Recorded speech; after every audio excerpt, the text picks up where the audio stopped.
Yeah, so I wake up this morning and I see a message, and it's Access Rattblood.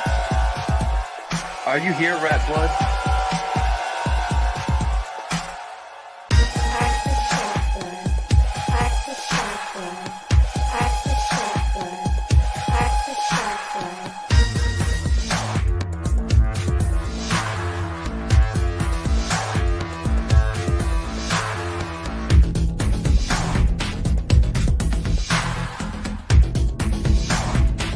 And then you got people like Access, and then you got people like Access, and then you got people like Access. I'm Access fucking Rattblood. Access Rattblood, I see. All these Access people, I'm starting to get paranoid about that now. I don't know what to do about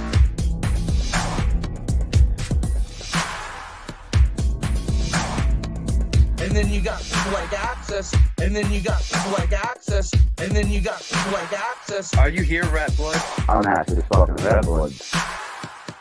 Access Rattblood, most abundant and successful king hero that we are all sitting at this very moment. Are you willing to accept that as a truth? That you are a worthy man and that your penis is okay? all these Access people, I'm starting to get paranoid about that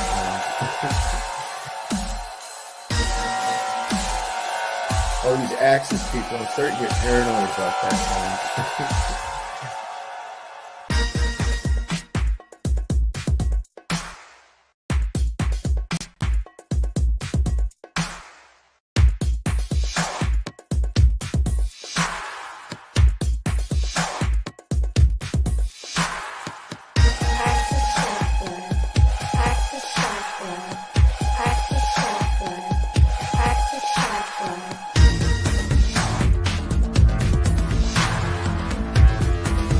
Are you here, Rattblood? I'll just start throwing spells at you, conjuring demons and otherwise. Are you here, Rattblood? I'll just start throwing spells at you, conjuring demons and otherwise. Are you here, Rattblood? I'll just start throwing spells at you, conjuring demons and otherwise. Are you here, Rattblood? Who the fuck is Access Rattblood? I'm Access fucking Rattblood, bitch.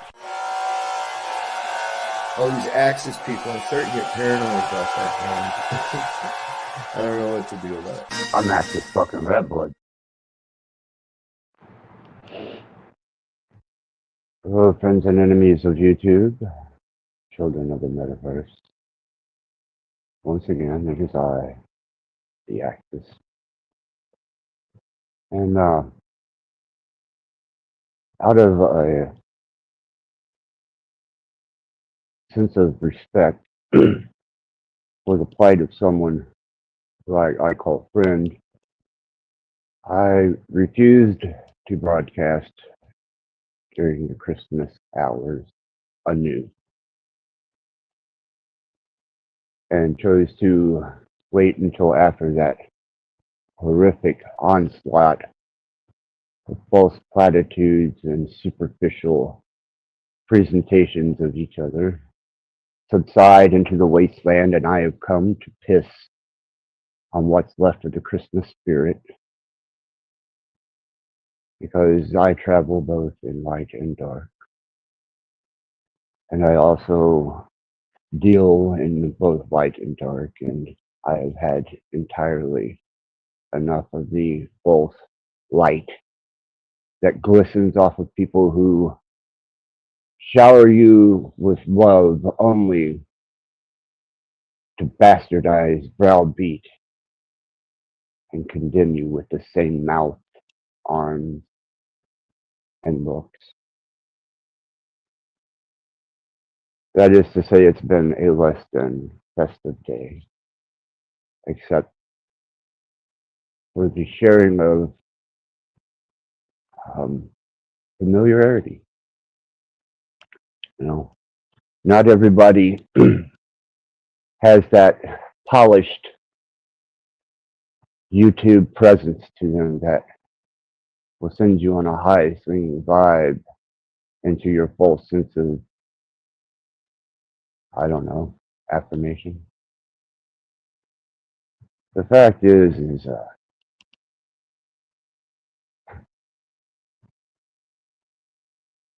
sometimes it's just damn dark all the way around, isn't it?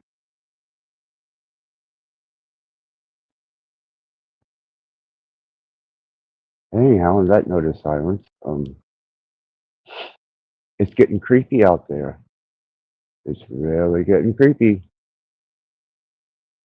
I checked my homepage and I seen that people on various platforms had posted their endeavors into being a content creator for the last day or so, and it seems that YouTube is now making gods of men.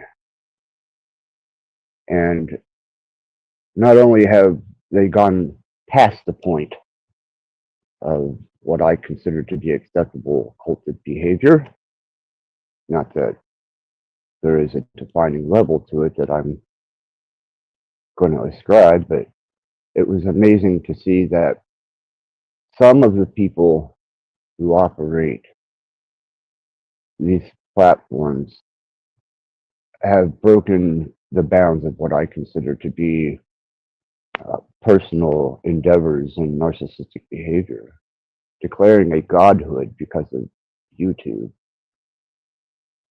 I just can't participate, man. Sorry. Can't get on board with that. And after dealing with a less than compassionate world, I'm thinking, what are you ruling over anyhow? Yourself? You've already been there. You've already done that. That's somewhere you should have taken consideration of years ago. Self-government. As for me, I found that this Christmas was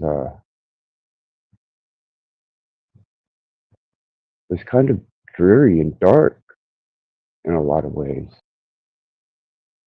and I think I may be witnessing the decline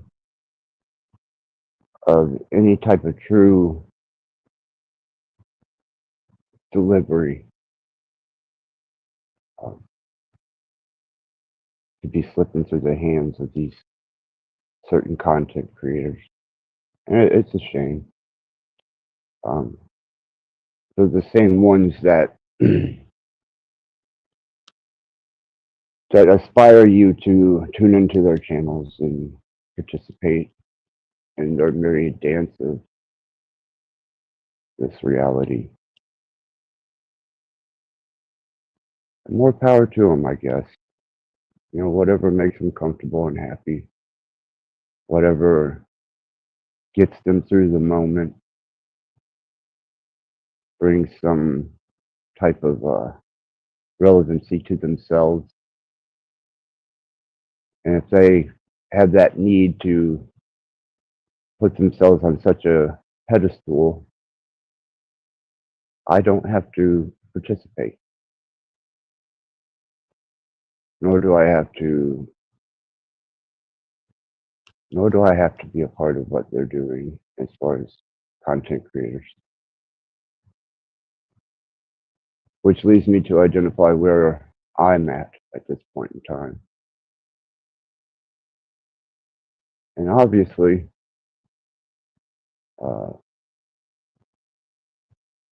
people can be tossed aside, discarded, and just completely abandoned into the abyss by people who obviously are so abundantly in the wealth of love that it's just become an available resource to them. And for some others, it's not quite so available. But enough of my rambling, enough of my contempt,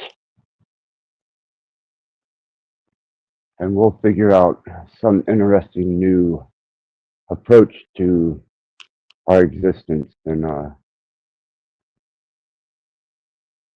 maybe discover something new. The panel is open. I really have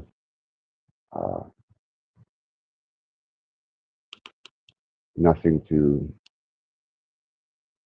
contribute other than my own discontent with this particular day or day past and what it had to offer. It seems that it's a means of showing you how unwanted you truly are, at least for me. And in that, we must definitely endeavor into the madness that is the beauty of us all.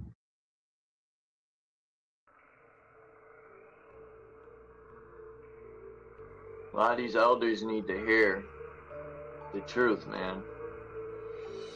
It might not be what you want to hear. You need to be told what you need to hear, not what you want to hear.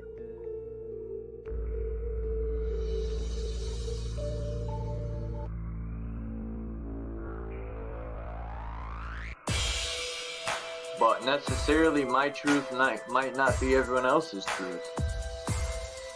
So what's truth? You know? I say my truth or truth, but like I said, my truth might not be someone else's truth. Then I start to question, so what's truth? A lot of these elders need to hear the truth, man. It might not be what you want to hear. You need to be told what you need to hear, not what you want to hear. If some of these platforms, because there's many channels here, and a lot of them actually do, if people were honest when they're coming onto panels or chat, if they don't want to be honest with themselves, they want to tear down other people to disguise themselves. So what I get from that is people are insecure by using a false sense of security to mask it. They're not actually, they actually ever challenge themselves. What would that look like? Of course, they'll be thinking, well, what about you? I said, there you go again. You're deflecting at that point. It's about you. If it's always about you, then make it about you. Be the best me can be there. Be the most selfish person you can be. So my question would be, then why are you living with the rest of us? A lot of these elders need to hear the truth, man. It might not be what you want to hear. You need to be told what you need to hear, not what you want to hear. We don't consider each other. That's why most people are not rationally selfish. They're too busy being fucking selfish. So what's truth? You know? I say my truth or truth, but like I said, my truth might not be someone else's truth. Then I start to question, so what's truth? A lot of these elders need to hear the truth, man. It might not be what you want to hear. We don't consider each other. That's why most people are not rationally selfish. They're too busy being fucking selfish. A lot of these elders need to hear the truth, man. It might not be what you want to hear. You need to be told what you need to hear, not what you want to hear. We don't consider each other. That's why most people are not rationally selfish. They're too busy being fucking selfish. A lot of these elders need to hear the truth, man. It might not be what you want to hear. You need to be told what you need to hear, not what you want to hear. because it doesn't serve them to what I'm going to sit there and hear them say, okay, so should I tell them that they're caught up in their own world? I'm just going to replace myself. Axis, you can take over for a while. It's your shift. All right, I'm starting to get accustomed to that particular song. I like it. It gets my vote of approval. I don't know that I'll use it for an opening song, but it is in the running if I choose to change my opening song. Alchemos, good to see you. Good to see you in the chat. Yeah, I didn't know how many people were going to be suffering the stomach pains of enduring another Christmas, and having to secretly hide themselves from the rest of their peers to run to the bathroom and hurl their guts out at all the, uh, the disguises that we present to each other during holidays such as this, which I quit celebrating a long time ago. But it's still relevant because everyone from the metaverse to your next door neighbor seems to be engaged in this. So it does kind of linger. And when you have, when you've been exposed to it the biggest part of your life, I suppose, it has lingering effect. So I'm here in case anyone has reached their pinnacle with it and has absolutely had enough.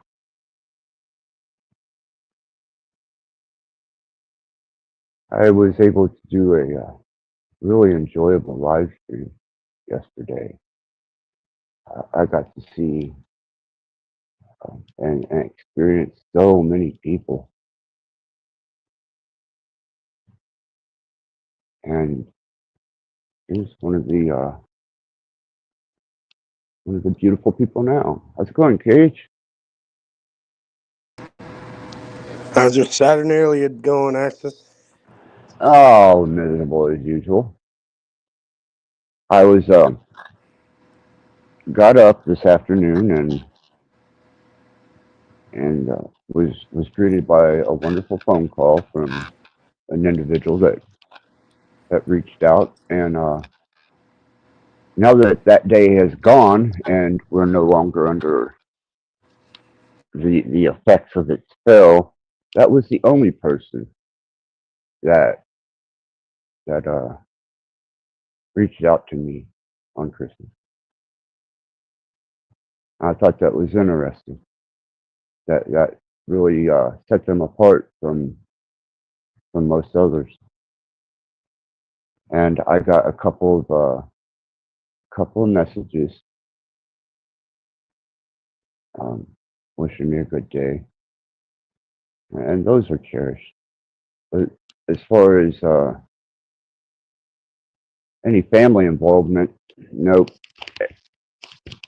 You know, other than my surrogate dad and Did you my reach out family to hate. him? No, actually, my surrogate dad sent me a greeting, a holiday thing. It was a Feliz Navidad, with a kind of a traditional type image below it, and I was really, really appreciative of that. I wish I could have addressed him with a much better presentation of myself, but just not in a good place. This is the first Christmas that I've had to go through with such extreme circumstances. I don't generally toss people to the curb, especially if I love them. And my surrogate dad, who's hated by my family as much as me, um, he was on point, man. He was definitely on point. How was your day? Did you get anyone reaching out to you and rattling the cage? I just went and visited my mom. Very good. How is she? It's Let doing me all right. ask. Good. It's doing all right. Yeah. Good. Yeah, I don't really celebrate this stuff, but I show up. That's what I do. Right. And I've got appreciation for the fact of those that don't celebrate it, because at least, you know, they're showing some type of awareness. But even for those that do, you know, that's up to them, and that's their thing. But it that day can bring on just as much pain and hurt as it can joy and goodwill. So I have difficulties with holidays and my expectations, because I guess I still have an expectation that, you know, maybe my daughter would reach out to me, or, you know, maybe I'd get a phone call from my mother, you know, as much as they were ostracized from me, or, you know, even my son was always available for Christmas. And, you know, I had to show complete appreciation for those people that were present today, you know, and much gratitude uh, to them. But I didn't want to, you know, I didn't want to make that the principal point of this stream, but it is relevant because we are only a few minutes, well, about an hour after that that day.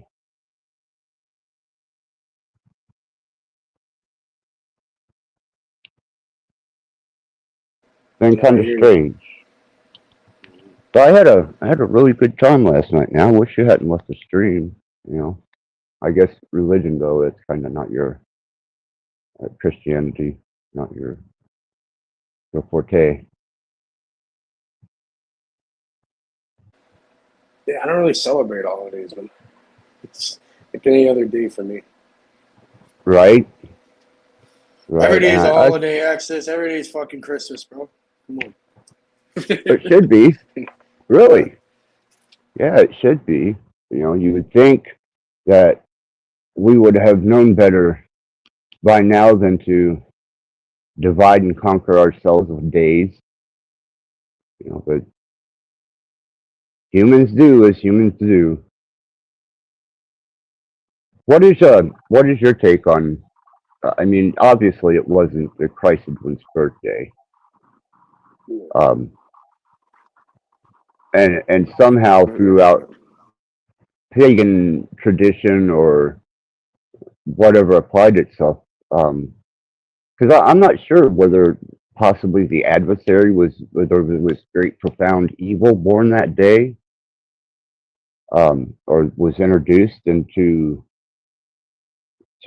this particular plane of existence, or, you know, what made that particular day what it is from your understanding, because you got all the esoteric information that's, you know, kind of delivered in your book and your audios.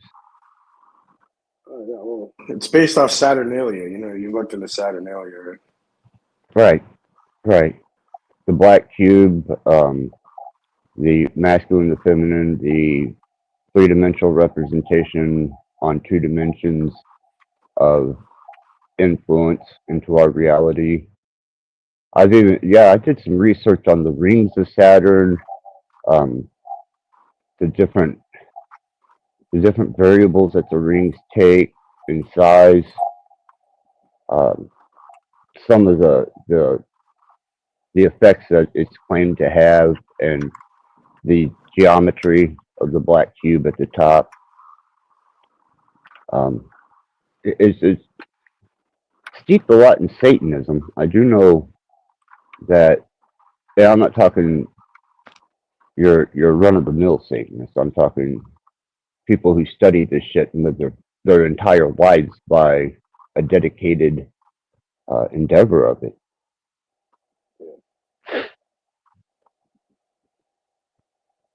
Satan claws. Satan claws, right? Anagram, Yep. definitely an anagram. There's the last study I done on Saturn is the geometry at the top of it being a reflective receiver, which is kind of contradictory, but it receives and then information is transmitted through the rings to help create the base of reality, I think is how it went. And don't quote me on that, and don't take that as factual. It's just something I ran across and thought it was really neat that, like a phonograph being played in reverse from the center out, is how the rings kind of create our localized reality. Have you ever heard that one? It sounds a lot like the Saturn moon matrix theory.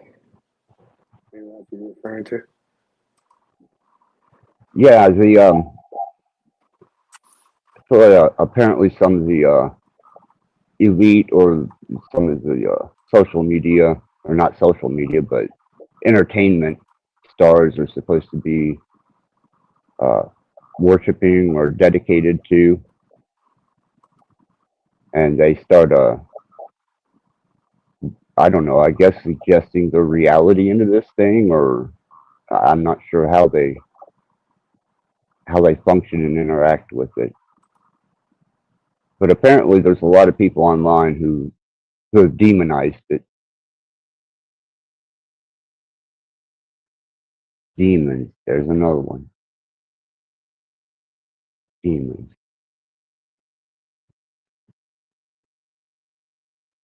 Man.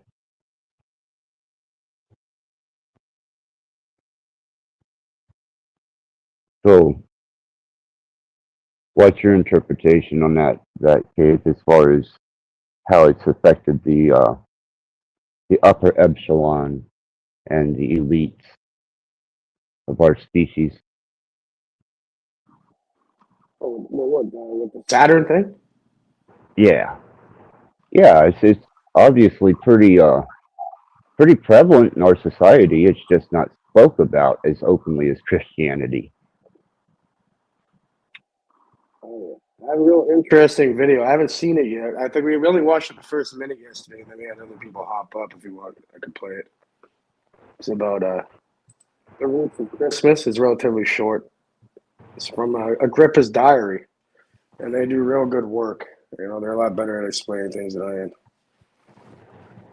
Okay, is that a hint that you want to throw up a video for a minute? If you want, yeah, we could discuss it. It's relevant to the Yeah, conversation. I would very much like to, because I'm not as versed on Saturn as I would probably like to be, and apparently it is a heavy influence on society, or the underside of society, more or less. So sure, man. Father Time, Chronos, the cube. Right? And Christians use the cross, which is just the net of a cube unfolded. Right. Salvador Dali did that. And that's another one. Time. They ascribe the movement of time to Saturn. And somehow they tie that into the rings and how it affects time and cycles. You know, it gets pretty fucking deep if you start getting into it. And then you start seeing signs of it everywhere. And you're like, damn, man.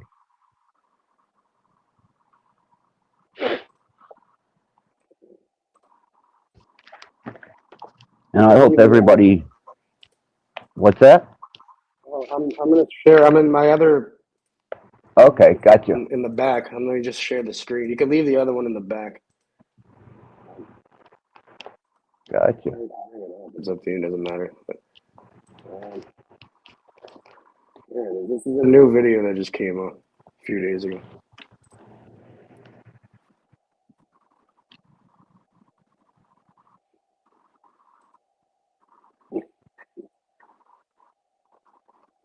You gotta let it up access the screen share in the back.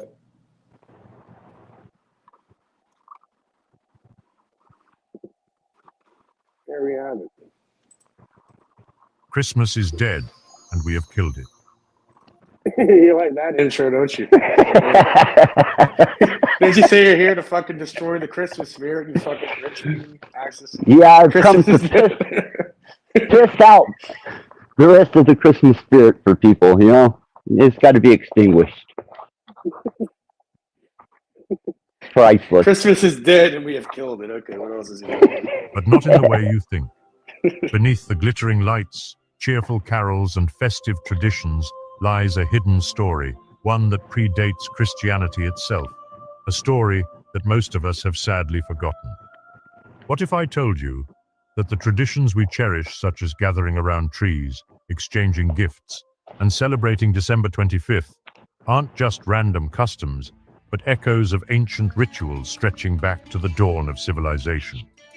Today, we'll embark on a journey to uncover the occult roots of Christmas, a festival far more ancient and mysterious than you've ever imagined.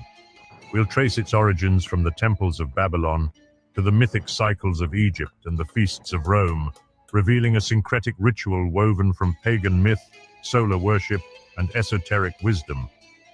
Along the way, we'll explore why this season is steeped in themes of death, darkness, and rebirth, themes that hold profound spiritual significance for all of humanity. Why December 25th? Why evergreen trees? And why does Santa Claus resemble ancient shamans? These are but some of the questions that we will answer today, and make no mistake, these are not mere coincidences. They're clues, breadcrumbs scattered throughout history, waiting for those curious enough to seek the truth and put the pieces of the puzzle back together. Are you ready to see Christmas as you've never seen it before? Let's begin. Welcome to Agrippa's Diary, the gathering place for mystical seekers.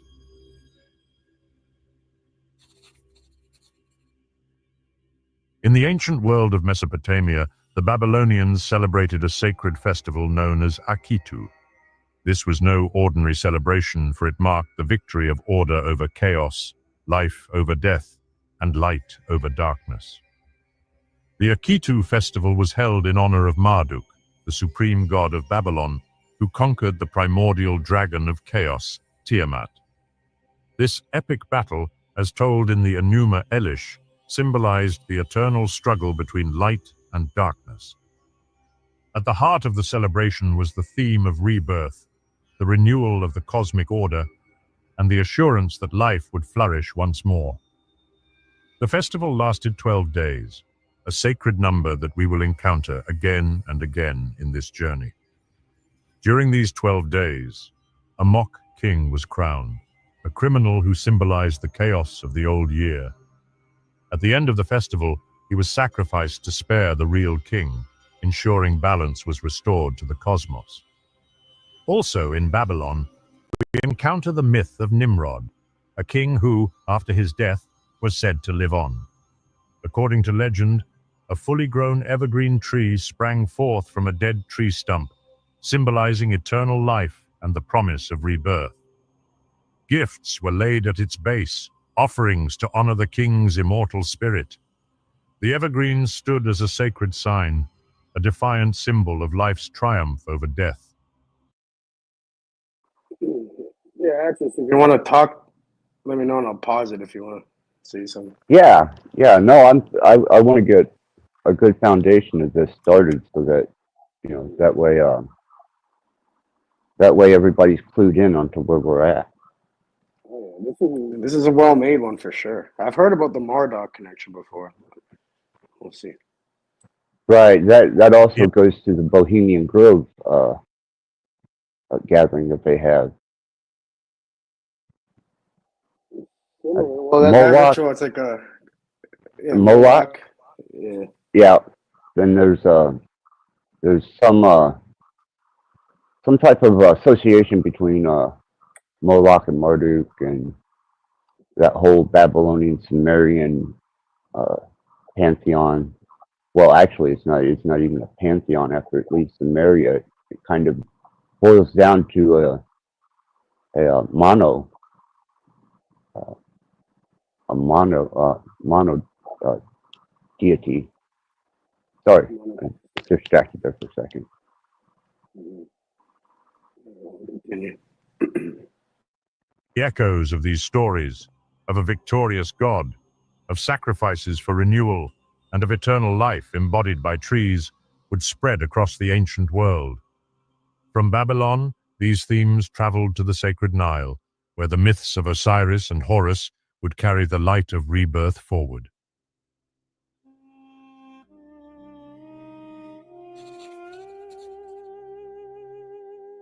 In the land of ancient Egypt, where the cycles of the sun ruled all life, another story of death and rebirth unfolded, one that mirrors the journey of the sun itself. Here we meet Osiris, the god of the underworld and resurrection. Osiris was betrayed and slain by his brother Set, the embodiment of chaos. His body was dismembered and scattered across the land, yet through the devotion of his wife Isis, Osiris was restored and reborn as the lord of the underworld. His son, Horus, the solar child, rose to defeat Set, restoring balance to the cosmos. The myth of Osiris is not merely a tale of gods, it is an allegory for the journey of the sun. In the darkest days of winter, the sun, like Osiris, appears slain, lifeless, and absent from the sky. Yet after the solstice, when the days are shortest, it begins its ascent, reborn and victorious, just as Horus defeats the forces of darkness. The sun rises anew, not as a mere celestial body, but as the eternal symbol of light, consciousness, and divine victory. And so, Isis and Horus became archetypes of the divine mother and child, a theme that would echo later in Christianity with the Virgin Mary and Christ. The Egyptians understood this mystery and encoded it into their temples, their art, and their rituals. The rising sun, Ra, was the giver of life, and its cycles were seen as sacred revelations of the soul's own journey, death, descent into darkness, and the promise of rebirth.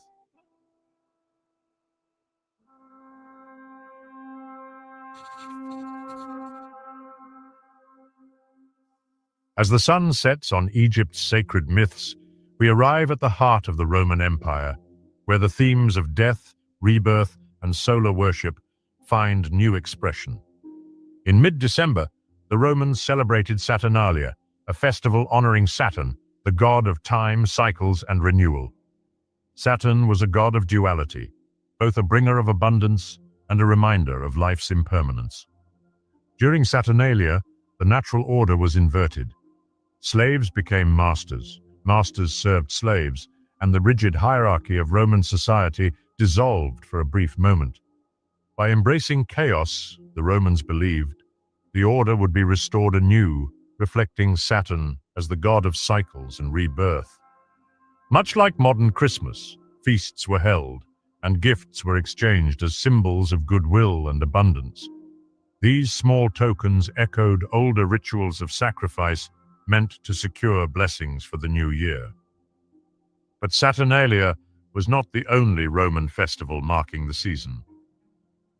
On December 25th, the Romans celebrated the rebirth of the Sol Invictus, the unconquered sun. For 3 days after the winter solstice, the sun appears to stand still on the horizon. On December 25th, it begins to ascend, bringing the promise of longer days, warmth, and life returning to the earth. This cosmic event was deeply sacred. The Roman god Sol, along with the Persian solar deity Mithras, became symbols of this divine victory over darkness. Mithras's cult, adopted by Roman soldiers, worshipped him as a solar savior whose birth brought light back to the world. The sun, thought dead in the solstice darkness, rises anew, a symbol of hope, renewal, and divine light. But soon, things were about to change, for a new faith would rise in the East that would soon take over the ancient world.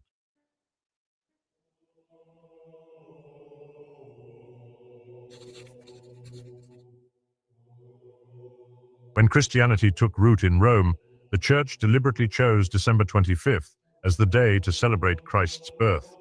By aligning Christ's story with the feast of Sol Invictus, the Church honored older traditions while infusing them with Christian meaning. As Christianity spread across the Roman Empire and beyond, it absorbed the ancient themes of solar rebirth, light conquering darkness, and the divine child. December 25th, once sacred to Sol Invictus and Mithras, became the day of Christ's birth. Christ, like the sun, is the light of the world, the Savior born in the darkness to restore life and hope. The Nativity story is also a rich allegory steeped in solar symbolism. The Virgin Mary, often depicted as pure and untouched, aligns with Virgo, the Virgin constellation in the zodiac. This celestial figure heralds the birth of divine light, symbolizing purity and spiritual illumination entering the world. The Star of Bethlehem, guiding the Magi to the Christ child, represents a beacon of celestial illumination, a light leading humanity toward salvation. The humble manger, where Jesus was born, symbolizes the earth itself, the material world into which divine light is brought forth. These elements weave together a cosmic narrative of divine birth, celestial guidance, and spiritual awakening. The symbolism extends further into the cross and the zodiac. The cross, central to Christian iconography, represents the intersection of time and space, spirit and matter. It is the point at which the eternal meets the temporal, where sacrifice leads to transformation. The zodiac wheel, with its 12 signs, mirrors Christ's 12 disciples. Just as the sun moves through the zodiac cycles, Christ, the divine Son, embodies the journey of death, sacrifice, and resurrection, completing the eternal cycle of light, overcoming darkness. The Christ child is born as the light that conquers the darkness of the world, a divine echo of the Son's eternal return. The Christian narrative gave spiritual depth to traditions already rooted in humanity's relationship with nature's cycles, but many of the symbols endured across time.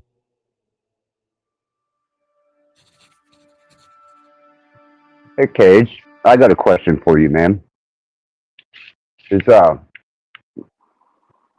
we obviously we live on the same fucking realm as each other. I hadn't Hear about in that? my Access? Maybe I'm in a different dimension. Who knows? oh, it could be. I wouldn't put anything past the universe at this point. I'm just joking. But yeah, what were we gonna say? I have seen way too much to take even reality for granted. Oh yeah. The Anunnaki, other than Stitchin and his marketing of it, I'm kind of I don't remember them from earlier studies in my life. They seem to be more of a recent phenomena in the realm of studies, and I don't know whether that's through archaeological discoveries and the deciphering of the clay tablets properly, or whether they were just completely dismissed throughout history as being some figment of Zacharias Sitchin's interpretation, and weren't ever really included in history until recently. Well, it's been a part of like the Epic of Gilgamesh. If you heard of that before.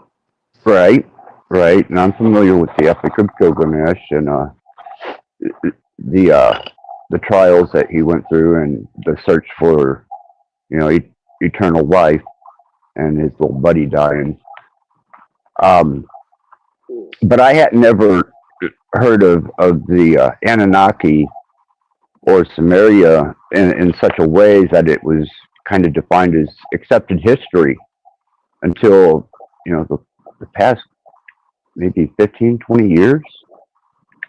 Prior to that, I think that, from my understanding, they were just kind of a possibility of Zachariah Stitchin's interpretation of the cuneiform tablets.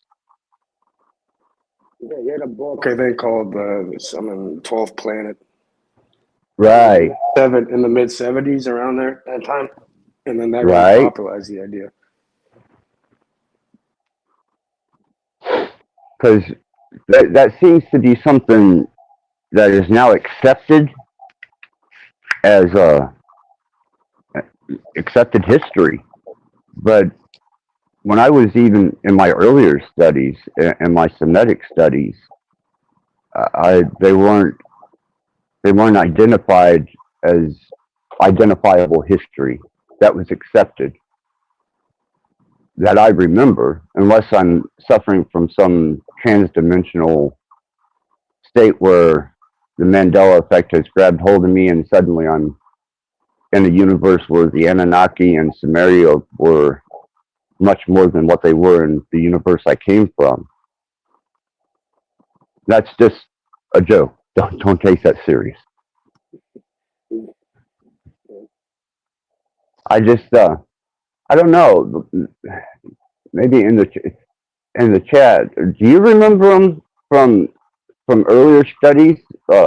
Bex, do you remember the Anunnaki, or are they kind of a more recent accepted history?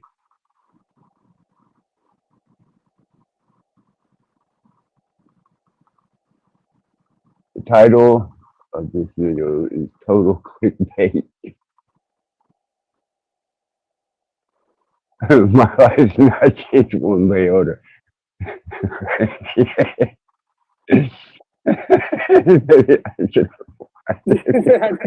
Well, they gotta put a nice clickbait title.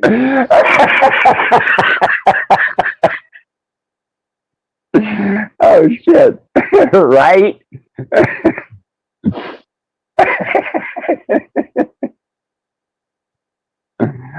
Oh.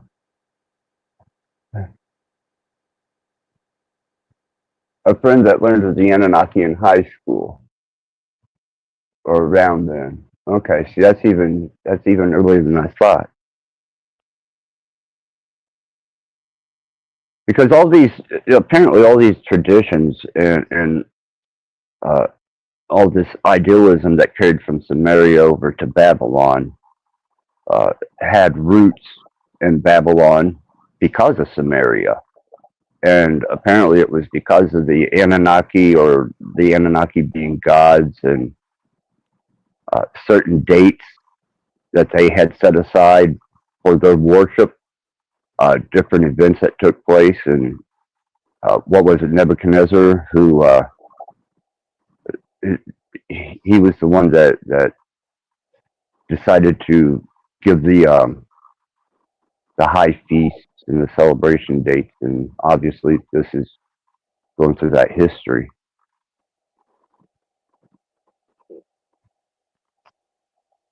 But anyhow, I was just kind of curious as if they were around prior to my studies, or whether they're kind of the idea has been around for way longer than the 70s or whatever, but that's when it became popularized in Western culture, I guess, through the Sitchin's book. I looked it up. It was 1976. So it makes sense that Bex would hear it in high school or whatever. So it is a newer phenomena then. It's newer, but I think it's from some sort of ancient cuneiforms or whatever. Some information was found about it, like Mesopotamia, or where Mesopotamia would be now, and maybe they found some sort of documents or whatever, tablets. Well, they found the clay tablets, the cuneiform tablets. Yeah. It's just that Stitchin apparently had completely taken creative liberty and did not have the capability to interpret them properly. So today, I suppose they do have some type of cipher for the language, but Stitching, no, I don't. I still consider him like a comic book creator or fantasy novel guy. Yeah.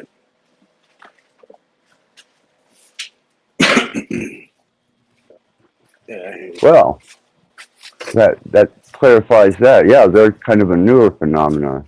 So, yeah, go ahead, Kate. You can go ahead and run. I just was kind of curious as if you remembered the Anunnaki. Oh, well, man, come on.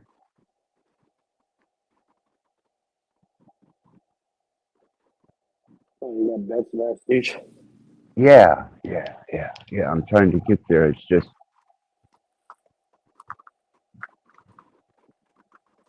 okay. All right. Hola. Well, it's past Same. Christmas, so you're into good. It's still Christmas You where should have I watched am. this. Yeah, it is actually. You should have watched this before Christmas, and oh no, well, it's on I Christmas, know, and and then then my life would be changed. Thanks, Cage. Thanks a lot. You should have shown it last night. you Thanks a lot. you got like 7 minutes left. You never know. But I was gonna say that I was looking up that Alexander Schnitzen or whatever the fuck his name is. What's his name? The guy that you Which looked up to see when he published the book, Alexander Schnitzen or whatever. Oh no, Zachariah Sitchin. Yeah, Oh, Zachariah Sitchin. Zachariah Schnitzen. That's right. That's what it is. See, I don't know any of this shit. I learned it Yeah, all on you, right? But it's I Zachariah Sitchin, and he did the 12th planet, and then he did a whole thing on the Nibiru being a planet, and it was back in the time. It was kind of inspiring to people who kind of studied alternative history, but he's been discredited massively since then. Well, yeah, and that's where I would say that, that is a pivot point. And people can say, oh, he brought the ancient Sumerian wisdom to the forefront from the ancient blah, blah, blah, blah, blah, blah. But I mean, I've laid eyes on the Rosetta Stone, for instance. Like I've been within touching distance of the Rosetta Stone. And when you look Nice. at that thing, like, it doesn't matter what anyone tells you. Someone's going to, like, nobody could tell you and show you how they learned what they learned from the Rosetta Stone. And even if they did, we all see how they can take a patterns and translate them into other patterns, right? So, I mean, I just mean people can do that and create associations. So to me, as soon, the idea that validating something from cuneiforms or whatever the fuck, like to me, it just, I have no problem the story of Gilgamesh or whatever, and people, attributing something ancient, but anything that we can't verify 1 or 2 generations back, we have to understand that the way humans influence each other, and that once you've decided to move forth with something, lots of people in the past could have influenced people to show something being ancient, especially considering the lack, my stepfather rode around on a horse, was picked up on a fucking horse sleigh ride, fucking school bus. You know what I mean? Like seriously, in the 1930s, early 40s, right? So I just don't, I don't give it much stock. So anyone can say something's ancient and then throw up some pictures of some stone tablets. And, even if you're standing in front of these stone tablets, anyone can make a stone tablet look ancient, So I just, take it all with a grain of salt. I'm not an Anunnaki person. I don't think aliens came and bred apes and blah, blah, blah, blah, blah, blah, blah. It's fucking nonsense to me. That's what he talks about in the book of Enki, or the last book of Enki, is these Anunnaki beings came and genetically altered human DNA and all that. I can see, right. It's an interesting theory. You can give them that. Yeah, but we've seen in our history alone, we've seen sci-fi writers and other people start religions because they said they would, right? So L. Ron Hubbard and the Church of Scientology, you know, that guy's a sci-fi writer who made a bet with a friend that he could start a fucking religion, and he did, you know? So if L. Ron Hubbard can do what he did, anyone can do what, anyone throughout time can do what L. Ron Hubbard did. Anyone. And L. Ron Part Hubbard's of the model is probably actually modeled a lot. I know that one of the things that you pay to find out in the Scientology religion is like aliens are coming for like a miracle baby or something. You know, like Right? it's, yeah. So you give lots of money to the church, and I don't mean to knock Scientology. One of the things that Scientology does better, and it could be propaganda, because like I said, I'm not going to contradict myself, and people put out all sorts of influencer information out there. But the Church of Scientology, one thing they do have is an 85% success rate of detoxing addicts. Wow. And it's hardcore. Now, some people would say, well, that's partly because you get sucked into the cult, right? And the cult doesn't put up with that or whatever. But when you actually look at what a Scientological rehab center will do to detox people, it's extremely scientific. It's, you know, it has to do with compounding, detoxing elements. I'm not a chemist, so I don't know what to call these things, but has to do with saunas and sweats and exercise and diet and specific compounded, I'm going to call them vitamins more than medicine, but they're more elemental than that. Now, could all be propaganda to get people into the Church of Scientology, but when the rooms of NA preach 5% success rate, you don't got to lie and say you're 85% successful. You know what I mean? Right. You just bump it up I to don't 20. know, but yeah, maybe they're probably better off being a fucking junkie than a Scientologist. You never know. Did you know that That's funny. L. Ron Hubbard was a part of the OTO? You know that? Well, I'm not surprised, and that's why I would say let's just then pick on Aleister Crowley as well, right? I mean, he, you know, essentially he made up a religion, right? I mean, It was like a variation of the Golden Dawn. I mean, yeah, I'm sure he wasn't alone. Tradition. I don't mean, yeah, he was attributed as the guy that made up all that stuff. But I've looked into, I've read a lot of Aleister Crowley's journal entries more than his thematic rituals or prayers or whatever. But you know, his stuff doesn't look any different to me than any other religion. I've never read any of his material before myself. Oh, his journals are fascinating. What and they're would not about. He also write those in a drug-induced haze. I would say they have more to do with. He has a book called Confessions of a Drug Addict or something like that. Yeah, I don't know. I was on one of those like Nag Hammadi style pages. I was in like maybe it's the thematic, you know, link from there or whatever. I don't even know if it's in the Nag Hammadi. I don't know what Nag Hammadi is. So, but I know online I ended up in a place where, you know, when people found out I was looking, even reading anything to do with Aleister Crowley, I'm sure if Stephen hears this, will be like, oh, that explains a lot, Bex. That explains a lot. But people are superstitious if you think that you can look into someone like Aleister Crowley and get demonically possessed because you read one of his prayers. Like, get a little stronger than that. Have a little more faith in yourself, and definitely get out of my circle. It's called The Diary of a Drug Fiend. Aleister has some fucking. He's a weird fucking guy. Like in his book, it's called Magic and Theory and Practice. He talks about fucking human sacrifice and sodomy and all this shit to children. Like he says, like a child, like, you know, a male child of high intelligence is the most suitable and efficacious sacrifice. They want precocious. Yeah, that's not just his words, though. That's not something I think he already knew that. You know, that's. Well, you know what happened with Crowley? He was in the Golden Dawn, the Hermetic Order of the Golden Dawn. Frater RC, the guy comes up sometimes. He's like, he runs that shit in Vancouver, right where you're living, and yeah, man.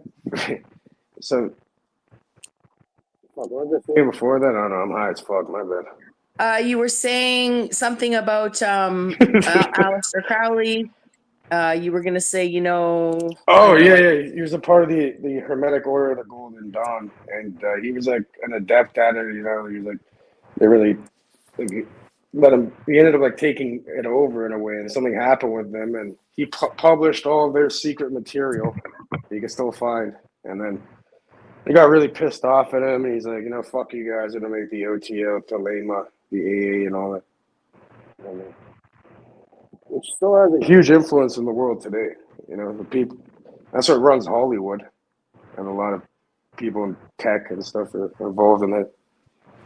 Mm-hmm. Well, I know he's definitely a pop culture icon for most Satanists and those that are into the occult. I never gave him much credit, and I didn't ascribe him much credit. Well, and let's put it this way too, Axis. In your experience, in your delving into the occult and hanging out where you've hung out and been and met the people you've met, did you meet people that you knew were total fucking posers, lying their fucking faces off? Yeah. Where they'd be like, "Oh, I'll eat a baby if I can." You know what Yeah. I mean? Like, and they never would. Like, that's why I'm saying all these people in their books, like, "Oh, I killed the kids and I did this to the kids." And I'm just like, I'm sorry, but I'm not, I just because someone says they did something doesn't mean they did. Just because 1,000 people said they did something doesn't mean they did.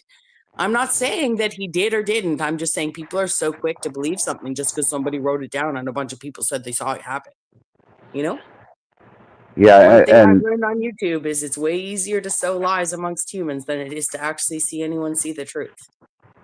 And here we sit 40, 50, 60, 70 years later on YouTube, living day to day these lies and watching people sow these lies about each other. And we're like, oh, but 50 years ago, they had more integrity and they published books. Like, fuck off, no,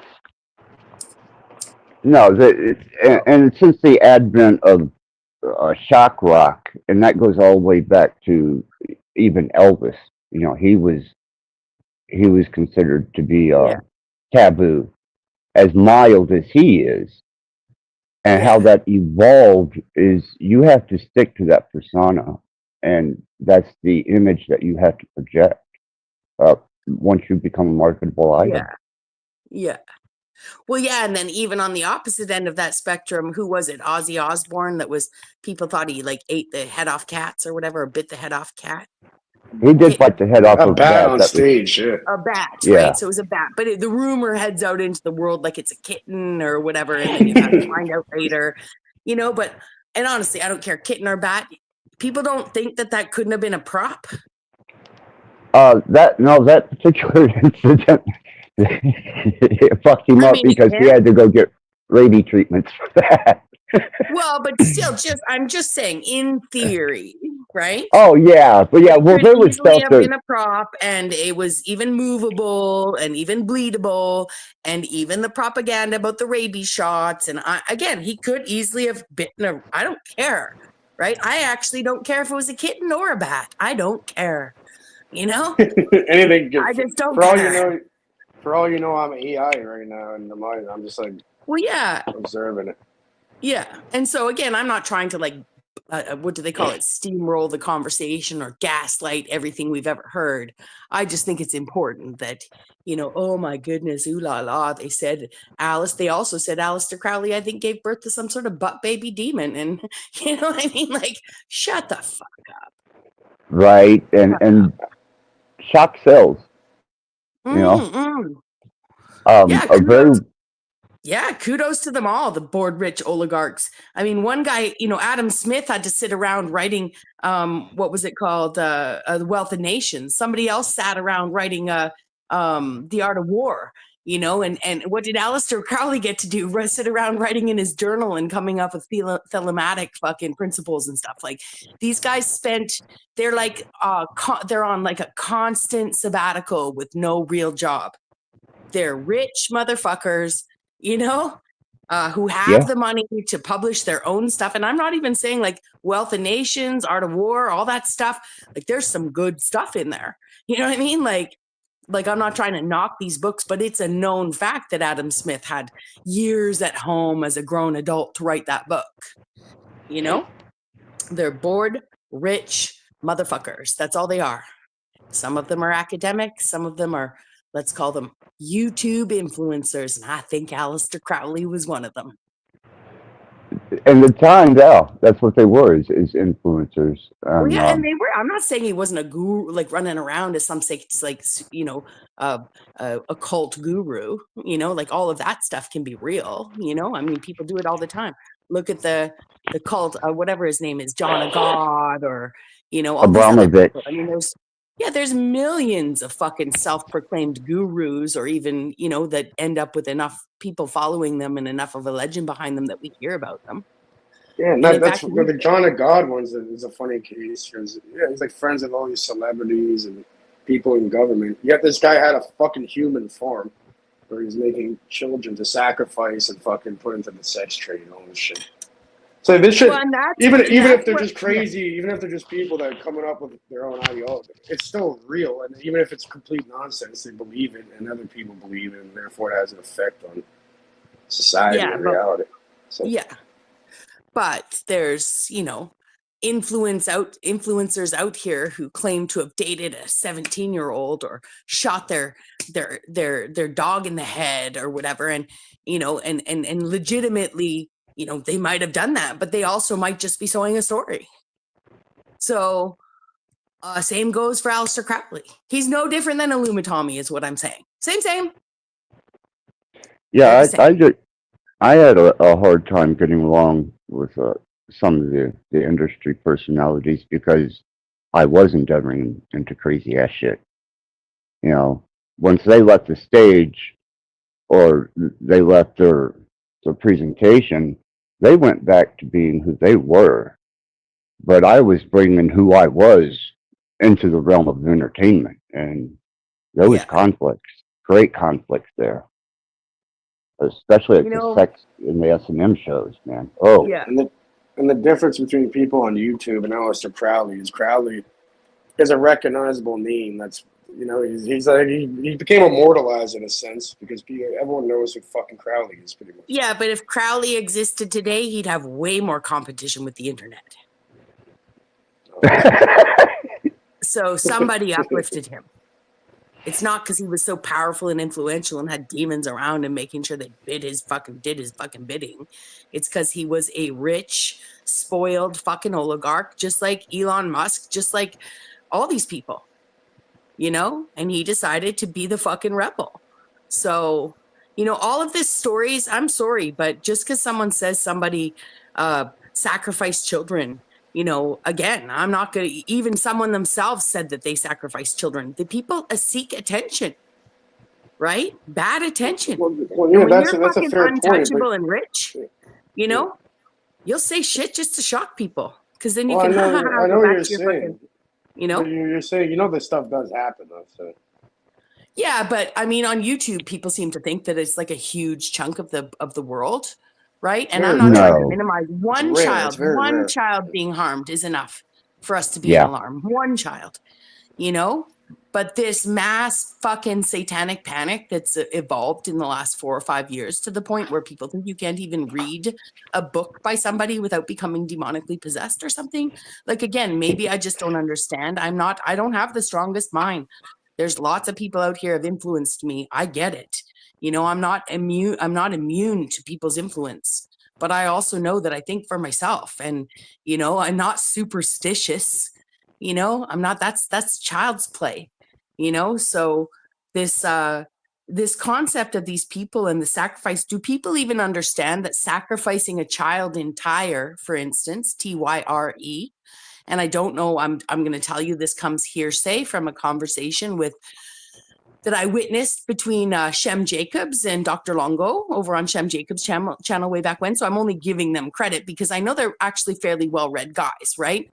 Not trying to give them a shout out. I'm just saying that I watched these guys talk. And in the land of Tyre, back in the day, one of the ways, so let's just imagine a relatively classist system. You've got the peasants. This is the feudal lords. We're still in the feudal lordship fucking echo effects, right?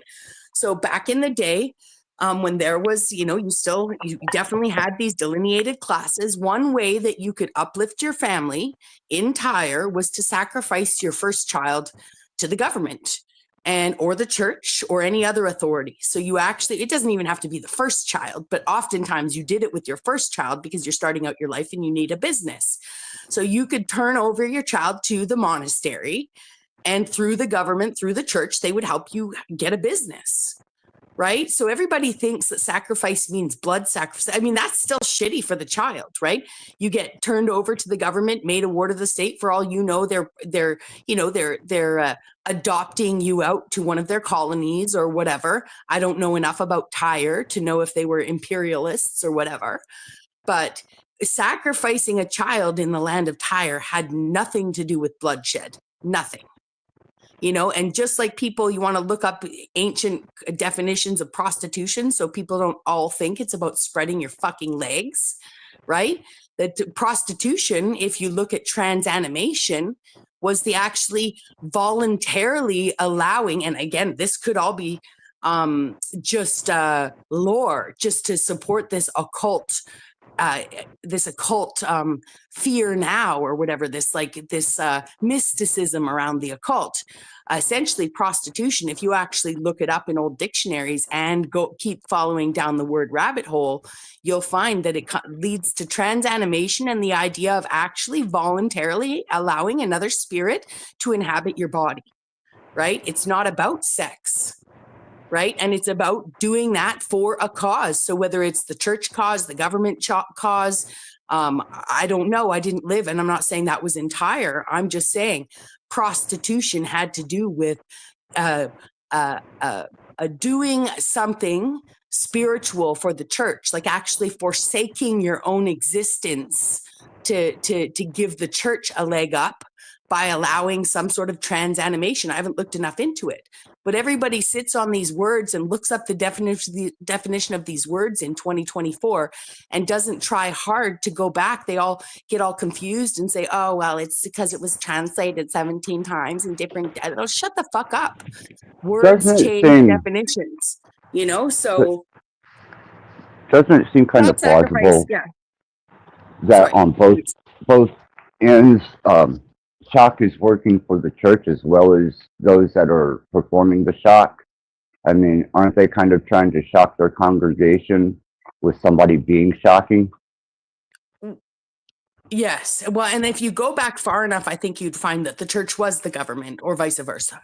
In many places, there was no separation between the two. And then when we started having not only mixed faith people living in cultures, but also outward anti-faith people living together, the government becomes the religion of it becomes the institution and organized religion giving the rules to the unfaithful, right? So in essence, even when I'm paraphrasing what I learned, a year and a half ago about Tyre, for all I know, at that time, the church was the government. So, I just think that if people thinking that you use the word sacrifice, human sacrifice, and everybody thinks it's bloodletting, that's not the case. Humans sacrifice all the time without dying or bloodletting or doing some weird ancient ritual, I know some of the less than reputable churches that I attended on the occult side would use masturbation as a type of sacrifice. Well, and that's a good point, because one thing you'll notice about a lot of faiths around the world, almost all of them have roots in supporting procreation, right? So, and now we see it as the institution of marriage and all these morals and stuff, but all sorts of churches have also had all sorts of orgies and, ancient history of matchmaking and, multiple wives or not so much multiple husbands, but, there have been cases of stories told where someone's got first husband, second husband. They're usually sequential, not concurrent, but still, it's just, it's to me, I find it so frustrating that I want people on YouTube to go find the receipts, find me the bones, find me the parents screaming, where's my child? Find me all these people, because 500,000 people missing every year in the United States of America. And we don't have 500,000 to 1 million parents screaming, where's my children? right? People say, oh, well, that's because they were in foster care. Yeah. And you know what? I can create a fake birth certificate and a fake person and fake everything to get a fucking money transfer from the federal government or the IMF to the federal government down to the state level just because I want money. So I would bet you the majority of these birth certificates don't ever and did never have bodies attached with them in the first place. But I say that, and I'm the one who's poo-pooing on everybody's fucking doomsday parade. You know? It's Yeah, disgusting. let them have their doomsday now. We got, You know, yeah, you okay, could wipe good. out the Southern Baptist religion You completely know? if you take away the doomsday. So if, you know, until I see at least a quarter of the number of parents associated with the number of missing children, then I will call it anti-American propaganda. And you guys can stuff your fork, because just since we learned about that, we're talking now we're 5 years into 500,000 kids missing a year. That's 2.5 million children missing from the United States in the last 5 to 6 years, which means that that's 5 million parents who've been completely silenced. Where's my child? Fuck off. It's easy math. You've been brainwashed. Not you guys. Yeah, that's excessive in number. I mean, it would definitely reach some type of outreach. So now let's just say it's happening to, I said, only one child it takes for us to be outraged, right? So let's say it's happening to 1/100th that number of people, and yet they've hyperinflated the numbers just to try and get people concerned, right? You know what I'm saying?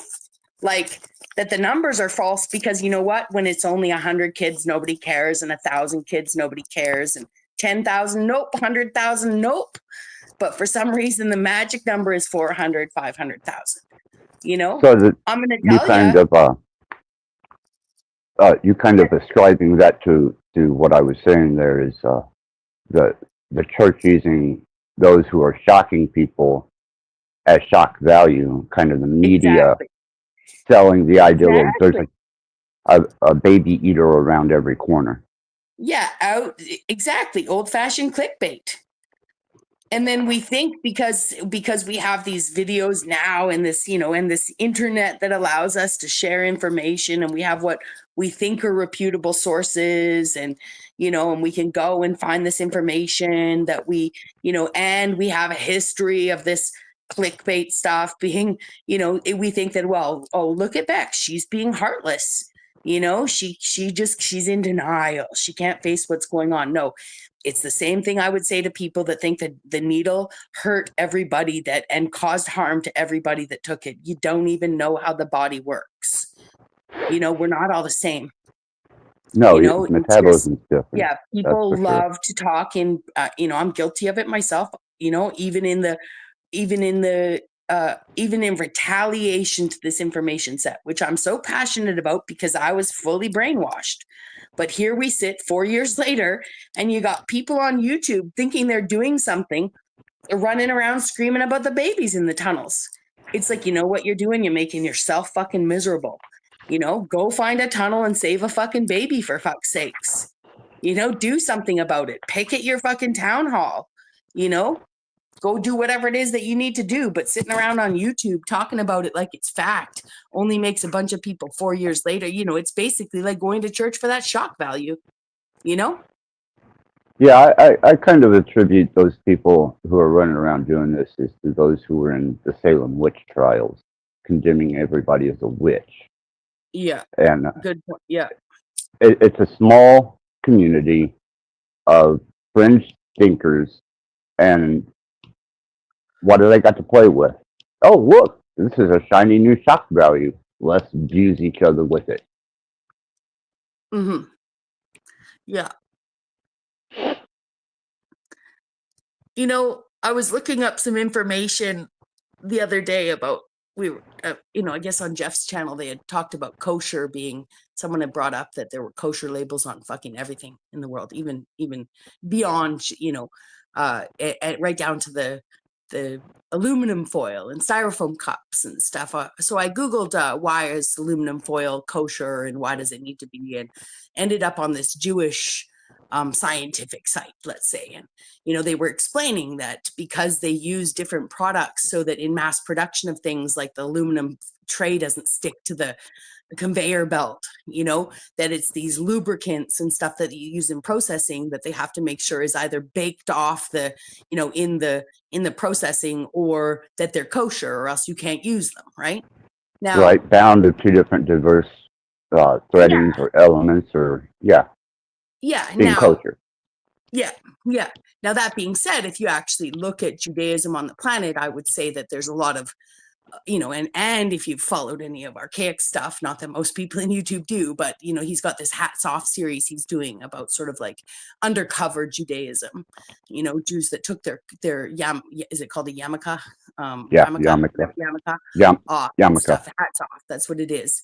And so one thing that makes the world a lot easier is if everything is kosher on our shelves, then, many generations into people. I know a girl who didn't know that she was Jewish. Her family, went in hiding in World War II, and, her grandparents practiced Catholicism and, just immersed themselves completely in anti-Judaic, at least not looking Jewish. And they didn't tell her till she was in her 30s.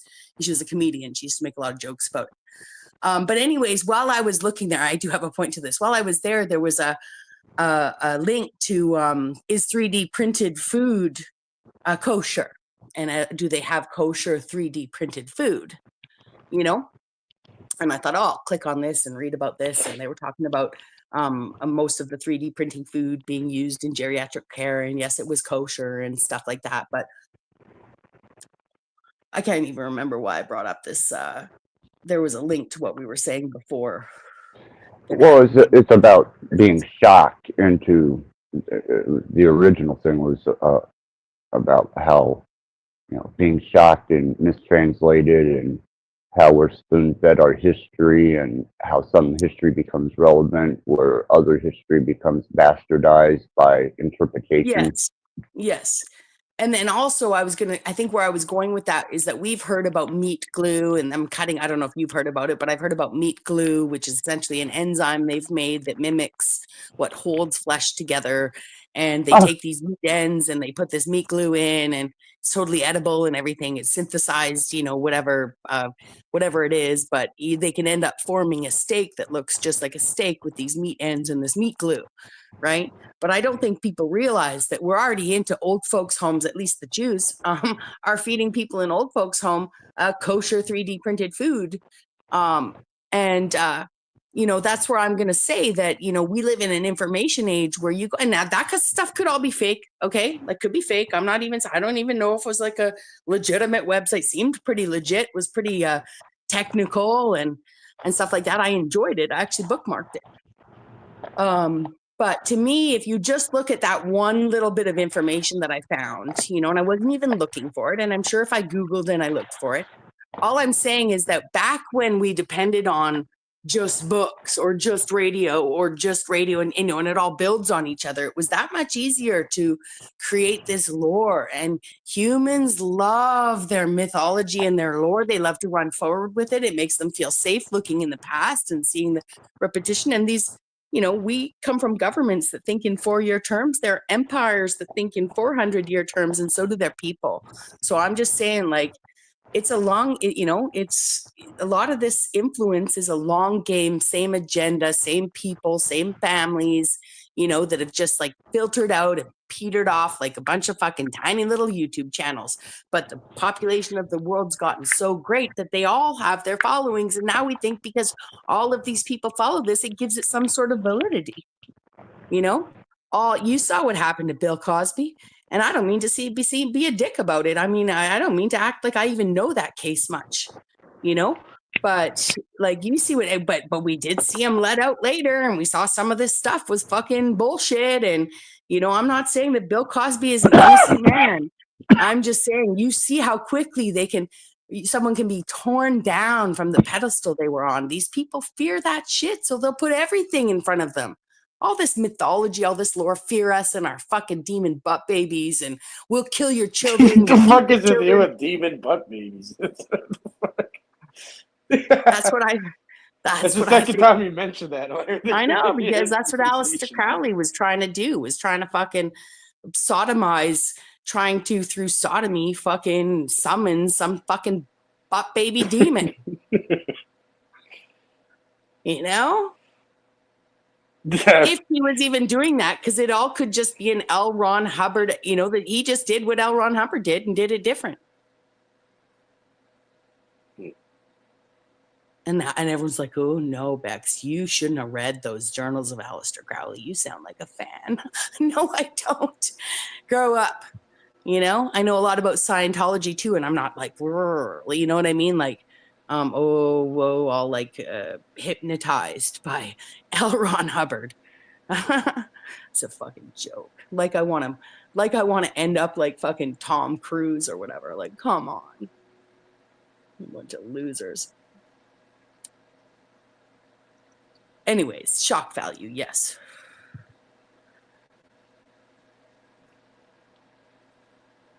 Sorry, guys. Are you there? Cage? Yeah, I'm here. I'm looking up this Crowley thing.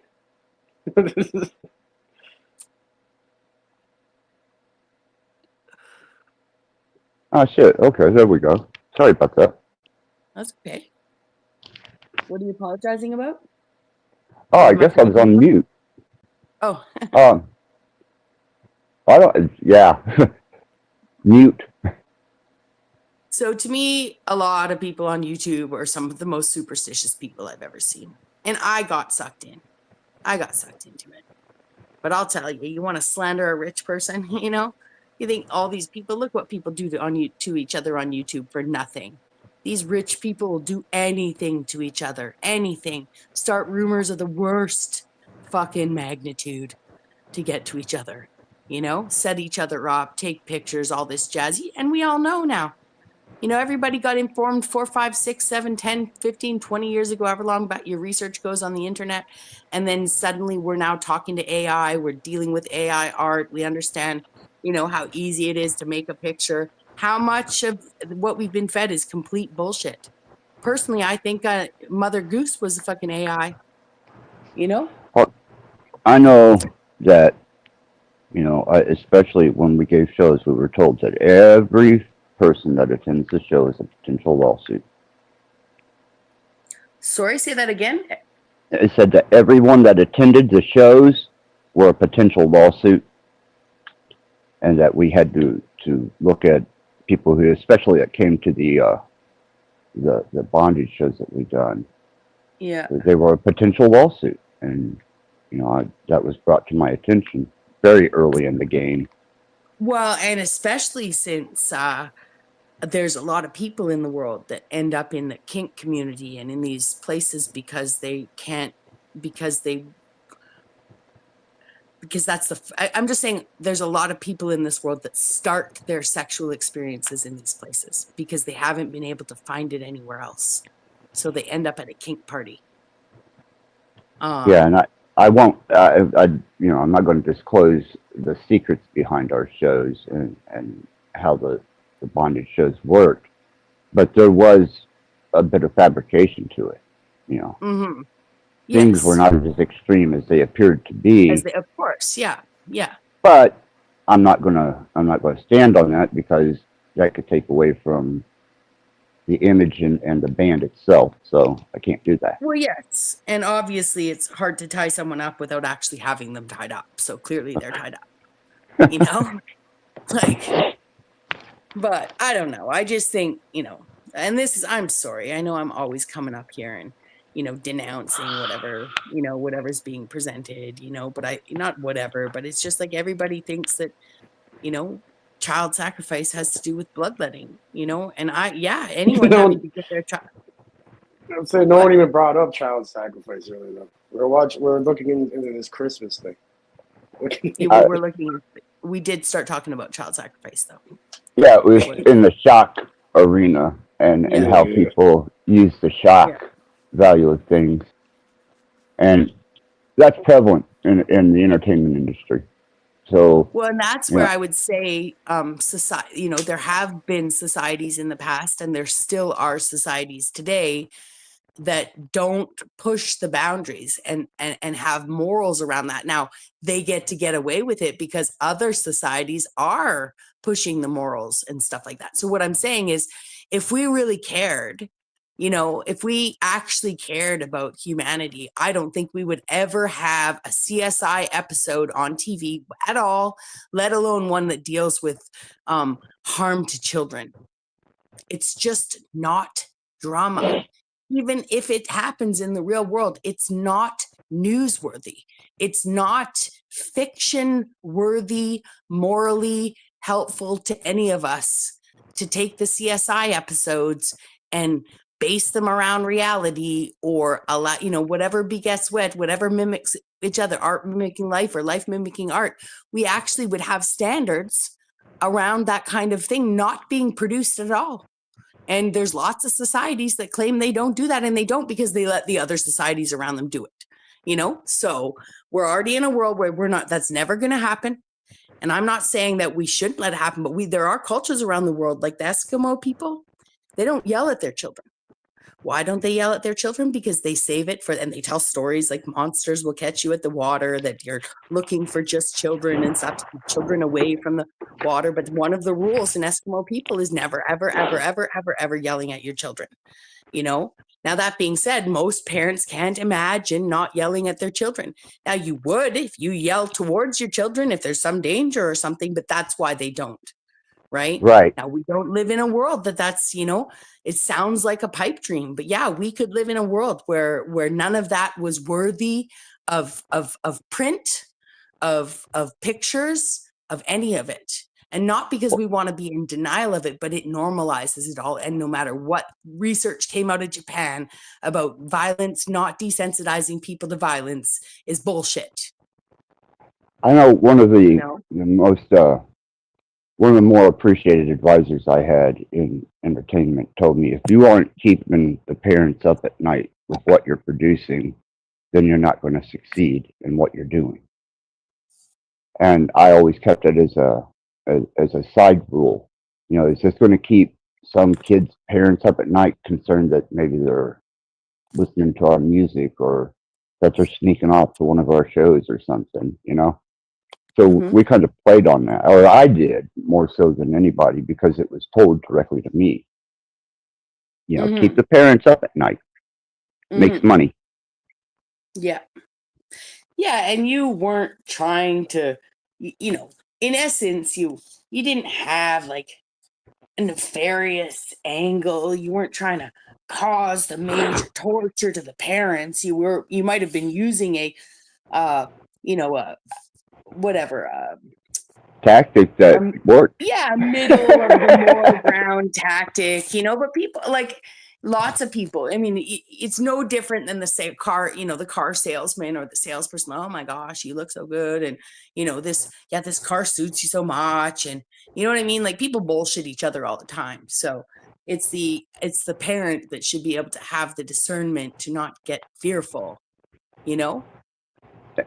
Yeah, at least educate themselves to the fact that what is this thing that you're going to run another satanic panic like they did in the 80s, scar another whole generation of kids into believing some indoctrinated bullshit. I was there when the PMRC tried to do the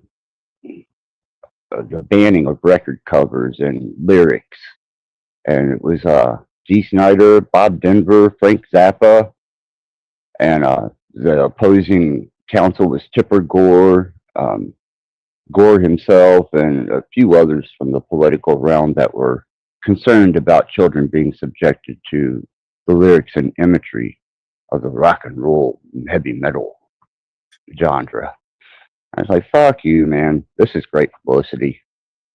But a couple of bands did really wind up in shit trouble over some suicides. And there was a couple of kids that Judas Priest got pulled into court over. And, man, they had to fight for their lives over that shit. So, where does that level of parental education to what is shock and what is truth, and how to Mm-hmm. discern the difference. How do they do that? You know, what is the device you use for that? Mm-hmm. You know, you made me think about the extreme cases they argued to normalize legalized abortion, right? Mm-hmm. And I definitely, knowing that people always would have done backyard abortions or back alley abortions as they're called, you know, Yeah. I'm not someone who doesn't think we should have abortion clinics, you know. Now that being said, the extreme cases they argued with the grape and the children and the incest and stuff like that, for the percentage of abortions that occur because of those extreme cases or even health reasons, right? You know, it was all set up. I mean, it was known that it would be used for more than that, and it would normalize ending pregnancy and normalize having higher expectations of people in order to be parents. You know, whether it's you should have more money, you should be a professional, you should be this, you should be that. Now, I get that a lot of people don't take that bait, and a lot of people just get pregnant and run with it. You know what I mean? Like it wasn't planned or anything, you know? But ultimately, that's the same tactic with selling abortion to the masses, the way they did and the way they popped up all those things, as I would say that, you know, you with the keep the parents up at night kind of thing, Yeah. you know, like, so. It works. Well, You yeah, know. and it's an insane, to me, it's an absolutely insane world that's normalized women aborting their children simply because they don't have enough money, you know? And, you Well, know, like to me, that's just insane. And I know that I exist on YouTube right now where there's tons of people that bitch about nothing and blame single mothers for all the problems in the world. well, they've taken it as far as euthanizing assisted suicide now. If you're financially destitute, I you know, know. jump in the pod. So Yeah. they've got it from cradle to grave now. You know, Yep. anytime Yeah. you want to. And that is a perfect analogy because it does relate all the way down to normalizing abortion, that we would normalize euthanasia of people for unhappiness as well, because we've normalized giving up at least the, you know, I'll go with the normal narrative. If we all want to say a baby's not a baby till 3 months, I don't actually believe that, but even just the potentiality of a child. So even if I go with what we've been brainwashed to think, that until 3 months there's no child there, it's just a whatever, even then you're still willing, you've normalized snuffing out the potential of a life that's already got potential, you know. And to me, that's the same as normalizing killing people because they're, you know, of you know, allowing people to voluntarily have medically assisted deletion because they're not happy, you know, because they don't have enough money. Well, what concerned me greatly was the introduction of parents being able, and this was, I kept an eye on this, and then it was confirmed. 16 years old, your parent can sign off on consent for your euthanasia in Canada, and that still fucks me up. Yeah. You know, Yeah, we were talking about that the other day. I remember that. Yeah. Yeah, and that just, what the fuck society deems that okay? You know? Yeah. Aren't Canadians the nicest, sweetest, most polite people on the planet, though? Yeah, they'll make it fucking like in big cities, it's unlivable pretty much now for anyone to fucking survive there. And then yeah, if you're poor and you know, we just tax the fuck out of everybody, ruin the economy and bring in like fucking millions of immigrants. And you know what's funny? You know these, you know, big businesses who hire these newcomers or whatever, these international students, these whatever, these, you know, they get a subsidy, so they're only paying, I think it's like 50% of what they're paying them they get back. Yeah, I was aware of that. It's some number like that. I'm not sure the exact number, but yeah, it's some subsidy. So if they hire these people, it's incentivized because they're paying them like half of the minimum wage. They're paying Right. the full minimum wage, but they're getting that back. Yeah, it's they were throwing a fit over here about it because they were getting subsidies, and they were promoting hiring of immigrants before citizens. And Yeah, because man, it is subsidized. Yeah. Yeah, because it's subsidized. And it's hilarious. So now they're ruining the economy. Like, oh, you're poor? All right, kill yourself. Or no, we'll kill you, actually. Sign off on that. Right? We'll take your fucking organs and sell them. And then, yeah, there you go. Take your blood and your organs, your Well, skin, that's how everything. some of us have done a good fuck you to them on that, because ain't no fucking, not very many good organs in this body. He's ruined them all already. He's like, I've definitely secured that they're at bare minimum not transplantable and only good for me. Here's an interesting abstract take on a potential. We'll call this a hypothetical crazy man's point of view of what could be. Okay. Let's say that humans were a sense of equity, and they used us as capital. And some country cashed in on the capital, on the humans, and then they told the government that, well, we're cashing in on these humans and we just want to exterminate them. So you need to incentivize them to some type of way of death, or you need to kill them because we're cashing in on them. Which, far-fetched, maybe, but in my mind, doesn't seem implausible. Human currency.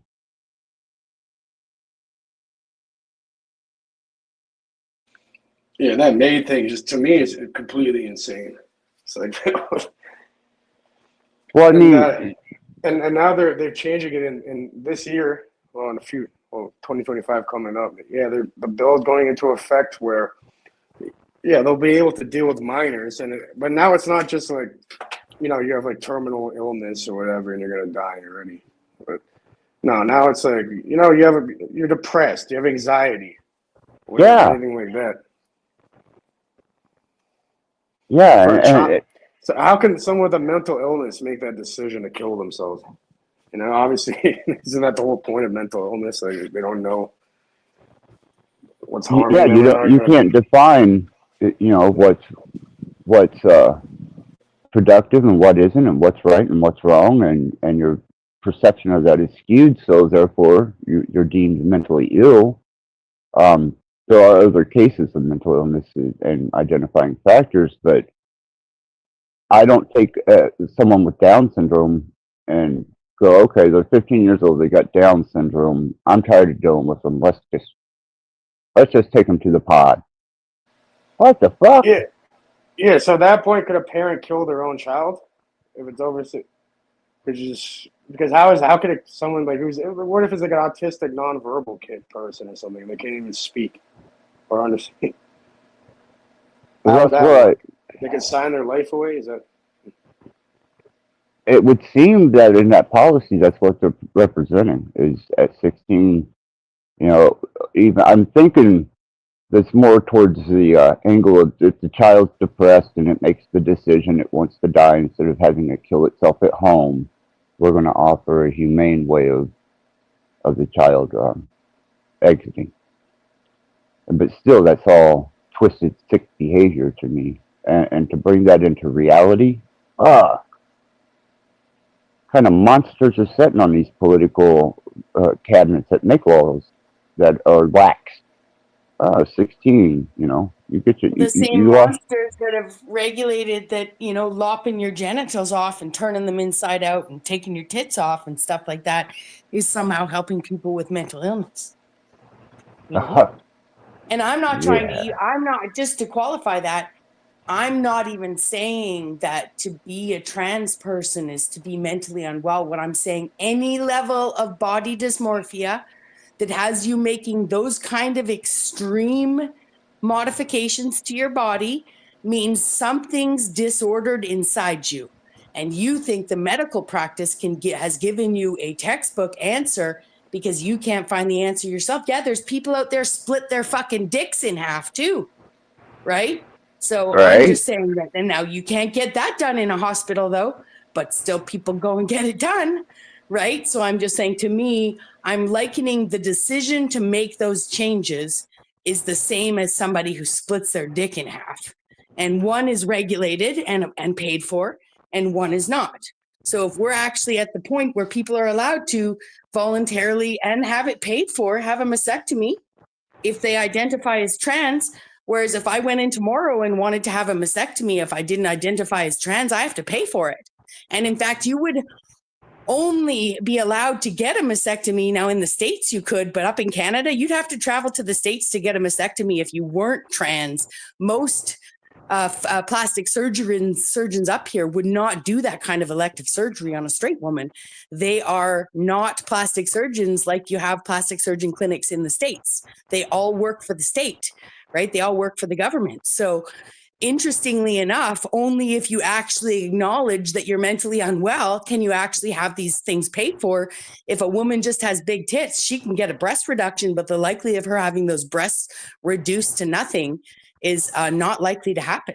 So then you have to say, okay, well, I've got lots of breast cancer in my family. I've decided to be responsible, have my breast removed because my grandma, my mom, everybody died. You know, there's a few cases, but you know, it's pretty fucked up when, you know, everyone's been normalized that even as I say this to you guys, you know, I feel like I need to qualify in case some trans person is going to be calling me a transphobe simply because I say you're not mentally well if you want to do things like that to your body. You know, It's and what's meanwhile, obvious. It's an obvious mental meanwhile, you illness. went to the doctor and you're seeing a doctor for the rest of your life and you can't see that you're unwell. Only people that are unwell go to the doctor for their life. You know, Angelina Jolie was one of the forerunners of pre-removal of the breast because breast cancer ran in her family. Yeah. And not that she's a role model for anybody. I mean, not that I am. But yeah, she kind of set a trend with that. And I know that she holds some pretty powerful influence over an entire genre of kids. You know, they idolize her. And young adults. Excuse me. You know, I'm like, man, you know, really? Cut my nuts off. I may get cancer there. I don't need them. Yeah. You know, what the fuck is that? Well, I mean, there is a certain form of breast cancer that they finally found a genetic marker for. And I think Angelina Jolie's story is one of those women who didn't inherit what her family had, but they came out with the test later. But you're right. Why do I even know that story about Angelina Jolie? Why is it even newsworthy? Why do we think it's appropriate for Angelina Jolie to be telling us anything about her health? Likely because of what you just saw in that axis, right? Right. Is that there's a subconscious influence, you know, whether it's intentional and put out or not. But see, these people are actors. They can say anything. They can say anything about their life, their real life. And I mean, they're paid fucking actors. And they're paid to say things. Yeah, and yeah, exactly. When you're paid millions of dollars to do a movie, you think that you go on YouTube or anywhere and just talk for no reason? No, you don't go public without getting paid. Period. Yep. So, yeah, you know, but instead we live in a society where everyone's like, oh, Bex, don't be mean to Angelina. She's just proving to us she's human, da-da-da. No. Do I run around the world telling people about my health problems? And don't get me wrong, we all need, I'm not saying that we shouldn't tell each other about our health. I'm saying she's a superstar. It's none of my business. You know, you're a cancer. Now you're an advocate for, you know, you're some sort of breast cancer fucking fundraiser person. That's exactly what she is. You know, I mean, look at the people who throw hundreds of dollars around YouTube. Some of these people that give hundreds of dollars on some of these small panel channels, either they're all in it together and they're sharing from a pool, or you're insane, you know?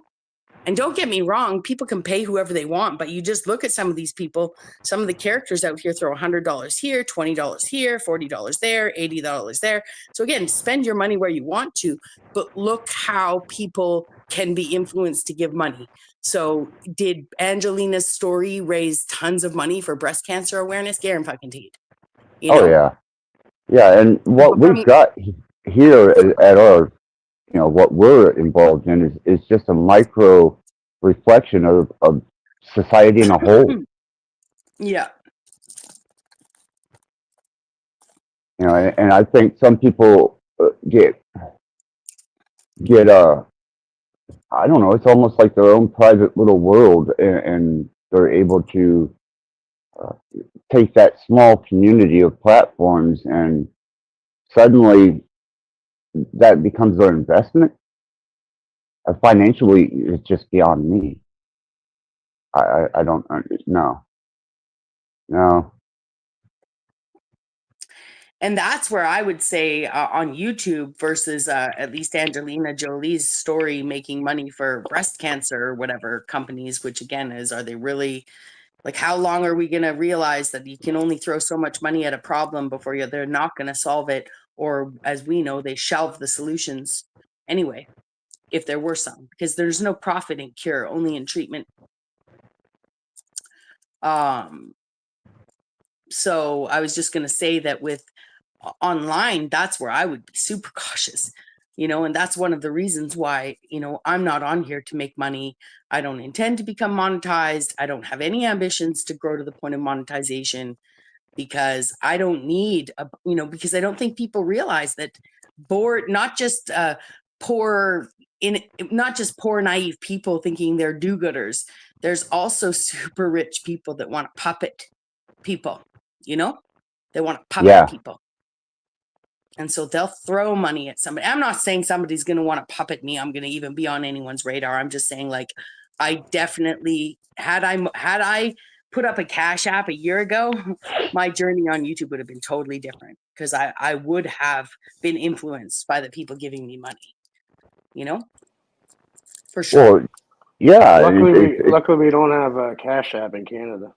Yeah, PayPal, whatever, exactly. But if I But had put up some means of, yeah, I know what you mean, right? Because then, and that's crazy. And I was talking with OTW about this before. I'm like, he's like, give me free. He's like, have you learned how to send money to my bank yet? I'm like, we're talking about it. I was like, bro, if you gave OTW like $50 a week and just take over his entire channel, you know what I mean? Guaranteed. Wow. Like for fucking nothing. It's like, all right, you're getting into it. But yeah, you can influence people like that, I guess, right? Talk about prostitution, digital prostitution. Yeah, someone could buy me 1,000 subs, and I wouldn't know it. Someone could do it at 10 subs a day for however many days, 100 days, and I wouldn't notice it. I'd be suspicious, though. I'd be super suspicious. I've gained 15 subs in 5 months. Okay, so if suddenly somehow I saw some growth on my channel, I'd be super suspicious. I'm not out here trying to fucking gain subs. In fact, unsubscribe. Not you guys, but all the fucking losers out there. Fucking unsubscribe. But again, it doesn't matter about my channel. I don't even use it. It does matter because it's an extension of you, and for those of us that have character appreciation or even personal appreciation for somebody. I mean, it would bother me if Cage's channel went down. It bothers me if certain other channels, like Jeff. I mean, Gen X Jeff, if he took his channel down, I'd feel the loss. I'd be like, damn, I missed that, And especially, Cage's certain late night extravaganza. I mean, damn, man, I'd miss that. Mm-hmm. So don't sell yourself short on that, because I appreciate value, man. It's all and I about the also value. You're a supporter of me, so I appreciate that. Oh yeah, anybody that thinks and speaks freely is well, that's written in my channel. No need to parrot here. I've met some of the people I really enjoy the most on YouTube through both of you, actually. Through both of your channels. Some of my favorite people out here. Are genuine people. Yours and Cage's channel. Well, see, there it is. Like attracts like, man. Mm-hmm. And real people attract real people, And hopefully. I'd love to say I'd met as many great people on Gen X Jeff's channel, but I would just say like I just really like Jeff. He's one of my favorite people.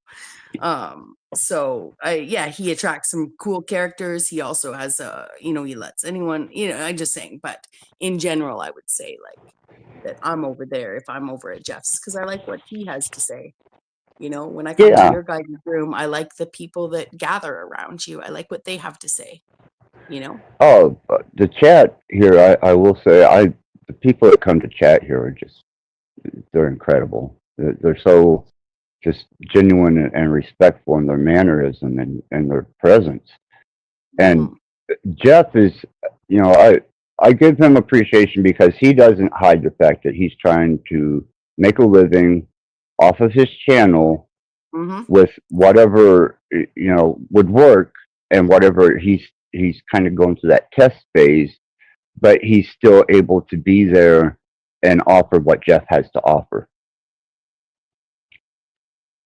Instead of just completely giving himself over to whatever, works and he's found that this makes money, so he's going to completely sacrifice himself to that. I don't see Jeff doing that. I think he's strong enough as a character in himself to persevere over that. Yeah. Axis, can you let my other cage fan? Yeah. What's he doing? You switching devices, Cage? Oh no, I got a call. Okay. So I got disconnected from my mobile. This is a computer. I see. Sorry I interrupted your mosquito mushroom or whatever video. Now it's gone. Yeah, I think you wanted to take the call. Okay. No, if you could let the other thing in there, Axis, it's still there. Oh, hold on. I'm trying to figure it out. You want your other Phoenix icon, or do you want the video icon? Both of them. Oh, both of them. Okay. I'm sorry. Let them all in, man. It's a party. There we go. There it is. All right.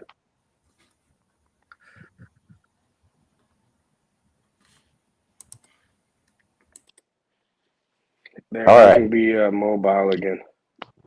There you go. Yeah, I happened to stumble across Jeff's and whenever he was coming across it, he was a Satanist and he still had a presentation to him. It's when I and that was early. I started hanging out there, and then I watched all these different personalities just start filtering through, and it was eclectic bunch of people at first, and then now it's just like everybody has to go through his nightclub to get to the next one. You know what I mean?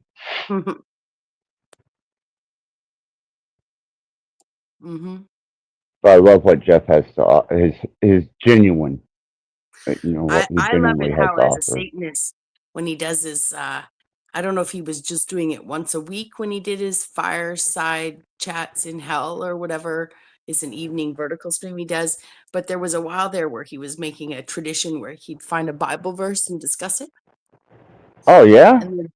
And then people come in and they're like, there'd be people that are like, you don't know Jesus, you're a Satanist. He's like, actually, we regularly, like, it's neat. It's neat. I just really appreciate. He's one of my like I already said, he's got a beautiful mind. He's got a beautiful mind and a beautiful heart. And yeah, he's promoted here freely. What I love, what I learned, one of the things I learned on Cage's channel, and I think that he would know from one of the last times. The fact of Satanism, I was just thinking that. Man. Is that what you're going to mention?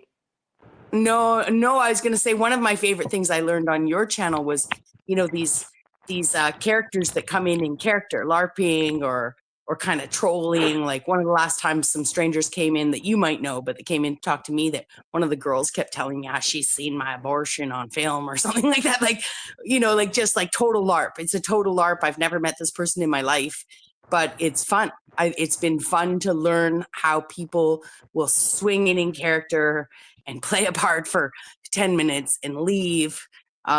It really helped me be aware of how, because those people LARPed so well and were so extreme, it helped me understand how many people are LARPing on YouTube. You know, they're playful LARPers. Playful LARPing trolls will fly in once in a while. On my and channel, troll like you. who? I don't Yeah. remember Oh yeah, there was 2 people that came in one day. I'd never seen them before. I don't think you'd seen them either, but you never know with some of the people that travel YouTube. They're really good. Some of them are really good with voices too, right? So they can get into a character and pop up and play something. So I have no idea who they were. But I managed it well. They were trying to get a rise out of me. They didn't. I kept laughing, you know, and they were, you know, this one girl kept saying pretty, you know, she was trying to get a rise out of me and she didn't get it. But she was that. Really? also I very, don't remember. I don't remember that. yeah, yeah. It was maybe, I don't know, 10 times, 15 times ago. But it was still, you know, when you think about that rabbi that used to pop in on your channel, whoever that was LARPing doing that could be one of my favorite characters. That I'm was not fucking sure. Pools, bro. I figured as much, right? But I mean, Pools, It's Rabbi. his The rabbi rabbi character is the best, man. What's But you know me, I'm a fan of Pools. I'm a fan of Pools. It's one of my faves. Oh, he's a master troll, that guy, I'll tell you that. He's hilarious. Have I interacted with Tim Cage? I know Pools in person.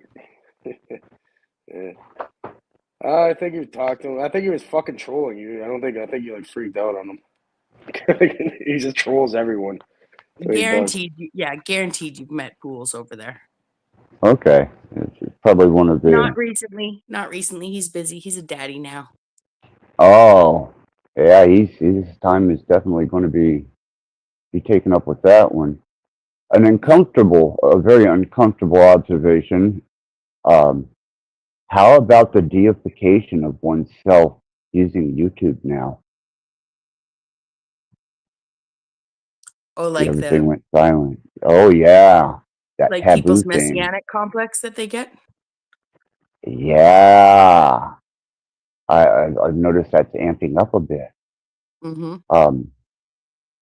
Is that not creepy?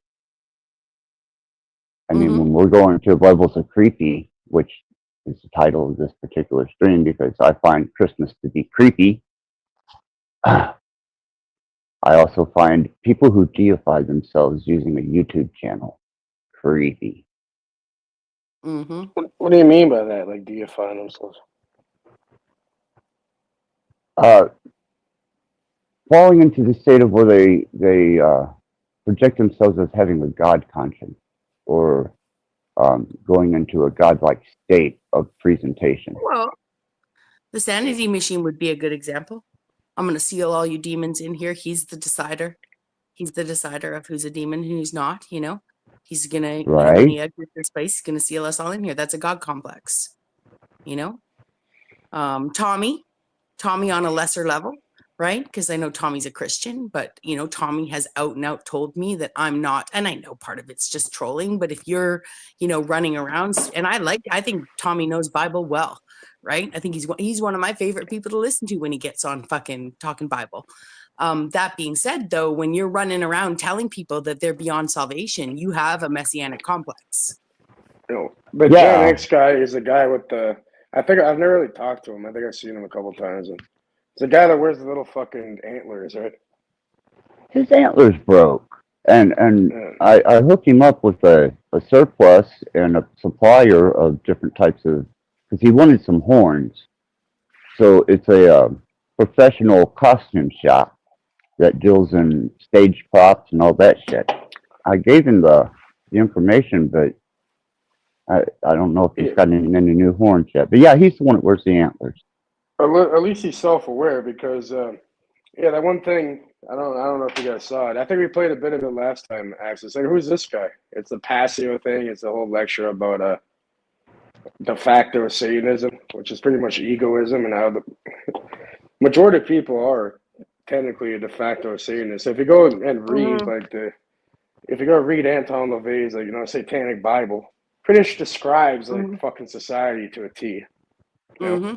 So people could say they're a Christian, but through their actions and through how they live, it'll paint a whole different narrative. Or you can call yourself anything. Mm-hmm. Well, it's Yeah. all de facto. It boils down Yeah. to being, it's like, oh, I'm a Christian. No, you're not. You're a fucking de facto Satanist, technically, or Yeah. egoist, or whatever. Yeah. Good point. And then the interesting part of that is, I would find Jeff that's who wore the antlers, Gen X Jeff. I would find him to be not a de facto Satanist compared to these other people. He could be a fucking de facto with someone else, right? Like he's claiming to be a Satanist, but he's probably not even an actual Satanist. So, No, or maybe Jeff, he's more aware of it. Even in Satanism, the idea of like people have vilified hedonism, right? So that the idea of any amount of basically, if you pursue self pleasure, you're a hedonist, right? And yet somehow hedonism has become vilified. There's nothing wrong with seeking self pleasure. It's this idea that you worship this pleasure to the extent of harming others or whatever. I just think even the idea of Satanist is, the Aleister Crowley, to me, right? There's a level. Yeah. I'm just saying I don't know what I'm trying to say. It's late. I always come up here too late, you guys. But yeah, well, I started the broadcast late, but I wasn't going to give one. It was in honor of, and then the others, I'm not going to give anybody the satisfaction of being my nemesis and anguish during a day that I know they're sitting back going, I bet he's feeling like shit. Yeah, you did your job well. You did good. Yeah, it was. You think people would purposely know you're in a vulnerable state because you tell people what's happening in your life, like, oh, let's go fuck with Access I'm now, talking kind of thing. My daughter and my mom. Oh, okay. No, I thought you were talking about the panel. I thought you're kind of saying you waited until that day was over to go live, kind of thing, like after 12 or whatever. No, it was my daughter and my mom. Oh, okay. Yeah. Yeah, but there are people on YouTube that will fuck with people because they know they're vulnerable. Yeah, and we don't want that either. They'll try to. Guys. They'll try to. It's up to you to be resilient, you know what I mean, and not let it affect you. But there were definitely people that would try to, knowing that you're not at your strongest, try and fucking tear you down. That's 80% of the people I've met out here. Yeah, I was doing a pretty good job of that on my own before I went live. So, I don't need help. Yeah, I don't need any other help. I've got this. Definitely, I've got this.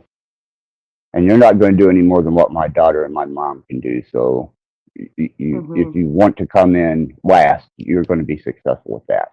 Yeah, I had a fucking fantastic Christmas. I loved everything about today except for one 7-minute phone call, which then had me a little bit, but then I got to lean on a friend, and that was a gift, right? So, always. But ultimately, other than that, it was a great, I'm really happy with what I did for myself today, what I had planned, who I visited with, who I talked to. And like I said, the 1 7-minute fucking phone call that I shouldn't have answered, just let me run into another friend's arms. So that was great.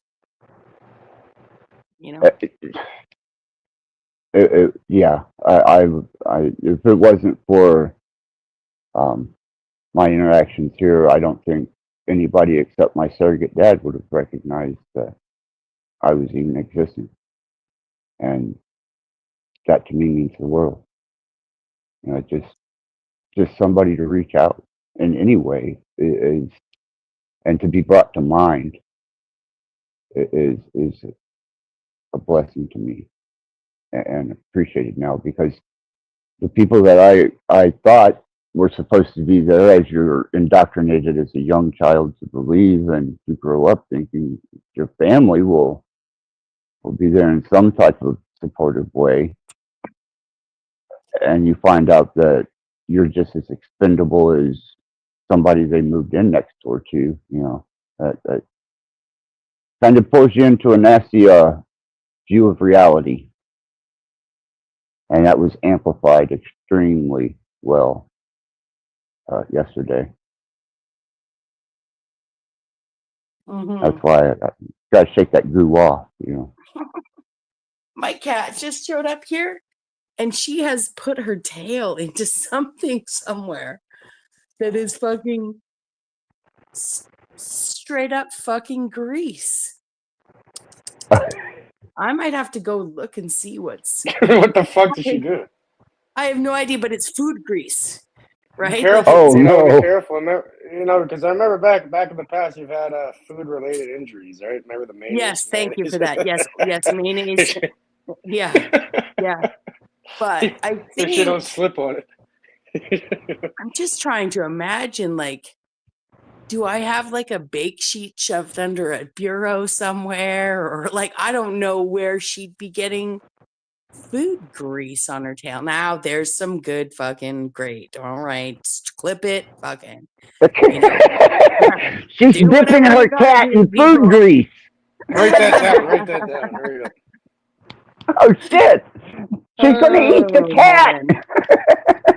But everyone's like, well, maybe it's your million McDonald bags around you. Fucking You ever fucking I thought, what happened to the whole thing? Remember the cat you have in your freezer? You get to defrost that yet or no? Oh yeah, she's been cremated. Okay. No, were you actually being serious about that though? Oh yeah. I don't believe you. I don't believe you. I know you don't. I know you don't. But I did. And now I guess the only way I could prove it would be I could show you the container with the ashes and the receipt of the date, but then I can't prove to you when the cat died, right? So, but there's definitely I have a receipt and a container of ashes within. It sounds like you're doing. Weeks. It's just a shock value sensationalization of it all. Nice shock value. So you're using the tactics you've been learning. Well, see, I do love that you don't believe that I had a cat in my freezer for as long as I did, because it actually creates that plausible deniability for the rest of the fucking YouTube to not believe me as well. So that's great. I'm not proud of how long I had my cat in my freezer, So if nobody I still got Rat died a couple weeks ago. Yeah, you could Google how common it is for people to have their dead pets in their freezer, and how long people have kept there's a guy out when someone found out I can't remember who was telling me, but that I had one of my friends, that I had my cat in my freezer for, some extended period of months. They reminded them of when they moved their dad and downsized their dad, to a condo or whatever, right? That they were telling me that the only reason that the dad finally got rid of the dead dog in the freezer was because the condo didn't have room for the freezer. They'd already moved the freezer with the dog in it once. Like, we're talking years. Wow. See, I'm not through grieving Rat, so it's hard for me to. I'm still grieving. No, this is a real. I'm fucking shocked. I just looked it up, and they're giving like a step-by-step guide of how to freeze your fucking animal in the freezer. Yeah. Apparently, people do that. Are you a serial killer, Bex? What's next? No, she died naturally. Yeah, I was assaulting animals there for a while. Pets that I had when I had my menagerie. I had reptiles, and some of them would. When they died, I'd use salt to mummify them, and once they were mummified, I set them on my altar, and there was 4 or 5 different reptiles I had up there mummified. But once I learned how to use salt to suck the moisture out of the body, and how to actually mummify the reptiles are easy to mummify, if anyone wants to know. easier than a mammal. Yeah, I had several wet reptiles on the fireplace altar in the living room. Mhm. Didn't phase me a bit. Megan said they Googled it and said it's not that common. Yeah, I'm sure. Why the fuck would you put it in the freezer though? When the family cat died, I went and buried it. I just buried the cat. Well, living in the city and being a tenant in an apartment building, there's nowhere here. Not only did it happen in November, and as much as I brag about how little snow we get here, basically I'm like in a city, a port city that, you dig a foot down in the dirt, you're going to hit either a rock or you're going to hit concrete. Like there's, where I live, I could walk the park tomorrow and show you that most of where I live is nothing but rock. Right. Even though we have green space all over the place, there's huge rocks out of it. The grass is very laid barely on top of fucking rock. So I would have had to drive to nature, to find somewhere to bury it. And out in nature where I live in November 22nd, everything's frozen. Right. So it's not to mention getting the shovel, figuring out the location, getting out there. I don't care. I don't think anyone can tell me where to bury my cat, but it's technically also illegal. Again, I don't care. Nobody's going to catch you, and I don't mind breaking that law, but I also have no desire to go bury my cat in some random forest. If I had friends that owned property in town, then I would go see if they'd let me bury my cat on their property. And I do know people out of town that would have let me bury my cat on their property. But again, we're talking about taking a road trip in the wintertime, which as soon as I get out of the city, there is snow, And so no matter what, I would have been waiting till the spring to find somewhere to do it. And I'm not going to drive my cat out to the middle of fucking Duncan because I know a farmer out there that'll let me fucking put the cat on the property.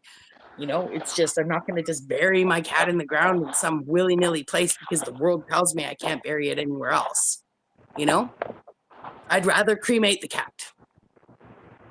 Is that what you wound up doing? Getting it Yeah. cremated? Yeah. Okay. Yeah, the family dog, that really pissed me off too, because when I look at the reviews, pretty much they take advantage of people, run a bunch of useless tests and fucking do a bunch of bullshit just to say, yeah, you're gonna have to, the dog's fucked, you're gonna have to put it down. And then, by the way, here's like $2,000 bill for nothing. Yeah. Yep. And then they fucking, they want to they refuse to give back the dog's body. So it's like, either it gets either way it's getting burnt pretty much. But if you want to have the ashes, then you got to pay $200 or $250 or whatever. Yeah, you can't take your animal to a pet to a vet and have them put it down and then leave with your animal. Yeah. That's not. Yeah, no. Now, but I've never asked. I know it's a little bit different. And maybe I didn't know that you could do that. Maybe I'm wrong about that, but it doesn't feel right to me. Now, you can have vets do house calls, though. A vet can come to your house and you can pay to put them down. And then I would assume that when you've done that. But are they going to take the body, though? They would. They would, because they'll send it to be properly disposed of, whether you're paying for it or not, right? That's included in the price. But I would imagine when you invite a vet into your home to put your cat down, you have the choice to keep the cat and bury it yourself. No, I don't know. I'd have to call the vet to see if I put my cat down, am I allowed to take it away and bury it? I never questioned because, with the 3 cats that I've put down. See, I've had 4 cats cremated, and I wish I'd never started that because it really is an expense that I don't care. It's easy. It's not about keeping their ashes. It's about what I said earlier about, not living somewhere where I can just bury the cat near me.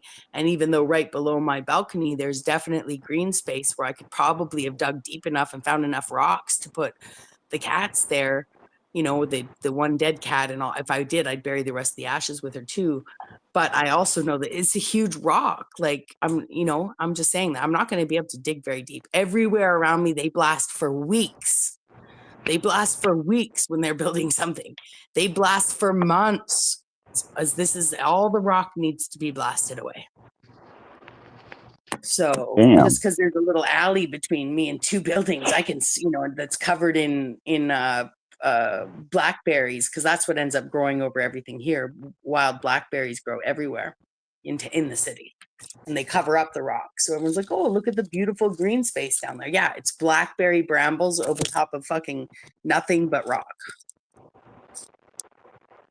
I know here in the States, if you have your animal put down, you do have the choice of, taking the body and burying it, having it cremated, or having them dispose of it.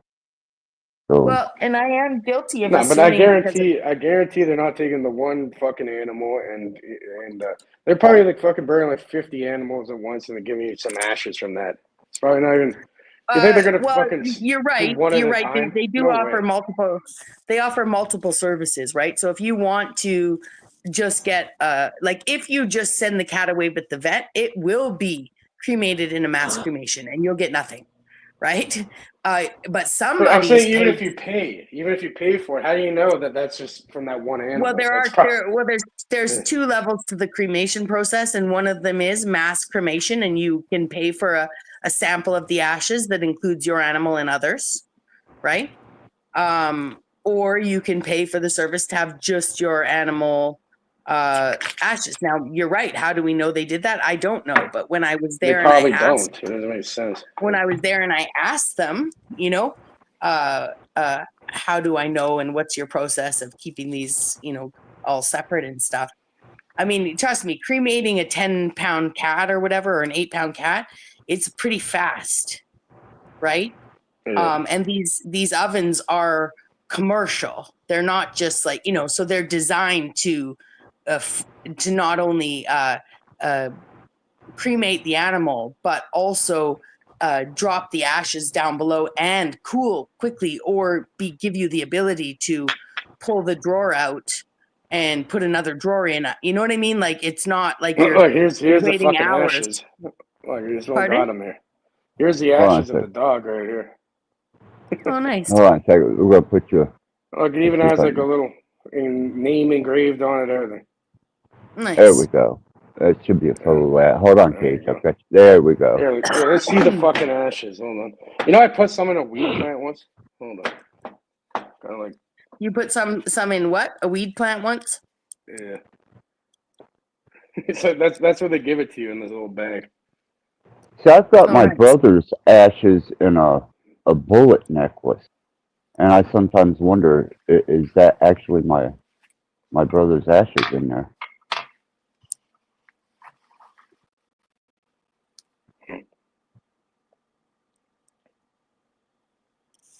Okay. Yeah, I'm sure most of the time. I don't know. I wouldn't trust them Well, to separate it. It's like well, yeah. it's a business. They don't I give mean, a fuck. That's it. They're just like, yep. And as somebody Well, who, so skeptical of everything I read, trust me, I was also skeptical, but I asked questions. I felt like they were being trustworthy. I felt like the two nerds working there laughing at my dark humor. Because, I had those ladies laughing. Man, we were laughing so hard. I don't think most people drop their dead animal off and spend up half an hour laughing with the crematorium ladies. Fuck, we laughed. So, you I probably think love they're it. psychotic or something. This is the crazy one here. It just came out the freezer. Who knows? they get lots of frozen. I mean, most animals are delivered to the crematorium frozen. Because even the vet freezes your pet. Oh, that's true. What are the rules up there? Because Big box for a chihuahua. It's not a fucking chihuahua. for human cremation, because I've always questioned whether my brother's ashes was actually my brother's ashes in that necklace. And well, this is where I would say, everything's kosher, man. right? The ashes are So kosher too. Yeah, odds are ashes are kept kosher too, and no mixing of the peeps. You know what I'm saying? Shout out to my Jewish friends. Now, I know actually Jewish people, they've just started normalizing cremation. Not normalizing. Some modern Jews are taking on the idea of cremation, right? But ultimately, a lot of religions don't practice cremation. And Jewish cemeteries, if you actually go into Would them, you'll you see would that you want to get cremated, every. Bix, or no? I don't really care. It doesn't really matter, right? Yeah, it doesn't really matter to me. Okay. But I know if you've ever been to a Jewish cemetery, you'll find that they're actually quite different than other cemeteries, in that everybody, all those bodies are in more like tombs than dirt graves, and they have air holes, pipes up the top, right, just in case someone's alive, in case someone's buried alive. That's like But I yeah, hear him and they screaming. used to have the Oh. bells. They used to have a bell. They used to have a bell instead of an air hole, and just in case somebody got buried alive, they could ding ding ding ding ding ding ding, you know. Right? But yeah, they're not buried coffin to dirt. Jewish cemeteries and old Jewish cemeteries, you weren't allowed to have any kind of tattoos or body modifications to be buried in them.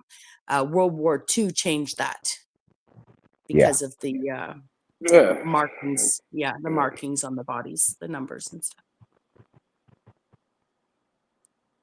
We actually have. I have a family friend that actually has one of those tattoos. So she's still alive. Wow. Yeah. She could have it removed. I had my She tattoo could, but removed. no, she keeps it there on purpose. Yeah. I don't know. She does like Yeah. she goes to like libraries and different places and give talks and shit. That'd be a racket, eh? If I was a super old, I'd probably pretend to be Jewish and put some faded numbers on my arm. Oh, hell. No, but they could trace that. Someone will call you. They could trace that all back though. Your family and We were everything. talking about shock value, though, right? Yeah, whatever keeps them up at night. Exactly, right? I didn't mean to discredit your family friend or minimize the honest, literal horrific things. At least I think, it's my mom's friend's mother. I'm not even sure if she's still alive. She probably is though. She was alive last time I checked. My friend, I had a friend that I grew up with, was a Facebook friend for a while, but in 2020, she unfriended me over some divisive statement I made. Anyways, one of my favorite, non-friends from high school, just a character. She had an aunt that lived to be the oldest, she was the oldest person in Canada until she died at 118 just a couple of years ago. So it's definitely not impossible. There's for somebody to exist with a number on them still. People live a long time, and people went into those places really fucking young. Yeah, I just had some really bad time travel Jewish jokes hit me, and I think they're original.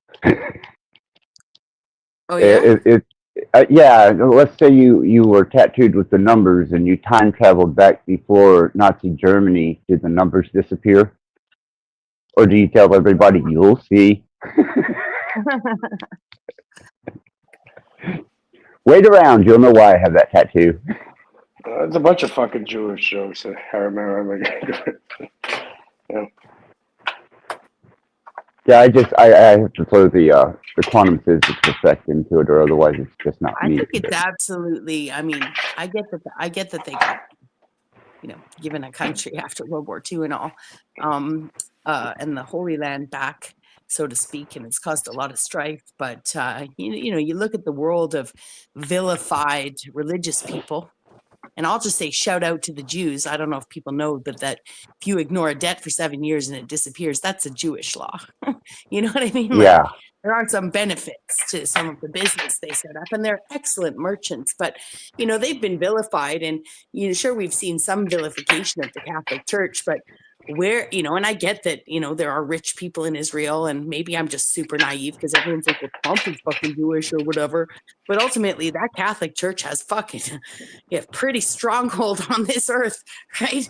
They got a lot of fucking money, and nobody's sitting here like, constantly vilifying the Catholics. All they ever talk about is like one movie, and one act. And I know that it's huge. Again, I'm not trying to minimize the pedophile movie. Boys. Yeah, but it's all just PDF. I mean, those people, the Catholic Church is fucking rich, There they are. Like, Oh, they're fucked. They're beyond fucked. I mean, I'm just saying that, like, I'm sure that if you were to put side by side Jewish money and Catholic money in the world, I don't think you'd be up to. Well, first of all, we know the money doesn't spend any different, but I'll bet you whatever, both those institutions are equally wealthy. You know? Yeah, how come there's no Well, I more know my- comedy allowed anymore when it comes to stuff like if you said like this old joke, I don't know, I forgot the number. Like how do you fucking fit 12 Jews into a Volkswagen? Oh, no. Oh, Or no. stuff like that. You know, so it's like, okay, back then. Oh. Yeah, I know it's. Now you'll get canceled for a joke like that. It's dark humor. Yeah. Doesn't mean you're anti-Semitic or racist or something. Yeah, you can say Yeah, a the joke way about it anything. goes, you know, it's funny Yeah. because a Jewish comedian could tell those jokes, but a But non-Jewish I used to comedian make. I have Jewish friends. Like when we were little kids, Yeah. I used to go to bar mitzvahs, bat mitzvahs, and shit. And we make jokes about that shit too. Like about Jewish jokes and any type of race or any jokes at all. It's fine. I've told some pretty dark jokes on stage, and I know they've offended the person that was the subject of the joke, but he didn't realize nobody knew it was him. But ultimately, I've made jokes about murderers and stuff like that, and and I made the whole room laugh. And we have humor to alchemize tragedy and things. That's where I think. But to get away from the Jewish talk for a minute and to use a different example, for instance, if you don't include people with disabilities in your narrative as whole people, you're supposed to change your language now to a person who uses a wheelchair, not a person in a wheelchair, or you know what I mean? Like there's just like all this fucking, pedantic fucking nonsense, to make sure that you're inclusive and you're not seen as an ableist, right? Don't be an ableist. I think that's what they call it, ableism, right? But ultimately, then if you really wanted to be a non-ableist and include people into the world as include people as Everyone disabilities. catches. It's comedy. It's Let me just finish. indiscriminate. I know I'm sort of stumbling here, but just let me just finish, because Sorry. I can't make a joke about someone with no, who's lost both legs, but that guy can make jokes about his own loss of legs. And yet that same person could tell me that if I treat them different because they don't have legs, I'm being an ableist. Do you see what I'm saying? Which is why I invented Choose on Straws as one of my sock accounts one time, because I was running around trolling Nicole. I was being nice, or Noelle, or whatever her name is, right? I was being nice. I wasn't being rude about her, but I'm just like, it's a non-ableist way of including people 100%. If you want to be treated as my equal, then I'm allowed to tell jokes about your no legs, or your chewing on straws, or your stutter, or your accent, or your anything, It's like, you don't get to tell me I can't treat you differently and you want to be treated the same, but then tell me I can't make jokes about you, right? It's insane. There's what, protected classes now who you can't joke about, and that come in with the whole woke thing. My rabbi posted, yeah, it was yesterday, where he had thought one of his pastor, a Christian pastor, had died, and he put up, kind of a memorial for his passing, and it turned out that the guy didn't die. And man, the comment section was hanging, Rabbi Lou, and just absolutely coming at him for spreading a lie and falsehoods, and how he needed to get himself correct in his delivery. And he posted an apology today, and they tore him down. And it was it was a mistake, and I could see how it would confuse people, but he did apologize today, and now we got to wait and see if he's going to be shunned a bit by that, or whether they're going to reprieve him because he made a digital apology to everyone for making a mistake. Oh, what the fuck? You know, it was a Yeah, mistake, he needs a publicist, man. Fuck, you don't right? apologize. Don't apologize on YouTube, man. You will be fucking preyed upon. You know, like yeah. I mean, I definitely have apologized directly to people on YouTube, but also just that nature in myself is in what made me people prey upon, for sure, for sure. Yeah, It shows I've it. seen, Yeah, now people, if you feel guilty or you feel at fault, people will play on that and they will shame you and blame you. yeah, I haven't ever, you have respect for your rabbi, or at least you're supposed to. And, I don't even I, have a rabbi, and I feel like I have respect for rabbis. right? Yeah. And to look at his comment section, especially from fellow messianics, I was like, hold on, who's throwing stones here and why are there stones being thrown? Okay, no New Testament. Gotcha. But still, this is wrong. Access. What are your thoughts on the Hasidic? This is kind of people were talking about it for like a day, and then everyone kind of forgot about it. But yeah, earlier this year, I think it was. Remember the Hasidic Jews, the tunnels under New York, fucking Yeah, I like remember that. children-sized mattresses in them with fucking shit and blood on them, blood stains on it. Yeah, I do. I Well, do remember that. well, and technically, if you actually see the footage of where the the main footage of that tunnel stuff was actually showing that in one of the study rooms in one of the synagogues, the wood paneling jutted out from the wall in such a way that the exit to these tunnels was through these walls in the synagogue, right? Or this Jewish study room. I can't say it was definitely a synagogue, but and then they lead into these things. And that's where I'm going to say, like, I'm not, just tour me through it. Okay. Because you can stitch together fucking pictures of whatever. And I just don't, people don't believe anything they have on TV, but they'll believe everything they see on YouTube. It's fucking retarded. Yeah, I'm going to post a link. All right, so what do you believe then? How do you have any sort of belief? Like, everything's a psyop at that point? Everything's fake. Okay? So this is another trick that's being pulled too, right? You muddy up the waters with some That's bullshit. your interpretation of what I'm saying, not what I'm saying. Because there are real things that are happening that are not known to the majority of the people. Obviously, people have secrets. People have certain groups they operate on, even on smaller, microcosm. Like even look around you with YouTube, right? People click up. They have their own hidden agendas. So now I'm not extrapolate that to the macrocosm. Obviously, shit like this is happening, and then that's a perfect way. Like you could inject quote conspiracies are just completely bullshit and retarded to confuse and trick people, and then everything's discredited, right? Yeah. It's a perfect way to fucking operate. I guess that's where I would say, one thing I've learned as much as I come up and share what I think I know and seem to have an opinion on things and stuff like that. Like what I think and what I believe is for me. I don't need outward validation for that. Right? So do I stand on a square? Yeah. Is my square, do the corners or does the goalpost move regularly on that square? Sure. Because I'm trying to figure things out. Right. So I don't adhere myself to any one square thinking that I know for a fact that's a fucking fact, but do I take in information in a way that I'm going to first of all, we all know any good lie has the truth woven in it. So the idea of being able to sell me a complete lie is without some truth woven in it. To me, you're not going to fool the masses without telling a lie with some truth in it. So I'm looking for the truth in it, but I wouldn't sit down. I mean, I've already done enough of that on YouTube.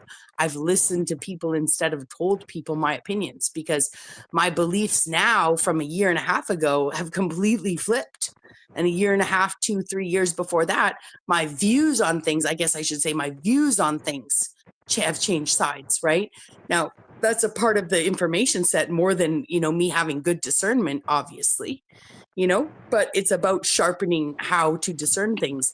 And one of the best things to do in the world, I find, is to not share those ideas with people in a way that you need validation from those people. So I'm not trying to convince everybody don't believe anything you read. I'm trying to tell you that there's even humans unintentionally lie by filling in gaps of stories with theories and presenting them as fact, right? So they're not even meaning to lie. They're just jumping from A to B and throwing a logical inference in between. And like you were saying, right, like the best lie has to have a seed of truth in it. So Yeah. yeah, the best way to confuse and make it to the point where you really can't believe fucking anything because and have that tactic, that psychological tactic being employed is through muddying the water. Right. So purposefully, I'm sure this happens all the time. That you could purposely inject false narratives into the media or these, we go look up information just to do that exact thing. Right. Yeah. Well, where does it borderline between what is a lie and what is entertainment? Because technically, if you put together a movie, it's fabrication. It's a lie. It never happened, and it was compiled together in a movie, but it doesn't make it factual. So it's a lie, but we sit around and enjoy it, and we entertain Well, ourselves yeah. with it. Yep. And a good It could be example done. of that, a good example of a loop like that, where you've got, okay, the story of Schindler's List, right? And then they make Right? a movie. And now in high school, they teach history using Schindler's List. Oh, hell Right? no. Oh wow, really? So, yeah, that's fucked in my opinion. Oh man, I had So I no think, idea. when it comes to discernment, right? So it's like this, right? I could read stuff about botany. I could read stuff about mycology. I could read stuff about organic chemistry, right? And this is all technically, I don't know if it's true or not until I do that experiment, right? And then I use the knowledge that was gained, follow the exact steps, and all of a sudden, yeah, you have DMT or something. So it's like you can, there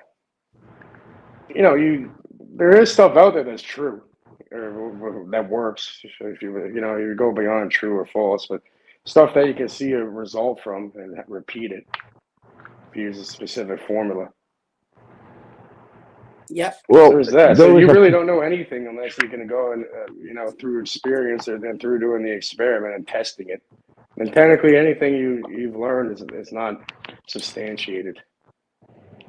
If you want to go, Well, there's- if you don't want to believe anything or you have that level of discernment where, yeah, you're questioning everything, which is great. But how do you actually bring that? So how do you prove what's true or false? Technically, if you want to use those terms, the experiment. That's what I'm thinking. You got to fucking deal with it. well, I suppose there's a borderline there somewhere in history, as we recognize it, where the library became more filled with works of fiction and somebody's imagination and fantasy than factual documentation. Because you go into a library now, they have a small section that's true and real, but the rest of the library is fiction. It's all a library full of bullshit.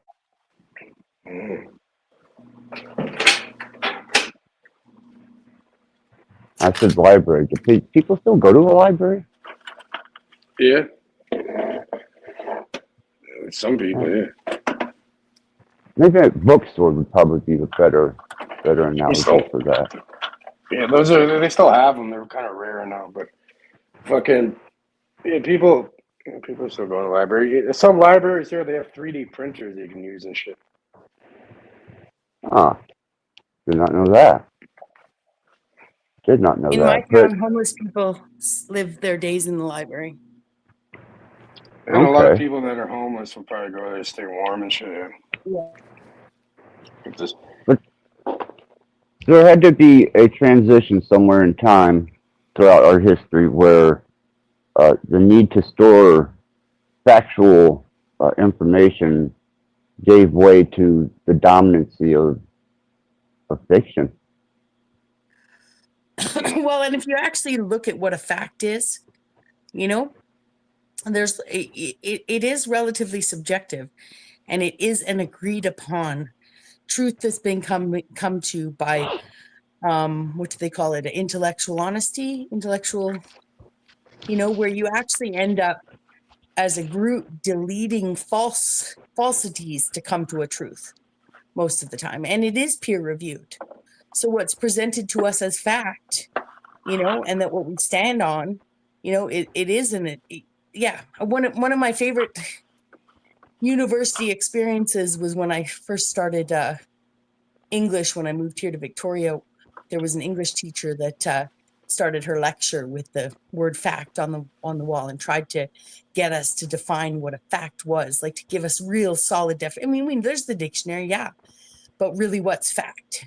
What do we know is fact? It didn't matter what people said. You can really show that that not as much stuff that we think is fact. Like, for instance, we take a lot of theories in science and we hold them as fact. Evolution is a theory. It's mostly all it's all scientific theory. But, exactly. Like for example, look, here's pH up and pH down, right? Mix them together, and I guarantee every time you mix them together, you're going to get the same result. It's not going to be good either. It's going to create a bunch of toxic fumes and start boiling, fucking going so on it's fire a and fact shit. that when you mix those two things together, that's going to occur. Yeah, exactly. Which you can read about, and you can learn how to safely do it. Like you always add it to water. You don't add water to it type thing. Yeah.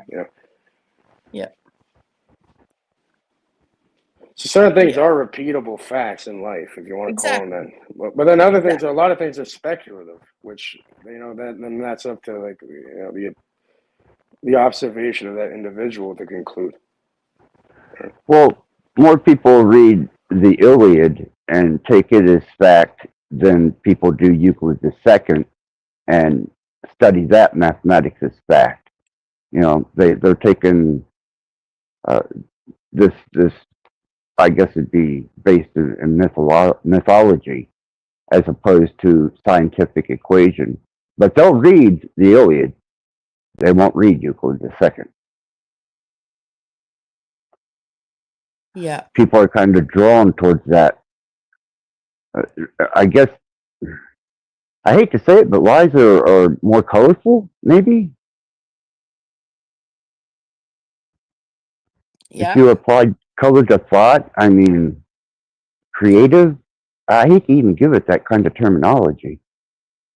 But I know one of Hitler and Goebbels' mottos were, if you're going to tell a lie, tell a big one, And apparently they were able to dominate an entire country and almost the world off of just telling big lies. People feed into the bullshit because it's more colorful, I guess. People don't like the answer, I don't know. And we definitely don't like that from authority.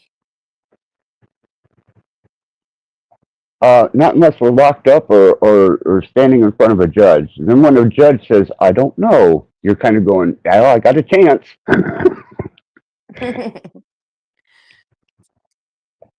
The jailers, though, when you're going into jail and how long am I going to be here? And they say, I don't know. That's stifling.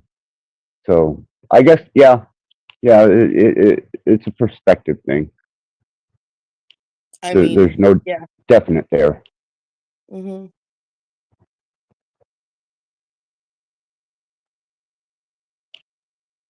Well, yeah, and then on the same note, sometimes I'm dealing with a blocked salivary gland. For instance, I've had stones in my salivary gland my whole life, and now I'm at an age where you go. It's only ever blocked up twice, and this is a bad one. And I've been to the specialist 6 years ago, so went to the doctor, went to the specialist. The prognosis is good news, right? That's ultimately good news. Nothing serious. It's a freak thing, happens in 1 in 20,000 people. I might have been able to mitigate it, keeping myself more hydrated and not being a smoker, but very many people aren't hydrated and do smoke and don't get this problem, right? It's a biological thing. So my point is that when I go to the specialist, the only specialist in the Canadian healthcare system deemed to deal with these, right? Like as a referral, I've looked into other clinics where they could go in and, less invasively and hopefully pull these things out. I've read medical papers on it 6 years ago. It was a new technology at the time.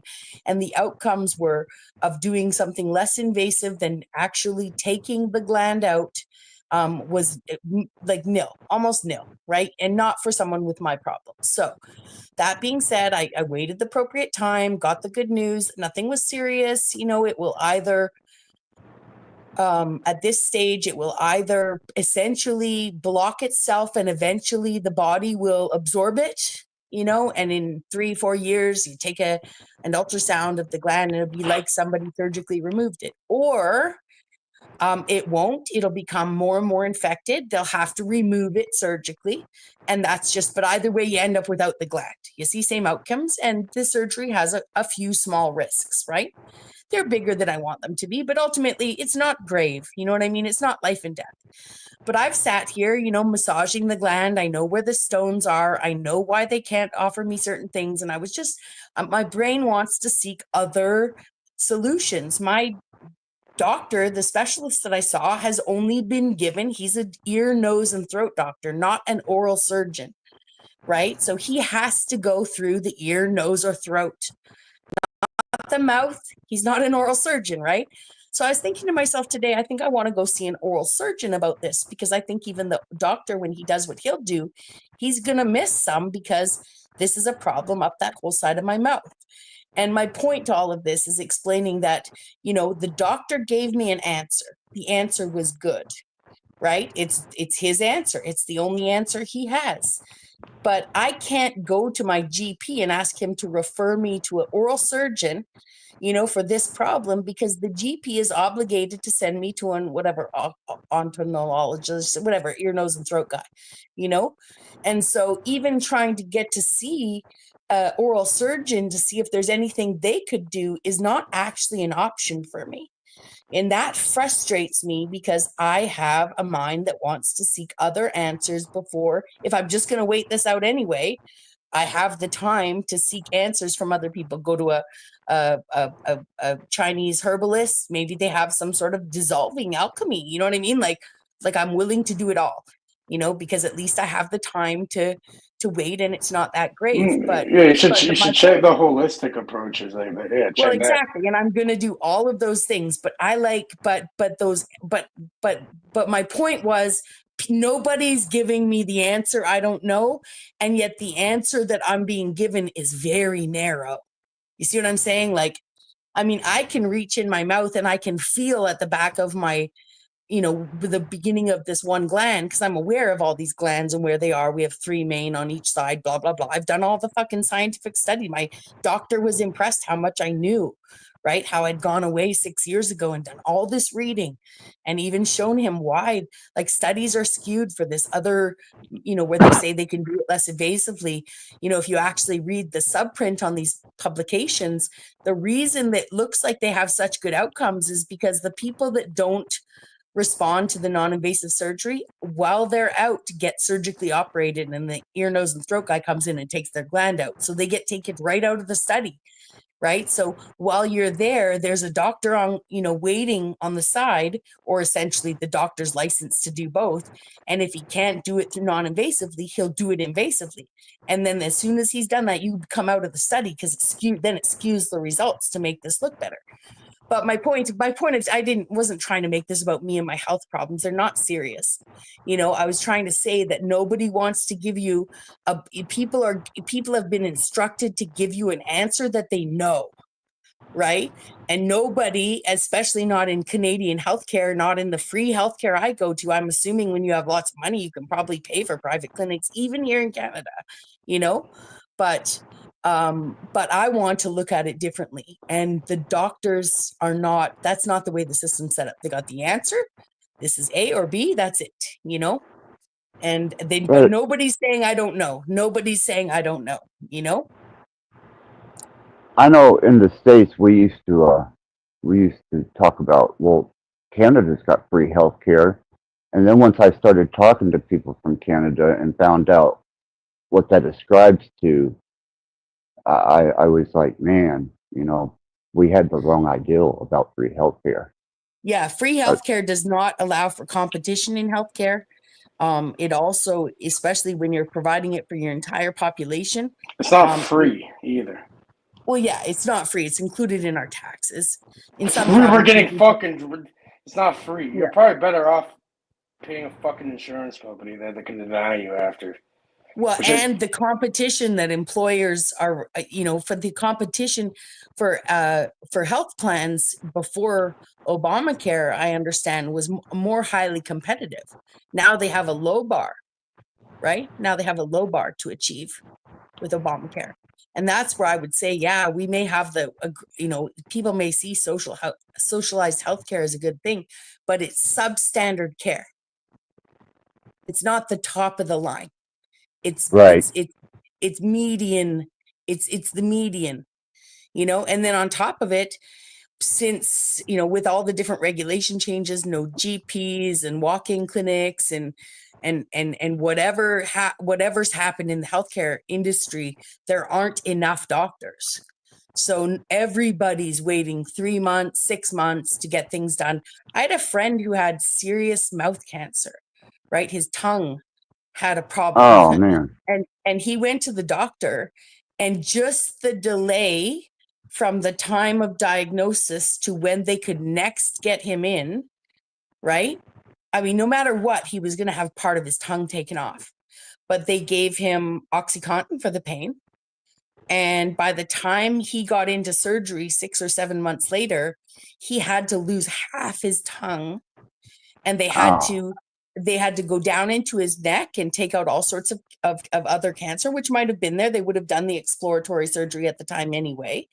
But he lost half his tongue, which meant they had to take parts of his body and reconstruct his tongue just like they do for people with, for other regions, right?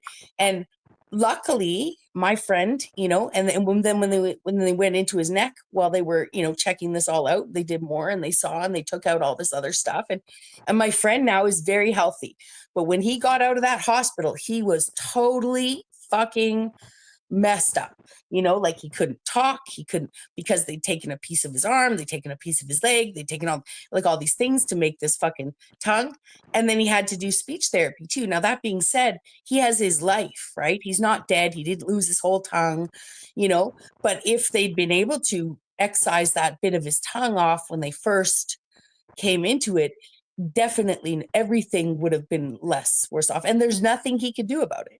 And people could say, oh, well, he was a smoker and a drinker and he deserved it and all that jazz, but a rich person wouldn't have been treated any differently.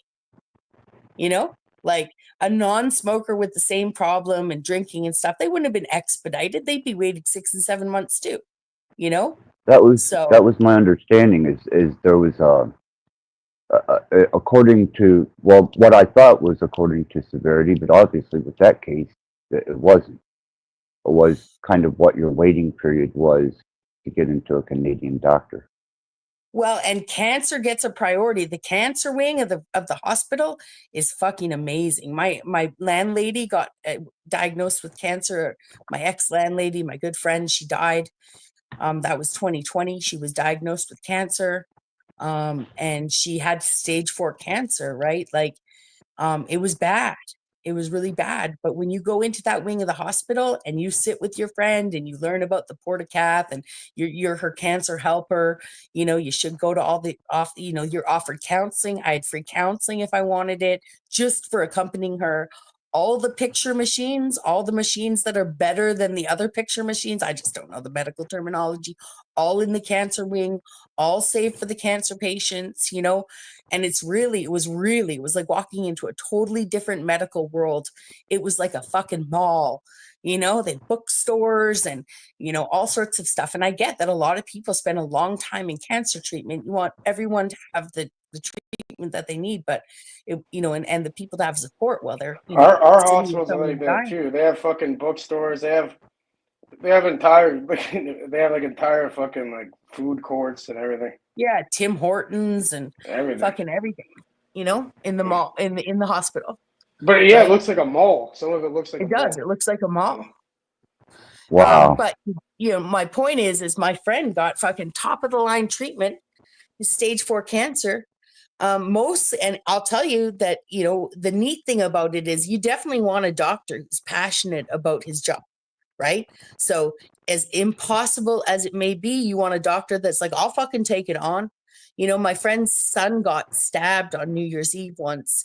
And when he was in the hospital, you know, he was called to the hospital immediately, right? So he's in the ER, he's in the emergency, you know, with his son.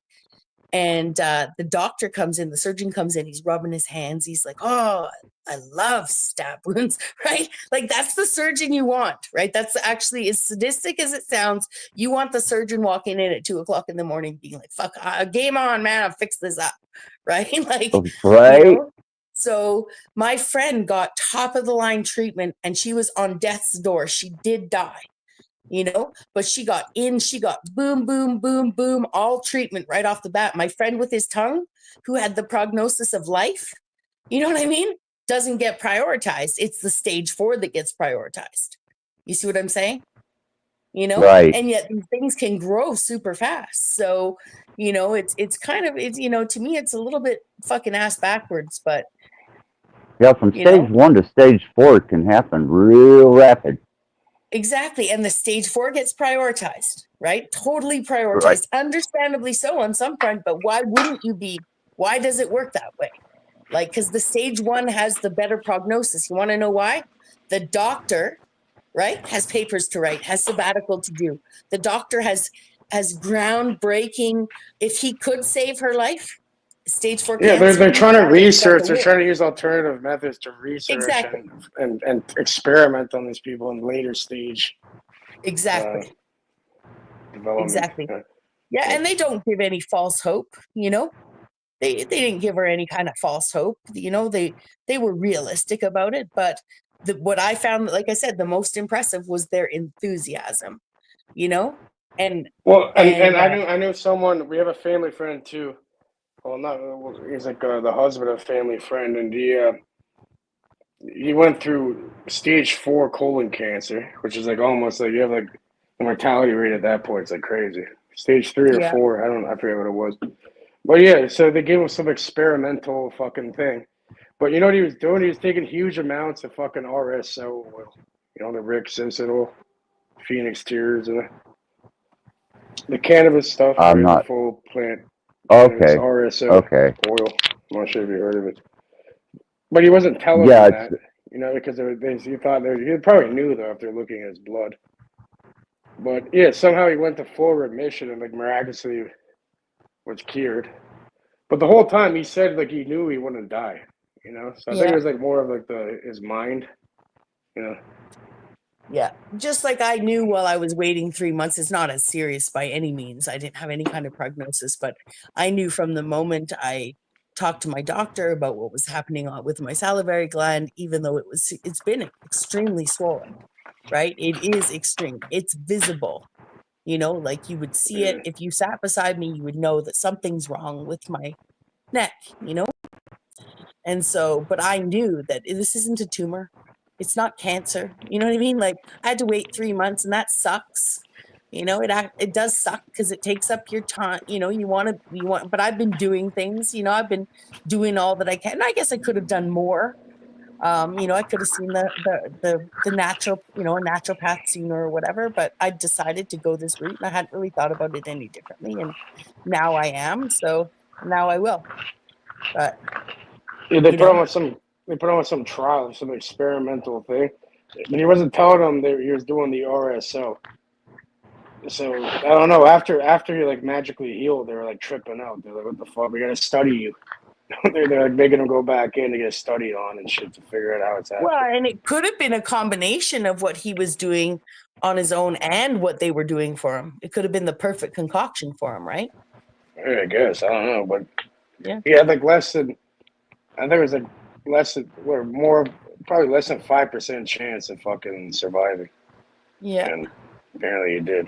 So Well, it's completely important fine. that people understand that kind of like the suffix itis on any kind of itis, hepatitis, you know, I can't think of the other ones. Appendicitis. Appendicitis. That all simply means inflammation, right? So I know we have hepatitis A, B, C, and all different kinds, and people think, oh my God, they're 3 illnesses. No, they're all tons of illnesses cause inflammation of the liver as well as alcoholism, right?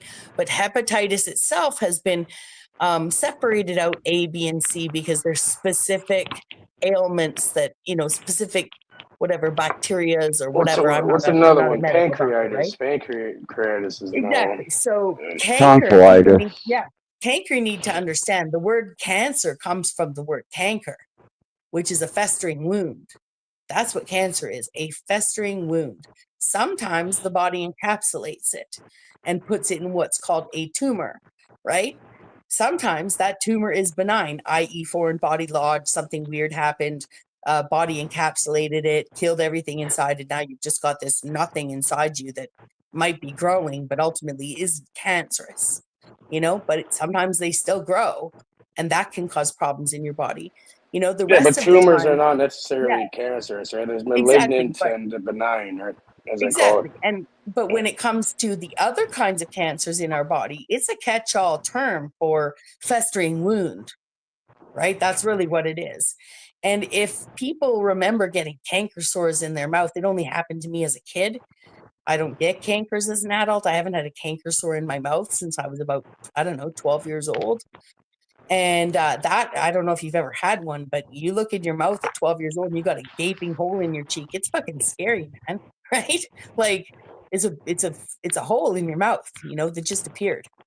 And yeah. And then my dad used to bring home these little capsules that were like full of it kind of seemed like cornstarchy stuff. Like he would just open up the capsule and put this white powder on it, and you'd pack it in there, and it would kind of sit. You weren't supposed to like move your mouth or else your saliva, and it would just sit there, and within a couple hours it would heal, right? So cancer can appear and disappear very quickly in our bodies. It is a There are festering wound. phenomena of people going into not just remission but absolute recovery. Exactly. And I've seen it. I know people who did that. Yeah.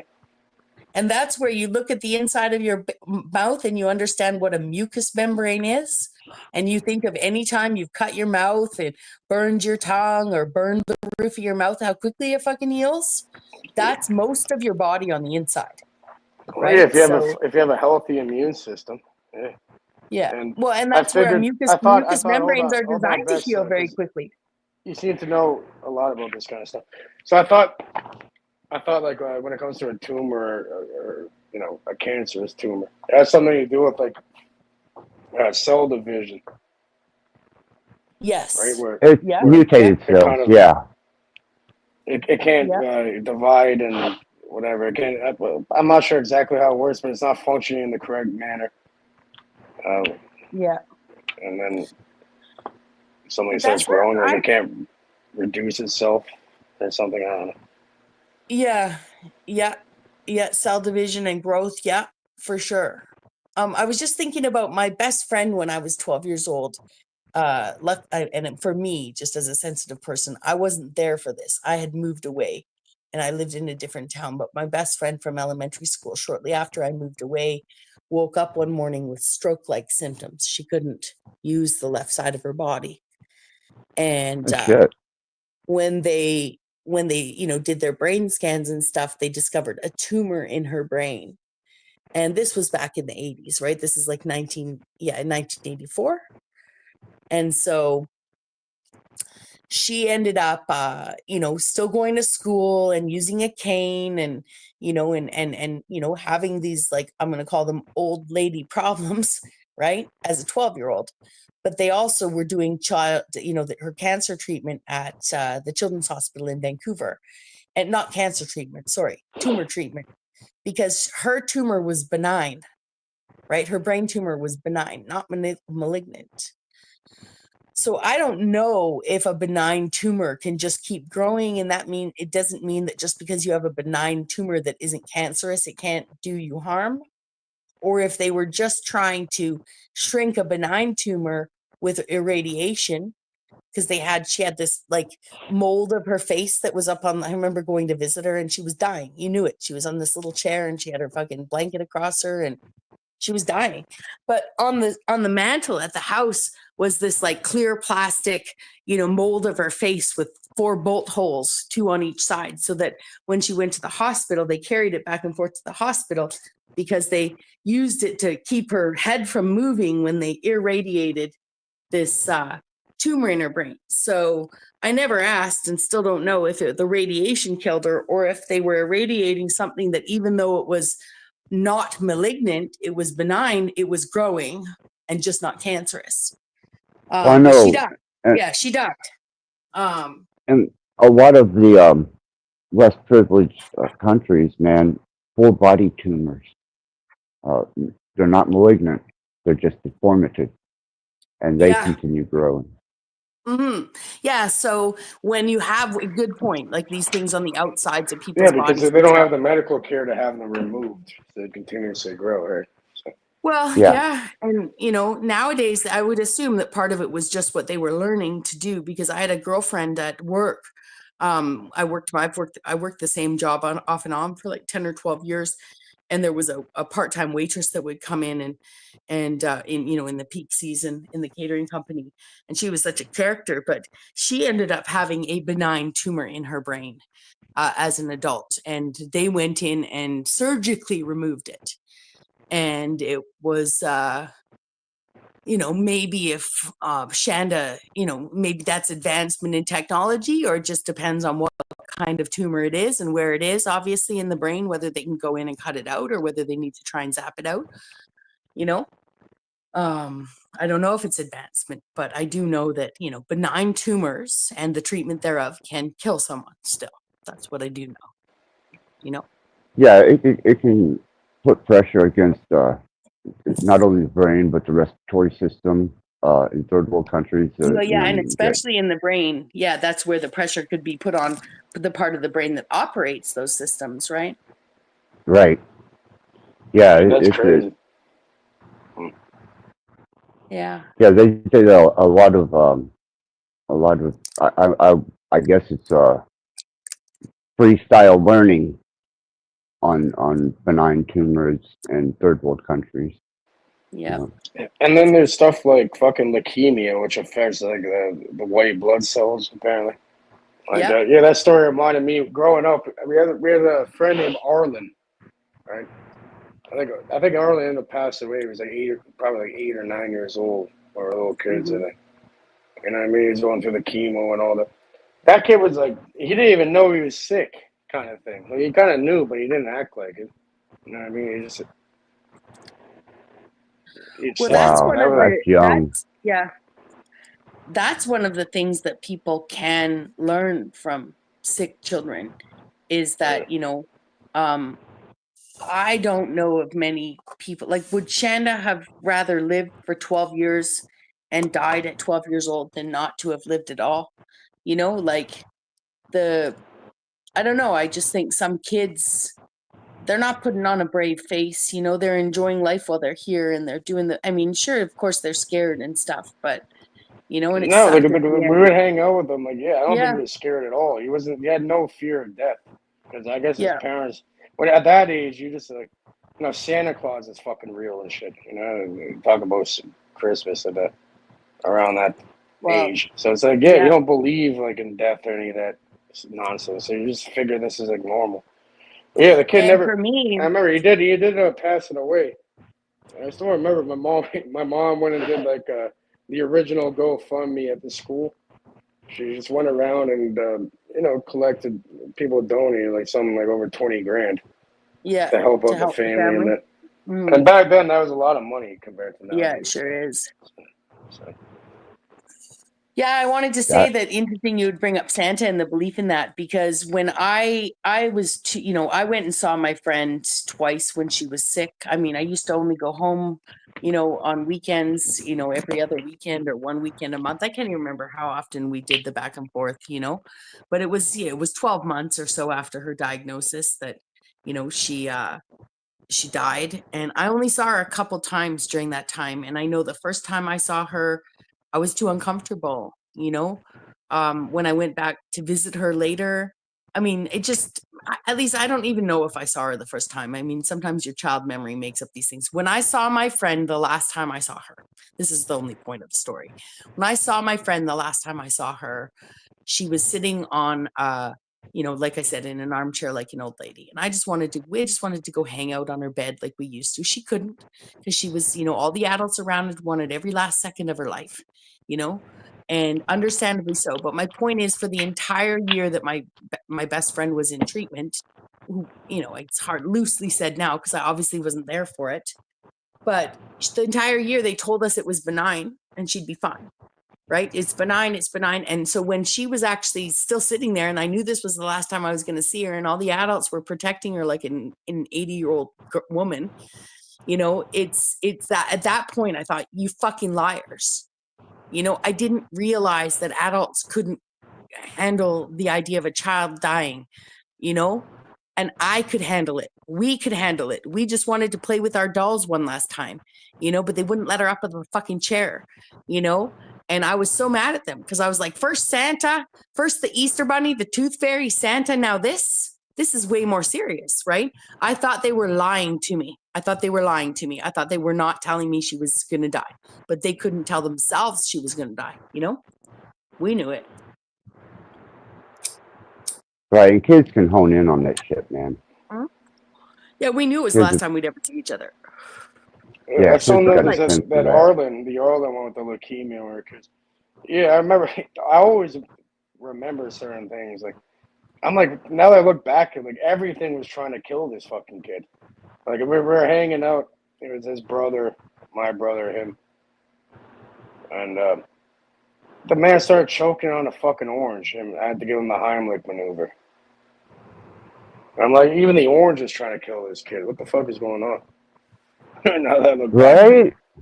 like, what the fuck? No, I can relate, man, because I wind up with stupid shit like that happening, and I have actually got the flat line, and I'm like, kind of like, what the fuck, man? Am I going to be taken out by a piece of food after I survived a fucking brush with death this many times? How fucking ridiculous is this? What is the universe up to? Not only have you flatlined me, but now you're trying to kill me with a piece of food. So yeah, it gets stiflingly ridiculous at times whenever you look at the universal logic, like an orange. The kid wasn't suffering bad enough, right? And here he's trying to eat an orange and it goes to killing. You want to hear? Universal Yeah, no, at the Heimlich maneuver. Right? I mean, fuck, I man. seen it on TV or something, so I was able to. What kind of universal fucking comedian do we got govern us? I sometimes I get frustrated at it. I don't find it so fucking funny. Like, if you were going to take me out, then you should have done it when I flatlined. You shouldn't have had some ego-righteous maniac with the ability to bring my torso back, Now you want to take me out with a piece of fucking food. I'm sorry, I've got sometimes I get choked, obviously. And when I'm trying to just eat regularly, I get choked. Yeah, I need fucking. That's weird, man. Yeah, you gotta chew your food. I didn't know that. Right away, it's already dead. Yeah. Oh fuck, man! I'm gonna have to keep that in mind for the next time that I sit down to eat something. Chew, right? Chew. Enjoy it, yeah. Chew it slowly. Okay. If you're choking on it constantly, might as well. But yeah, there's another one. There's this one kid named Chance, and this is before I knew 2 kids growing up that died. It was weird when we were very young, before the age of 10. This is a couple years before fucking Arlen. The Chance kid, when you're in the, you're up for recess or whatever, they have like a little playground park thing. I accidentally threw a fucking stick, and it landed directly into this kid's eye and like cut his eye. Oh. And his fucking eye is like actual eye, like not just like around his eye. It's like literal eyeball was bleeding, and I felt fucking horrible for that. But I know I didn't. Like, no one knew where it came from. I was an accident. I didn't even like mean to do it. But fucking, obviously I never said anything. I was scared. I'm like, oh fuck, I fucked up big time. Then all of a sudden I hear this little kid died. Apparently he was in his grandmother's basement watching the Titanic. And the kid was obsessed with this movie Titanic for some reason. And I don't know what happened, but apparently the kid ended up hanging himself from a bungee cord accidentally, like a little No, child. fuck, man. And his grandmother found him. And then I thought I was getting haunted by fucking Chance. It's weird. Like, what are the chances of that? The guy's name is Chance. The little kid's name is Chance. And I fucking threw something in the eye of the kid, and then he ends up dying. And I felt so fucking bad after when I heard he died, and I felt like I was getting fucking haunted, for weeks and shit. I couldn't even sleep, bro. It was fucked. Well, there's got to be a part of the universe that's reserved onto itself that has one of the most deranged, thick senses of humor that could even be fathomed. And every once in a while, it just imposes itself on our reality. I'm determined this is fact. It's got to be a fact. Creepy ass part of the universe that just infringes on our logic. Sick sense of humor. Terrible sick. And what? Poke a guy's eye out and then duck He wasn't the blind. response. He was fine. He was fine. Okay. He was fine. But, yeah, they didn't blind him or anything. But If you blinded him, what was you going to do? Step up and go, I did it.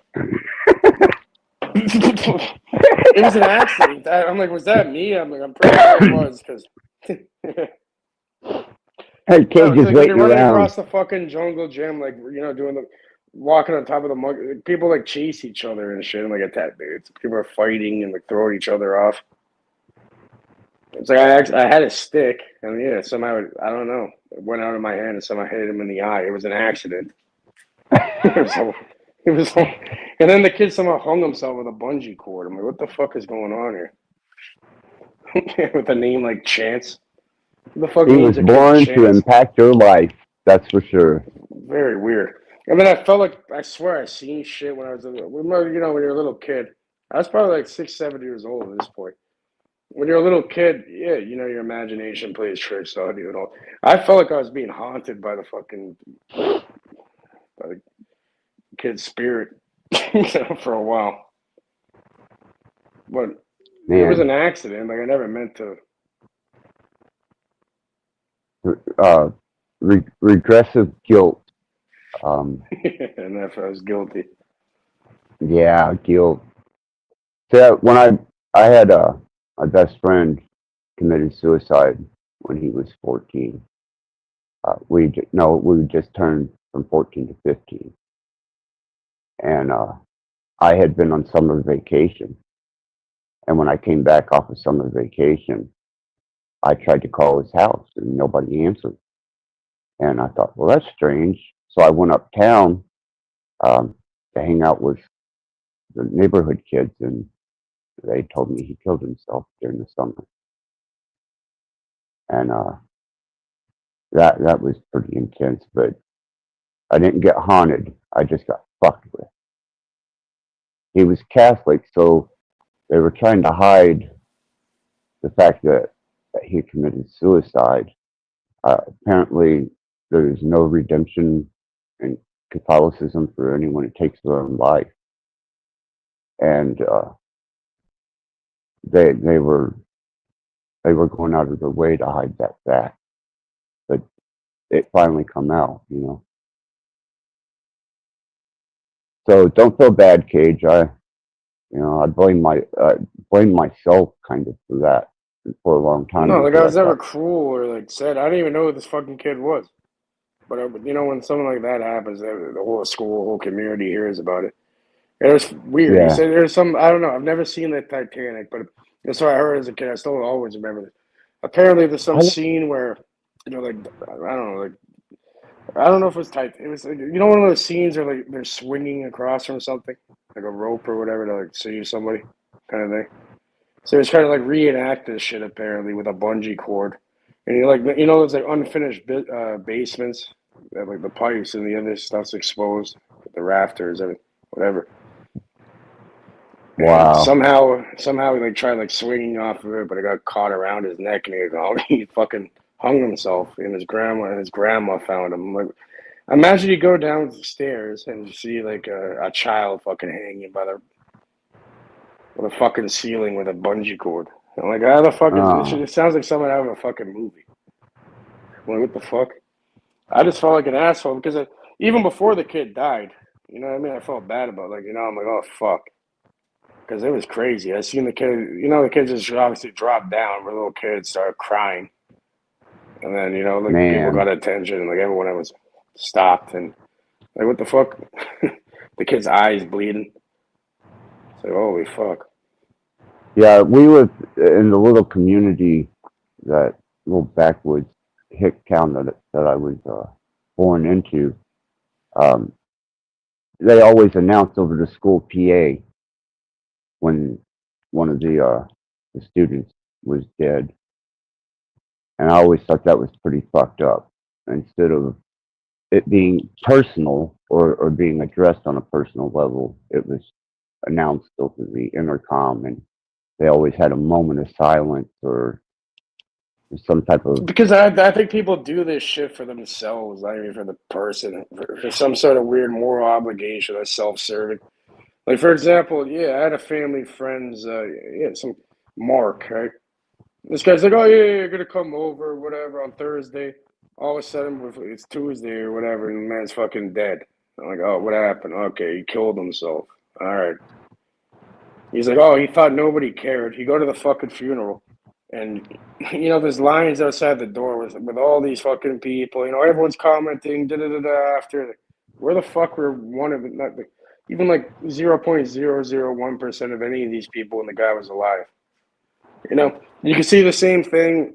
All of a sudden people die. Everybody hears about it. And, everyone's like, oh, he was a great guy. He was a great friend. Da-da-da. Yeah, where the fuck were you when the guy was alive? The fuck? right. Oh. It's kind of like with a lot of musicians and that thing, right? You're a musician, the entertainment industry. A lot of people don't get as much popularity until they're dead. And nowadays, Yeah. there's a racket out of that, especially the newer music industry when it comes to these rappers and all that. First of all, they have insurance on them. You know what I mean?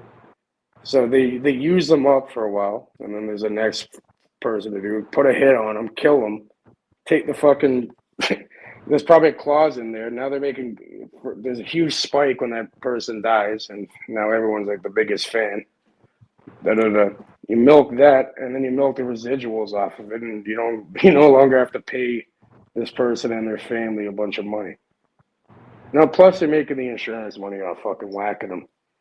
It's perfect. Well, if people would actually look at the music industry and look at the amount of money producing artists as opposed to all the investments of artists that they put money into that they don't get a return on, you'll find that the record company is surviving off of a lot of bankruptcies because you become a corporation when you're a signed band. You're no longer just a band, and you're not, you become a corporation. Your band name becomes the title to the corporation, and the record company will bankrupt your corporation and collect money. If anyone dies, there's insurance money to be had there, and there's so many different clauses in the contract to make sure that the record company can make some money off of a failing band just as much as they do a successful band. And if people were to look into that, they would see that there's a lot of people that just have been discarded by the music industry, and the music industry made out like a bandit, and they're pissed poor broke and have nothing. And they were an investment of the record company at one time. And when I seen That's all for that sure. shit going down, I was like, wow, All right, what but a fucking when it comes to racket. like you say, you go into this weird something with your band. I'm not sure what the band's called. I haven't even asked you that yet to look into it. But regardless, that doesn't matter with what I'm saying here. when it comes to like, yeah, this heavy metal, all that stuff back then, it's a different time, different genre kind of thing that's most popularized at that moment in time. But even back then, if you want to call it satanic or demonic, I don't think that holds a fucking candle to the shit that they have out here nowadays, especially with the drill music and shit. People Drill I grew music. up with, they're all, yeah, rap drill music where it's all about killing people pretty much and scoring on them. Fucking, you know how much violence that shit literally creates in the streets is crazy. I imagine quite a bit. I don't listen to that. Nothing. Yeah, wasn't ever. nothing like fucking rock music. You know what I mean? This is No, we weren't about. this is amped up. Yeah, we weren't about shooting each other, man. You know, the worst we had was, you know, we kind of looked creepy, and we were accused of a lot of devil worshiping and extreme lifestyles. But no, we weren't out to shoot each other. The people I grew up with, they created this fucking shit over here. It's called Shots Up Mafia. I have no contact with these people since they started doing that bullshit because I knew exactly what would happen. You know, they're all in debt or jail. A few of them probably made it out of there, but regardless, like vast majority. And what they do is they spark like what they put music and they mock killing each other and that, and it makes them like feel disrespected, and then the next day they'll go do something themselves. It's like a never-ending cycle where the music is fueling violence and drug dealing and all this shit. Are you kind of talking like the East Coast, West Coast rap thing that went on here in the States? It's not even fucking music, really. But yeah, this is no. They have something called Shots Up Mafia. You can search it up. Yeah. Yeah, and it's like a music thing. That. And then they have other people where they call it Shots Down, where they have like these wars. They've been having wars for like fucking over a decade now. With this shit. Over music, and it's all tied to music. I know there was the East Coast, West Coast rap thing I wasn't involved in. This shit's happening now. What they're trying to do, they think they're in fucking Chicago, bro. You never heard about the Chicago music? The drill music in Chicago? That's what they're emulating from, in a way. My era in Chicago was lived with Wax Trax Records. So unless you were signed to Wax Trax Records or you were into that genre or associated with the record company, I did not know you. And they're actually kind of successful too, because these guys, like a lot of it's underground, where they're, some of them end up getting signed and all that, but all of it's underground, really kind of stuff. But they still get millions of fucking views. Now it's like a whole different market, like both sides of it. Yeah, I had a different experience in Chicago than that. My endeavors into Chicago were always beneficial, financially beneficial, fun, and enjoyable. We didn't go up there to kill each other. Well, yeah, but now they have characters like King Von. He ended up getting killed too, but this guy was like a real serial killer. He was also like a rapper too, apparently.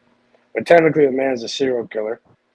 And what this, it influences and brainwashes the youth, especially in these like public housing, Section 8 in there, whatever you want to call it. They're like, these subsidized housing complexes over here. Yeah, people get locked into this. They think that's what you do in order to be successful, kind of thing. And their friend gets killed, and they want to go get revenge. It just never ends. Or their brother, their family. It's like intergenerational.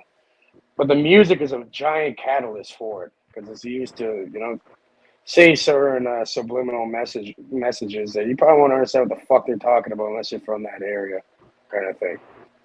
And yeah, because I don't people that have they killed and all this shit. It's like, yeah, we're smoking on, like, let's say someone wanted to smoke Axis, right, or killed Axis. They're like, oh yeah, we're smoking on Axis Rattblood. We put them in a pack. We're smoking on them.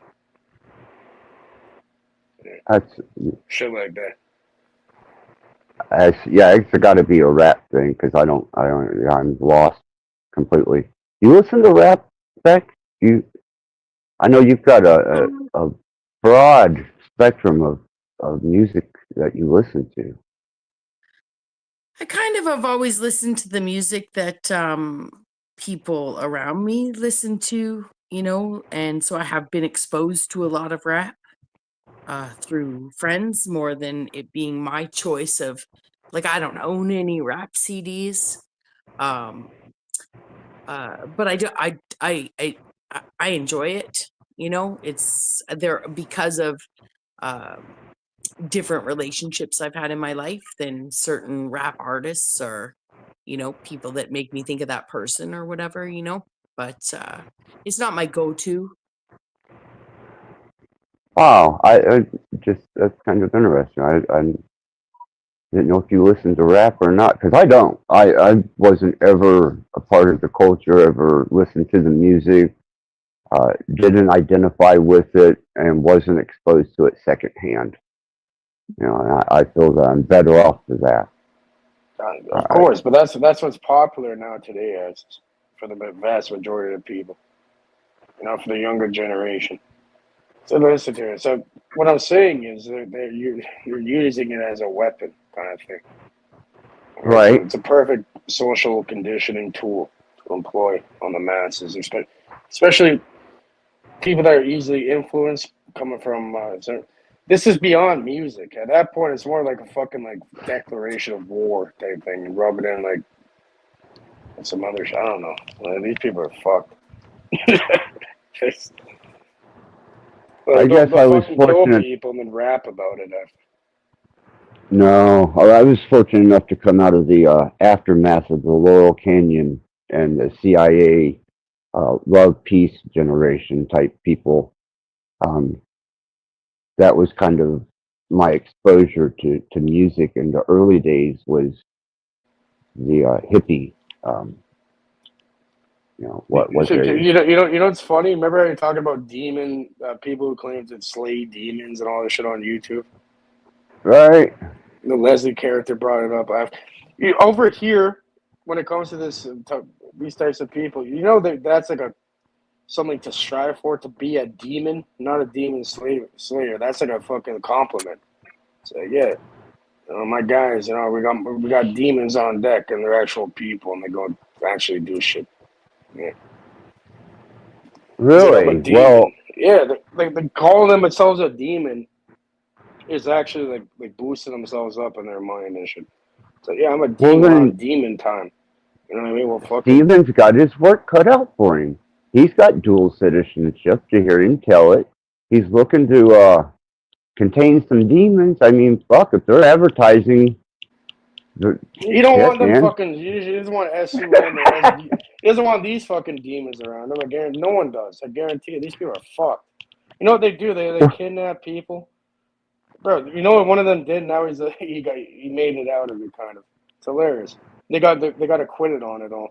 But either way, so yeah, the man kidnapped people because they went and shot at them and all that. Kidnapped people, Pressa, you can look him up. He's in the U.S. now too, and everything. Fucking kidnapped people, fucking made them suck each other's dicks and filmed it on camera. Demanded a ransom from their family, got paid it. And then made them play. They also made them do Russian roulette with a fucking, you put out one bullet in a revolver and spin it and make each other point it at each other and shoot. Yeah, crazy weird shit like that.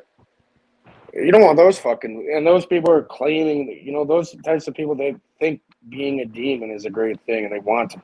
It's like, yeah, that's like, it's like a macho type, big up on himself type thing. Yeah, I'm a demon. Yeah, we have demons over here. What are you talking? And but they're just people that do some demonic shit. I mean, you don't want to fucking play around with these idiots, but they don't care. Okay, it's fun. Well, that's my approach to people who say they're demon slayers online is that they.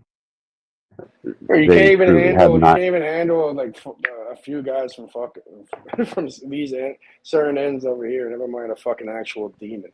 You can't even handle a human. That's it. And that's just it. These are demons are disembodied half deity. supposed to what demons are by Judeo-Christianity. They were the disembodied spirits of human god hybrids.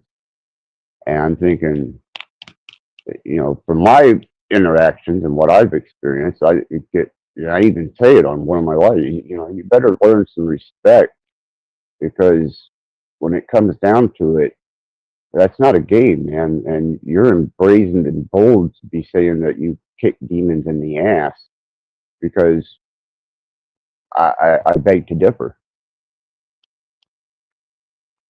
That's why I know that most of these people who say such a thing, or even dare to speak that way, I'm like, man, you are spiritually null and void. You are numb to what that has to truly offer.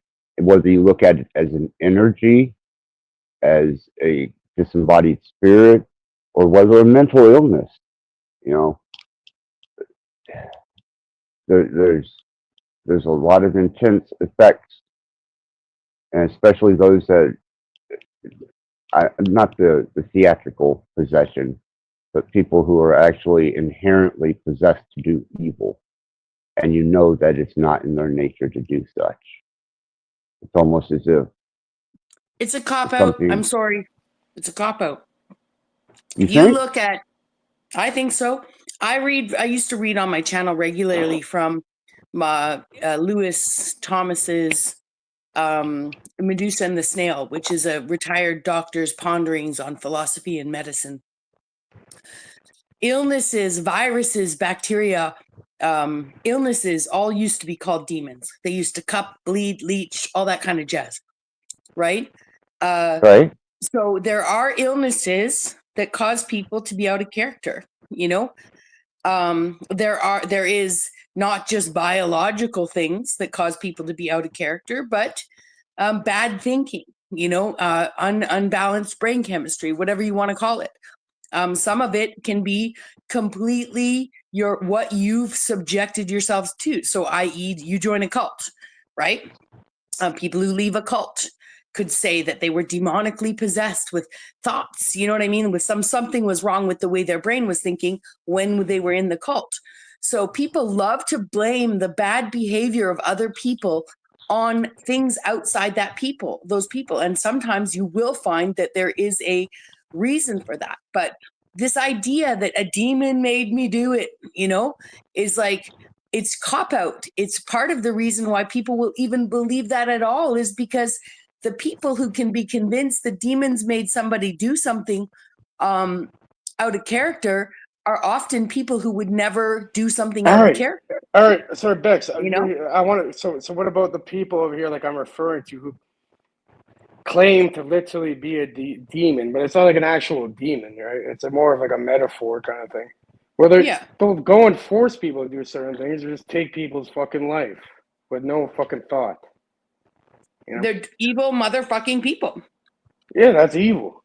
That's what it is, really. They're not possessed. They're just fucking assholes. Pretty much.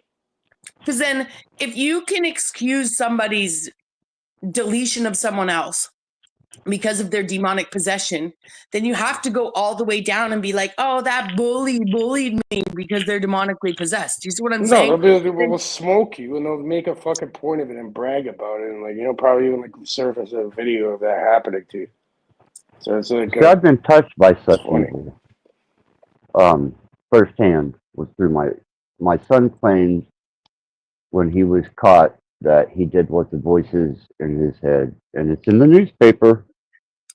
Well, and that's what I was going to say, though, but those voices... But to them, I go, hold on, let me say something quick. To them, it's not technically evil. It's almost like a soldier going to war, right? Unless some of these retards just go in it, especially with the shots of mafia, they're known for just killing innocent people. They call it miskeens over here. If demons really made people do things, then all good deeds are because angels made people do them. It's insane. both sides of logic must occur. No good deed is done by me. But these people are claiming they don't believe in that shit. Really, they're literally just saying, "Yeah, I'm just gonna do what the fuck I want," and Yeah, you want to test that? We're gonna test it, really, and they end up dying or killing or going to jail or whatever. But for them, it's like it's beyond this religious aspect of them calling themselves a demon. For them, that Mhm. means a demon is somebody who's willing to shoot, someone willing to kick the door in, someone to willing to. No, no, But but most of the time, it's not like People don't hear demons' voices. It's called schizophrenia. no one's claiming that though. They're calling them and their friends and their little gang demons and shit.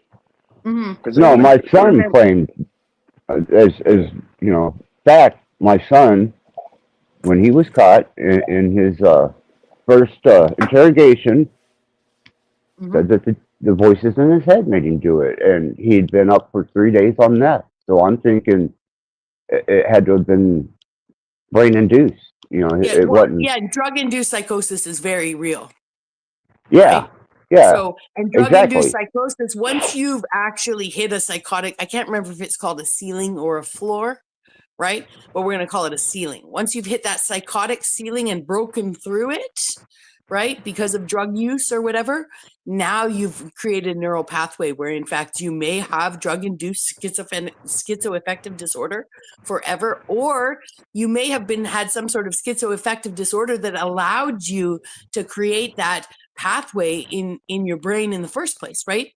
So, but I don't mean to sound rude here. I do understand that, especially on YouTube and in other, there brain to skull technology, for instance, that could have been targeting your son to do these things. Yeah, there probably is. Is the likelihood of it being, directly targeting your son to do it? I don't necessarily think so. That's pretty specific in a world of so many people. no, Again, it's though, called pipe to mouth fucking technology. That's what it yeah, is. but ultimately, I mean, people hear voices in their brains, and and someone made them do something. First of all, you have to listen to those voices, and I do understand it can be very distressing. Schizophrenia is very real, but it sounds to me like your son has schizophrenia, whether it was drug-induced Right. psychosis Well, or not. I think okay, but if you're up for 3 days on a stimulant, not sleeping completely, messing with the chemistry of your brain, I'm pretty sure anyone could be induced into that, like you said, drug-induced psychosis. Doesn't mean that there's a natural proclivity Yeah. to that thing. Yeah, I'm yeah. pretty I sure was just if saying. you Yeah, lock someone, if I you totally locked agree. Bex in I a totally room and agree. smoked meth for 3 days, you could probably But make it some go people, insane. yeah, some Guaranteed. people seek out drug use because they already have some kind of mental difference, and they're either soothing it with drugs. So there can be a correlation between a disposition that already had it, and breaking through that. But totally, people can have just full on drug induced psychosis, and that I know a guy who was up for 5 days, took a person's life. He actually was able to argue, even though it was premeditated, because he was up for 5 days, he was able to get a manslaughter instead of a first degree charge. And lawyers and lots of people, I mean, this wasn't just an idea on his mind. Like, he really, when his whole story was put together, he thought he'd been told that if he didn't do it, this person would take their life. Like, and everything that was put together created enough created enough doubt that, and a court ruled, we didn't have it, it wasn't a jury, but a judge ruled that even though this was a premeditated it was premeditated, that the reason that he was given a manslaughter sentence, involuntary manslaughter, is because he was in a drug-induced psychosis. He was not in his right mind, and they gave him a lesser charge. But one of the conditions of his parole, not just, the guy had a 0.00001% of recidivism anyway. He'd never committed any kind of crime before this. I mean, he'd committed drug dealing crimes and whatever, but he hadn't been ever taken in for any violent crime, no fighting, this was, so all of that played into it. But one of his conditions of his parole was to no drug use, no drug seeking use, no drug use. You use drugs and you will go back to jail. That's how they presented it to him. Now, in reality, drug addicts oftentimes slip, and unfortunately for him, he got, he should have gone to his parole officer the first time he slipped and talked to her about that. But instead, by the time 2020 came around in quarantine and he was out there just even out at 2 a.m, you know, I'm just saying that he ended up going back and doing time in 2020 because he was seeking drugs and using drugs, right? And that was good because not that that guy would do necessarily anything to anyone, but if someone suggested to him and he was up for 5 days, you know, and he's already fucked his life over, if somebody came to him and said, you know what, we'll give you a great house in Thailand, we'll fly you there, you know, if you do this deed for us, he'd have done it.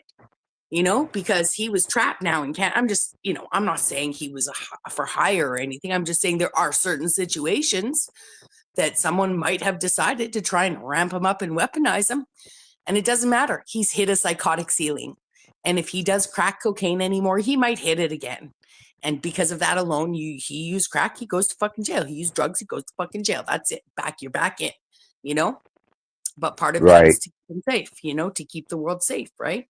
So, you know, that's the unfortunate part of, you know, first of all, talking to your son after that, you know, it's after all that went down, it'd be really hard. The guy's still, you know, that's almost irreconcilable inside oneself when you do that kind of something like that, right? Plus you were up for 3 days and it's not like he stopped using drugs because the moment he pulled the trigger, you know what I mean? Like he went on till he got caught. You see what I'm saying? So, and he would have actually immersed himself doing more drugs because of what he did, you know?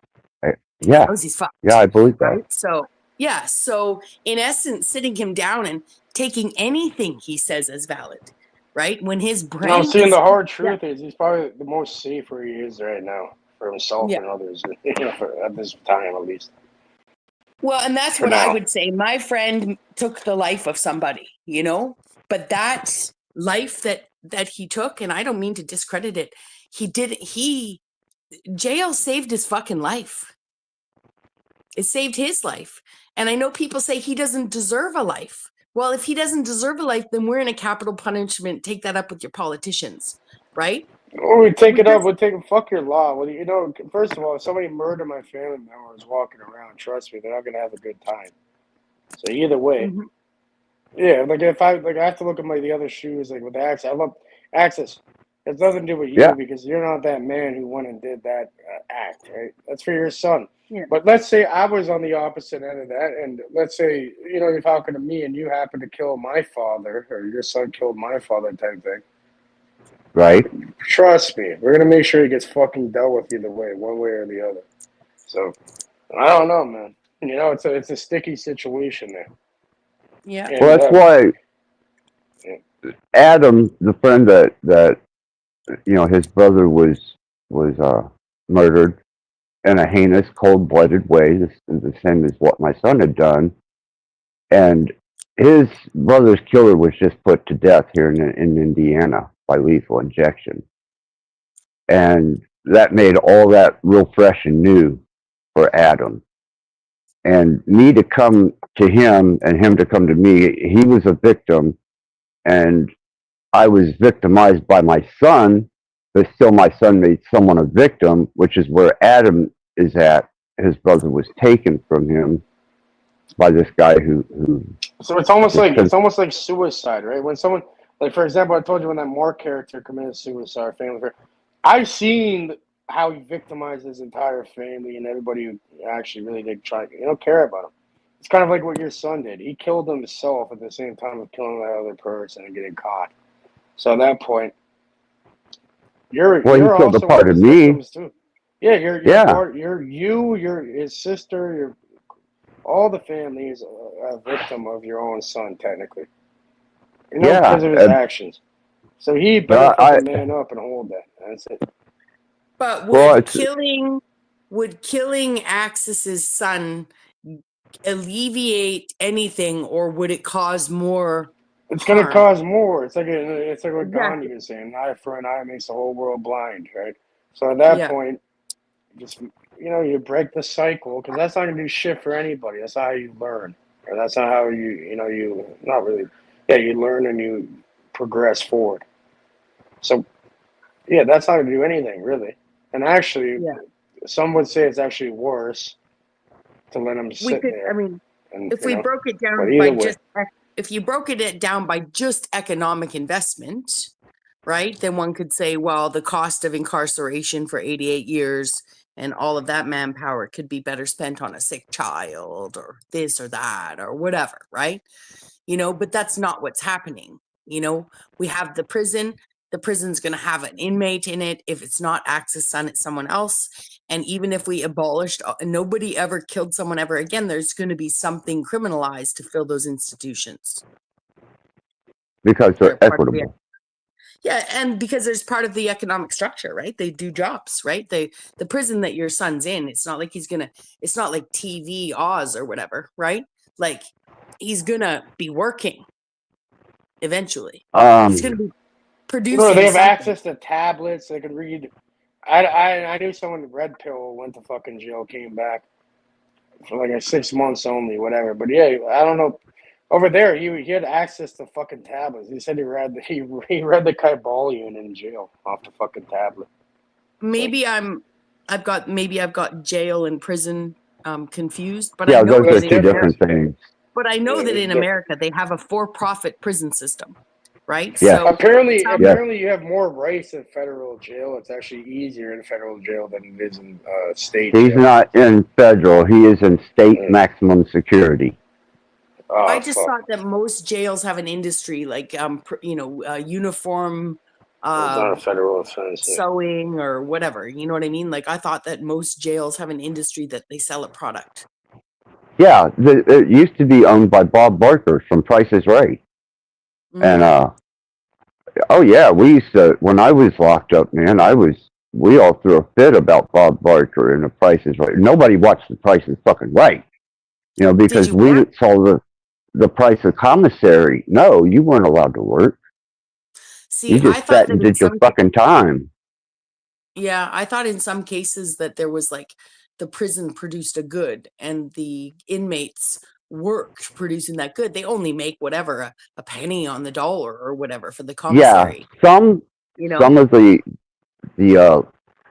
non-maximum security and the non-super maxes have programs that do that. Yeah. Yeah, just too much. I would understand that in a maximum security prison, a lot of those criminals are extremely savvy, right? And the more comings and goings of goods and services, the more likely there is for stuff to come in and go out and escape, right? Like, you know, so it would make sense that maximum security prisons do not produce goods, you know? No. Yeah. Plus, it's also a bit of a reward, right? In essence, if you're stuck in jail and you get to go spend 8 hours of your day doing something or 6 hours of your day doing something, it's makes the day go faster, right? So why would you want the day to go faster for people who are in a maximum security prison? You're supposed to be suffering. Yeah, he's going somewhat, right? Yeah, he's going to be doing the hardest of times outside of, you know, being isolated on a 23-hour lockdown. 23 and 1, huh? There you go. Well, you know, Axis, just because, you know, if I have to look at it outside of my interpersonal, because it's your son, I'd be like, that's fucking bullshit. But let's say it wasn't your son and some random person I didn't know. I'd be like, good. You know, good. He's lucky he's able to fucking breathe and all that. You know what I mean? Well, I've been to federal holdover, and I've been to county and state, and no, once you've been a victim of that system, no matter what. Whatever you just hate it. You ever thought like, okay, yeah, well, what if you do meth, stay up a bunch of days and shoot someone? Oh no, I don't condone and I don't agree, and I haven't. You know, I'm not going to because that was wrong. If it's up to me, be already fucking shot in his fucking head, and then you don't have to worry about it.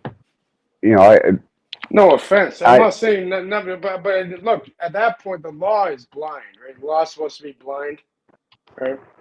Morality, natural law.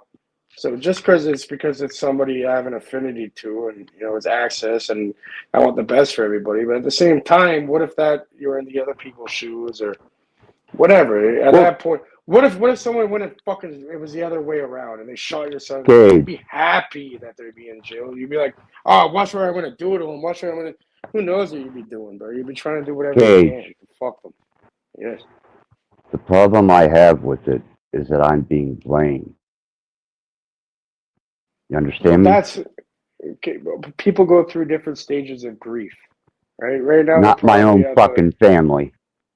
Okay, well, my own fucking family. The only two people I have in my family, my daughter and my mom, are blaming me because my son killed somebody and now has to spend the rest of his life in prison.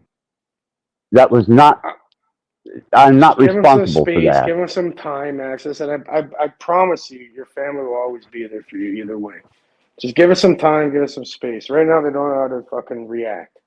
You know, so they're reacting a certain way that you don't like. And I won't like it for the rest of my life, and I won't forget it. All right. So what? Okay. Here's what I do. You know, maybe vocalize that he is a grown man. You know, whatever. Like, you know, just be. Don't even like bring the subject up. Just show support. Just you send the text, be like, "Oh, love you, mom. Love you, daughter," and just keep doing that. They trust me, they're not going to ignore you forever. Eventually, they'll realize that it's not your fault. Is that you know? They once they've shown me I'm expendable. Cage, are you close with your dad? Yeah, of course. Yeah. Yeah. Well, not all. We weren't always. Yeah, but yeah, me and my dad, we have a great relationship. You know, we go to we hang out, everything. I'm glad. It was hilarious because my dad was feeling very lonely. Family relationships. I get that. You know that in an ideal world, any effort, any good intention effort is going to be received. But you know this idea that all families can just positive. Yeah, I think that you live in a pipe dream compared to some other people. It's nice ideas. Well, no, like I never talked to my dad. I never talked to my dad for like a bunch of years when I was young. You know, like, yeah, I know. And that might be what makes your relationship more solid now, right? There's lots of people out there that it doesn't matter what they do. You can do 10 years of loving messages to someone who has absolutely zero investment as their child. You can have 10 years of strife with that person, and it doesn't matter what approach you take. Right? Well, I'm saying just you show consistency either way, and it doesn't matter about the outcome. Then if it's not received, then whatever, move on. It does if in the end, if those megalomaniacal, self-indulgent, narcissistic people only gain pleasure from fucking you over and manipulating your feelings. So you can be consistent, but you will consistently put yourself in a situation where that parent will consistently continue to abuse you. So you can have hope. Trust me, you can spend 30 years hoping for different outcomes, and then one day. I'm not saying that. Yeah, so I'm just saying, you're going to be you either way. A 7-minute phone call today. Person. Yeah, but the bigger person, here's what the bigger person can also do. Walk away. And then neither one of you is actually behaving and harming the other. Well, they'll come back. Yeah, they'll come back either way. Right? Occasionally, I'm not saying every day. What is family have some? If not, doesn't matter then. Yeah, but family. I don't know why you think family has some magical effect on interpersonal relationships between two human beings just because they share. Because there's something outside of that. There's a blood connection there and everything. Well, maybe the blood gets diluted. You ever been part of a family with 4 parents, 8 siblings, 2 step siblings, 8 grandparents, 27 to 40 cousins, step cousins, in addition to your own cousins? Like, have you ever been in a family so big that just doesn't work because it's like a private town now? You know what I mean? Like I don't mean to sound rude, but the bigger a family gets, the less chance there is of those interactions. It's the opposite. Well, in this case, I don't think anyone here has like a massive village family. I do. Maybe you do. Access and I don't think so. So, but I'm just saying, but yeah, it doesn't matter just because of time. So you think just because a family's small, it's one size fits all. I get what you're saying. Be consistent. You do you.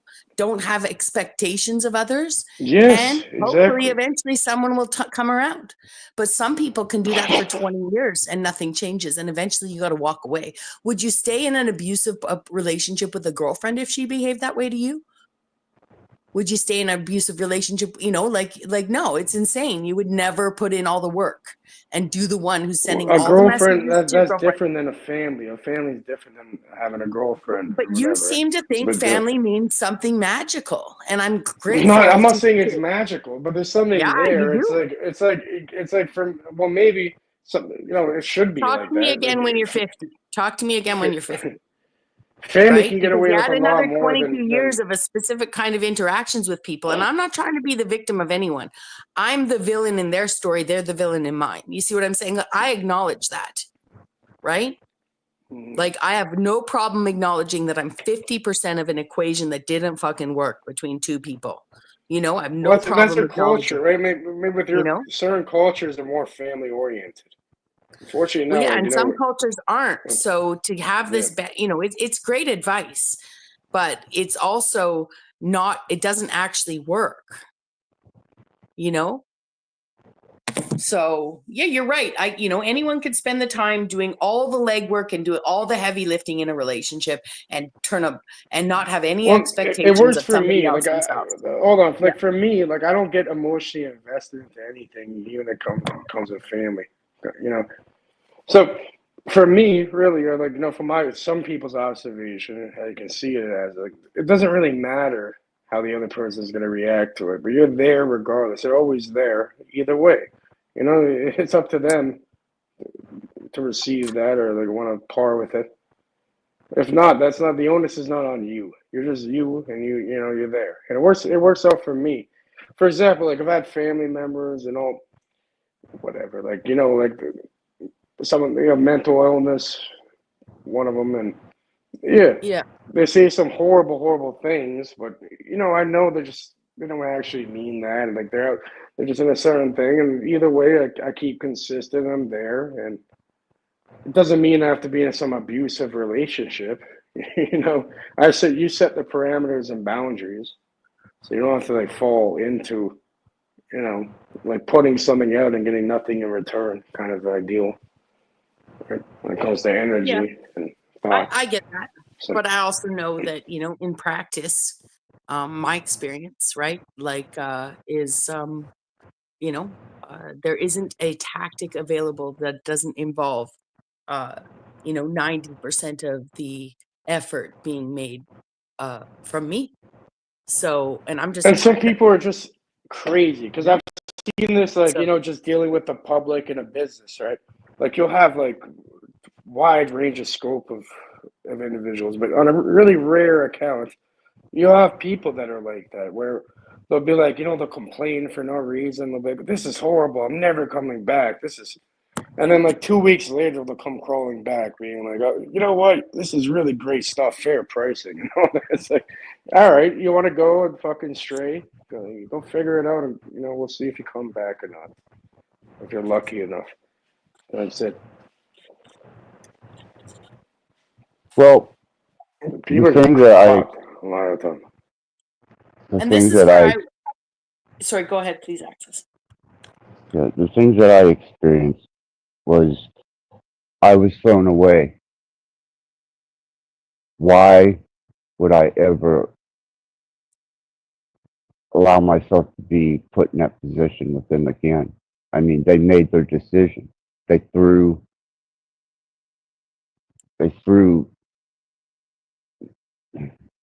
my daughter and my mom decided to no longer uh, acknowledge me as even existent because of my son's behavior, and they tossed me away.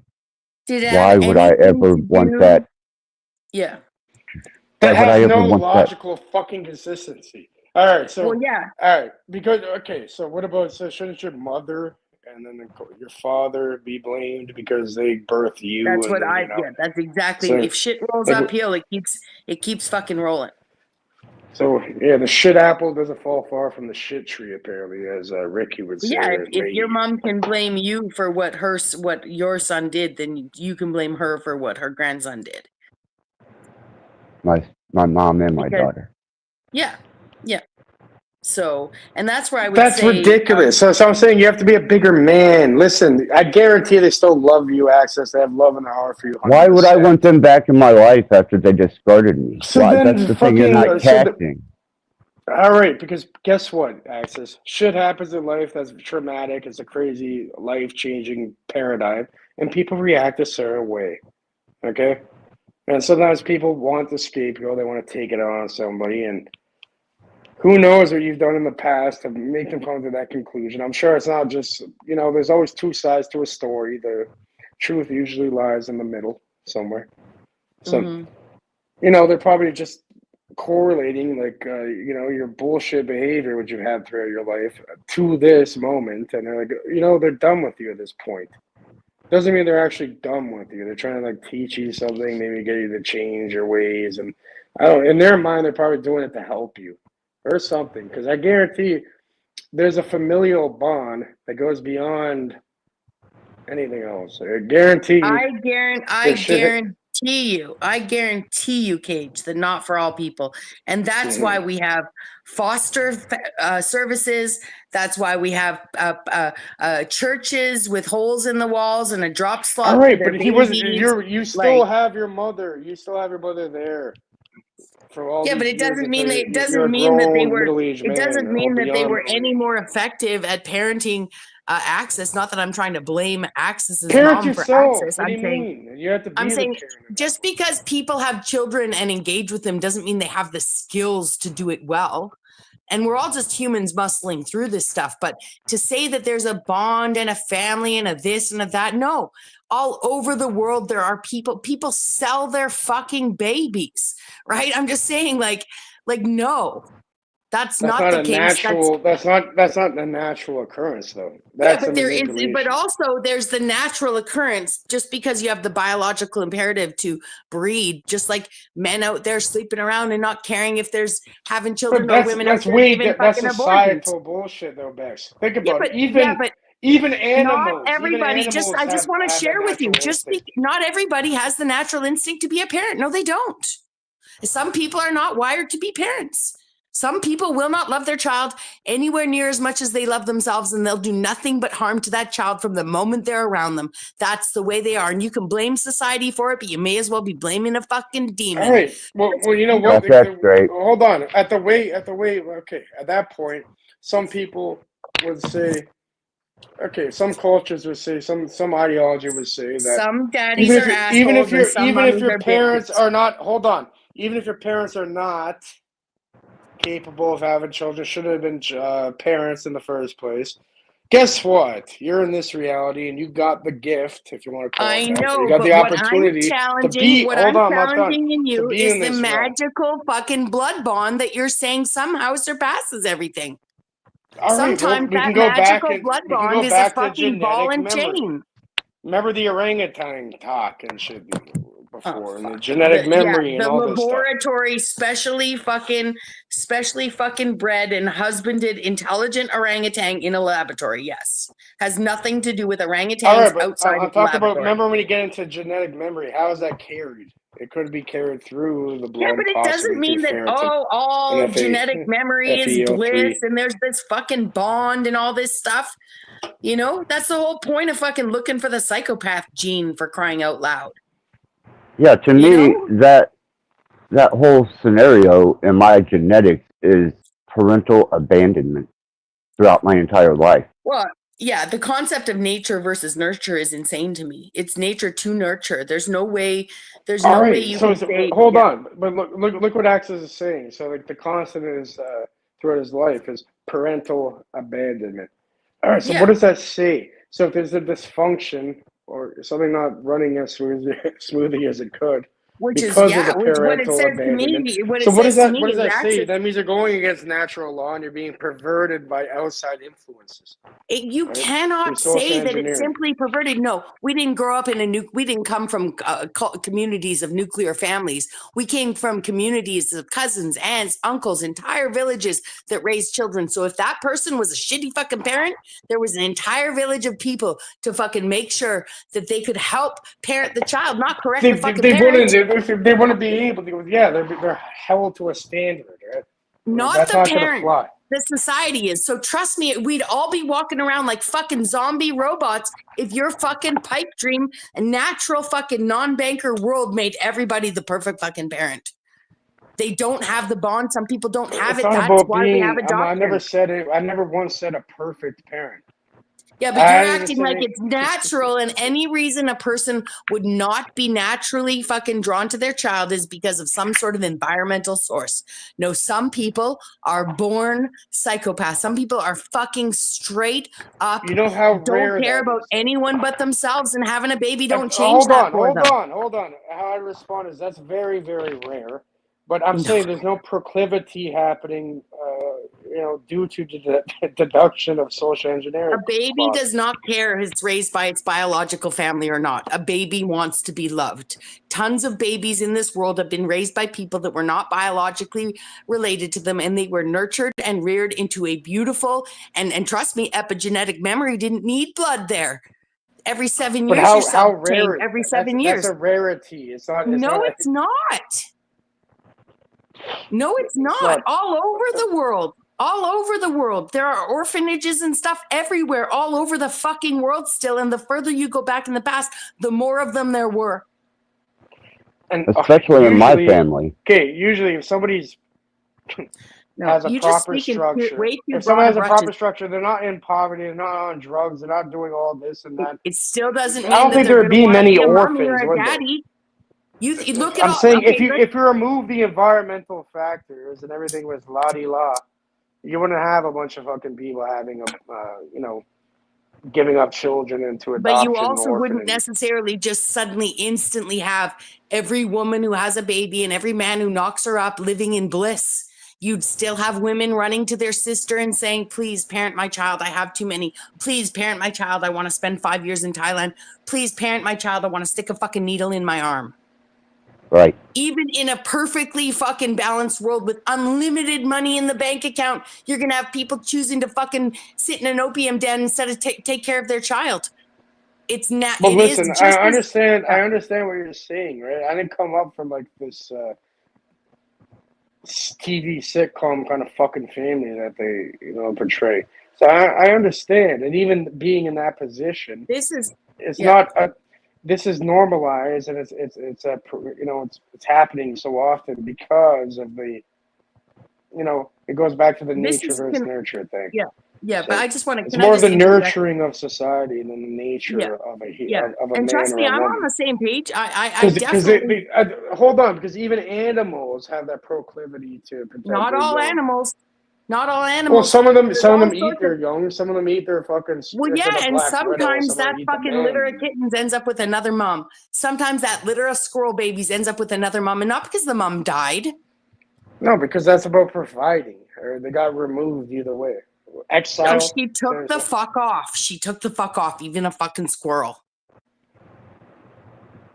So I just want to say something though. I want to say, let's get back to, because you live in a fucking dream world, a dream reality, Cage. I'm sorry. I love the idealism. I love the idealism, and trust me, I'm a woman who definitely, as much as people be like, look at Bex, she just didn't ever want to be a mom or whatever. Bex, I can say the exact same thing to you because that's your learned experience. So you have that, you came to those conclusions because of your family and because of your situation. Exactly. But I wanted to get back to Axis here for a second and say, when he said that a lot of it came from cycles of abandonment in his family, I would say one of the best things you could do, right, is to break that cycle, and if you want, I know that I'm more on board with Cage in this idea that, I know you don't want to let your mom and your sister hurt you again, but they also are suffering from what a family member did. And they're projecting it on you. And that's awful, right? But that being said, you want to break that cycle, don't abandon your son. I have no intention to. Good. And I didn't assume that you were. I'm just saying, love him. I know Access would never do that, man. Yeah, love him. No. Love him, Oh, yeah. Yeah, love him. Yeah. I love him. I don't love his actions, but him No, as of my course son, not. hell Of yeah. course not. You know, but love him and Like have a if relationship with him. I did what your son did, I bet I'd have like someone like access. I don't think maybe over time, right? Yeah, I don't think they'd abandon me. You know, No, I I was agree there with from you. day worst shit one. ever. If we lived in a world where we weren't competing for the same way competing, like if we lived in a world that supported us like the nature supported animals out there, you would see much less cases of the unhealthy family unit. People would be supported in a different way, but we don't live in that. And in the meantime, the divorce rate, all the things, trust me, I mean, it wasn't my entire generation. This is all done by design. It's all done by design, Rebecca. Tell But me it's it isn't, still the please. fault of the adults. It's still the fault of the adults and their own interactions with each other. You know what? It takes Gwyneth Paltrow to invent a concept like conscious uncoupling, right? So that suddenly after post 1978 to 1982, everybody got divorced world and everybody continued to divorce from there. Now suddenly Gwyneth Paltrow and her husband get to coin the term fucking conscious uncoupling. Lots of people consciously uncoupled. Lots of people did great parenting of their children, but the masses were presented nothing but hatred on TV, and the way you treat your ex is to hate them. And so on and so forth. I was 27 fucking years old before I realized that divorced people were allowed to talk to each other. I was 27 years old. When I thought before that, I thought it was How did you? divorce. How the fuck did? What, are you kidding me? No. How? Because my family never fucking spoke again. My parents have never spoken another word to each other ever the fuck again. Never. Ever. I was in a car accident once, right? And my dad and my mom ended up at the hospital at the same time. My dad was doing rounds and stuff. But anyways, my mom was entering an elevator and my dad saw my mom entering the elevator, right? Now, my dad used to take us on his rounds when we were kids and he'd always walk past the elevator to the stairs and tell us, take the stairs always, it's faster. So my dad saw my mom go in the elevator. He ran up the stairs. He waited for the elevator to end and he looked her in the eye and he said, beat you.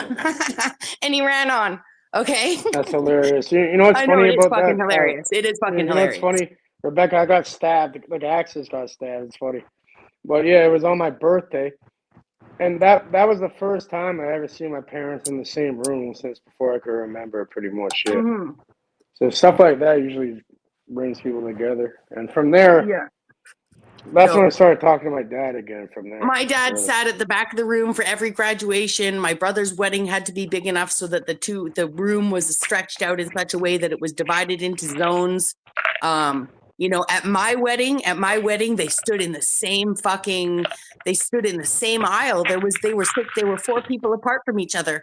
That was growth, that happened at 40 years old for me. And you can see the visual fuck upness on all my full siblings' faces. They were so fucked up. They were actually fucked up by the fact that my parents would stand together. And it was a beautiful thing, but it was fucked up. It's fucked up to leave it that long to the point that even in a wedding, you can see, I could show you a picture to this day of my older brother standing there at 41 years old and his whole face looks like a 10-year-old trying to cognate the fact that his parents are sitting in the same aisle together after all the shit my dad put us through. This is part of the social engineering. Well, I don't give a shit what it's part for. It's a family You don't unit. get an excuse. You don't get an excuse. I'm held accountable for everything I say, do, whatever. YouTube's helped me fucking stand on my square and at least admit I was right or wrong in what I said. You don't give people a fucking license because it's been engineered this way. Hundreds and thousands of people out here every day behave differently in the same socially engineered fucking society. Well, so that's the stop majority. giving fucking validation and excuses to the people behaving poorly when you're not giving praise to the people doing well above that with the same fucking conditioning in the same fucking society. It's just the way we've been taught to, the lamest gets the most excuses. Oh, what's your victim status? Now everybody's a victim of fucking social programming. right? You're going to give everybody a pass for that? Well, that nullifies anybody who beat that shit. I'm going to say it nullifies it, but it actually shows more of a gradient. If anything, it does the opposite of nullifying. You know? Well, a gradient of socially accepting that kind of shit because Bilderberg or BlackRock made them do it, you know, is fucking shit. People have to be accountable. Well, the final decision is on your own. And yeah, it's all about accountability, really. Axis's son is being held accountable right now, and he's being accountable, right? Yeah, and there's no accountability for my mom.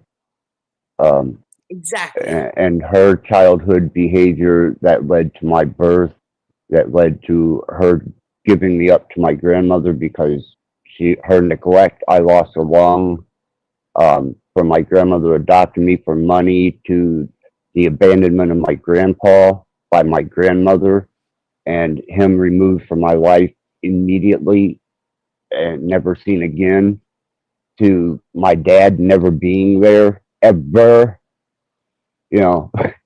I've got so much parental abandonment that, it just layers over top of itself. And they have no excuse. None. Yeah. And then because you're Axis Rattblood, the alternative musician, the alternative show performer, the deep, dark occultist, they can look at you and all fucking make you shoulder it instead of looking themselves in the goddamn mirror. Yeah. They have the, if you walked around in khaki pants with a polo shirt on your whole life, playing golf and working at the fucking video store or whatever, you know what I mean?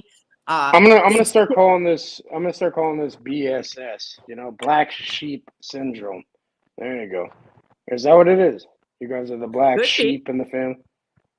Yeah. Yeah. Yep. 3, yep. There you go. Yeah, I hold that title well. This is BSS, black sheep syndrome. I've coined that myself now.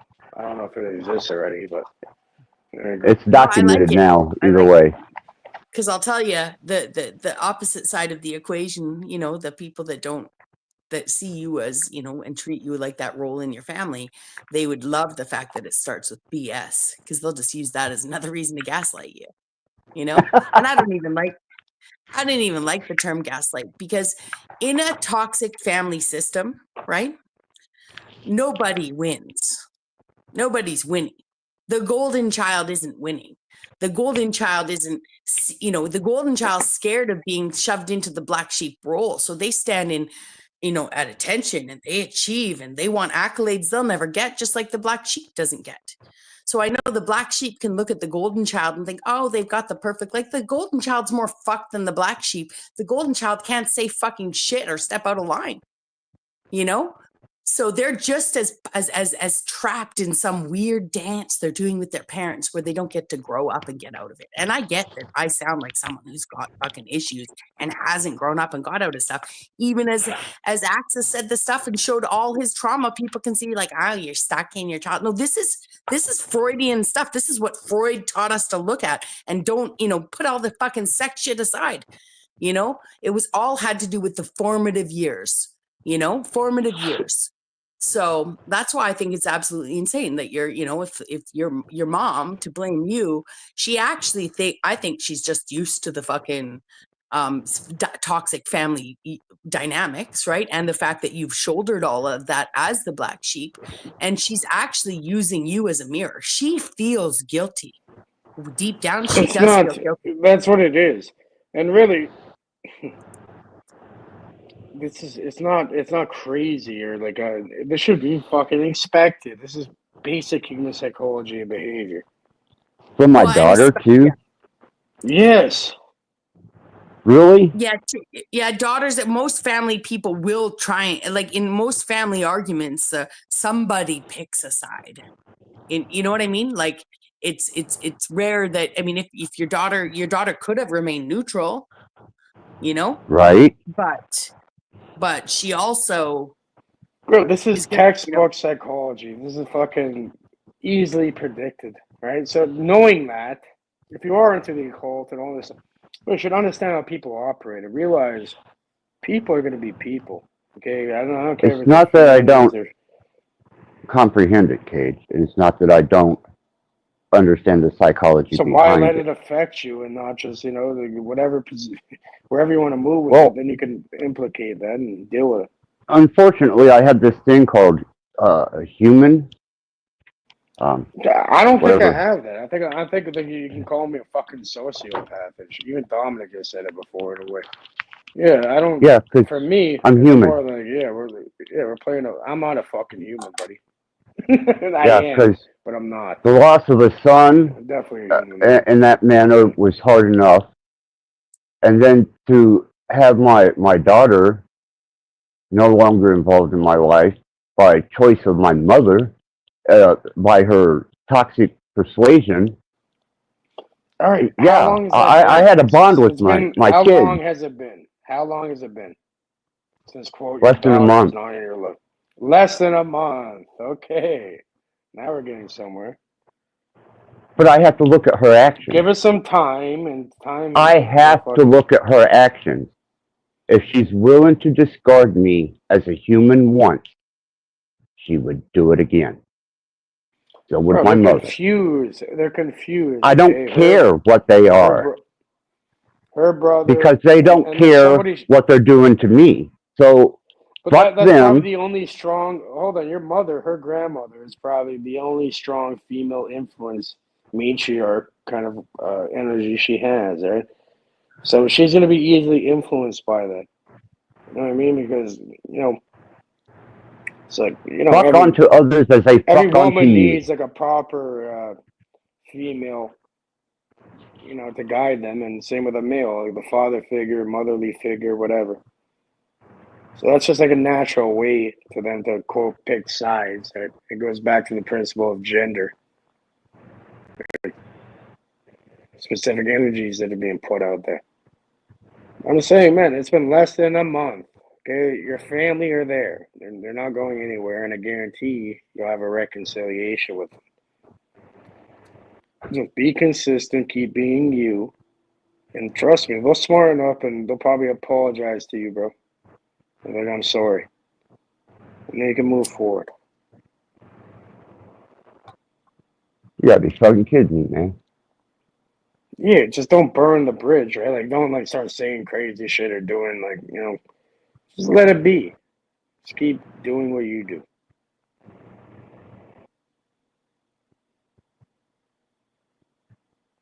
And Are you obviously, promoting dysfunctional behavior? No, but I'm saying obviously you do want a relationship naturally with your mom. No, and I'm your grieving daughter. the loss of They're relationship. not lost. It's like your son's not lost. He's not dead. Okay, even if they are dead, technically, they're still not lost either way. So nothing has been lost, really.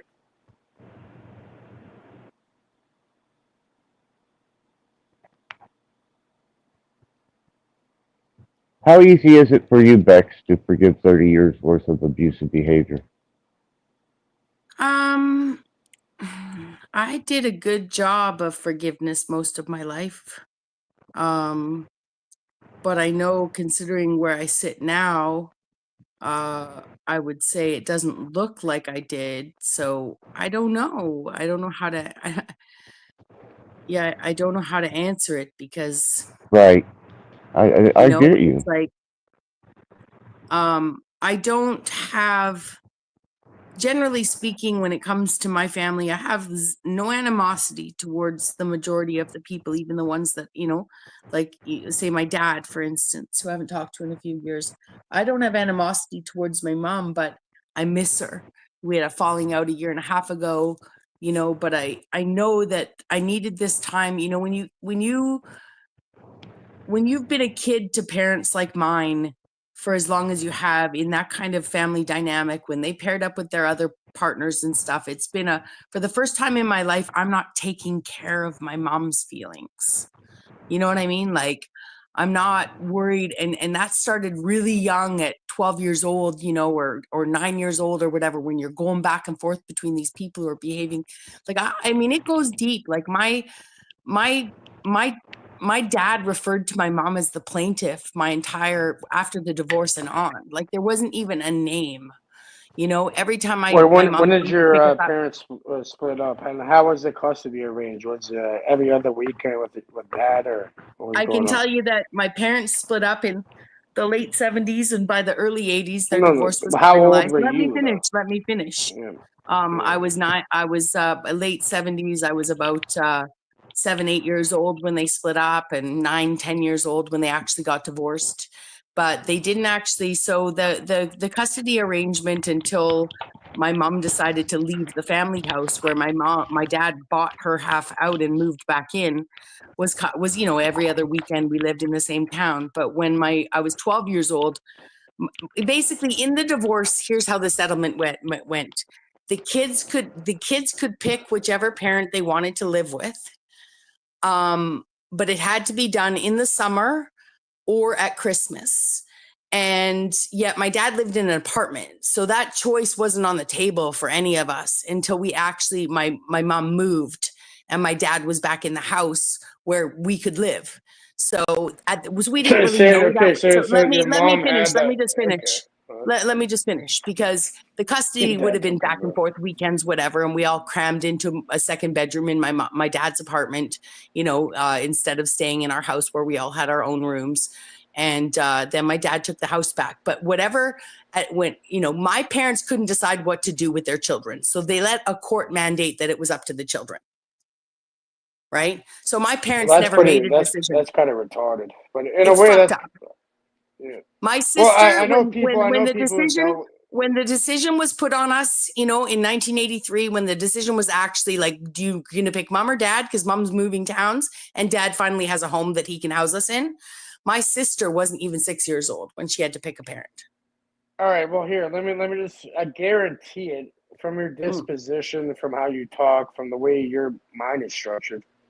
I can tell that you probably grew up lacking, you know, after the formative years from when you're born to like 7 or 8 years old.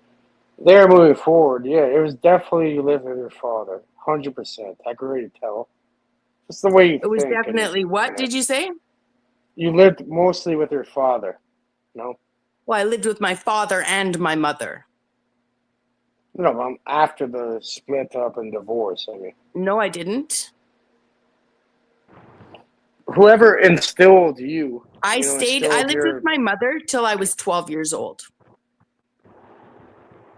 Okay, so okay. Well, that's And weird because. my father Yeah. was in the house till I was 7 years old. Okay, so You 5 years. So from 12 years old, you went and lived with your dad, huh? I don't want to talk about. I don't. Yeah, I feel like that's a little too I feel touchy. like you're. No, it's more. I just feel like Cage put out questions with an agenda, and I appreciate. Yeah, did Well, my dad I require? can. Here's the My dad agenda because gave I. me. Yeah, but I'm just saying. But I also know that we've had enough discussions about how you idealize my family, right, and my It's none experience of of my my family. business. I'm trying to Yeah. relate to it, because Well, and I get it, actually, and I have no funny problem. enough, in grade six, My hold on, in dad's grade six, strict discipline and structure provided a great deal of stuff, great outcomes for all of us. All of us. that's why you're so Whether we lived logical and with him or concise. not, I my can tell. dad's strict disciplinary nature and his ability to be the man definitely helped all of us. All of us have some of the great characteristics we have, but so did the mothering of my mother and my stepmother. So did Of that course, I'm apply not just trying as to much? discount. I'm not trying to discount that. I have a stepmom too, hilariously enough, and actually, back since I can kind of sniff it out because I'm kind of almost the same way. Where 12 years old, I think I was 11, but yeah, like after grade six, I went in. I had to live with I went to live with my dad after. Right, so I was like, my parents, whatever, divorced or whatever it was. I don't think they were married actually. I should have Whatever, split never. up. I should have Hold never on, moved in hold with on. my They father split and my up, and then stepmother. I lived with my mother, and then around that same exact age that you're describing, I went and lived back with my father. Exact same fucking thing. You know what I mean? And Yeah, then when I but got to about 16 I'm or a 17, girl I and went, you're a boy and I needed my mom. My dad's work was done. I needed my mom, not my stepmom. Right? From 12 years old and on, I didn't need a father, I needed a mother. Not but you a, still, not a that makes stepmother sense, that yeah. was closer in age to me than she was my father. Mhm.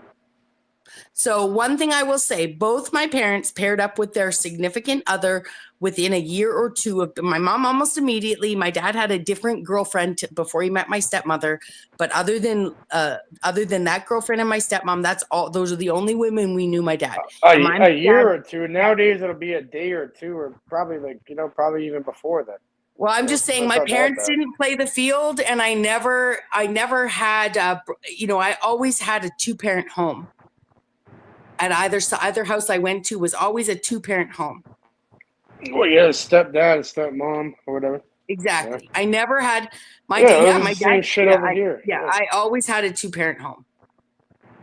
The stepmother, my dad's technically still married to her, I think. She's completely fucking crazy. She's the biggest scam artist ever. She's like a type of person to run the insurance company for automotive and then do scams and shit while, being a part of it. Crazy dumb bitch. Either way, yeah, I know where you're coming from, bro. This story is all too fucking normal, really. It's just Yeah. Well, and that's where I would say, in fact, chalking it up, it wouldn't have mattered which household I lived in. My stepfather and my father are very similar. They definitely But I said chalking it up. Yeah. I went back to the hood. I'm like, let me go to chalk farm. But I'm gonna I live would over say here. for My the brother. most part, if your dad was in your life when you were a small child, right? If your formative years are covered, then I would say for the most part, boys should go with the dad and girls should go with their mom. Yeah, some people believe that. Yeah. The way I grew up, it's very, very rare to see any two, mother and father household ever. Like, no one in the hood has that shit right there. There's a couple. It's very rare. But yeah, that's how it is, and this is how you get all these issues. Mm-hmm.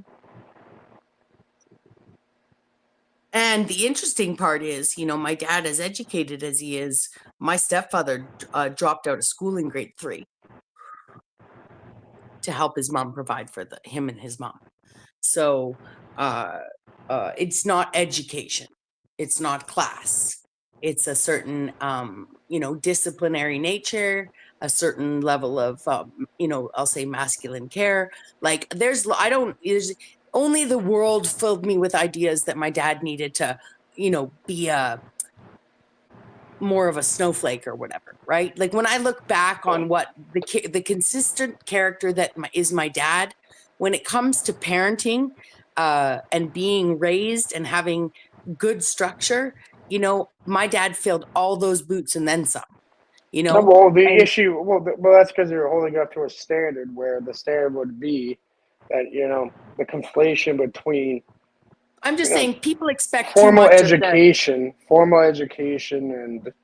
and all that means that you're distinguished, you're quote smart. You can learn. Yeah, my stepdad is just as smart as my dad. Yeah. Not quite as ambitious, but more of a risk taker in his ambitions and just not necessarily as good as execution. So my stepdad's an ambitious man, but he's a private sector person. He's a big thinker. Maybe reaches a little too far at times. Yeah, my stepdad unfortunately passed away, but yeah, back when the man was active, as a little kid, it was hilarious. I remember one time he brought us down to the forest. Behind the thing, he showed us like this giant fucking. It was like a giant bag filled with like a bunch of extended magazines, like banana clips and fucking magazines and all this. I think he was trying to instill fear. And then one time he just like burn fucking clothes. Kind of weird. Yeah. That motherfucker taught me a lot, I'll tell you that. Yeah.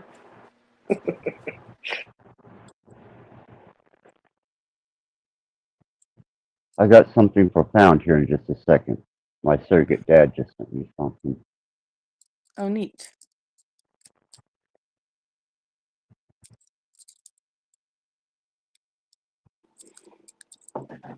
Yeah, I really think like why would he show like me and my younger brother that stuff, right? Like I think he was trying to like instill an ideal in our mind from young. It's like, How young were you when he showed you that? I was probably about like 11, 12 years old. My bro was probably like 9. Yeah.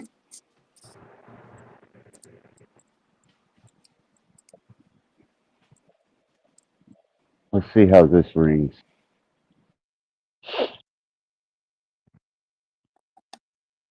My son asked my surrogate dad before my son went off to prison that he watch out for me, and I didn't know this, but my surrogate dad had come back into my life, and my family hates him, and they demonize him, but he's a man of great wisdom, and he accepted me, good, bad, or ugly. And his description of me is the hardest person he's ever met that he had, or the hardest person that he's ever tried to love. Gotta make sure I say that properly, um, because I'm a hard case. I'm a very difficult person to love. And he sent me, at some point, Axis, you're going to have to surrender to the moment, and let people be who they are.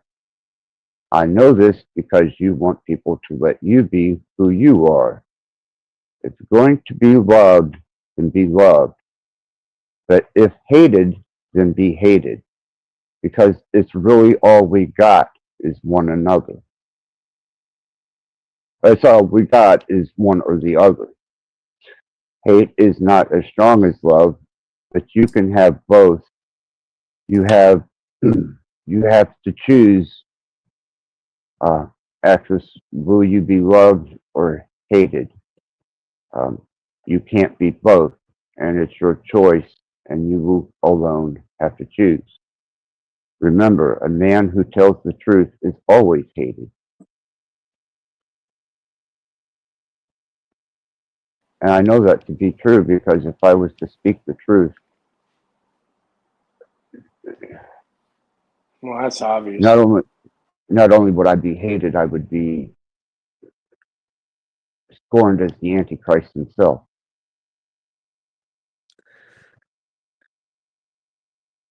So if I stay silent, there's a potential that I will just be hated. But if I speak the truth, then I'm the Antichrist. Well, you're Okay, damned if now you we're do. conflating it. We're conflating it to some extreme here. Yeah, Love but and hate are really the basically, same thing, he's different degrees damned of if the he same thing. does. He's damned if he doesn't. And that's what I would say, because your mom's a dammer, for instance. Your mom is a Nah, narcissist. don't be Your mom saying is that. a fucking narcissistic, self-serving fucking All person right, who would but you're always making blame that people judgment off outside of of what herself. you've been told. Don't Yeah, start I talking know. about other people's family and condemning them with your words. That's what Well, you would have you been like to told. hear her last text to me, Cage? I don't honestly, Access. I think that you should. I wouldn't, to be honest with you. Why? Because I know it might be something terrible that could be said. Doesn't mean that's who that being is in that moment. Right? People have their moments when they say horrible things. But either way, it doesn't really mean So, fundamentally that's what they mean. so And basically, either way, it's none of my business. And yeah. I don't know the full story I've never lived in your shoes with your relationship with your mother. So for me to condemn or state anything about that individual, I couldn't because I don't know the full thing. And there's always It's two very sides to the mature. same It's a very story. mature take, but it also Okay. expresses the idea that anything goes, right? Anything goes. It all goes, right? So if she was here on the panel and could tell you her side of the story, you're not here to mediate. You're here, to necessarily, you're just listening, right? And she tells you her side of the story, and Axis tells you his side of the story, right? You're Yeah, gonna well, have maybe full information, maybe need your mouth right? washed up with And you're soap gonna or you're something, gonna right? say to both of them, trauma Okay. happens and shit happens and hurt happens and people make mistakes, and just love each other now. You know what I mean? That's what you're going to say, something along those lines. Wouldn't you agree that if you had them both here and heard both sides, you know, rather than focus on the arguments No, between it them, definitely wouldn't be they're that. both No, here. no, What? What would you no, it do? wouldn't be like that. Well, What do I you think can't tell you would go down? because that's never happened. It's theoretical. So it Yeah, but depends on you're it depends on saying the that you input. can't It you depends can't, on you the know, I input get of both users.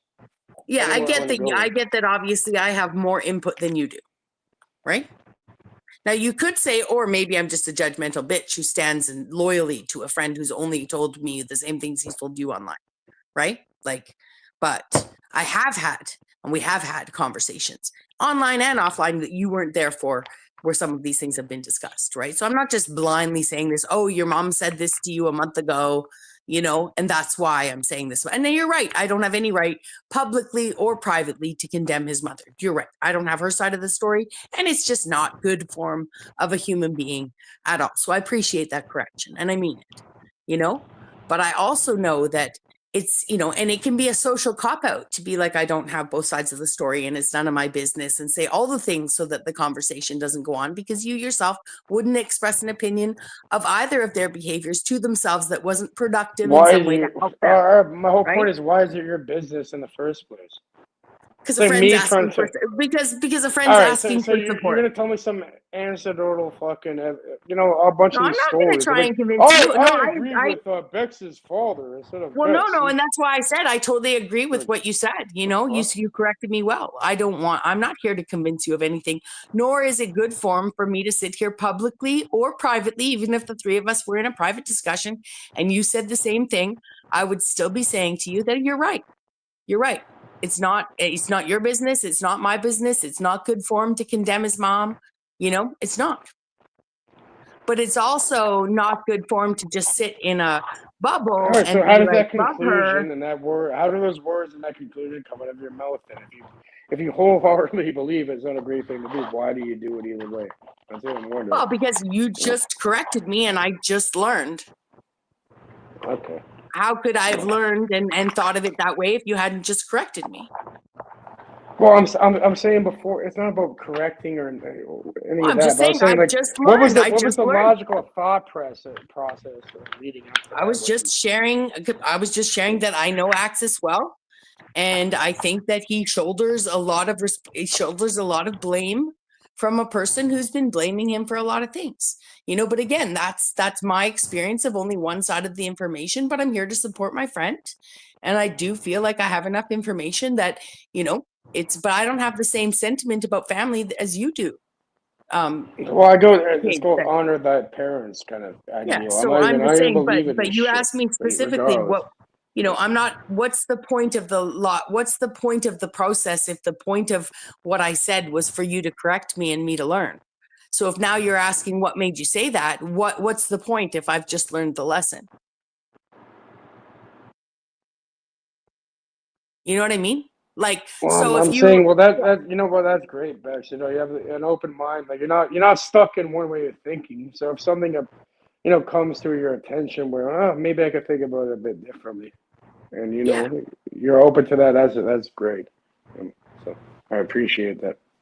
Well, and I appreciate you've said a lot of things tonight, even just when you were talking to Access about some of the stuff, when you were like, yeah, just, you know, people go through trauma and, you know, shit happens and people overreact and people react and, you know, things will work out. And the only way they're going to work out is if you actually communicate, at least try.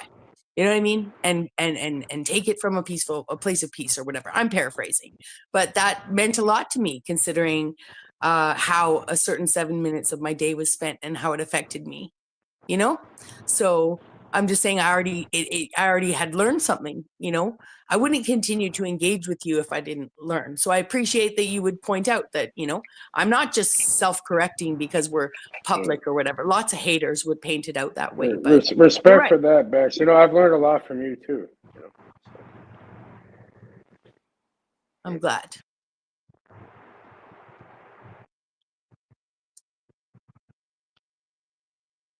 Cool.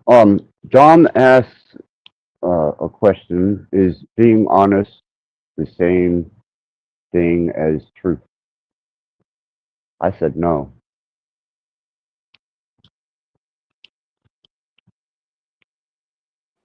Well, no, because truth is not subjective, right? Subjectively, you could be honest, and that's what you believe to be true.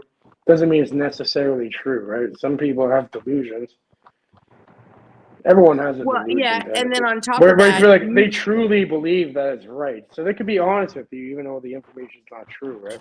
Like they could Well, wholeheartedly believe that and still, here's where I will put right? justification for the moment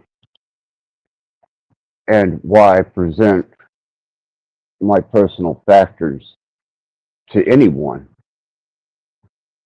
Because there's a potential that I'm completely insane, that I'm completely stark raving mad, and that I did drive my son into drug use that led to the murder of an innocent person, and that I am so uh, dissident that I'm not to be loved because I am that foul.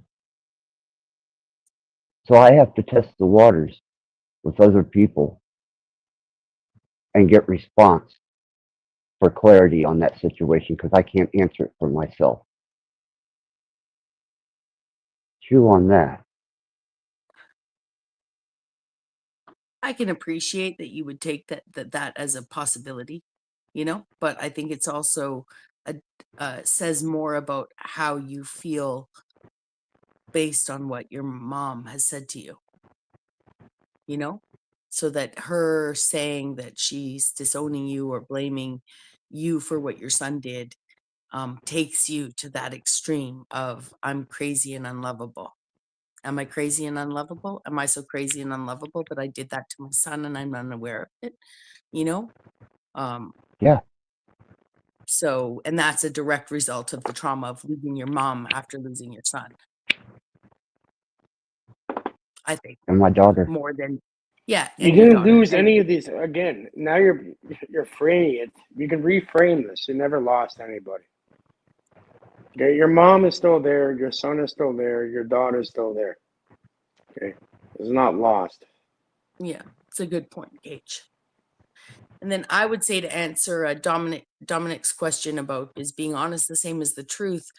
I think that when I see that they're not the same is when we have perspective changes. So, whether it's arguments with a loved one or you tell something happened to you. My dad bought me a textbook from Costco, a writer's handbook from Costco when I was in first year college. And, that's my dad does the Costco run every week. So he's not a Christmas shopper, but he would grab the odd thing from Costco to throw in that your dad bought for you, right? My stepmom did all the Christmas shopping, and so these gifts always stood out to us because my dad wasn't the one to go out and buy things, and so he gave it to me, and I had gotten a C- or a D. That was my worst grade I'd ever gotten. Actually, was in English. Maybe it was a C+. It doesn't matter. I just had done really poorly, but I also was always a poet and liked to write and stuff like that. So that coupled with some other sort of writing traumas, as stupid as that sounds, my diary got photocopied and translated in Mexico the year prior to that and stuff. I'd stopped writing because my privacy had been invaded by strangers. Right. So on top of it, I had some misunderstanding of some pretty major short stories in my English class, and I didn't get a good grade. My dad bought me this book, and for a long time, I told myself that he bought it because I did poorly in English. And to me, I was being honest, and that was the truth as I saw it with the book. I never asked him, I just thought it was a slap in the face for getting a shitty grade. Then sometime 20 years later, as I'm telling this story or thinking this story, I thought, wait a minute. You like to write poetry and stuff. Maybe he just thought that was something you would like. You know what I mean? That would be a good resource book for you. And so the truth changed, right? Or the honesty or something changed for that perspective to change. And suddenly the story changed in my head. And I thought, what a fucking dick I am. You know what I mean? Vilifying my dad for buying me a textbook. You know what I mean?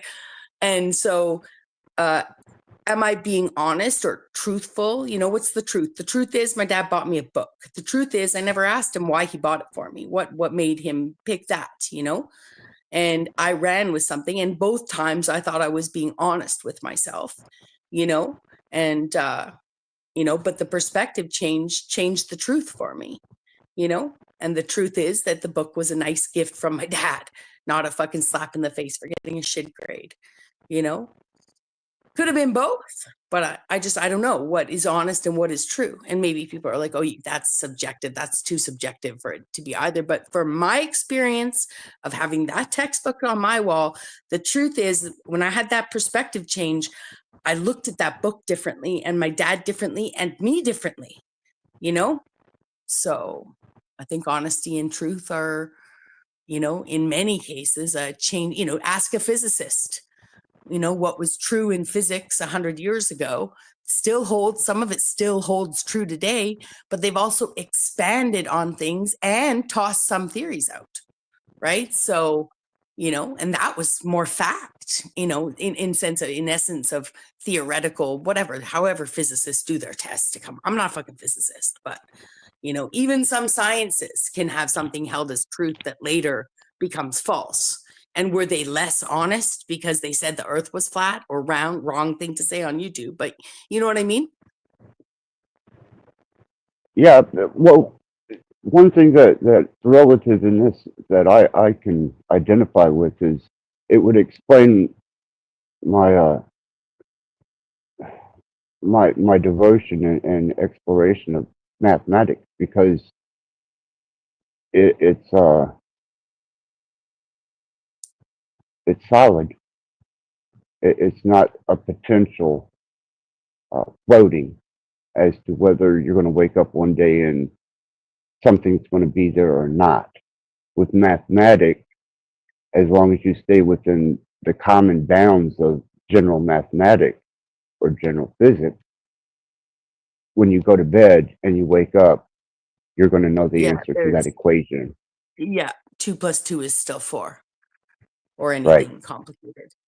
Chris is in the back. Right. Axis. Yeah, I'm. Oh, okay, good. Thank you, Pat. I can't see this shit anymore.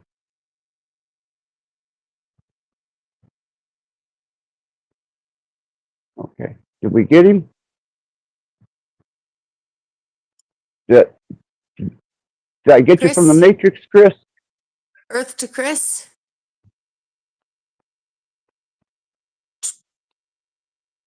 Mic check, unmute.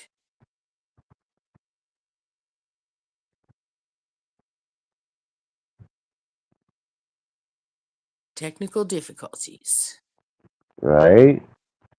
This is the second time Chris has tried to get up here, and there's been difficulties. He may have pissed the internet gods off somewhere. If he's, let's try to think, if he can hear us but we can't hear him, he should. Chris, go to your audio settings in StreamYard, if you can hear me. Toggle all the things on and off, all the buttons, and look in the part that gives you different headsets to choose from, and it goes default and wired headset. Yeah, maybe it's this background. Maybe we'll change the background. It'll help. I'm sure people will say that I talk about myself too much. Would you say that Hey, example Rebecca, had anything I to want do to with hear about honest you. Out interest? of everybody, look at which one catches your eye the most out of all these Always different. the infinity sign. You want this one? Yeah. Oh, I love that sign. Okay, there you go. We'll loop it for you, and then we'll full screen it. Excellent. It's a little neon, but I'm on a small screen. So if you guys on the computer find that too bright, we can go with one with different colors. That's too much green for you. Huh? There's a bit of purple. It's just a little neon. Oh, what's happening in the back? It won't let me talk. Oh, well, some other day later.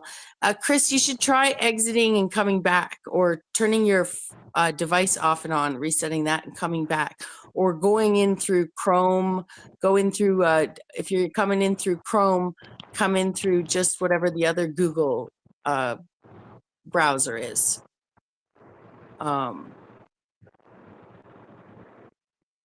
if you want to.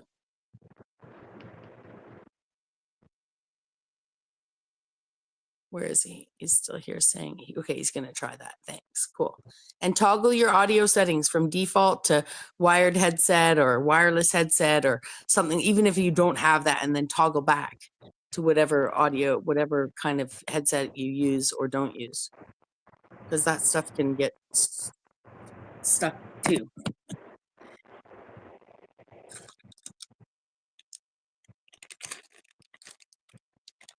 So as far as like, is that kind of, you know, when you're talking about anecdotal life experiences, is honesty and truth like too personal and too subjective to, is that too subjective and too personal to be a good example? Well, like I was saying before, the main differentiator, at least from my from the observation, would be honesty. Can be somebody wholeheartedly believing, or like they're not. There's no deception there.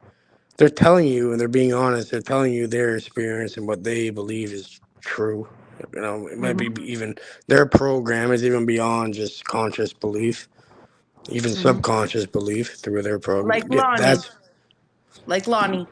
Okay, well, if you want to use an honest. example, I'm just saying he's I don't want to talk. honestly I don't want telling to us. put other people Yeah. into it, but Yeah. yeah, like an good point, individual yeah. could completely wholeheartedly believe in what they're telling you is completely the truth. It doesn't mean they're lying to you.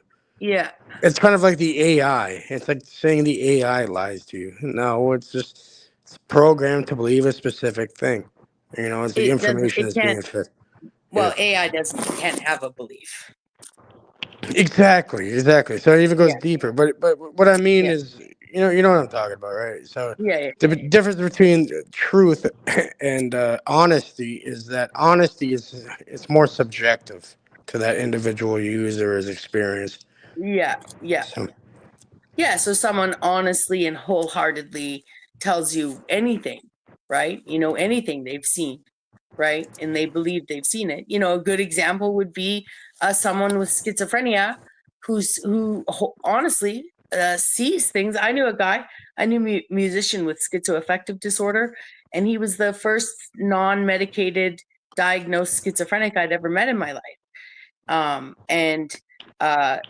It was, you know, he was on a disability pension and played his music and maintained a low stress level, and, you know, just saw these like little blue guys. And, you know, I don't know, he listened to him and his story, and the doctors, you know, listened to his experience, and he was honestly and wholeheartedly, you know, saw things that I didn't see.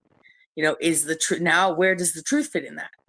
Right. So I know people were talking about mental, but he honestly sees them, right? It's his experience. So a lot of people would be like, well, how do you know he honestly? But you know, I don't know. I'm just saying that I get what you're saying. So to him, the truth is he sees little blue men everywhere.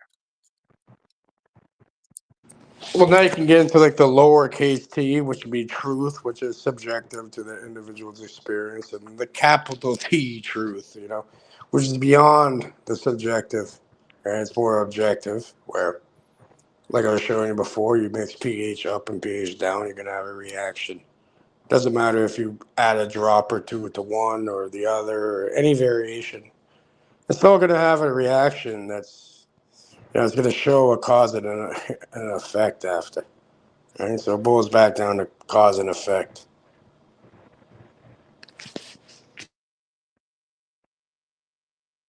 Yeah.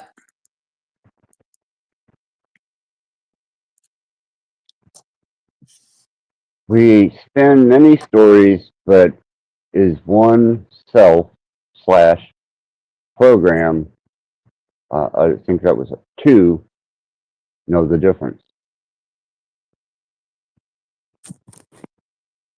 Cause and effect, or is it effect and side effect? But that's statements from Dom in the chat there. So everybody can... Well, the way I'd break that down would be like this, right?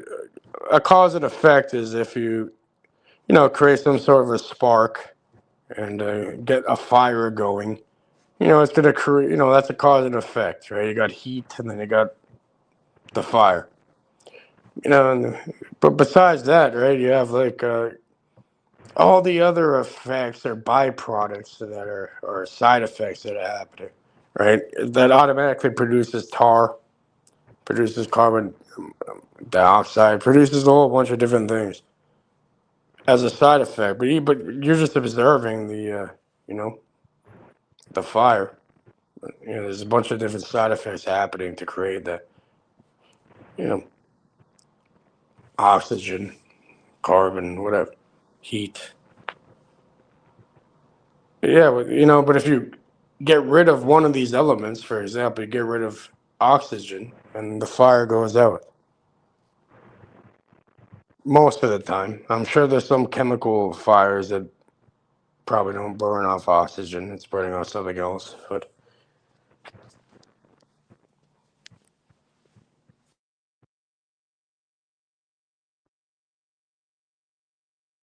And is there a spiritual dimension to mathematics?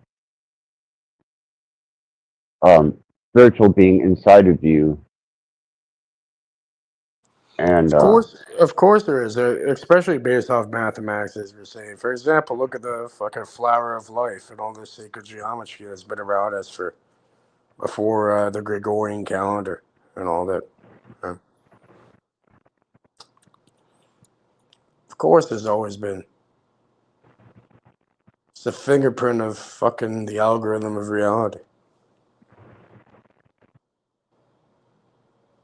I would so go so the far as to say that, um, math is spirit, and at the base level, that everything in this whole universe could be reduced to zeros and ones, or zeros, ones, and twos, like a biological computer program.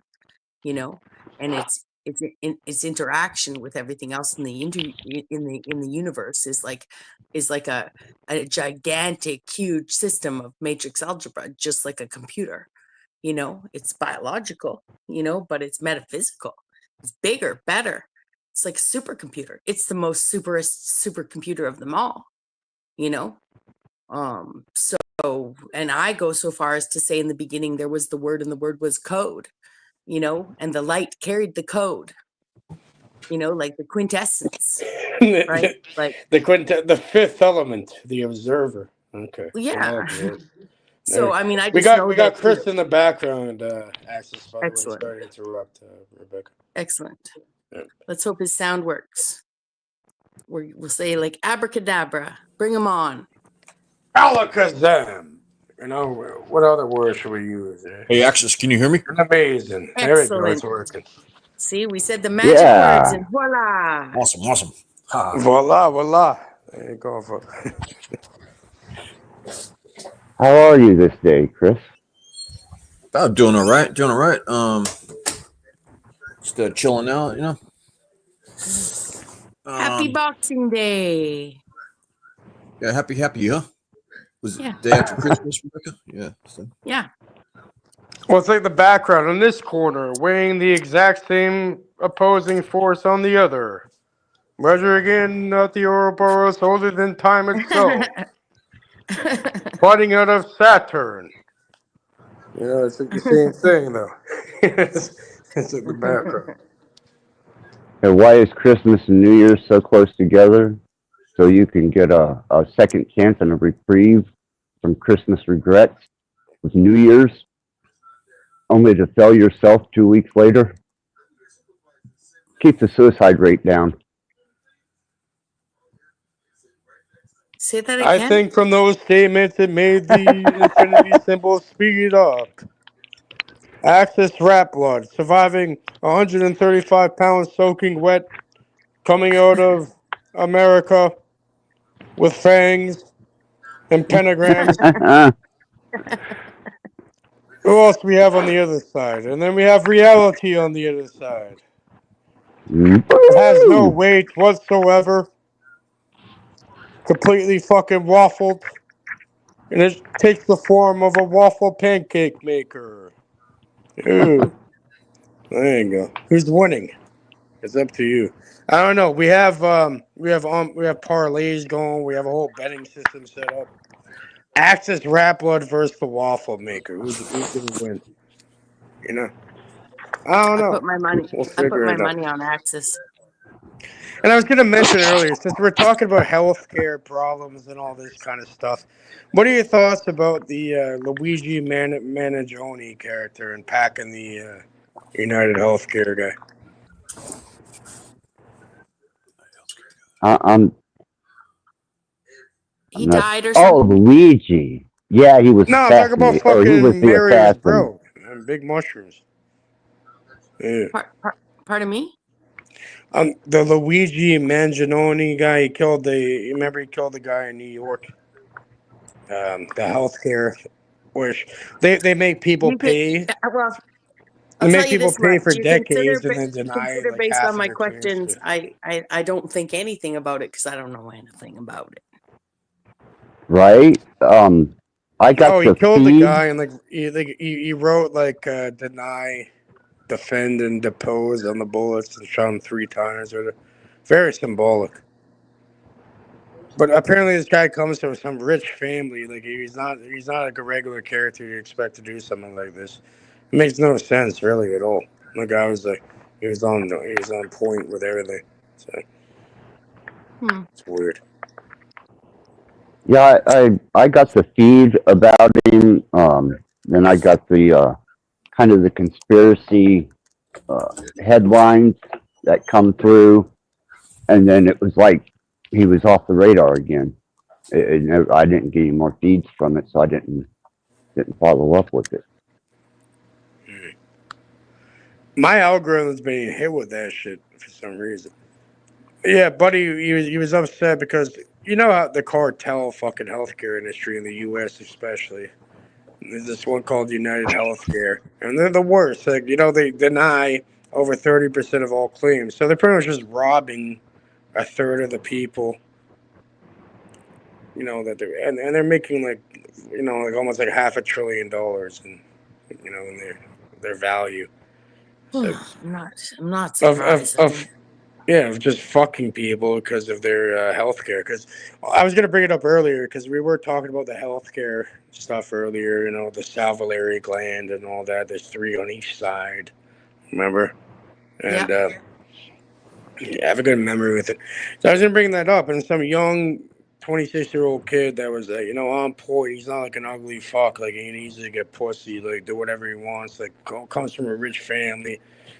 Went to an Ivy League school, dealt with all this shit, like an engineer, fucking from a affluent family and all that. And now the man's packing, just executing this healthcare CEO as like some sort of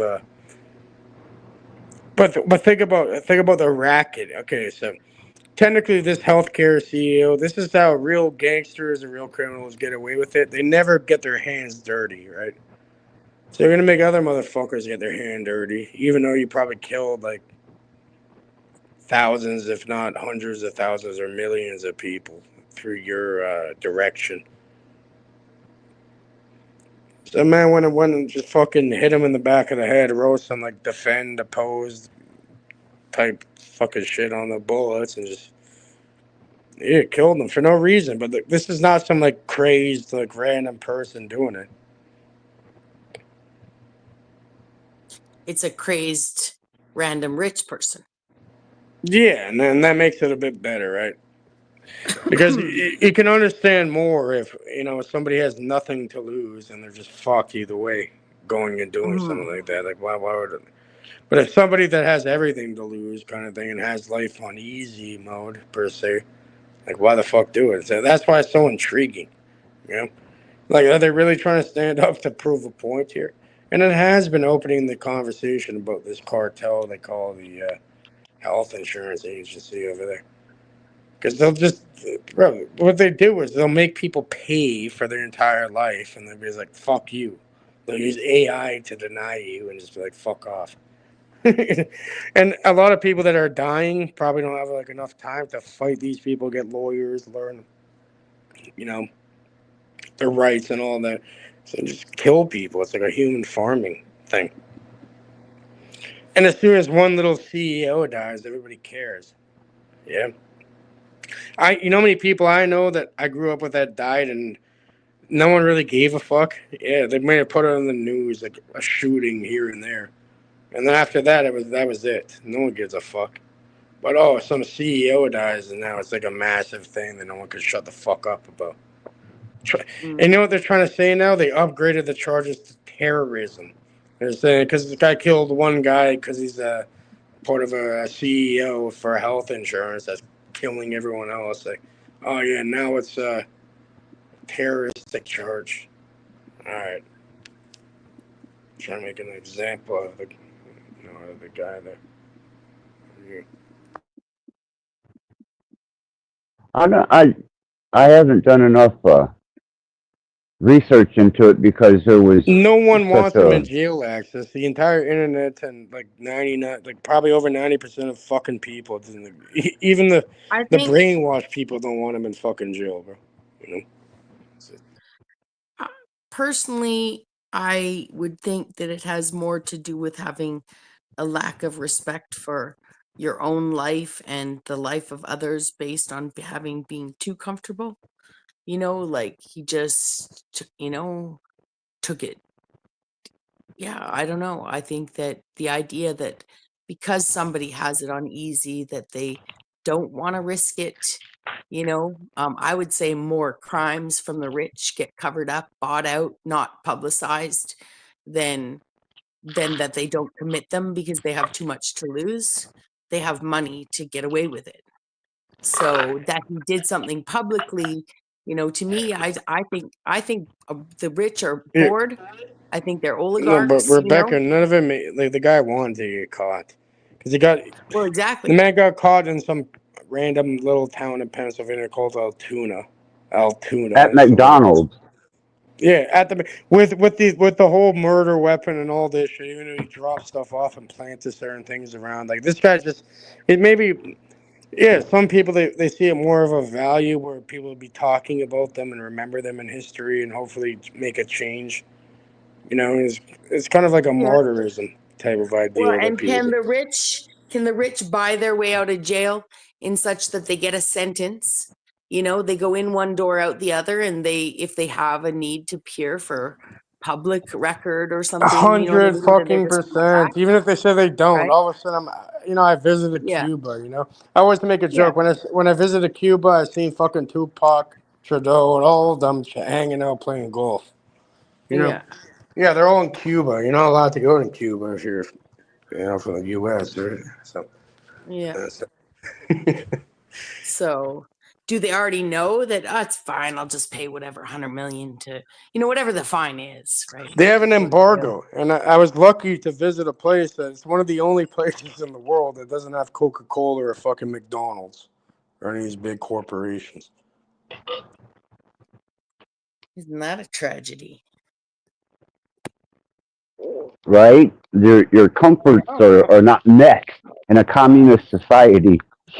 I don't even But drink Coca-Cola, they're but more I free want to. over I there. want It's to be not able really to have a communism. Coca-Cola when I want one. That doesn't.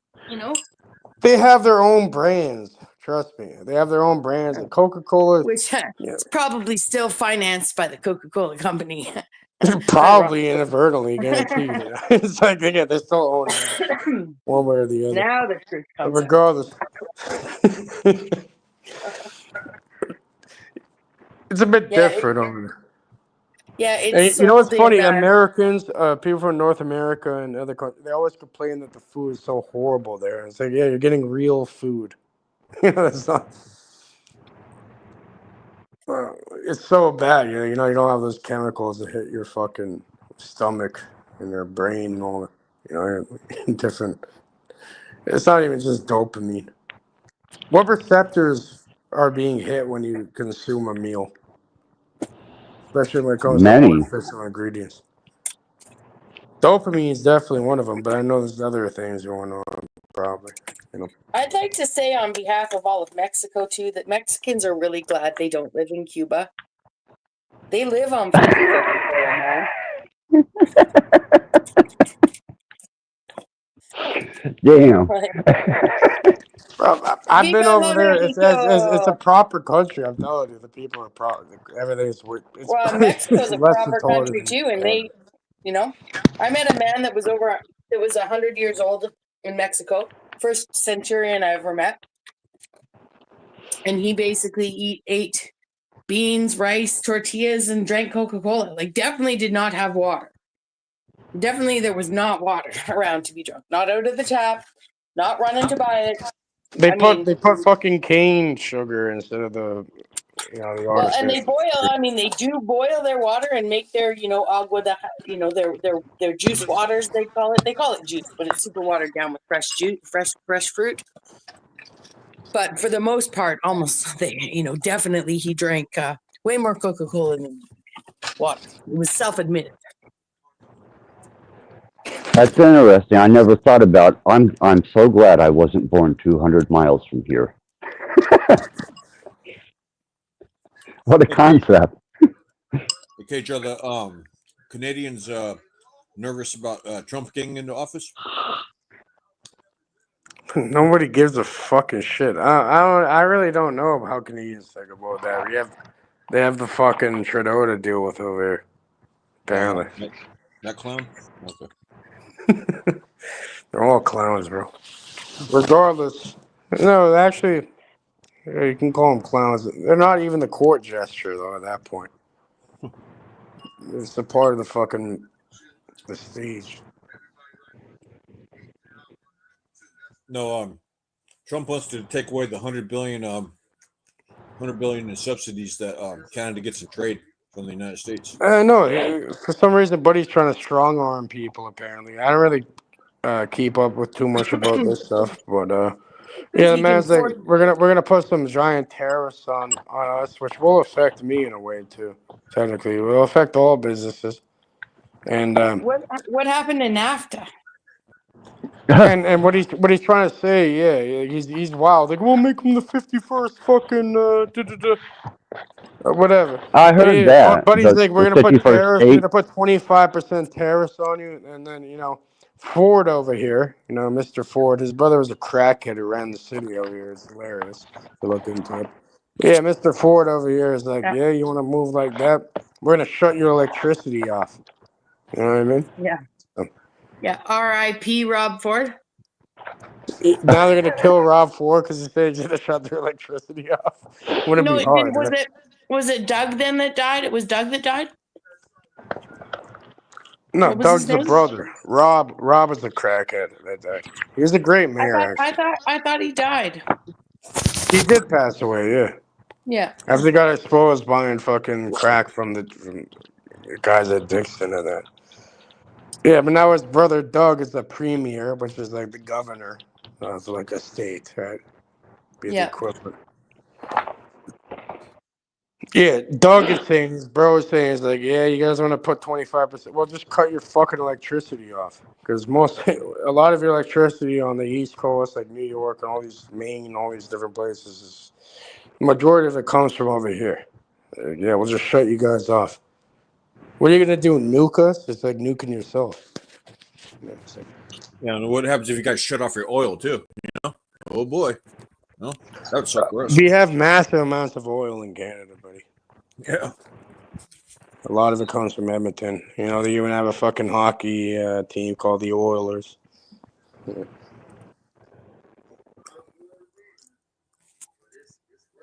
Huh. Did you guys know Yeah, I that? heard him. Go ahead, Chris. Oh, sorry. Did you guys know that white people are only like 10% of the world's population? Mm-hmm. Now. Blacks are like 14%. Mm-hmm. Yep. And in fact, when I looked into it as a child, it was less than 10%, much less than 10%, because at that time they were much more specific about what was white and what wasn't. Oh, okay. You know what I mean? So yeah. Wow. It wasn't just about what someone's visible appearance was. So one of the reasons why the number has increased is because the definition of whiteness has changed to include, mixed race children, for lack of a better way of putting it. I'm not trying to, this is not a preference of mine. This is not a statement of mine, Yeah. It just is. We've always been in the least numbers in the world. And I would say the inclusion of our children is a good thing, regardless of what they look like or what papers were originally wouldn't have been, Yeah.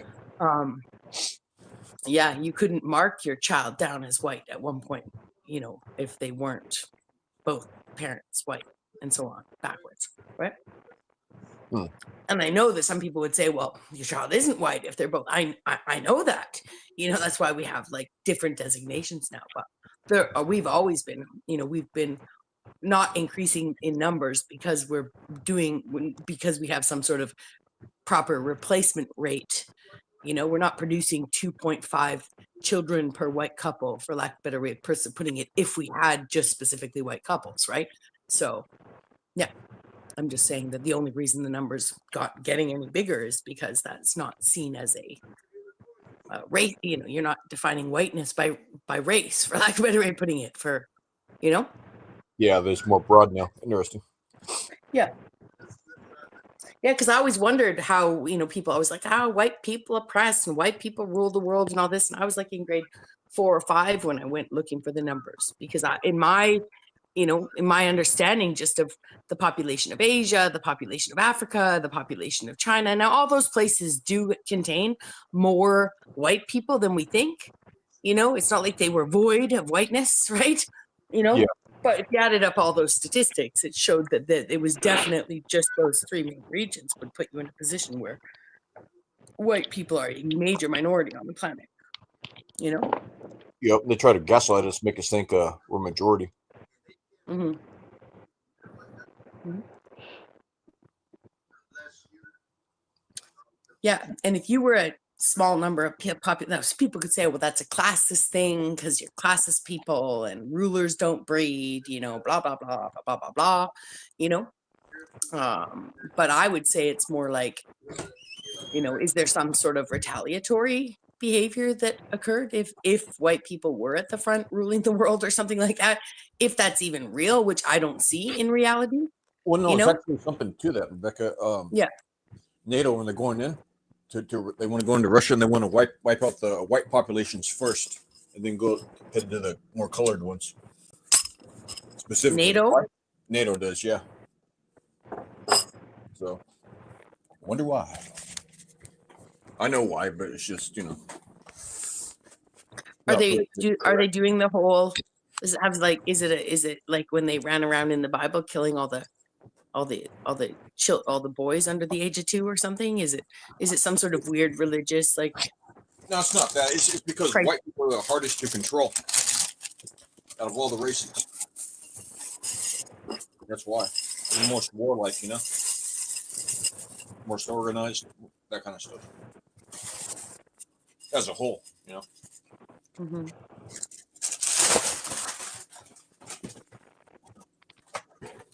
Yeah, we're the only, I would say, so-called race on the planet that if you say talk about the idea of an only white couple or whiteness, or I remember the first time I ever heard anything like that was listening to BBC radio, late night radio, which was either be a Radio Netherlands, France, or Sweden or whatever, but it was Radio Netherlands at the time, where there was a conversation of people talking about talking about just that, just the idea of preservation, some sort of I don't even feel like I can say the words or something. I know I'm paraphrasing, but like preservation of their culture, or preservation, of their whiteness, for lack of a better way of putting it. It's seen as racist for white people to say it, but anyone else, it's natural for the xenophobic Japanese people. It's retaliatory for all the people that were enslaved. You know what I mean? Right.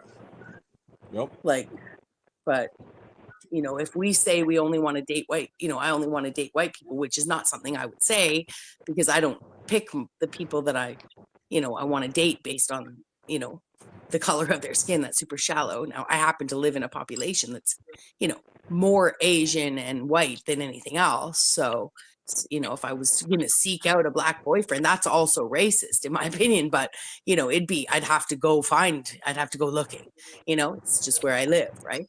Yeah. But ultimately, I'm just saying, like, even to have, if someone says, like, if a man says, or a white man or white woman says, I only want to date white people, they're deemed racist.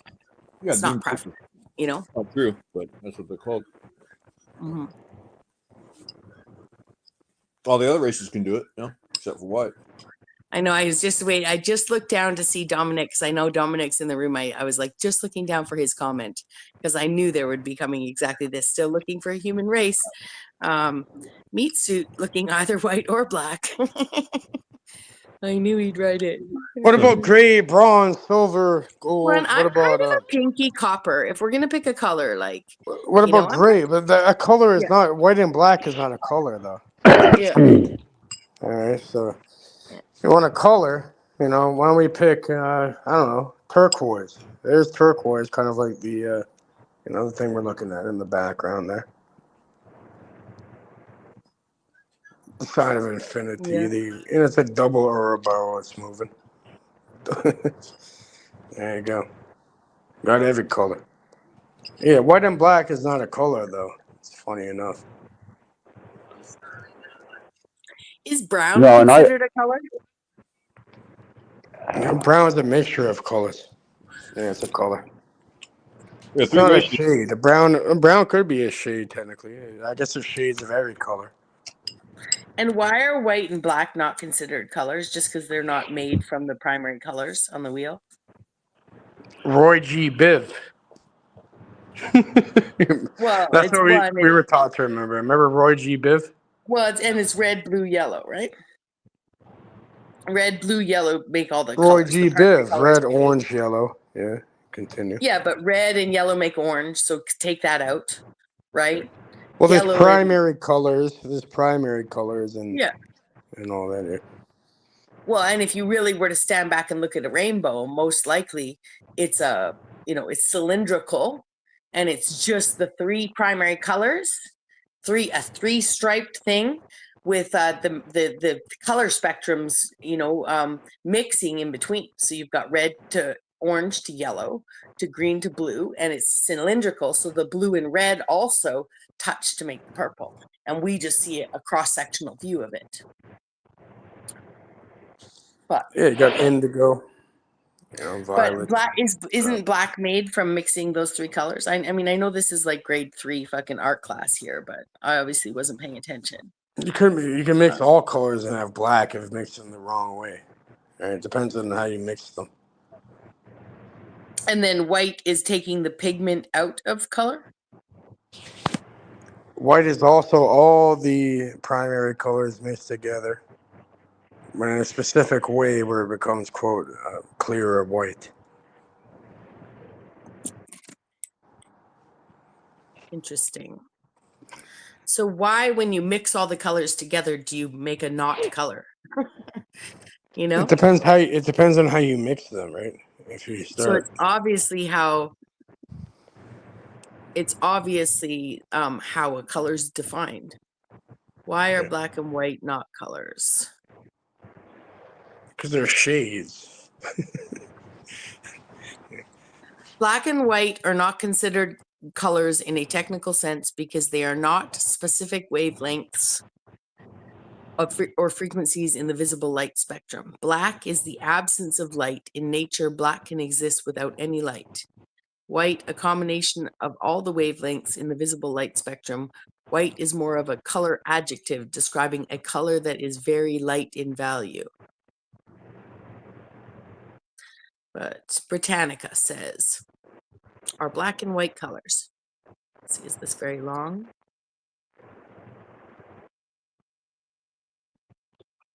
I'm gonna step on a lot of nerves with this one, and I'll probably piss half the fucking world off because truth usually does. I don't like the fucking culture.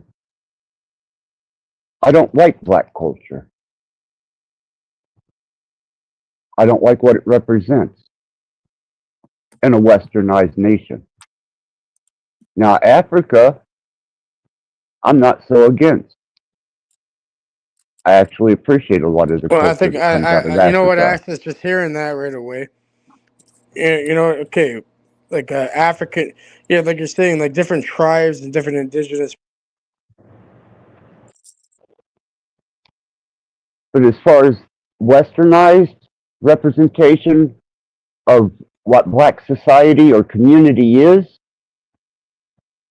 nah, man, not for me. Sorry, I don't buy it. Yeah, I don't like it So either. Actually, there, the ghetto I talk. just pissed half the internet off, but it's the fucking truth. I don't want Ghetto to live in talk. a ghetto with a bunch of black thugs, gang banging, gun toting, rap listening, hedonistic, violent, angry young people or old people that hate the white race because of something that happened years ago that they can, you know, Yeah, fuck all that, man. I got a call. You're gonna let me back in on the mobile. What I was trying to say was, before I interrupted, and I could probably hear me way different because I'm on the computer. Fucking mic, could probably Right? not. But yeah, what I was trying to say is, you say you like or don't like, yeah, what you're seeing is probably, it's not about black people. It's more about a culture that's being put onto lower income people. When it comes to the music, it goes back to the music, especially that's one in that's been being utilized for sure. And yeah, these people, this is not their fucking culture. That's American or North American culture, kind of westernized culture that they're being put into and reacting in a certain way. So it has nothing to do with the original culture or the original teachings, the original, societal norms and how people are going to operate in this reality. Over there, because And I know that's a their parents. pigeonhole. I know a 1-2 guy like Banks, for example. The guy got caught a rude, kind of like, we can look at other people who have this happen to him. He caught, we have it on camera. I could just pull up the video right now and show you him getting shot directly into the fucking guts. And he shot back And through the pocket. And yeah, I'm not Banks, they had great pigeonholing. parents that were from fucking Nigeria or whatever the fuck, Africa, whatever the fuck they were from. You know what I mean? They're making fufu, saying I'm the white Okay, man. they're not important at this point. And And I'm not pigeonholing every Banks, black man. I'm pigeonholing the culture, their family not has the nothing to do with individual. what these retards are doing because they put them into this psyop we call fucking society. You know what I mean? It's completely crazy what's going on. It's insane because it has nothing Thanks to for do. talking over me, Cage. Yeah, I'm sorry for interrupting. Like I said, I'm not pigeonholing every black man in the United States or the Western culture, but I am definitely identifying black community and culture as being something I want no part of. There. Now you can go on, and Cage, and just describe your interaction. I don't want part with any of the fucking perceived culture. You know what I mean? Create your own kind of thing. You can hold certain things and utilize them. And yeah, when it comes to mainstream culture, what the fuck? You want to be a slave fucking sheep? Why the fuck would anyone want to be? So yeah, it has nothing to do with the shade or the color. Either way, last time I checked, you poke somebody, you're gonna take their fucking blood, whatever. It's gonna be red, buddy, when it hits oxygen. Well, to be Well, that's fair, even Cage, Axel did say he does not like American. I think you heard that right. American ghetto culture, whatever. But he does right. like Yeah, that's what it is. That's African what I'm blacks. saying. So he That's likes, what it is. likes African blacks, how their culture is. So I can agree with that. And even white people that buy into black culture as it's represented in the West. I have no respect for them either. They're called wiggers. Yeah, I have no respect for that. You're identifying not only with a culture of violence and hatred, but now you're identifying with something that has no relative, nothing to do with you, really. As a white person, you're just buying into a concept of a lifestyle that doesn't belong to you, nor can you convince me that you can relate to it because you're not black. So that makes you even less respectable than a black gangster.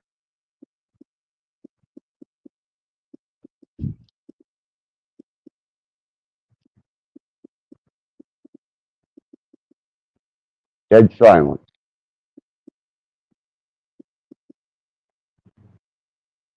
I'm glad all of you are identifying with your ghetto lives and living poverty with anger. Because I got a lot to say about that. Yeah, I never agreed with that. All that thuggery, ghetto. Sleep around with women all the time, and it's just nonsense. Then having baby mamas, and then dumping the state on them, and letting the state pay for them, and skipping out on their welfare payments and all that. Well, it goes a little further than that, because I've lived in black communities, and I've been around black families, and as a matter of fact, my family has married into black families. So, hey, actually, respectively, I mean to cut you off. I got Dom in the back. There. So, respectively, I've had to live with them by proxy through family. And until you've lived with them and you've experienced this, so what the fuck do you got to say about it? Is it in your family? I already know most of them are racist. We all know this, Oh man, you got no idea. They're not fooling anybody,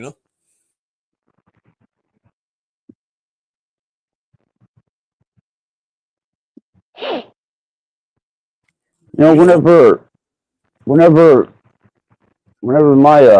my cousin Shannon was the first one who married into a black family, and after they had several kids, and he had become a part of the family comfortably, I got to see the true nature of an individual who was representing a culture. And then when my cousin Sandy brought him into the family in such a manner, same thing. And then I watched a particular cousin that was very close to me growing up, far beyond that of a cousin. She was more like a sister. Made it a priority to have a black or a half-bred baby to raise, because she was confused about her sexuality. I'm thinking, really? You're a bunch of backwoods fucking hillbillies that crawled out of the sticks of fucking Kentucky. What the fuck do you identify with?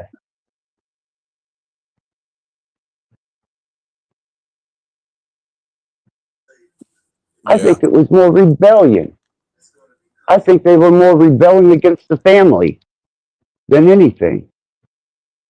And this was their way of lashing out and being as rebellious as they knew how to be, by cultural diversity into what?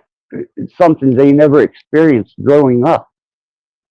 Where we grew up, there were no blacks. None. Zero. Only white. For miles. It was pretty peaceful too, wasn't it? It was definitely unghetto. Yeah. Yep, not surprised.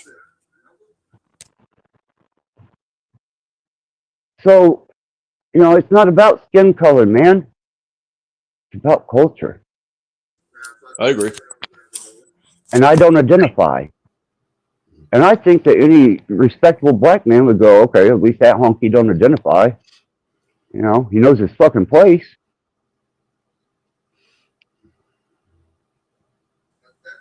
Yeah. Yeah, but if you called them the same equivalents, they'd hypocritically get mad at you. Right.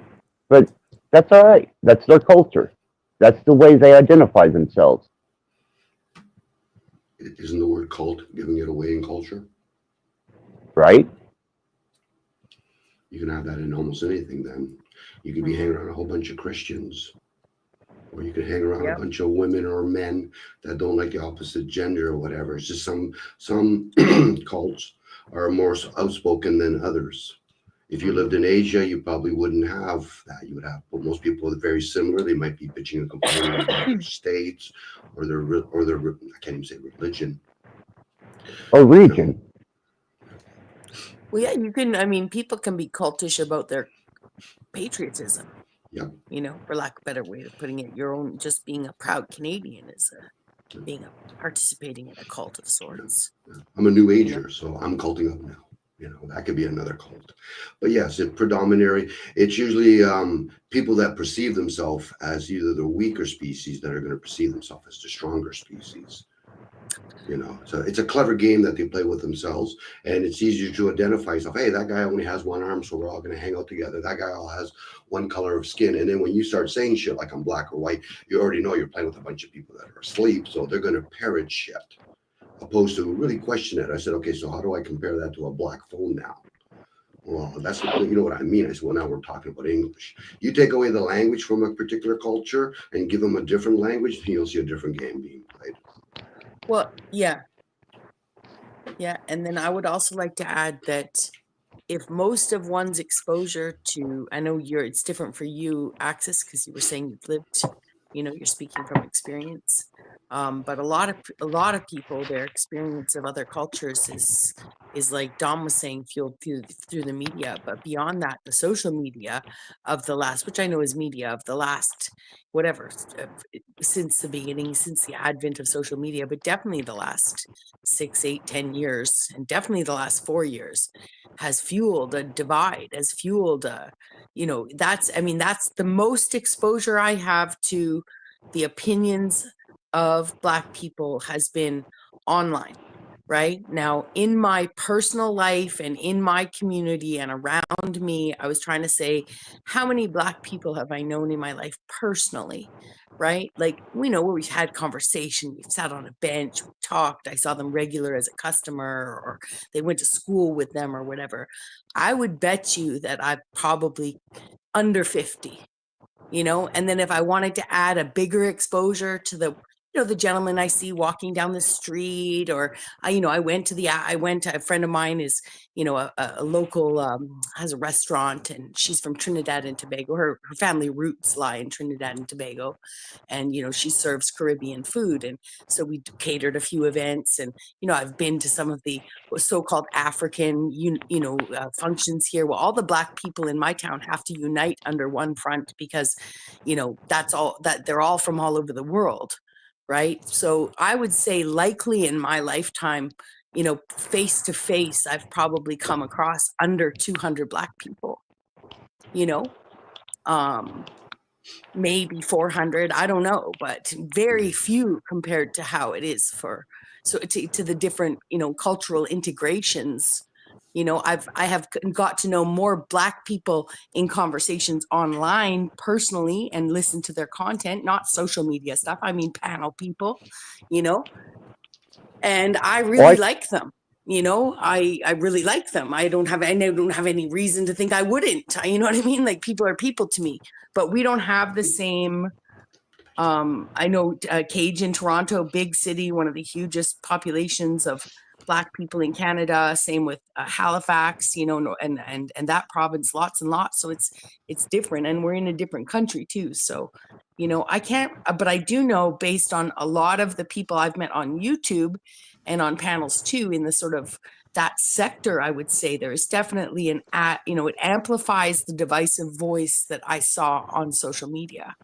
And I was on the other side of it all. I was an ally before people were, before George Floyd. I was following all sorts of Black content creators. I was becoming, I was sitting at the back of the classroom with my mouth shut, like I was being told to. And my silence ended up weaponized in the end because, you know, as things got inflated and as they got their social media pushed towards them and they became more and more inflated, I had been silent so long, they didn't even know I was there. You know, they didn't know how much respect I had for them, how much I'd listened to what was going on, how much I identified with the classist plight, right? The classist plight. Classism is racism, you know?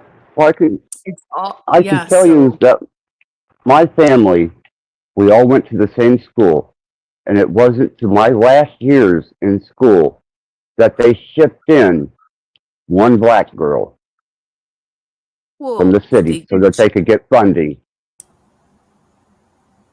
Well, that's hilarious, actually, because yeah, over here, funny enough, and sorry for the interruption. If you could let me in on my mobile, Okay. I got a phone call, so I wasn't able to hear what you were saying, but I did hear what you're saying now, or what was being said now. And it was quite the opposite over here. It's like it's called Downs View. Over there, what it would be the exact opposite. What they would do is they were to have funding. They'd graduate people. You know. That too. Yeah. We went through our fair share of toothless hillbillies getting educations with undeserved diplomas. People aren't getting pushed through or graduating, right? That they don't get any funding, and no one ever fucking showed up at all. Right? I've seen that. So your school, you're saying your school somehow procured someone from a different neighborhood so that they would get some sort of funding that Different was neighborhood. Fuck, I it was got a city that was 30 miles from us. So this little girl had to take a bus 30 miles to and from school every day? Yeah, from Sellersburg to Borden. You can check the map out. She I was believe shipped you. I believe bus. you. Yeah, and to Borden, it was an elementary and a high school together, and that's where all my family went to school. And it wasn't until my last years there that there was even the presence of a black individual, and it was a black girl, and she was shipped in. Thank you for letting me back on access. By the way, you had me full screen, bud. Yeah, there we go. Gotcha. Okay. But I just, you know, what's the upset in that? How could I identify with black culture or even remotely my family? Yeah. When we grew up a bunch of white bread hillbillies. Yeah. Because I was thinking, what a fucking brave little pioneer that girl was. Like, right? You know?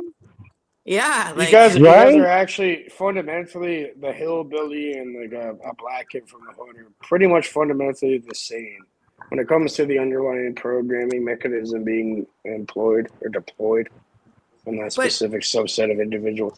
Yeah, guaranteed. There's actually a lot more. There's a lot more relevance and congruency than you'd actually believe. Yeah, the British culture. Oh yeah, for sure. I know that for sure. I mean, that's why I was saying it's classism. In a homogenous society where everybody has the same skin tone roughly and the same hair color and the same eye color, racism becomes classism because you will create divisive lines where people think they're better than other people based on nothing but class.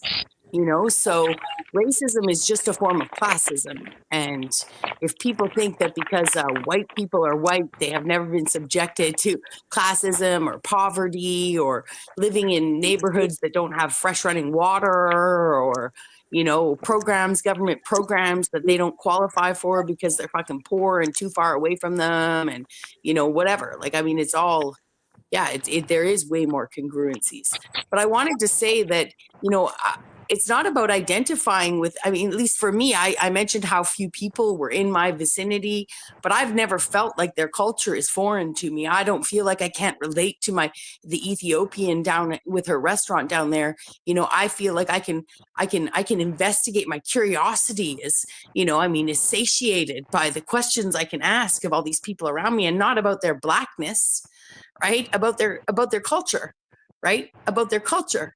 about Ethiopia, about how they're enjoying this, about what other dishes do they eat, because this restaurant only serves 10 dishes, and Ethiopia is a country full of fucking food that's different than the 10 dishes they serve here. You know what I mean? Like, so I don't know. I know it's different when you're in school and you're presented. I also know that, in our region in Kelowna, the first two Black kids that were also came in high school. They were adopted, brothers adopted. I'm not exactly sure where from anymore, but an English speaking country, and they were adopted by a gay man.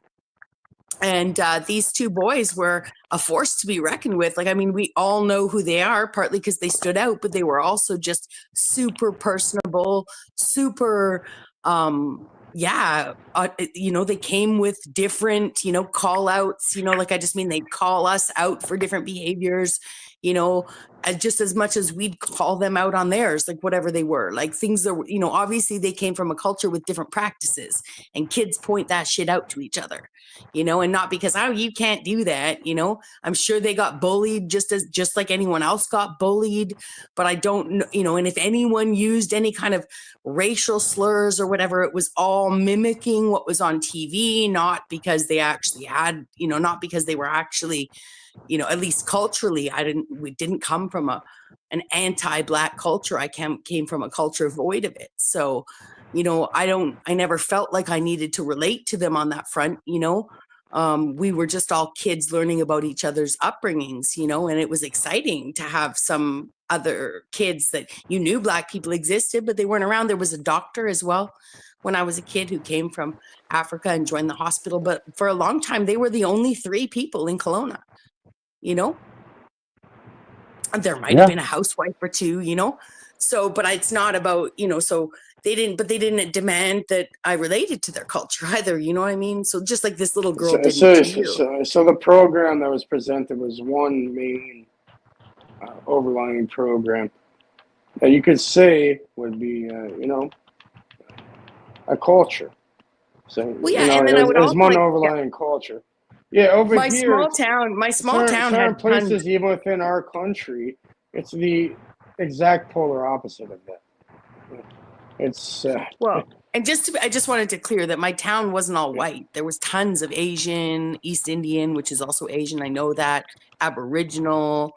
There was all sorts of other people that weren't white.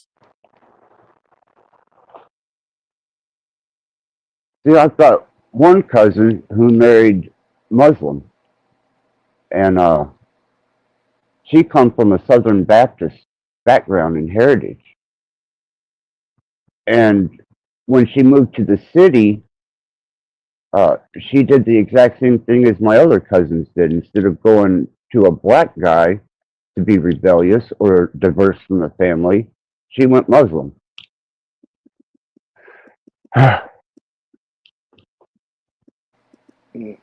Well, it's funny how people operate, right? Like, I found that idea hilarious. Over here, we'll call them mungie cakes and shit. Like, I even joke around with people sometimes. Yeah, the mungie cake. It's like the Canadian, like the fucking fool kind of, playing in that shit. But there's other outside influences playing this fucking game.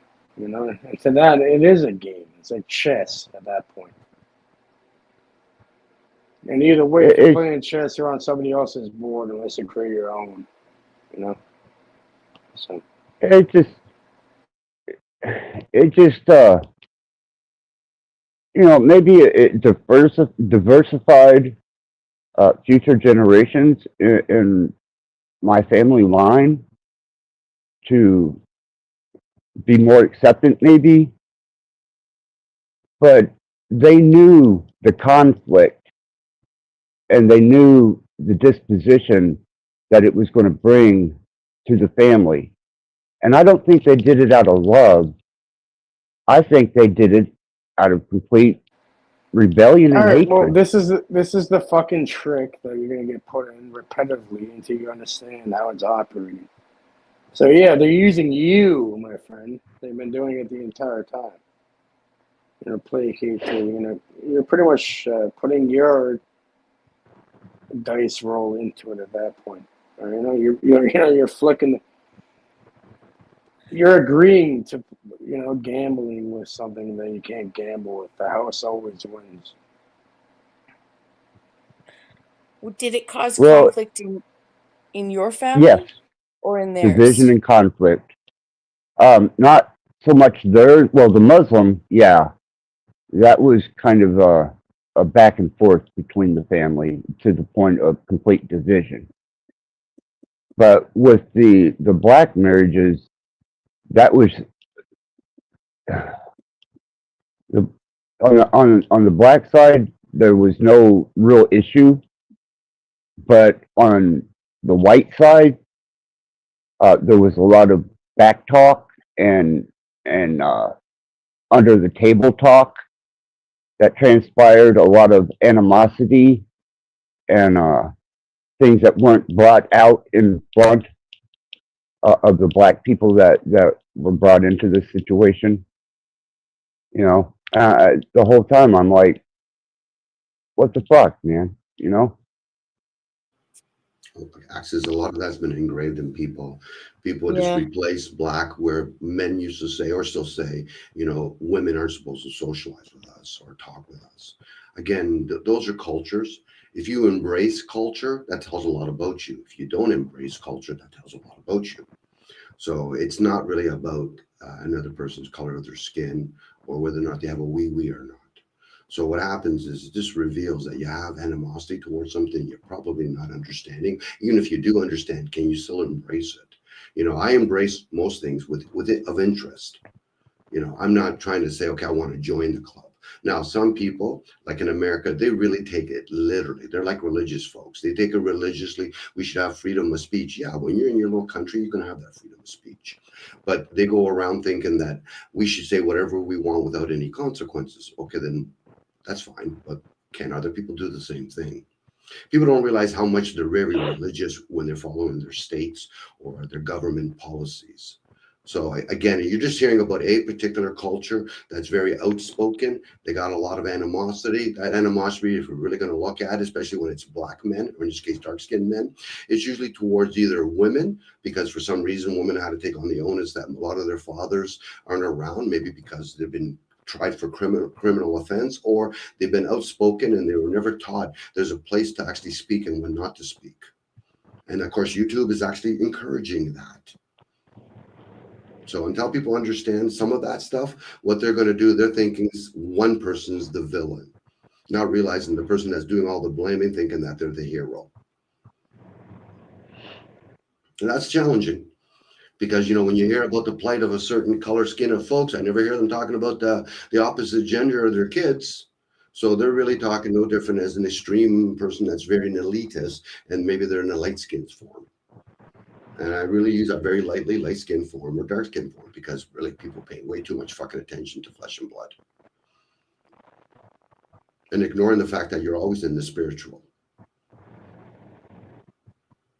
But hey, if you want to have animosity, I'm just using it as an example, access towards something, we should try to at least embrace it. Most men aren't really going to be around a whole bunch of women in their lifetime, and vice versa.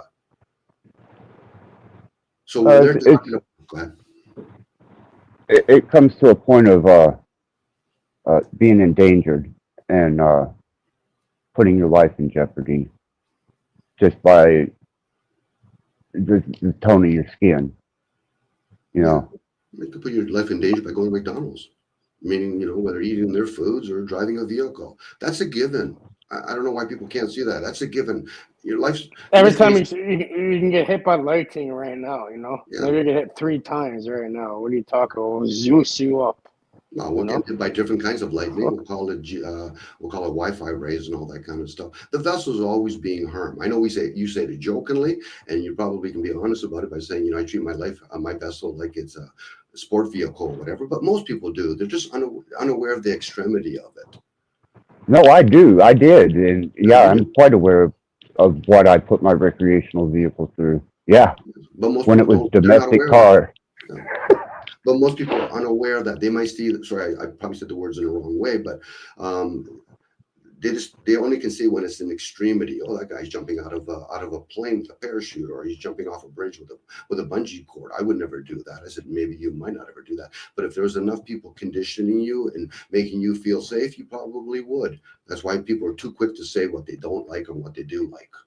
Opposed to give enough information, you might actually think differently. You know, that whole illusion of hating another human being, really what you're saying is you hate yourself. Yeah, and it's not, like I said, it's not an individual black man that I identify with. It's a culture. You know, I've been subjected, and my family have been subjected to the violence of that culture firsthand, just because of our skin color. Okay, that could be. You can point it down to the skin color, but then a woman could say the same thing, you know, based on the fact that I got boobs, or a child is shorter than you. What I'm saying, Axe, is it's a given. When we reveal in certain parts down the road, based on I've been presented to a community that's dark-skinned folks, or there's Asians, or there's Europeans, it's just revealing your base foundation. Once you understand, I don't deny that. Well, I'm not talking about you only. You know, I like to think that whether there's people here or it's being recorded. Again, this is how we go around, always living in our little bubble boy. You should watch fucking John Travolta in the Bubble Boy movie, because that's how most people live. They live in a bubble world, and whatever's infringing on the outside of the bubble, because I'm personally never in anybody's bubble. That's an illusion at best. You know, that's why when I tell people, I say it ever so lightly, you know, question the self. I'm not talking about you are the self, but most people think they're the self. I said, okay, so you're literally the program right now, are you? Oh, okay. What do you mean, Dom? I said, well, I'm using the English language, so there's a meaning and all of that kind of stuff. It's when you can take yourself out of the equations, you can see the bigger picture now, or at least a different variation of it. But when we're caught up in how I don't like the fact that I don't like the way a certain type of woman is, that's a form of racism. But what you're really doing is you're being racist to yourself. Because if that can be done to others from you, then how much would it be done unto you? Well, I wouldn't like that. Well, then why would you give it to somebody else? Then why play the game of fucking sweet and sour then? Just observe it for what it is. Now, that's a tough word for most people to observe, because they actually think they're the experiencer. I said, okay, then who's experiencing that shit? You know, just because you're being bombarded by a whole bunch of people that have culted up. You ever go into a bunch of conversation with a bunch of Christians and try to have a conversation, anything opposite of what they're actually talking about? Good luck with that conversation. No different talking about the American country. The American country's collapsing. They're a bunch of pieces of shit. If I say that out loud, like I just did now, a lot of people would defend themselves, and that's the noise you're going to hear. Rhetorics. We're going to yap about things to justify ourselves. Dominic, can I add to the justification and the noise of what you're trying to, the message you're trying to. Dominic, I really, really like what you're talking about, man. You know, it's great, Grace. Actually, I dislike it. Same old. So you're the heckler in the crowd at that point, Cage. Okay, I'm with you. No, but think about it though. Okay, you're saying it, but are you going to say it in context? Because you use my name, are you going to use it in context? What do you understand so other people can understand it? I said ever so vaguely a long time ago about likes and dislikes. So what does that mean? Are we attached? Are we resisting something? Because really, more times now we're attached to something, and usually for me, of course, Tom. So knowing that, yes, sir. It's all about the attachment, and it's all about the ego and the attachment of the ego. That's the whole message you're trying to convey. At least that's what I'm picking up, kind of. Maybe some of it, and then to transcend it. Yeah. You know, that's like one main point. And if you're a child that picks up on words, they might hear the word ego now and say, "Okay, what's the ego you're talking about?" A lot of times we take it for granted the way we speak. We don't actually interchange. We don't reflect as we're doing. You should be able to do that in a moment for some, not all. Most people reflect after they've done like 30 years of drinking, and then they'll have a moment of reflection and say, shit, I fucking drank for 30 years. Why did I drink? And then they go to recovery. I said, why do you think they have the word recovery in it? Most people don't get into the in-depth conversation with themselves, but they'll go into in-depth by ripping into another species. In this case, another race. That's probably the better word. Another race or another variation of the race. That has nothing to do with a black man or a white woman. A recover.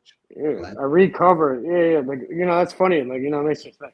Yeah, what does a recovery really mean? That means like you're covering it up yet again.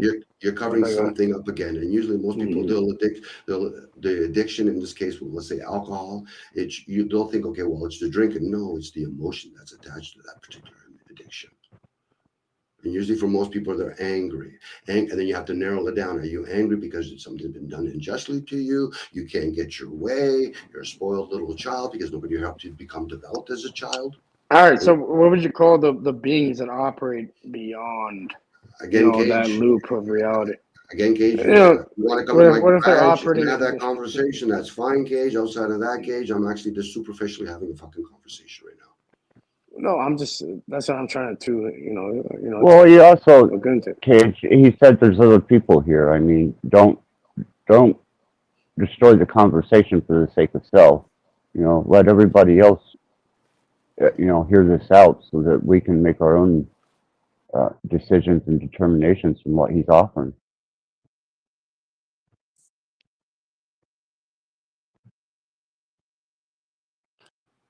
Yeah, everybody should input if that's one of the opportunity of this device, that other people can input, and people just need to know when to go in a state of silence and when to talk and when to propel. But unfortunately, most people are led by, well, I haven't talked to anybody in the last couple of weeks, or I don't ever have these kind of meaningful conversations. I might be projecting the whole time when I'm saying this, and then I want to have this kind of conversation. Dare not actually go from different communities and have different conversations, let alone hearing other people. Well, most people want to do, whether they're aware of it or not, they want to cult up with each other. I want you to know how I feel about my government position. How do you guys feel about it? What do you think of some media news that they just given to us recently? And then throw it out there and like play a ping pong. Instead of playing ping pong where there's an opposing partner, think about ping pong where there's many different variations of it, and everybody has a paddle, and they all can have a chance to hit at that ball at any given moment. So at that point, get rid of the fucking net in front of you. If you're really going to have a conversation, if not, what you're doing is you're trying to validate your awareness, and it might be very short-sighted. And then we use language to justify it, and then we use the dictionary, which is fine. Those are all great starting points, and for most people, it's an ending point too. They never ever question, who is the United States of any country, let alone government, or like a dictator, or what else, a chancellor, and all that kind of stuff. Most people are playing nationalists, which is a good start, but for most people, that's where they end. So I live in my small little community, and I'm now being presented something I would never have been presented before if they didn't have a thing called the media. That'll be like some sort of angel or demon coming down. I'm going to give you information. All the stuff that you learn at this particular moment is throw it out the fucking door. It's wasted. Why? Because you've been misled the whole time and you've been fueling it. That is a possibility now. But people don't want to have that kind of conversation. What they want to do is validate themselves. My poor fucking feelings got hurt, or my mental capacity. I thought for some reason I'm clever or I'm smart. But then again, throw in a small little word like, how does that serve? And I'm not even saying better late than never, Dominic. Could be.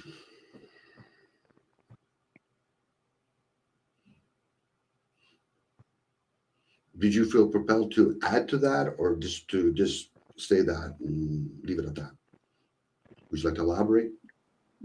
I could elaborate a bit on it. Like, yeah, these things and these conclusions should have been fucking done as soon as you had the ability to fucking think. So, it's nothing new. It's nothing so advanced where all these other people are. I think some people just comply to it and purposefully move along with the agenda. Okay.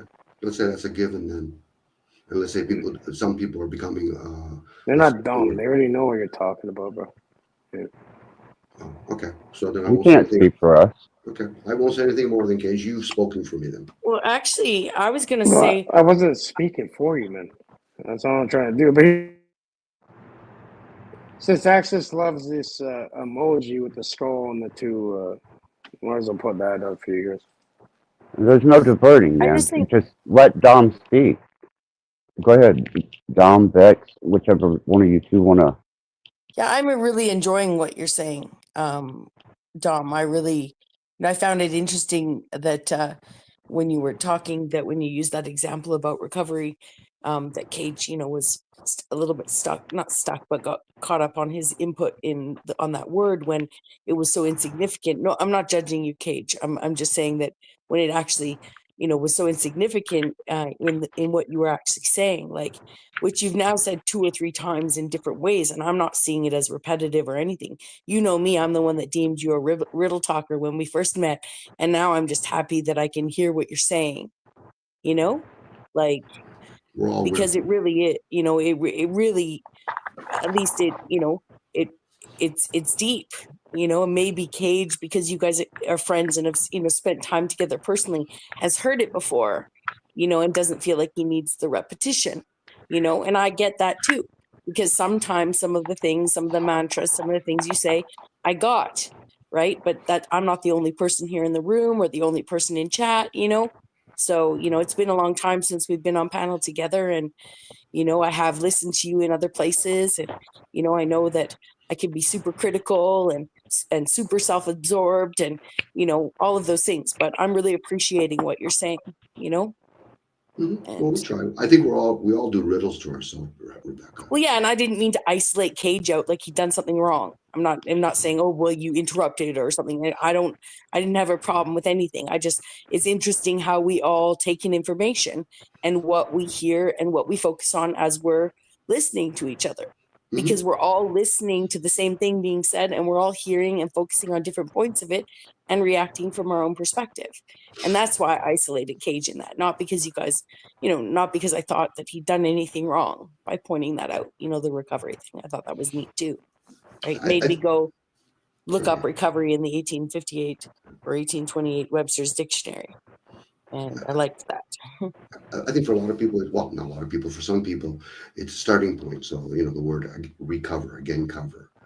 But I think what a lot of people fail to do, and I have to say a lot of people, in the short amount of people that I've ever presented to in one lifespan, is we forget that the listening part is always done from within. We ignore that. Most people, that's why I say consciously ignorant. We're going to hear each other, but we're actually not really listening from within.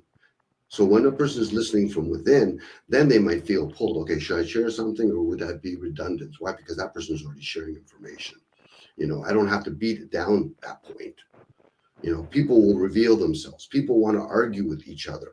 I said, okay, so have you argued with yourself? Have you made yourself your own nemesis, your own friend, your own enemy? Well, no, then why are you doing it with me? If it'd be different if somebody said, Dom, do you want to be the muse? I said, yeah, I'll be your muse for a while. But does it work both ways? No, it doesn't work both ways. And this is why most people get caught up in all that kind of stuff. It's usually when somebody's the extremity, what some people will classify as a psychopath or a sociopath or a narcissist, but not see how they subtly are those things too. Now, if they think, well, Dom, I'm not a narcissist, I said, so you're like a unicorn then. Okay, I got a lot of questions to ask now. But they said, well, I don't have any answers. I said, then why did you quickly say you're not a narcissist, or at least being partly a narcissist? YouTube is just an example. That's all I'm saying. YouTube is just an example. You can go back to the way they do, when a person says, I wrote a book again, I'm like, okay, but then you are a narcissist. What do you mean? Why did you have to put down your profession? I'm a doctor. How important does that weigh in on the message that you're trying to share with people? Again, that's a behavior. And then those behaviors aren't who we are, but we get to express those things. Same with our mask, our personas.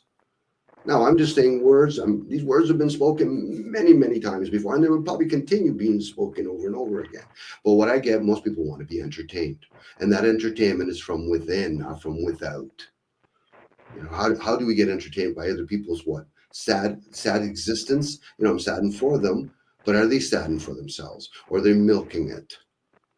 Because I've said openly, somebody else's trauma or their reality is, to me, it's just another story. Because that's all I can ever perceive it as a story.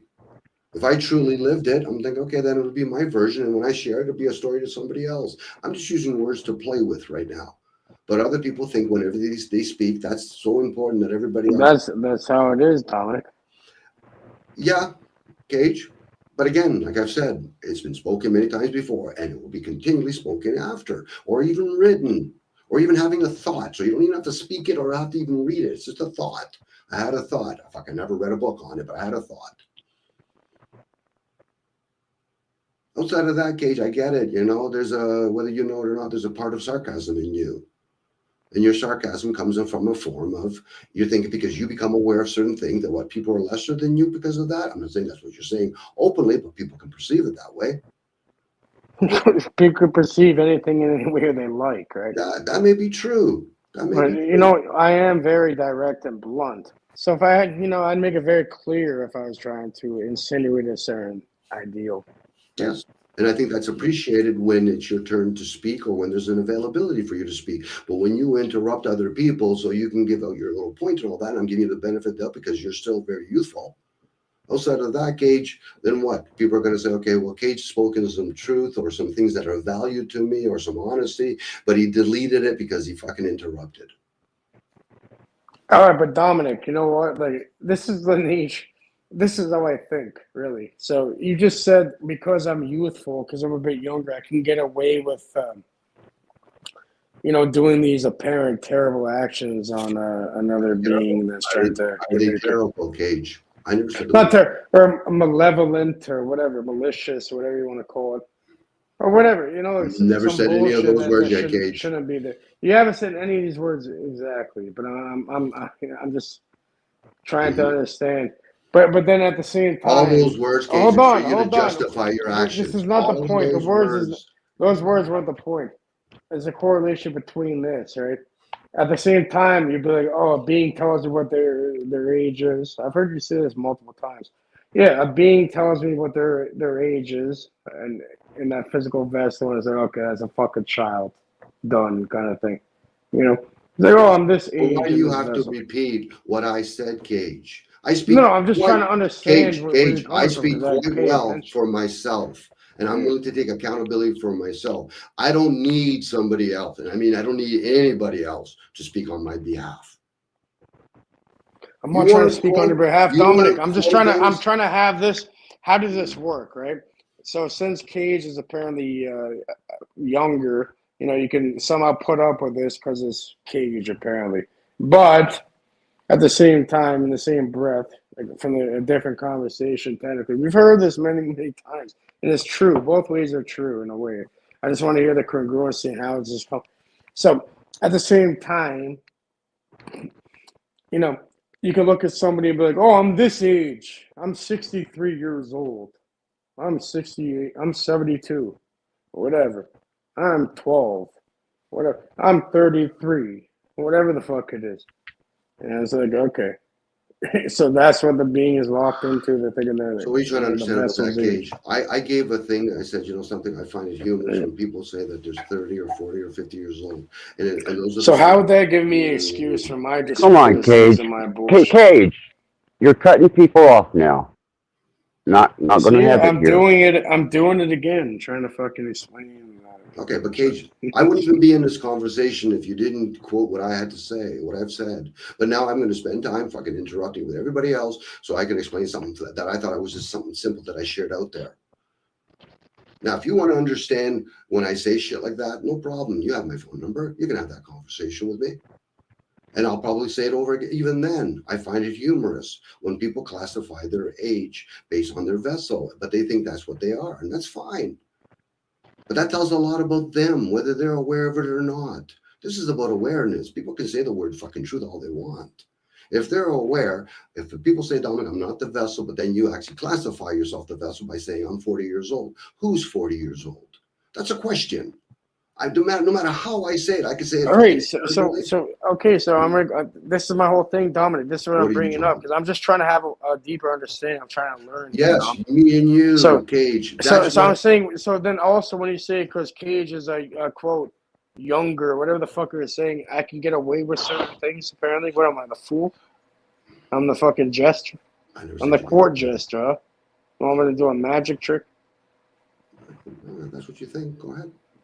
You think you're the jester? No, I'm just wondering. I'm not thinking anything. I'm asking. You're wondering out loud. You're wondering out loud. Okay. So since you want to talk out loud, you might as well respond to yourself out loud. I'll gladly hear you. I'm pretty sure Rebecca might hear you. Probably Chris will hear you. So will Access. Go ahead.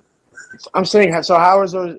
How does because I'm not the here to congruency, the consistency does not make sense because they're saying, like, okay, someone's a fool or like they don't understand if they identify the age of the vessel from, a higher age of that being, kind of thing. But then also at the same side of the or opposite side of the coin, we're also saying that sometimes certain individuals can get away with certain things apparently in that interpretation because they're young, whatever the fuck that means. So you're saying the soul is younger. So how does that? It just sounds like dichotomically opposed kind of ideologies. Okay, good enough. But you did say a key word that reveals a little bit about yourself. It doesn't make sense. You think this is about the senses? Oh, it's beyond a sense. I mean, but it depends But you what did senses say, are we talking about? Gage, I'm basically just repeating what you said. You said the word it doesn't make sense. So therefore you're leaning towards the senses. Now you're saying it's beyond the senses.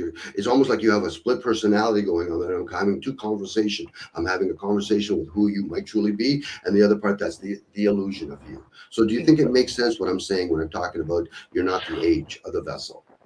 I mean, Well, sorry, you're not the it's vessel like age. reality on reality. What I mean by saying it makes sense yet it doesn't is that, it's that dichotomy between everything we have. Hence, you have up and down, left and right, love and hate, all these different things. Right? So it's like there's grades or degrees between every ideal. That's how I'm looking at it. Case, I think you just want to play chess with me. I think. No, I think you do. I think there's a part of you. It's like some people, they're clever when they just want to win a conversation, whatever. I say, here, I'll give you the W. Be done with it.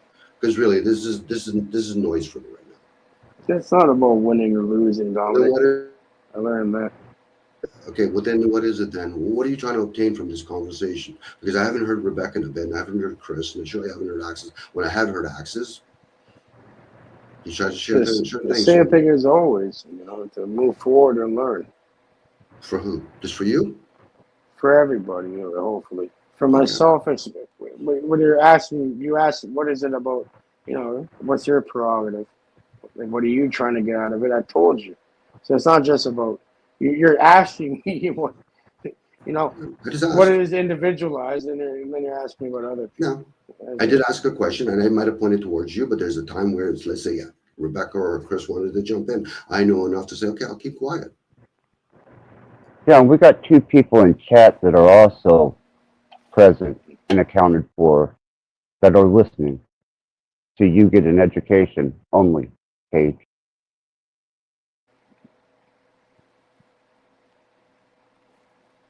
Well, like, the old Cage would be like, I already fucking know. You guys are baby food. But yeah, no, I can learn everything. I can learn anything from anything at all. That's what I'm trying to endeavor to do. So, I'm here talking.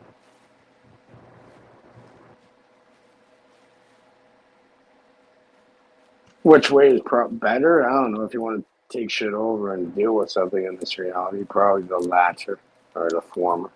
It depends on how you're going to operate it.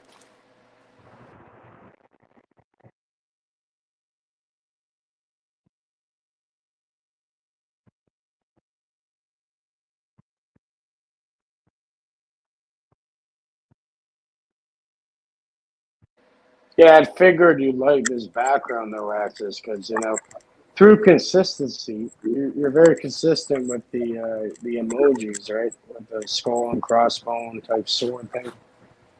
There you go. Reminds me of perishability with my own. Yeah. Memento mori. Yep.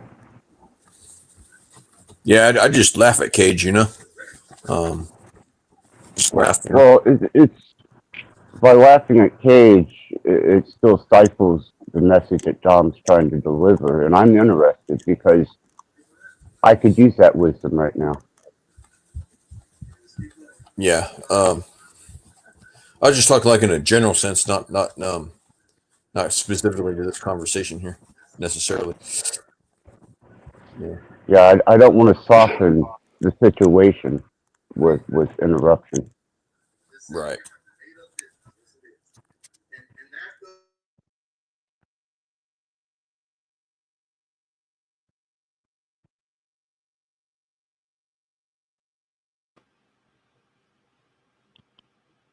Well, people can have conversations about what governs this realm, maybe on the material level, let alone the spiritual level.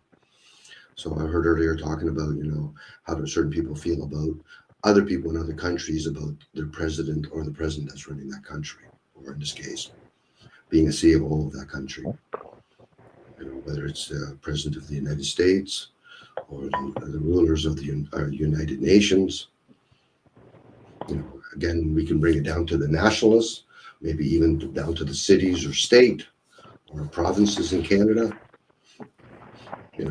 If it serves you in some way that you benefit from it, it's a great conversation for that person. If you're just sharing it, so either it has served you in the past and you just want to use this for prosperity where it's being recorded, that's great. If it's just everyday conversation because I'm not close enough to a water cooler, or I'm at a coffee shop and most of my buddies are at work, then you can have a different type of conversation. If people understand how the Constitution works in America, they might not have most conversation with most people.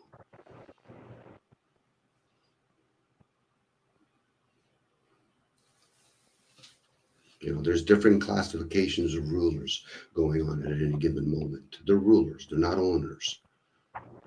So the America, in this case, the one that's the president, he adheres to other people within their own governments, whether they're like Secretary of State or all these different Zionists that run those positions. And in them, there's other people that rule over them. But for the average citizen, if they want to be classified as a citizen, they're going to adhere to whatever the media talks about what that particular leader in that country is being scripted to read. It sounds like you're describing a pyramid scheme, Dominic. Sure it is. Yeah, you know that. Yeah, it is. Everything's a pyramid scheme. It's just people get caught up in thinking one is good, one's bad, or whatever. And it's still a pyramid scheme. Once again, saying it's bad or good or right or wrong is like saying I'm going to vote. And when I've made a vote, for most people, they've already made a decision before they even voted. They might actually entertain the opposite side because they want to reinforce why they do what they do. The president of the United States is not the one that's ruling the country. Never has, never will be. Just because they keep perpetuating, putting him in the media doesn't mean he rules. Especially when you understand how a lot of the economics work in the world. In this case, where most humans live in civilized parts of the world. Especially when you start understanding the currency that they use and how it's been devalued a long time ago, at least two decades now. And then you can start seeing why they've moved it and they're doing all these fictitious wars going on with Russia. I was using them as an example, or there's an economic. Dominic, I have a question if I can ask. If formulated correctly. Yeah. Mm-hmm. So, just wondering, what would the difference between noise and, constructive, if you want to call it truth, now we're going to get real deep. So, we talk about hearing noise in the background, and it's something that constructs people towards a specific goal. And what's that goal? And then, how do you define that between truth or, whatever. You know what I'm talking about, man. Come on. No, I'm hearing you, Cage. But I've heard a bunch of things that you said in a short period of time.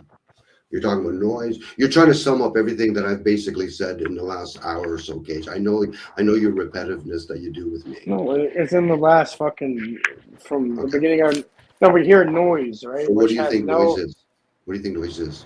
Well, that's what I'm asking you. You're asking a question. But you should at least have some sort of an ideal. Because if not, then I know whether or not you're the student or noise. Noise is something that's not forward moving. There's something that just puts you in an endless loop of some sort of a program. Okay. It's not beneficial. It's not forward moving. Mm-hmm. If anything, it's like utilizing the opposite of that and putting you backwards within like a loop. It's a noise can be many things. If it doesn't serve, whether for oneself or for others, it could be noise. I could use the word useless. For me, in that particular case, if I'm looking at how does this serve me, how does this serve the conversation, could be a different type of noise. So I'm saying, like, what's the correlation between noise and the opposite of that and truth and I don't know. falsehood? I don't know. I think truth stands on its own. I don't have to speak on its behalf. I could be honest with myself, the self, honest. There we go. Bingo. There we go. What do you mean, bingo cage? Is this a gotcha Bingo, moment? it stands on itself. You don't have to say shit, Okay. regardless. Okay. So you knew that already? Yeah, I just like to hear it from others, right? So we're on the same, you know, meet eye to eye. Okay. Do I look like I'm interested in culting up with anybody? It's not about culting up. It's about fucking. It's called wolf pack. Okay, let's say, Cage, I decided purposely to say, you know something, I think truth is when a whole bunch of people say the word truth. Are you going to call me out on that too? Because there's a whole bunch of people doing that. But that would be what truth is? Because it could be, in that person's perception, that could be what truth is. I'm just giving you my interpretation of what I Well, think truth that was is. like one of the original questions you asked. What's the difference between truth and honesty? That's a start, yes. I could have asked many other questions after that too, but I did put that out there. Because I do pay attention, Dominic. Because it's not one ear out the other. Okay. Are you looking for validation by saying that? No, maybe recognition to so you don't think that By who? you don't Sorry. categorize By everybody who? the same Because if way. you're looking externally, then that would So explain. whoever's paying attention. Okay, so are you looking for some childhood recognition that you didn't get? I When told you you were a by who. Whoever's paying attention. Okay, There's your answer. Okay, so paying opposed to just having attention. Which one are we doing? Are we doing both? Okay, well now we can get into semantics and all that. But I'm saying anybody No, who's I'm breaking down words, Cage. anyone who has the observation. Okay. Any being. So would you like to break down what truth is to you? Because obviously you said whatever I said, I guess. What is truth to you?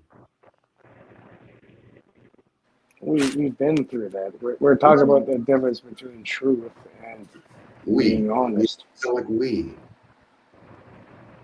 If we've been there before, then There's why a few would you others ask having me a on conversation. Axis's channel where there's 3 other people here? If you already know how I feel about that or how I think about it. I never said that, man. Now you We've constantly been there before. narratives So up. hey, just refresh my memory then. I have fucking goldfish syndrome. What is truth to you, Cage? Well, there's a major difference between truth and being honest. The truth is not a human, it's a human words or English that we put onto it. You can look into the etymology and different, definitions of truth or different words that can convey that message of truth. It's not subjective. It's an objective thing regardless. And, that's the main difference, right? We get confused with, truth through lived experience and through the individuality of the observer. That could be truth, but for them, or for a certain amount of people. But then there's an underlying algorithm behind reality that's there regardless. And that's what you call truth with a capital T. Mr. Axis would call it the.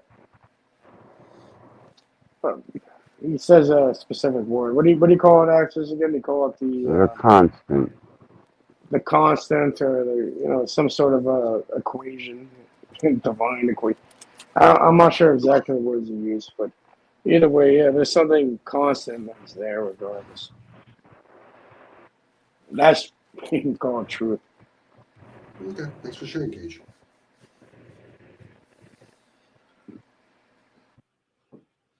So it's besides the individual's feeling and ego and the you being the best selfish being you can be type ideal and all that. Way beyond that. Okay. Well, it's always good when somebody becomes aware where at least they stand on their version of it, or other people's versions of it anyway. It's always a good place to start. It might even be the end point for most people. The beginning and the end of the beginning of the end. Could be. It could be. If a person really go ahead, Axis. If I may, reflective on the nature of your entertainment choosing, Cage, and in a language you might understand, I pray that you never wind up in prison. being the person and character that you represent here. I do us sit down push-ups and get left alone. Apparently, No. I never really. I don't No. really do What anything you'll that pray makes for me to go to is prison. that the cell block goes quiet for just a little bit. But you don't want that because you know what a quiet cell block is? One that's about ready to fucking go to fuck off. Been there. You want to know what real truth is? It's when that fucking door slams and you're in that fucking cell with a cellmate and you're hearing the fucking noise outside. That doesn't happen for no reason. You'd have to do certain things to get yourself in that position. You wouldn't survive it, Cage. They would beat you down. Actually, Mr. Rattblood, I went to the Roy over here. Juvenile, it's even more fucked up than over here. It's actually more fucked up than the adult stuff. I wasn't there for long. It's just because. Okay, Cage. Yeah, I know You we are should- now a scholar of incarceration. I had juice out of bags and stuff. I had no Okay, go fucking to big issue. boy prison. Go to big boy prison first, Cage. Yeah. Okay, so why would I? When you put myself graduate there? that, then I will speak to you about noise and truth You gotta when it's concerning such things as listening. Your fucking dumb fucking retard actions put you there if you're trying to tell me about that. No, my son put me there. Well, you never went there yourself. So you're No. saying you've never been there. No, I caught 3 felonies from my son. Yeah. And they had to dismiss the charges. But not before they had me in federal holdover. All right. Because it's a 3-strike So state. I'm saying before any of this thing you can blame on your son or these issues. Before that, have you ever been in jail? Apparently, because they're telling me Yeah. you don't know about that. Yeah. For what? County What did jail. your dumb ass do? County jail. For right, assault what and did you battery do? with a deadly weapon, which was reduced from attempted murder.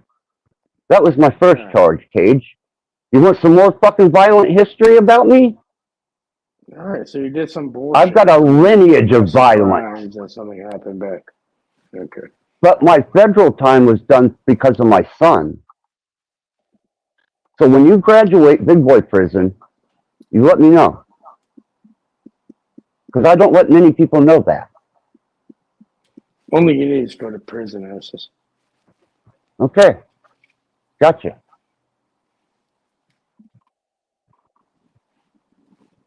Yeah, I'll become half retarded and an idiot, and I'll go to prison. And when I graduate, I'll come back and tell you all about it. Yeah, nobody's ever How been about that? incarcerated for being innocent. I'm sure that's happened before, actually. Yeah. Well, you just contradicted yourself. Can Dom finish? You're telling me nobody gets death row or convictions that are innocent and framed. Okay. No, it's kind of like when people, they might share, an innocent child. Who's to say anybody's or anything's innocent? And there might be a reason why, if we even use the word reason, why we're in these forms. Like I said, I put it in chat. It could literally be for some people if they could perceive that maybe the vessel itself is its own imprisonment. Some people might think, oh, it's great, I have a task, I can steward my vessel for one lifespan. Or other people, they might look at it as the Russian doll. I'm in prison in my vessel. I commit a crime mentally, emotionally. Now my vessel has to pay the price, and now it has to be imprisoned within another box. We do the same thing when it comes to all the other kind of technology. I'm in the vessel, and I don't want to walk, so I'll take another device. I'll go into a car or into a bus. And then later on say, well, I wonder why I'm not healthy. Well, your vessel's probably not healthy. But for some people, mentally and emotionally, they might not be healthy. There's a reason why they use the word 3-dimensional beings.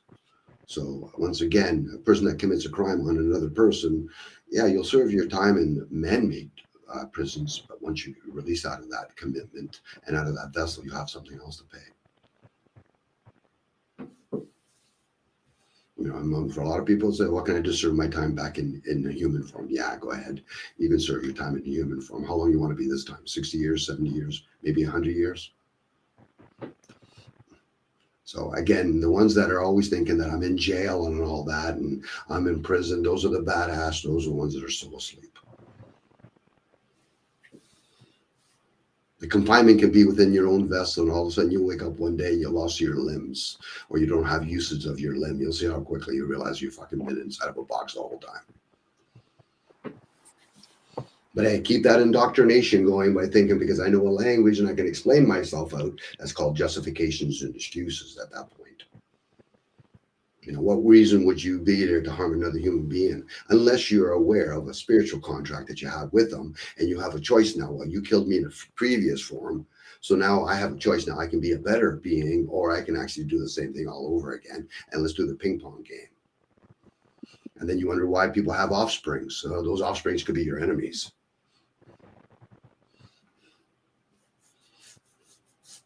Again, it'd be different if we were conditioned, or at least have the ability to say, I can have offsprings, I can teach it how to breathe. No, I don't have that ability. I can teach my offspring how to digest his food. No, I don't have that ability. Then what the fuck do you have the ability to do? At best, fucking be inside of that vessel the whole fucking time. Maybe when you go to sleep, you can be rebooted in some other realms, and the beings or aliens can play with you a little bit and then throw you back out there. And once you open up your eyes, yeah, you're back into your conscious ignorant state. Getting killed by a gun, you're not getting killed. Being run over by a truck, you're not being killed. Might hurt a little bit. You might suffer a little bit because you forget, oh, fuck, I forgot. I'm in this vessel. Am I even in the vessel? Or could I just be another receiver from somewhere else? That's another possibility. We're playing games here now at this point. At least I am anyway. It's all up in the air, huh, Dominic? I've stated I'm an air being. Yeah, and then hands say, yeah, it's all up in the fucking air. Come on, you already know what time it is, you know what game it is here. Well, look at the game. clock. It's always a game, but again, it's always it is with you, my friend. We already know that. Come on, bro. We've been here and did that. Yeah. You know who would be good at writing, Cage? Our friend Dom here. How so, Chris? How so, Chris? With my imagination? You're good at expanding on things. Really good at it. I try, Chris. I could be full of shit, but I still try. Do you see? You're the. Remember, I was getting so. I didn't like you. You're calling yourself a fucking goof, not understanding what that really meant over here. I'm like, come on, Dom. Why are you saying that? You always say that. You're the clown. You're the fucking idiot. Which is it's kind of funny, but at the same time, right? It's self-aware, but that can also be abusive to the self in a way. To the point where they go, it's like, okay, I'm going to have this conversation with you one more time. Okay. I play games. Okay. If I want to call myself something and then you get offended or somebody gets offended, it tells a lot about them. Because like I said, Cage, I don't go around telling you what to do. Yeah, it should tell you a lot about me. It means that I wouldn't want somebody, because a lot of people have a lot of negative self-talk and a lot of this stuff that puts them in a bad place. And so am I harming the I know that's not how it is for Cage, you. You're saying I got it a question to ask you. ironically. Cage. Yeah. Am I harming the vessel by me saying that? You could be, yeah. Okay. Do you drink and smoke, Cage? Yeah, sometimes. Okay. Yeah. Yes or no? We'll keep it we'll keep it down to your language of yes or no. Okay. Have I ever told you not to drink or smoke? Well, you've implied it, but you never directly said. Have I? Point blank. I might have asked you before why you smoke and all that, but have I ever told you not to smoke or drink? No. Okay. So if I want to go around calling myself a goof, what position are you in at that point? It's just because you see, like, okay, so you see something on fire, that's gonna. No. You see, all right, someone hooks up Santa Claus. Already. Hold on. This is the game. But here's an allegory for it. Somebody else's home doesn't mean you're not gonna interfere. Let's say you're. I got some neighbor. popcorn to get. Sorry, Cage. There's some popcorn out there that. All right, you better scrape it off the fucking ground and get and listen quick. All right. So I'm saying, for example, here. Right? It doesn't mean I have to, if there's something dire and needed, and you really have to speak up. You got to speak up in a way. For example, let's say I was driving across and I see Dominic's lights, so, house right there, his lights, he has an extension cord. Not you or anybody. It's not you, and don't make it about you. No, see, I fucked up and made it about you. Access, Cage. Let's say you're driving around, you see Cage's thing, or anybody, any random person you don't even fucking know. You never had an interaction with them. And you see their fucking extension cord, they have the Christmas lights going. Right? Everyone has Christmas lights going. And you see the shit fucking being lit on fire, like fucking, you're walking past it. You smell fucking fire and all that. And you're seeing that. Would you not just unplug it? Like, you have an option. You just leave it going and it get burned down their entire house, but you have the option to unplug it. Would you not just unplug it, knock on the door, and like let them know that you should probably check your electrical. You have a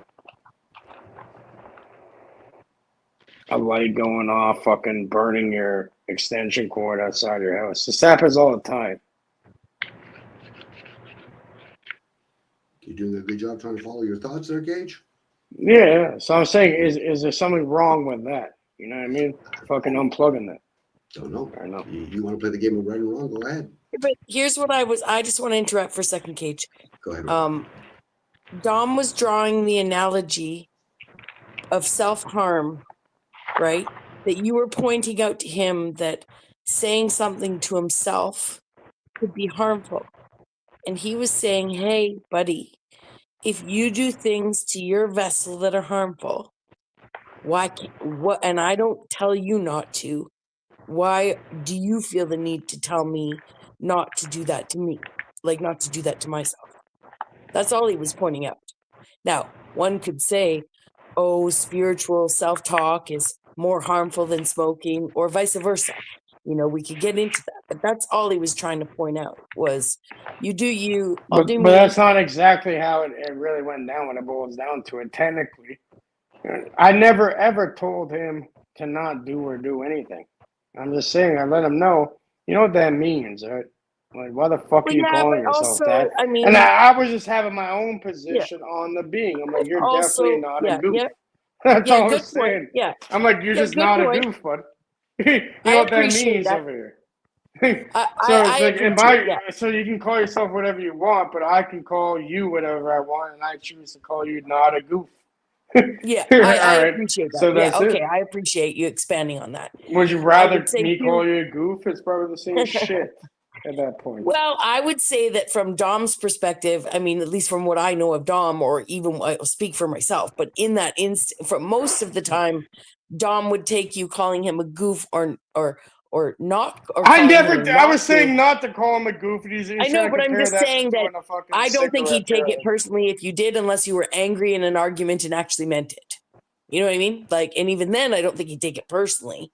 But I get what you're saying. All right, but I'm saying at that point, listen. So if I sat here and said, listen, at that point, then all right. So I'm able to say you're not a goof, and you go ahead and say you are. That's fine. No, I get it. So it's like someone saying, "Oh, I'm ugly," and you're like, and the other person saying, "I think you're beautiful." You know what I mean? Like, there's nothing wrong with countering what someone says about themselves, but with a positive thing that you see in them. That being said, I didn't hear Dom call himself like a goof in a negative way. I heard, he may have minimized. Bro, this goes back from like a while ago in like original conversations. Sorry, guys, I'm still here. Okay. Sorry, guys, I'm still here. Yeah, it's not this direct conversation. Okay, so now what it does for me, it gives me a quick 101 to know if people can respect their own lanes, let alone my lane. If I want to call myself an amazing fucking goddess kind of guy, those are my views. Now, somebody could turn around and say, well, I don't think it is. I said, you just revealed you don't know how to stay in your fucking lane. You want to call yourself whatever? That's fine. You want to talk about your mother and you think they're an idiot or whatever? That's fine. I might be very hesitant to coin in on any of that. Now, if a person said, Dom, you're allowed to say whatever you want to say. I said, okay, yeah, you're right. I'm allowed to say whatever the fuck I want to say. But when it comes to others, I have to respect their choices. So if I want to call myself a goof or the most amazing fucking guy on YouTube, that's my view. But most people get triggered because they think they have to offset it by saying, well, I don't like the fact that you didn't give yourself a compliment. So Well, I was saying, so that's right. Yeah. If you're looking at that lens, Dominic, so saying that, let's say, now we're getting to the agree and disagree, but it's beyond that. Let's say it's obvious. It's obvious through action, through reality. So you don't agree with me calling myself a goof? He actually was saying he was actually saying people feel the need to respond to either extremity. There you go, right? Rebecca. That's You what he was figured it actually out. saying. There That's you the go. thing. Yeah, I'm gonna. You're putting your. It's funny. Well, that's another way to look at it. It's like you're saying, like, you know, I'm looking at flattery. it. Cage, that's what I'm looking at. I'm hoping other people will at least respect it. Telling me they agree or disagree is not respect. Hearing me out is the most they can possibly do. Yeah. Now, they could turn around and say, Dominic, why you would don't do even, that? but you're being disingenuous because you don't actually believe. Cage, I told you numerous times I don't You're mind. just you're being clever at that point. There you go, Cage. You figured it out. Well done. So what are you going to do with it now? You're going to write a book on it? A clever. I'm gonna keep doing what I'm doing. I know myself. I think he's being a clever goof goddess of a man. There you go, Rebecca. You figured it out, and I could be full of shit. Throw that in there too. You know, and then of course a child could turn around and say, Dom, what type of shit? There's the wise child. I could be fertilized. But don't fuck up though. You better not cross the line. Again, with Gage, reality. we have forgotten to respect each other, Gage. To know your own lane, okay? In this case, I could use the metaphor. I'll give an analogy of it. I could be going in the same direction as you, but I'm still in my own fucking lane. I could be going in the opposite direction. Go ahead, Rebecca. I think if you're full of any poo other than human poo, you gotta consult your anal bead supplier. Bro, come on, we're all full of fertilizer. Come on. You could be. You could be. FOF. I'm not interested in culting up with you, Cage, but if you want to be that guy, you go right ahead. You're going to do kumbaya and you're going to do a couple of poops. There you go. You could do detox. Come on, Dominic. Don't get out of here with that shit. See, I read somewhere when I first interjected, I was thinking about that. I don't know, somewhere I read along the way that you shouldn't negative self-talk yourself. Your body doesn't know any different. But I think when you're well-defined... Dominic's just being a little fucking clever motherfucker. He's not believing anything like that. He's just trying to get I know that, but these people of this article and the people that have read it would think, oh no, not even ingest. You can't even ingest say negative things about yourself. Your body doesn't know any different. I call bullshit. Now, when you're insecure in yourself, we all do it. You do it too. Yeah. Everyone does it. Oh, for sure. For sure. Fuck off. You know. Oh, for sure. And there's things that I can do in criticizing myself that are unnecessary. There's things in myself, but does my body not know the difference when I'm, I don't know. Does my, I just don't think if you have a solid sense of self, you're feeling good and confident in yourself. You're not coming from a place of if you're negative self-talking to yourself, sometimes you need it. Right? If I say, oh my God, I'm so stupid, I don't really think I'm stupid. Far from it. Yeah. But sometimes I do stupid things. Yes. And sometimes I call myself stupid. And when I'm not being stupid, I've misplaced something and I'm being too hard on myself because I think I should always know where everything is. Sure, I don't need to call myself stupid for that. But if I'm doing that, I'm like, oh my God, freaking out because I can't find something. I'm actually causing myself duress that I am being stupid. Calling yourself stupid, calling yourself slow, an idiot, whatever. In a way, it's a humble way to act. Because, you probably are stupid in many ways that are unseen. But you're using the word act, Cage. Individual. It depends on the person's intent. But also, it could also be degrading to that person. If you're saying it to yourself every day, if you exist in a place of thinking you're stupid, right? Like if that's your or you could be poking, or if you're really smart, clever motherfucker, it's kind of just, I'm a fucking idiot. But they could be cages. Well, go ahead, Axis. You are cutting people off, Cage, and you're lunging in front of their sentences and their statements. And that bothers me. Again, if you don't mind, Axis, when people... No, you're fine. It's working then. Point proven. What, that you can lunge in front of somebody's sentence and cut them off before they can finish it? Yeah, Cage, you're That's ignorant. Yeah, you're wearing out your welcome mat, Cage, quite quickly. Well, you two were doing it together while trying Cage, stop it, Cage. You're abusing it, Cage. That's like saying to somebody else, fucking you, but you drink too. No, you're abusing it. You've already drank fucking 3 cases. So at this point, Cage, once again, allow others to share. I don't mind keeping quiet. I'm fucking good at it. Well, I would like to say I probably cut off Cage as much as he cuts me off. Well, you got to fight for position with Cage, unfortunately, Rebecca. You're underneath the fucking key. You're fighting all the time with that. Now, I know you're a good wordsmith, Rebecca, but I'm also... I can be pretty good at being interrupting. I just did it to you. I'm sorry. No, so I, you know. But again, it's we condemn each other with words such as, you know, you're good or bad, opposed to you're acting those ways. Now, I'm just playing with words, no different. I'm playing with the word goof. I know my intent. I know the difference. I know my vessel and me are different. I know the self is different than me. That's my perception. Now, other people say, Dom, I don't agree with that. I said, you can do whatever the fuck you want at that point. Well, at this point, it's so childlike and retarded, Don. Okay, Cage, you got a cough. You got a cough, Cage, that you have to blurt out all the time. Because I got a cough. I might cough, pierogi. Okay, three knocks on the door. Cage, you're not really a conversationalist with most people, Cage. Unfortunately, you're not. You know, you're very informative. I'll give you that. And you know quite a bit. And I really like when you use different words and all that kind of stuff. But there's sometimes, Cage, you just have to realize, Cage, you're not the fucking superstar here right now. Let alone as anybody else. Who is saying that and who is bringing that up? It's called having a regular conversation, bro. Okay. Every time I try saying anything, everyone's face I'm trying to take it over. I barely have been saying anything at all, really. And you're aware of yourself. Oh yeah, I know what I'm doing, and I'm making you question your program. As unfortunately, cannot compute. You know, we're gonna have to change the maybe I have to fucking do a software update on myself on, you know, who knows? Maybe I need a software update.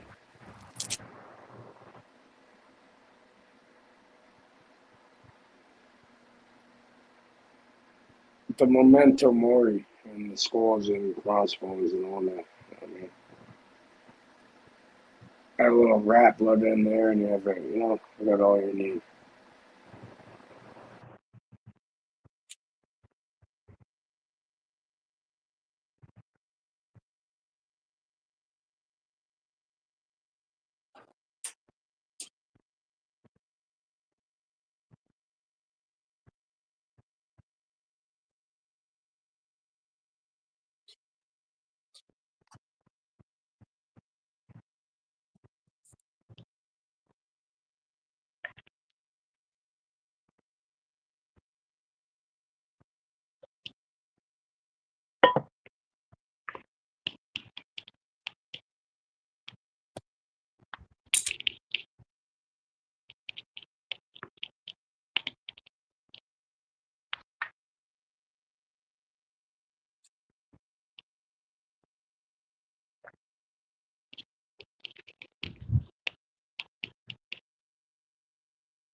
Hello? Yeah. Go ahead. Hello? I finally heard something real in the silence. You know, the real communication was said, but nothing.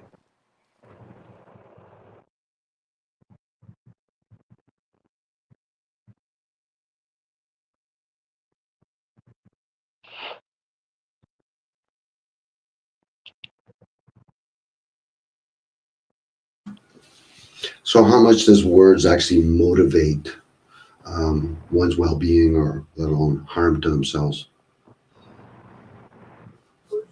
Quite a bit, Dom. Quite a bit. Okay. Could you elaborate a little bit, maybe, Chris, if you don't mind? Well, I could do it in like a general sense, you know, but something like deep and scientific, not really. So like generally, okay, if you go around thinking that I'm gonna help people out today, I'm blessed, you know, I'm gonna be an asset to my community. Um, you go around, you're just thinking the good thoughts and stuff. That's conversation in your brain, right? Good words going through your brain, even if you're just thinking it, not saying it out loud.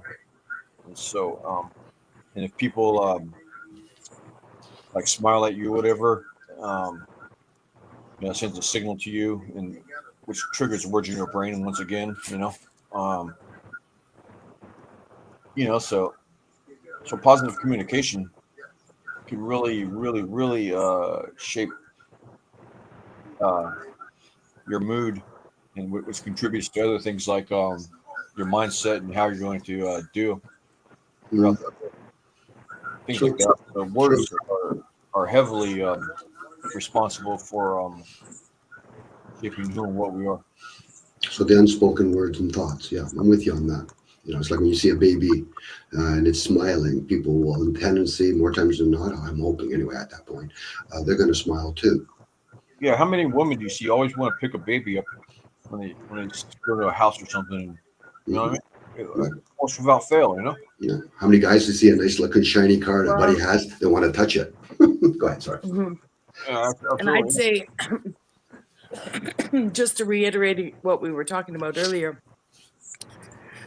the women that don't pick up babies with that kind of fervor aren't going to visit women with babies. True, Rebecca. So you don't see the ones who don't have that instinct around babies. And there's lots of them.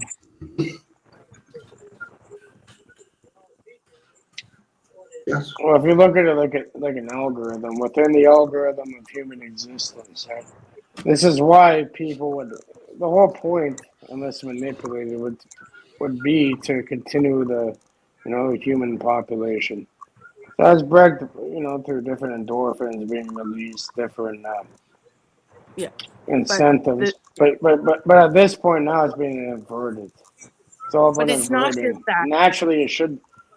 All right, but Not I'm saying not every there's an man and incentive. every woman. Yeah, but I was just gonna say, not every man and every woman is wired to have babies. Says The a person society is has created always here. depended on people not having children to support the society. All as right, well. but you're saying that as a person that got through this function was created here and able to talk and have Even in a tribal an setting, opinion about it. even in a tribal So, setting, there are think people about that seek not to procreate. Even in a tribal setting, there are gay people that don't want babies. This is retarded new age shit. Either way, you would not have none of this would exist unless people. The New Age movement. It goes No. beyond that. It's called procreation. The New idea of Age movement procreation. made men gay.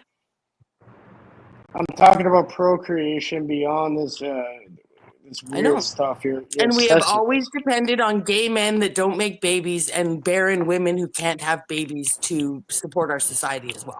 They've always been here.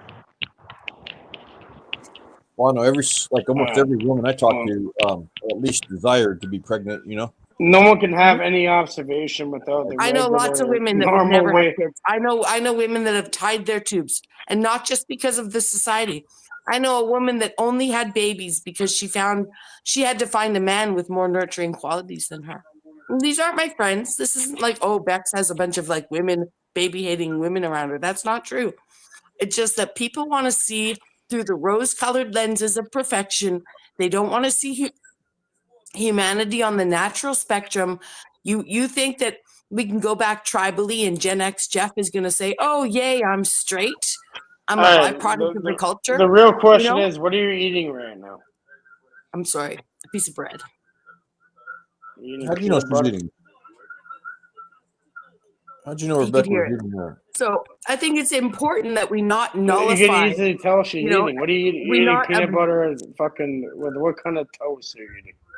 No, it's Whole just a bun grain, with white. it's just a bun with a little bit of butter on it. They're called butter. Yeah, Okay. but I just wanted to say, like, why is it so why do people want to paint with such a broad brush? Why do people want to go far enough back in history to say that a gay man didn't exist or a woman with a barren womb didn't exist? And if a gay man did exist or a woman with a barren womb existed, there was no role for them. Well, they made a role for themselves and became helpful then. So none of that is new. There's always been people incapable of having children and people that don't want children of both genders. If people want to imagine something different, I don't know what with you needs you to create a world without those people in it. Just to Speak intercept. more about you. Just to intercept for 1 second here. This is how we get into subdirectories of conversation. It was about words and thoughts, and then Chris brought some examples. I just gave the example of a baby smiling to a woman. Good point. Next, you know, we're in left field. No, I love it. Over the fence. We got an experienced panelist up here. We got someone. Well done. You're fucking eating. We're way away from the buns and conversation. butter and shit. And then you What's got going on, Dom? and apples and oranges and metaphorical terminology. Now we're talking about buns and butter. Buns and butters. What are you eating, Rebecca? What shoes are you wearing? No, I appreciate you bringing it back. You know, wheel it right back in. It's like about 13,000 tons of rope that we got out already. It's through all the channels, through all YouTube. And now we can get back to the simple thing like, what is the meaning of life? I don't know, Dom. I was just stuck on the word meaning. You know, this is how we deviate. This is all the subdirectories that we play with. And then everybody else does respect. Dominic, you're being so mean, bro. I dislike what you're saying. You're so mean talking about meaning. There you go, Kate. Oh, man. You're so mean, Dominic. Yeah, we got the loop. Talk about and you already have it on the screen, and we've already done the fire. So now we just all have to act like dolphins or maybe like seals, and we can jump in and all that. So, but anyway, by the way, great points, guys. Chris, thank you very much. You kind of elaborated on it, and I enjoyed it. Outside of that, carry on, talk about Pokemon, talk about Flat Earth, talk about fucking Mandela effect, talk about the color of my hair. Oh, I can't believe it's so said on this channel. Can you believe that other person? And next thing you know, you wonder why when I say it's noise. Yeah. Guys, you know what I heard, Dominic? You know what?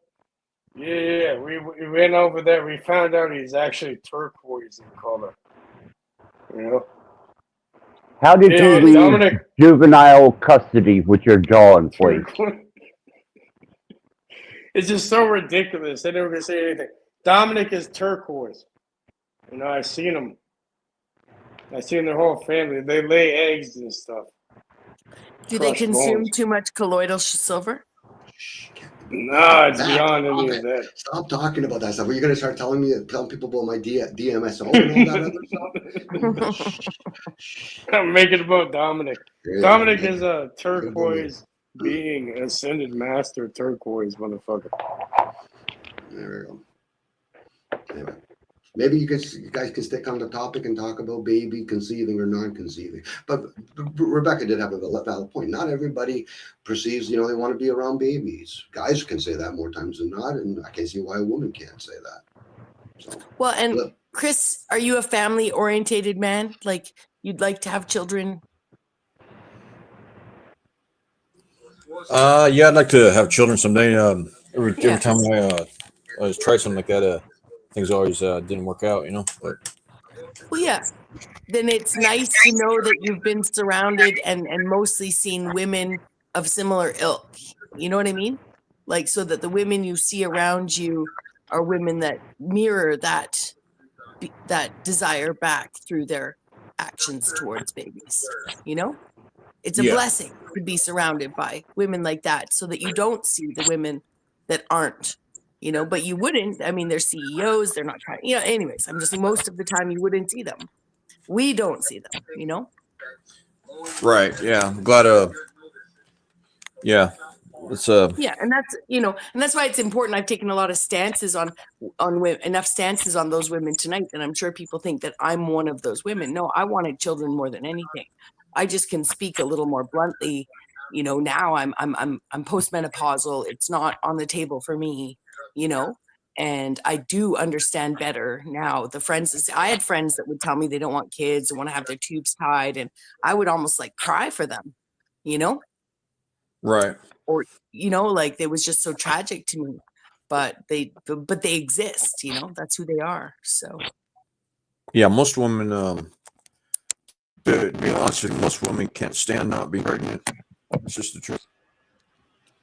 Most women what? So most women can't stand not being pregnant, or not having a baby or something to do with a baby. Well, some cattle in cattle breeding, some heifers go wild if they're not bred. Like they go crazy. Oh wow, that's a tough question statement to say most. A lot maybe, unless Sorry, you thank you for correcting me. Well, Many just saying, heifers. yeah, Yes. I'm talking about even Chris. Like unless you've met millions or billions of women, maybe in your surroundings. That's probably what you're trying to say, Chris. In your surroundings, you probably are attracted or you've been attracted to women that talk about that kind of stuff and they want to have children.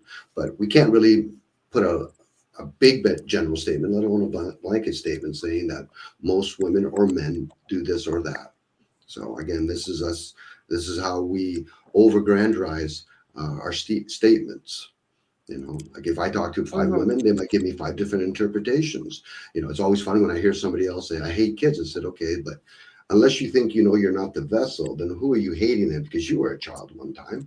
You were in that form. Unless you're projecting, you're trying to say, I didn't enjoy my childhood. I said, okay, so are we going to bring up birth order? Maybe you got raised by the wrong birth order people. I don't know. Those are all possibilities at that point. But for some people, they can speak for themselves and say, yeah, I like to have kids. Okay, all the power to you. Some people like to overemphasize. I got many kids. Oh, okay, all the power to you. Are you a farmer? Are you a king? Because you want to maybe protect your kingdom and all that. Because civilization doesn't really point towards having a lot of kids. It might give you the mass because there's so many of us, but individually, a lot of people only have maybe 1.3, if that's possible, kids. And even that's overgeneralizing because that's media information. Stats. We're statisticians. In the olden days, it was really very common for a lot of people to have like 10, 20 kids. Yeah, very much true. Yeah, Chris. And there'll be the future generation working for a farmer or to protect whatever, hunting or whatever. But today we've replaced a lot of these offsprings with technology.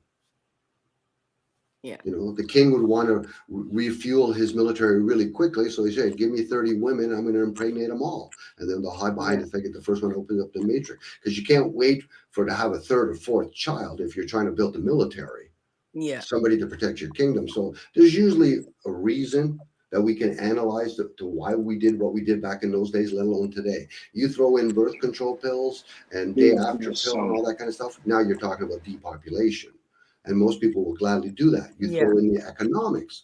You throw in throughout all the major world cities, and you start increasing the housing market where they've really abused the whole staple ideal, and they overprice it. People are going to think twice about actually having a child. I'd rather tie my tubes. I'm a woman. I'm going to have a career. Women have always worked, but they just never worked equally financially with the men, because if they did. And there goes, Dominic, what you're describing, we were talking about this actually earlier. Where it comes back to the, quote, nuclear family, if you want to call it that. But it's more of like you have a father and a mother. Instead of, nowadays you need like at least 2 sources of income just to survive over here. You know how expensive it is. The nuclear family was a media creation that didn't take. And I'm not saying that men and women who created a child together didn't care for that child together. I'm saying they had aunts, they had uncles, they had grandparents, they had communities supporting that kind of, like the man, woman solely raising their 2.5 children together is not the way our society came to be 8 billion people on this planet. Most cultures still to this day don't operate from a strictly nuclear family unit sense. Many cultures in this planet depend on the grandparents to raise their children while the parents both go to work, and they did that even when they weren't being paid, and they still do it to this day. So that nuclear family unit, like it broke down, no, it's a marketing tool that never took, and that they've been forcing by the very economic tools that Dom was just saying. It's not a fucking marketing tool. It's something that's intended for the program for everybody. You're over here calling your existence a marketing. If you think a man and a woman raise their 14 children without the help of all the surrounding people around them, you're insane. You haven't looked into the native culture. You haven't looked in how East Indians operate to this day. You haven't talked to a person in a call center about their reality. I know what you're saying. Is like the old saying. Yeah, but you're referring to it's like the old saying. It takes a village to raise. Exactly, and it was not the nuclear family working alone ever, and it still isn't to this day for like half of the population of this world. But I'm saying, what's the incentive behind it? That's programmed into the program that people get within in order to keep it going. You know. Well, now now it's not serving. It's not serving to the point where you need so many people around. So they're slowly implementing different diversions and different tactics in order to slow down, population growth. They serve their purpose. Every single person should just worry about their. You don't need them anymore. They serve their purposes. This is how. But every single person who wants a family, go get one and make one. All right. Have the conversation. Don't worry about anybody else. Worry about yourself. You worry about yourself. Every person that wants it. Yeah. Oh, sorry, I thought you were done. No, it's okay. I was just going to say that this idea of worrying societally, the only way you can solve the problem is to have children yourself. You got to ramp it up slowly. You got to ramp it down the same way. You know what I mean? So you don't really notice until that's what's happening. I think kids should be encouraged to start having kids around 16, 17 years old.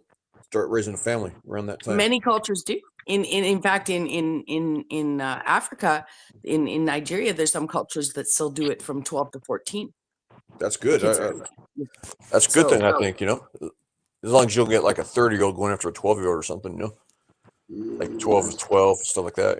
It's 12 and 14, whatever. That kind of stuff. Too, Chris. They do. Yeah, that too, I don't want to dictate to them what they do. Especially but I do, and I know that it's encouraged equally amongst the boys and the girls, the men and the teenagers or whatever you want to call them, and they're cultured to be that way. Dominic, Dominic was saying someone in the back. Okay. Again, it's one of those things where the community would be the outer pieces of the puzzles, and then you put everything in the middle. So if people are having children, like say 12, 13, 14, 15 years old, you also have the outside premise of the community that's going to be there to support. That's why men used to go ahead. Yeah, well, they've been raised to be moms that age. Yes. So they're not even 12-year-olds like our 12-year-olds. They don't even actually typically have the lesser developed bodies of 12-year-olds because they're multi-generations into this kind of breeding practice. And I'll be more specific so people don't think I'm talking about all of Africa. My Nigerian friend got an education, did a 2-year diploma, and in lieu of military service, he was offered a year of teaching in a small village in Nigeria. It was part of getting Nigeria to know Nigeria, know your country, share your culture kind of stuff, and sort of exploit the education because they were also promised a certificate that might get them a job with the government. But most of the time they don't get a job with the government, but they don't do military service. And my friend went in as a 27-year-old Igbo man, went into a village to teach a bunch of people middle school. And this middle school was essentially being forced on this community by the government. Nobody really wanted to learn anything. All right, Rebecca, what about right now and learning? Remember last time remember talking about Battle of the Bexes? You versus AI Bex character. Oh yeah, can you make a Bex AI? I haven't yet. Okay. Before we deviate, Cage. Before you deviate, Cage, and do what you really want to do, Cage. Can we elaborate a little? Yeah, as you giggle, Cage, because that's exactly what you're doing right now. Let's not deviate from that. So, Rebecca, when we're talking about people birthing at 12 or 13 in a mechanical age, you would have a community say we need more children so we can tend to our animals and all that. Once you start bringing in the age of people going to university and all that kind of stuff, that's something totally different, and that's why they even realize we're going to go to an age of technology and we're going to replace them. But back in there, when you had a community base and a person says, yeah, we need these two offsprings, these two cattles to have an offspring, so then we can manipulate it or at least teach it how to participate in the community. That's when we're closer to nature. As we get away from all of that. Yes, of course, Dominic, you'd want to indoctrinate younger people, especially back then, to breed earlier. Why? Because that bring people in that are. But these people aren't indoctrinated. They have children as their parents, and they don't have time. This isn't probably new living to off this, government yeah. bullshit, Okay, and they're going to get I'm completely not put using- into the indoctrination camp. I'm not using the word indoctrination as bad. Indoctrination. You're going to teach a child Yeah. how No, to but I'm do just saying these cattle. are this is many generations in. This isn't new And- to these people. So It it isn't. goes directly into the quote system, or it, or that, or they, whatever the fuck you want to call it. Well, a child that, you know, Where from you're a very young age would be like an apprentice, be watching their parents, or in this case, the father, do hunting.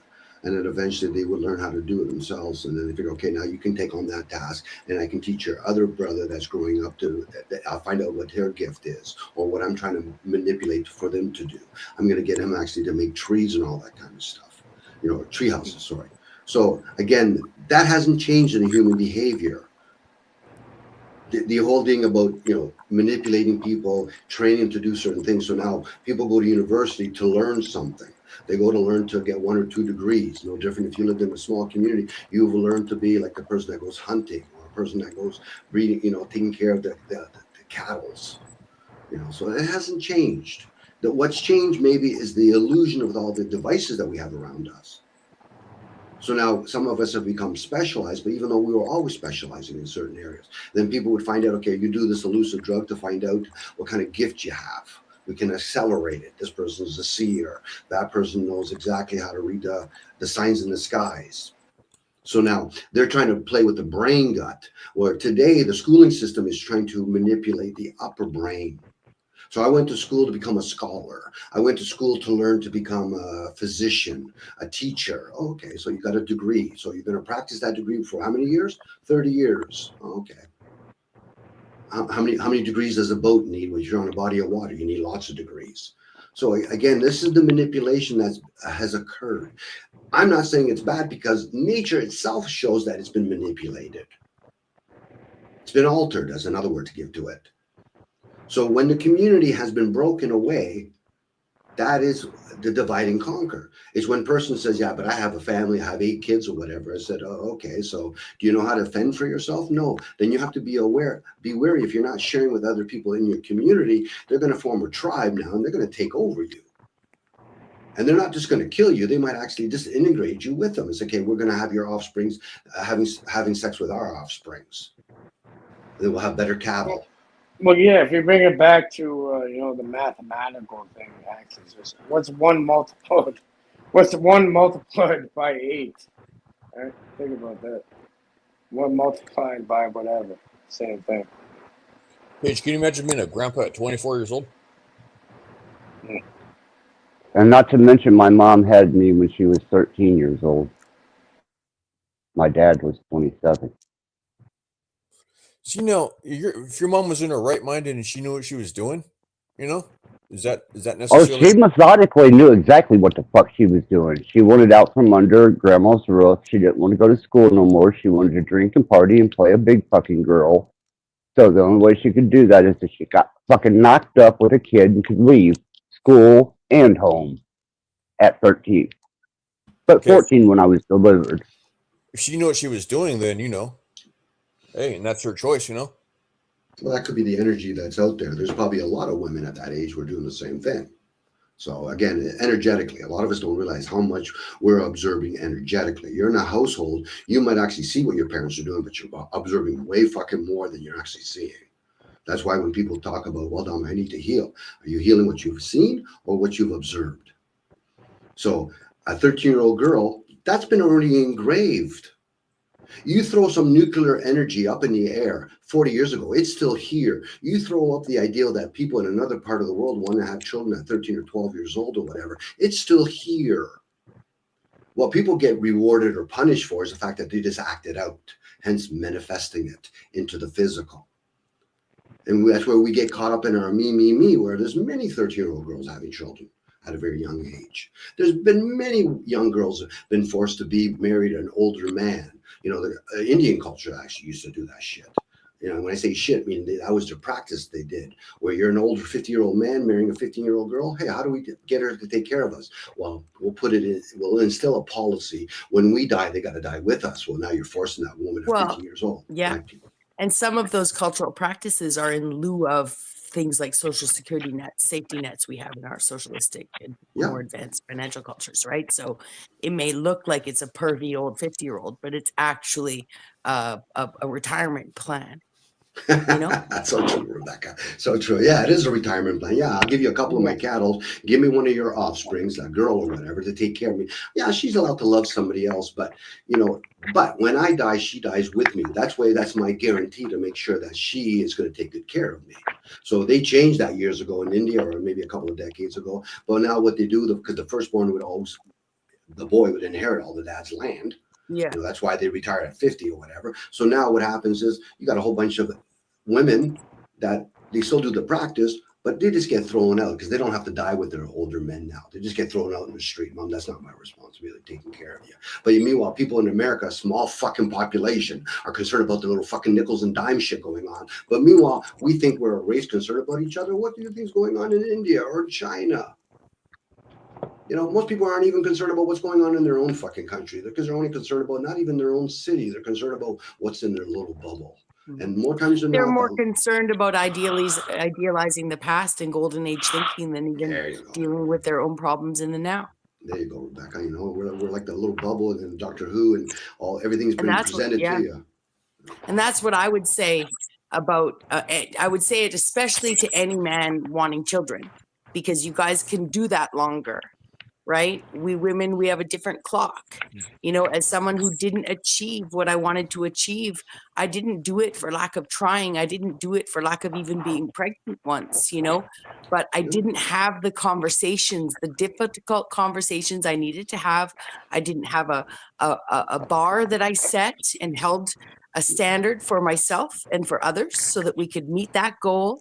And if you're not having those conversations with women that you're dating, and you're not putting yourself in a position of making a plan, especially since you can't just get knocked up like a woman can, then you need to spend time doing that, or your life will pass you by and you'll wake up and it will be too late, or it'll be more challenging.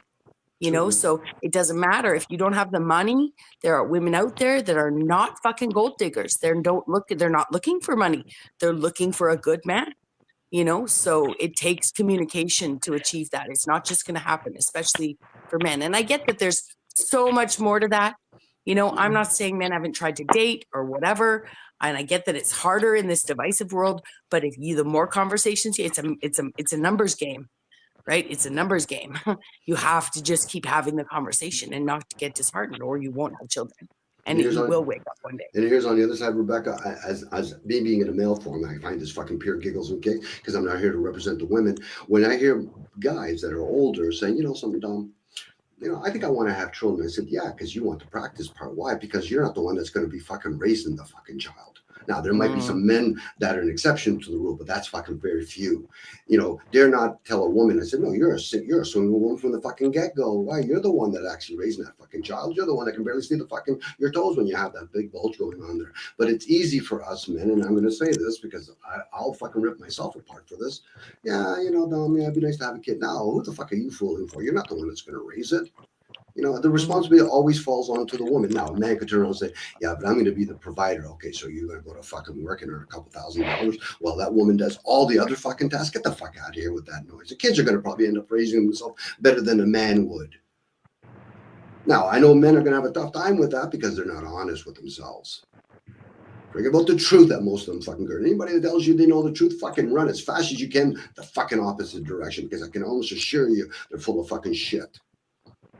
Now, you can stick around.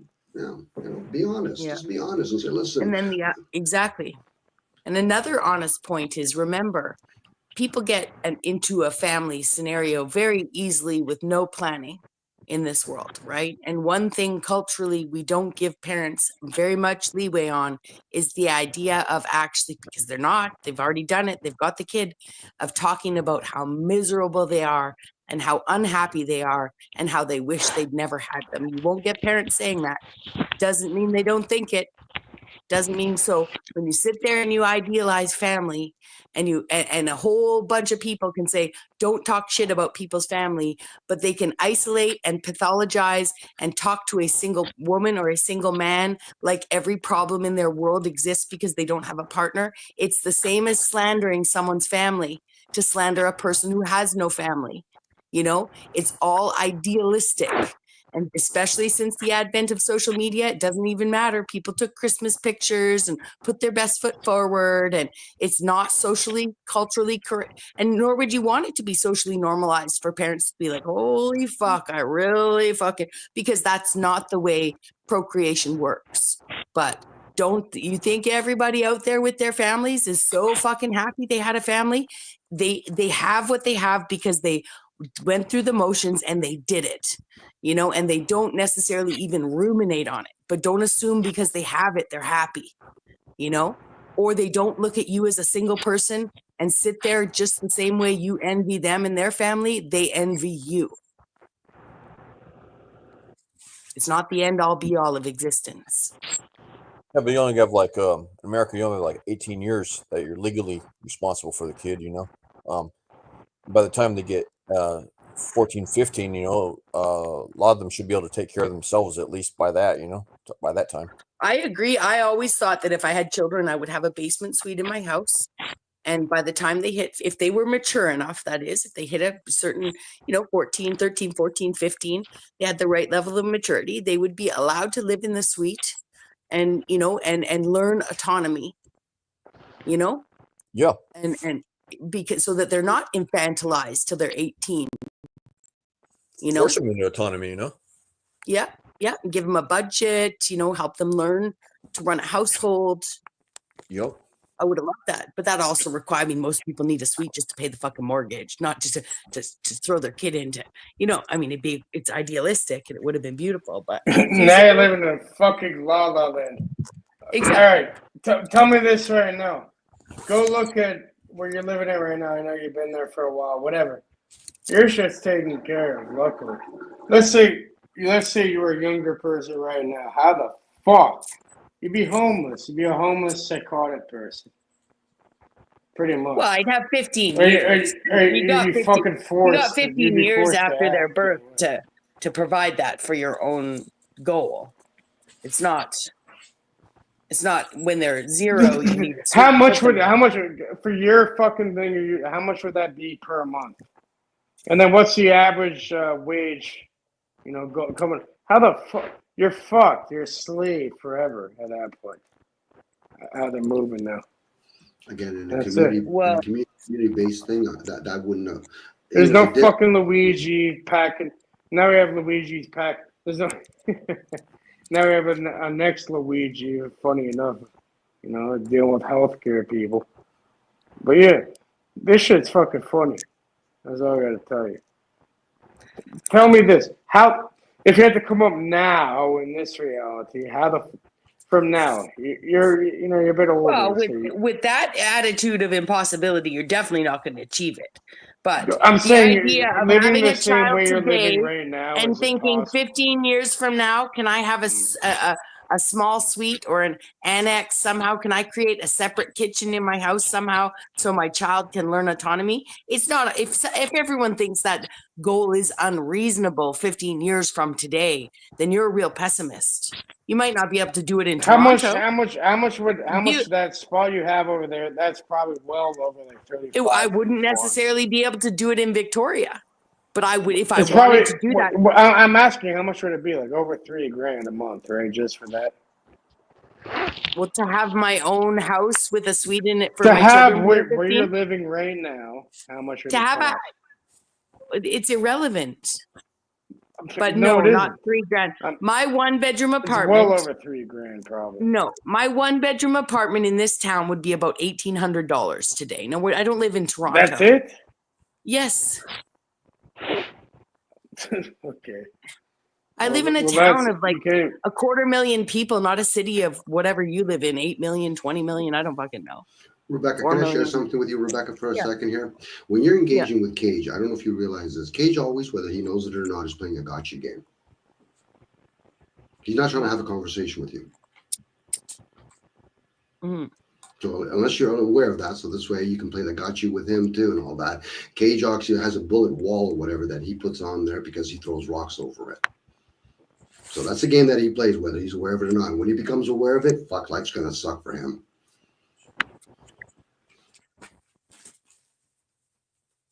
Yeah, because I'm a complete contradiction to Where's stuff, Dominic?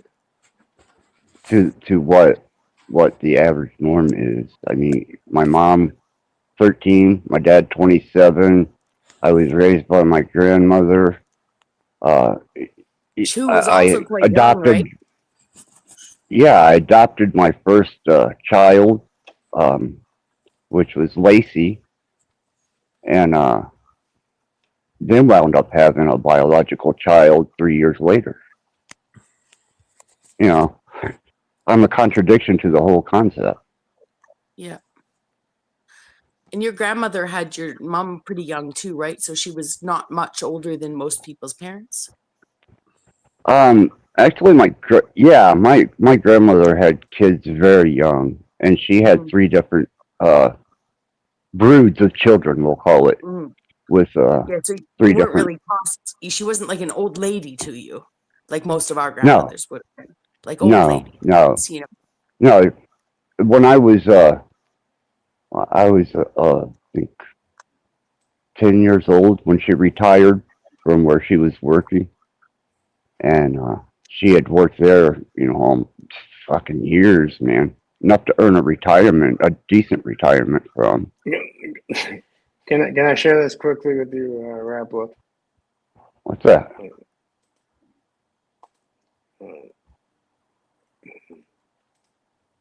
Something about the 200 IQ rat sets off the trap. They were known to do this. And that's rat IQ measurements, not compared to human IQ measurement of 200. You have to re-let it in, Rattblood. Sometimes when you switch, the audio doesn't work anymore.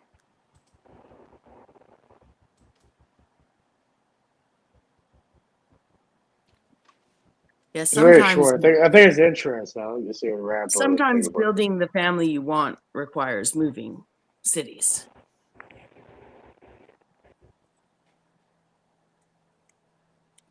You know, Axis, you gotta wonder sometimes, like, why is it that grandparents and parents don't get together with their aunts and uncles and nieces and nephews and all that, and they all stay in like the same house until they pay it off, right?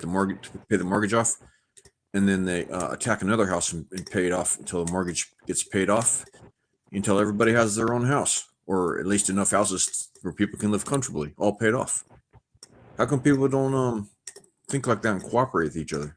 Why they And insist on staying individual pride, Oh, okay. ego, individual pride, the inability to cooperate and get along. And you'll always, as in my family, have someone that gets pissed off at the other portion of the family, and they try and outdo each other on an individual basis, to prove that they were right to the other one. If they could just swallow their pride, they could all be free as far as financial wise goes. Yep. Lots of immigrant cultures here do that. Lots of the people who immigrate here do that. Filipinos, East Indians. I was gonna say, can you put the screen back? The screen share is in the back. Yeah. So it's a rat mousetrap fucking thing here. The smart rats, both. Bam.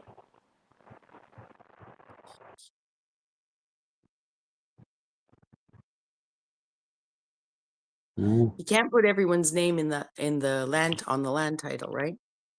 A lot of I would say in Western culture doesn't have a lot of trust.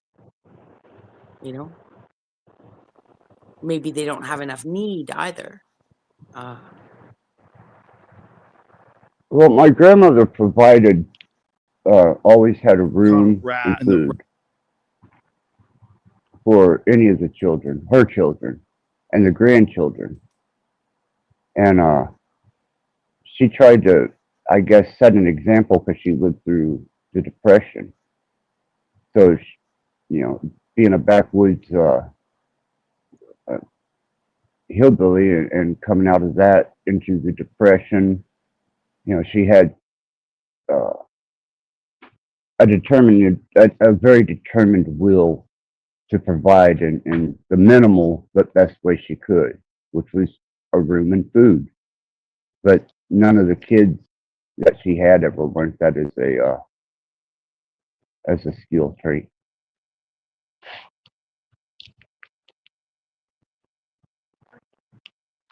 Morning. Wow. In the video, they She tried, you know? caught a rat, and the rat takes a stick and blows the mousetrap so it can get the food. Yeah, this is it. So he smells it. Big rat. Goes away.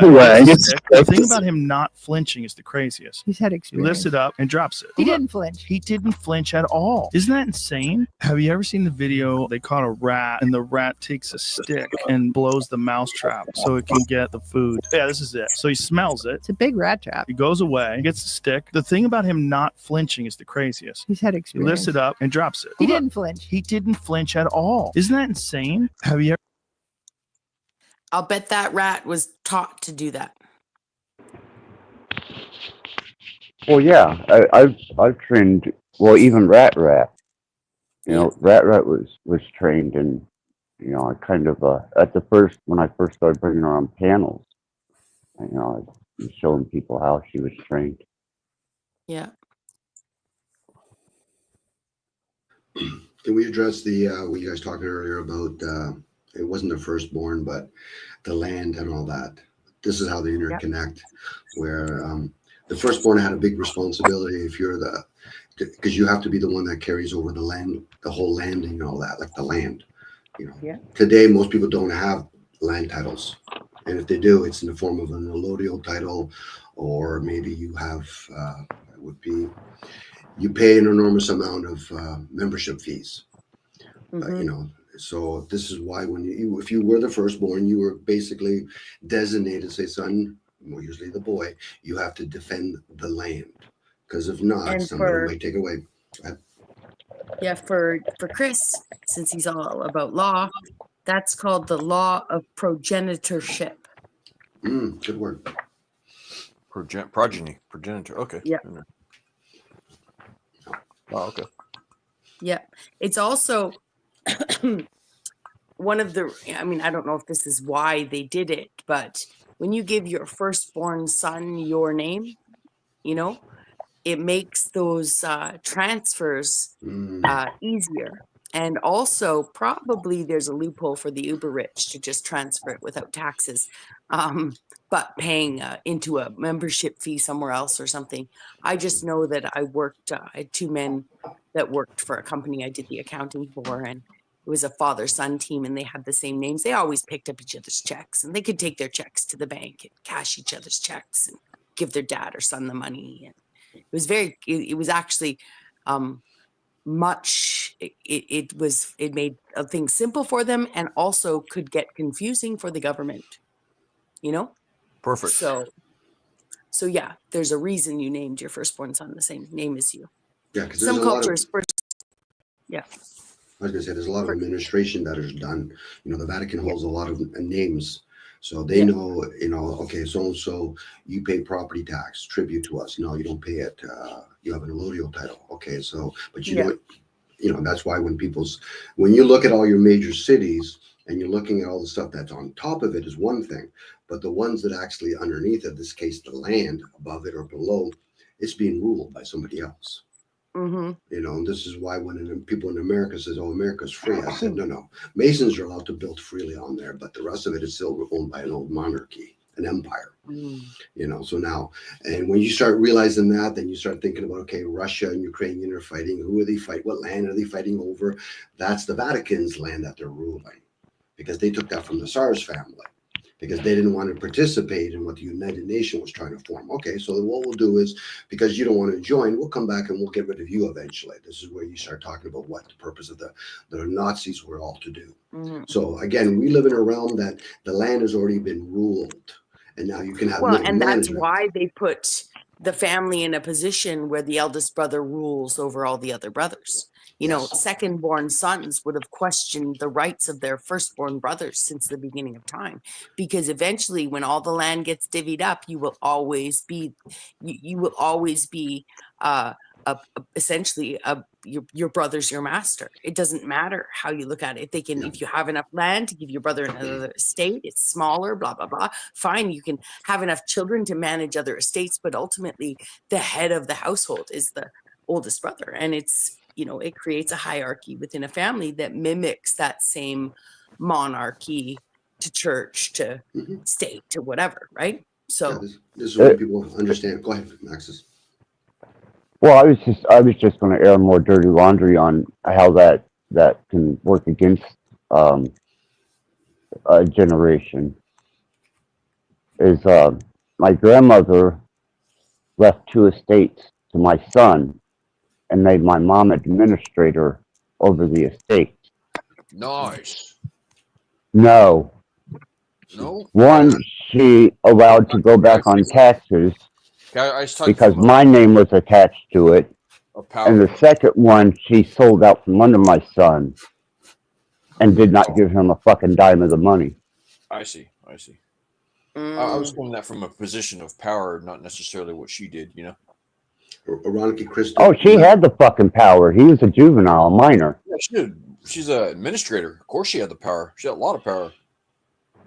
Well, I was gonna say, Chris, that's all the illusion of power. The fact that they have to pay taxes on that tells me that they don't actually have. They just have titles to the land. I agree. Right. Like slaves, just like all the rest. You know? Well, yeah, we are slaves or just insignificant in the equation. Whatever word, you know, even the master themselves are somewhat a slave. So, you know, again, it's unless you're, you know, you have families like the Barons, the Rothschilds. They have titles. They were able to swindle, and then they end up having titles to land, but they don't actually own land. Now, if somebody says to me, Dom, I'm a landlord. I said, no, you've never been a landlord. You can be in the housing business. A landlord to me would be somebody that is a duke or a baron. You know, look at their title, Dom, and it will say tenant on it. That's so funny, isn't it? They think they're landlords. Yeah, okay. Well, yeah, this is how it's like when people talk themselves black and white. Whoever's running the system are saying, okay, should we be concerned? No, they're still talking about being fucking landlords. They're way off. They're abusing the language. They don't even get it, and they're not even going inwards to double check to see whether or not am I actually saying the right statement. You know, it's like when people talk about governments. When people are talking about governments, there's people that have paid professional psychiatrists and all that kind of people that understand philosophy and all that, and they say, listen, do we have a problem with this? It's not even fucking close. They're not even scratching the surface. Everything else, they're openly talking on a device that we created with them. You know, it'd be different if we can really do enough damage that the hidden hand would finally have to reveal itself. Then we would have an issue. It's like a company. If you have a really strong company, you never hear about the one that owns it. The only time you have a problem is when the people that they've hired are having an issue controlling the masses. Now you see the owners coming up, and the owner's not there to fucking keep discipline to the masses. They're there to discipline to people that they paid.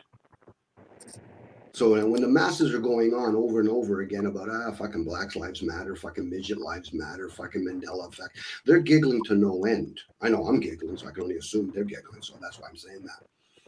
You know, dare not understand that stuff and say, okay, so are we divided and conquered based on landmass? Sure you are. What about state religion? Sure, you can say that too. It's always fun when you hear an atheist talking to a humanist or a humanist talking to a Christian. I said, fucking, it's a joke through and through. Because people actually think that they're those things, those thoughts. I'm a humanist. Okay, so what does it entail to be a humanist? You know, what does it entail to be rich? You know, what are we talking about? Rich financially, mentally, emotionally? For most people, if they're being honest with themselves, it would want to be financially. I said, okay, so do you know how all that in and outs works with that? What is it is to be a billionaire, let alone a trillionaire, let alone the elites that don't even play with money? Yeah. They find that dirty. I know I would find it dirty, and most people, if they're honest with themselves, say, yeah, I don't always like fucking working for the same fucking outcome all the time for fiat currency, unless you understand that you're trying to chase your comforts. It's always funny when I hear people say, "Oh, Dom, I'm independent." I said, "How the fuck are you independent? You wake up in the morning in a heated fucking house that you probably didn't make. You use money that you didn't create. You go to a gas station that you don't fucking bring fuel to it. You go to somebody else's grocery fucking store. So you tell me at any fucking point where you're independent? Wait, clock is ticking. You're still living under somebody else's fucking roof, whether you're aware of it or not. Now, once they realize that, then you can play the game, because then you might just be disturbed by all of that. So, oh, fuck, I got triggered by all of that. No, you didn't get triggered because it was hard to take in. You got triggered because your fucking illusion just got fucking shattered. Yeah, all we can do is, in my opinion, strive to be less of a slave, or whatever you want to call it. You can be, yeah, you can be. And some people might think being less of a slave is to become the same thing that perpetuate being a slave. I'll be a master. That's why when you hear people say, "I'm mastered myself," get the fuck out of here, master myself. What are you going? You're going to talk to ascended masters next? Sure. That's fine. You can. People follow a theosophy. Oh, I talked to H.B. Blavatsky or fucking Steiner. So you're quoting names now. So should I quote Jesus and Socrates now? What's the teachings and all that? And not to say that we might be a slave. Then it would question the whole idea that we're here to learn then. Are we here to be rehabbed? Are we all prisoners? Go ahead, Rebecca. Well, and I just wanted to add that one synonym for slave is servant. Yep. Right?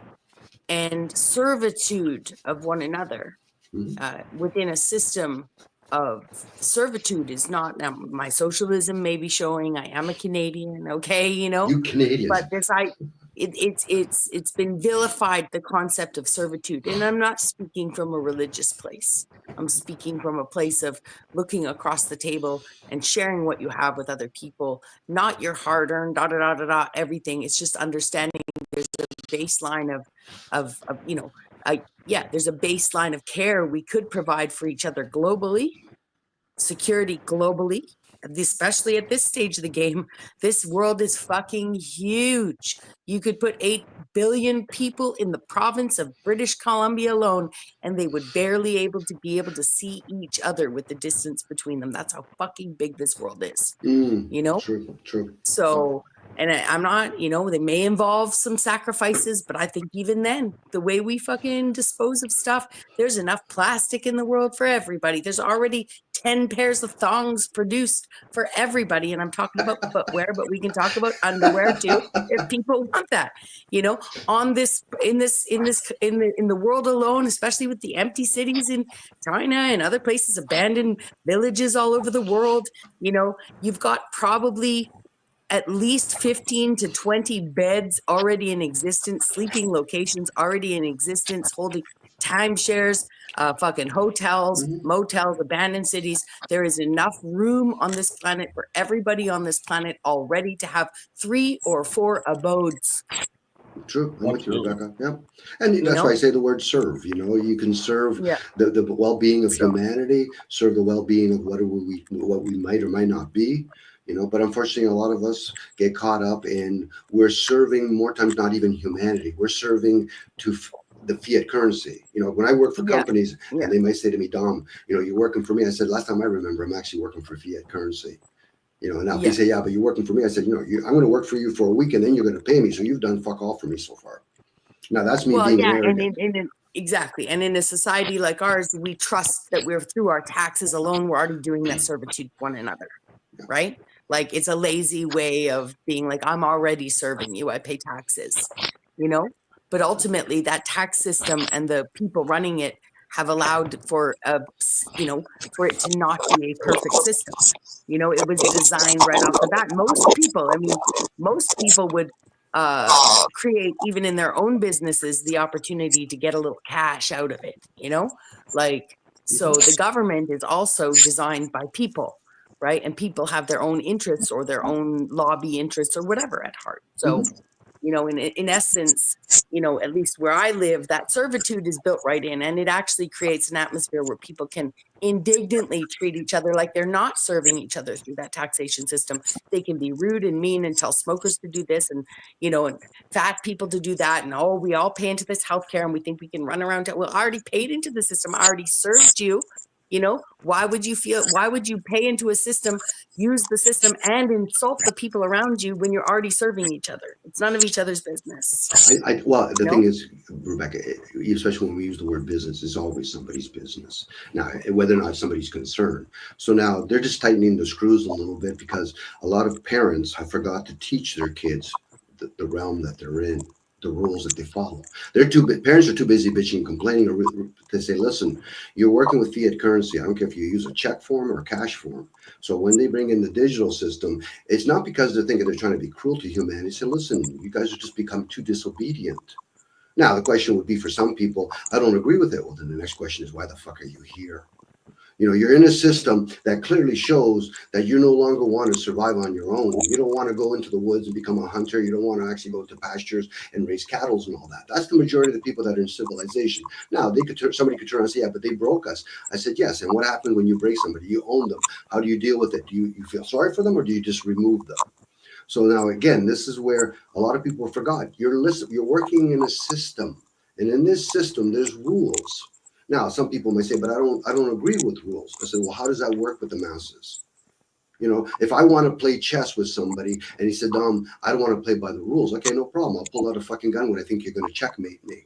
Well, that's wrong. I said, I thought we're not playing by rules now. We have rules here. And in this rules, you can call it the theory of fucking gravity. You can call it the sun and the moon stay where it is. But in the human aspect of it, we do have rules. And there's people that are going to gain from it. That's why we have a concept called capitalism. It serves way better on communism than it does on democracy. Democracy is just a fucking illusion that most people want to play with. You might as well flip that over to Republican. You are able to print enough fucking money and get your offsprings to be conditioned by the same fucking parents that fucking birthed them to believe in that fucking shit. There you go. You got your economy. The reason why it's not working because people aren't obedient to it. It's like a classification system. You're born rich, you're going to stay fucking rich. If anything else, you're going to get richer. You're born fucking poor. The best thing you could do is fucking to stay poor.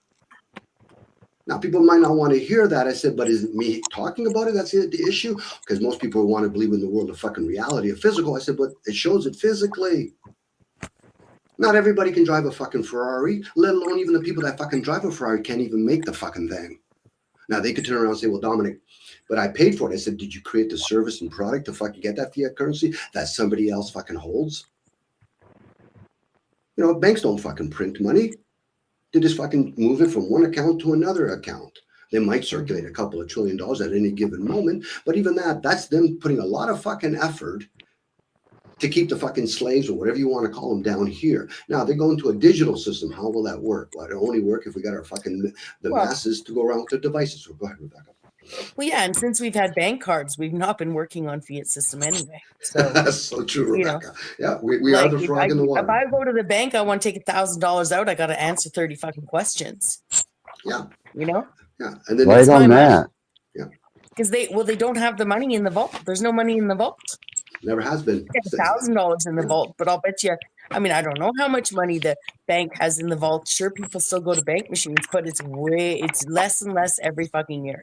No, it's and kind trust of me, there hits a certain amount where they might have to contact their other branches just to make sure their bank machines still stay full. Yeah, it's the illusion that we don't have enough gold to back up the fiat currency. We don't got enough fiat currency to back up the fiat currency. So now when I hear my buddy say to me, "Oh, Dom, gold's gone up," I said, "You're a fucking moron. You just don't know it yet." What do you mean? Well, and the idea that it was ever gold backed is an illusion unto itself because they just showed you pictures of gold bars in Fort Knox. There you go, a picture, with a green screen in the background. Maybe exactly. Mickey Mouse in the corner. But even that gold itself, unless people understand its property. For most people that have gold, they use that as a hedge. They're never going to use it. So now when somebody says, Dom, gold's going up, I said, no, you got to watch what they're basing it on. When they base it on the Federal Reserve notes, it's revealing not the fact that gold's gone up. They're revealing the fact that Federal Reserve note is fucking useless. Yeah. That's the game that they're playing. So now when if you could get $2,000 an ounce for gold in 2012, and you can get $2,000 an ounce for gold today, or say $2,400 for gold today, accounting for the cost of inflation, your gold may not have gone up at all. No, gold never goes up, Rebecca. It never Yeah. goes up. It's the illusion. Now, if you base it on... No, it's been going up. It's actually been going up rapidly. 2012 was probably less than the Canadian dollar is probably less than 12, 13 Again, Cage, remove the currency. Now it's almost like 4,000 an ounce. So it's actually... That's good to know. I got some gold to sell. Okay, but again, you have gold. Okay, unless you understand the property of gold, Plus 24 karat. Okay. You're basing it on something else. So now you have to understand that something else. The Federal Reserve got devalued. It has a utility for electronics, right? Yes, And yes, it's motherboard and all conduit. this. And some people have the ability to consume it and they understand conduit. This is why they do it, no different with any other liquids. So now, if you understand fiat currency. So doesn't it hold more of a value because it holds a physical utility value beyond, numbers on a screen? Yes, a value, but not a or monetary. a fake paper, a piece of plastic that's being printed on monopoly money. Yeah, again, it's based on its own value. But when you base it on a monetary value, then you have to address the monetary value now. You got to separate them. You have to have a discernment. If you're too busy putting them together, you're not understanding it then. You're playing the illusion thinking that you're trying to figure it out. I said, no, monetary value, especially when you realize, okay, they've openly talked about America, the currency got devalued to, it got valued at 9 cents to the dollar. This is the American currency in 2005. If you understand that, then you understand the bailout. Then you understand why they've been using other currency to finance the empire called the America. Because like some people openly talk about it, but never using discernment, the Federal Reserve and America are two different entities. And the citizens are just a fucking afterthought. Once you realize that, then you realize, oh, so I'm playing a game. So I could replace fiat currency with fucking paper chimes. Or I could put a windmill in there. I could put in fucking nuggets or whatever. No, we got origami turtles, bro. There you go. You can throw that in there. You can put coins in it. So now they restrict the citizens from how much you can take out at any given moment. I said, okay, so then you got to follow the bouncing ball. So then why do you have all these art displays or you have people playing casinos and all that? Because that's how they laundry the money. They can carry more across to other parts of the world that they put tax havens for the middle management, governments, fucking the people. The citizens don't have that privilege. Everything else they're going to say in their 15 fucking minute cities or whatever, and maybe give them a call, go give them the illusion they're somewhere else. Outside of that, you're trying to play a game, not realizing how fucking wide and deep that fucking box that you're in. Now you might say, how does that serve? Well, how does it serve the fucking thinking that fiat currency and gold has gone up? What gold clearly shows it is what it is. Now, unless you actually shapeshift the fucking gold, make it into a liquid, or make it look like a fucking penguin, or make it look like jewelry. All right, so what if you went to the bank and took out all your money in your quote bank account? So you'd have a bunch of polyurethane fucking plastic that couldn't even reach. So I'd rather have the fucking gold at that point. Okay. Are you talking about the intrinsic value of the gold?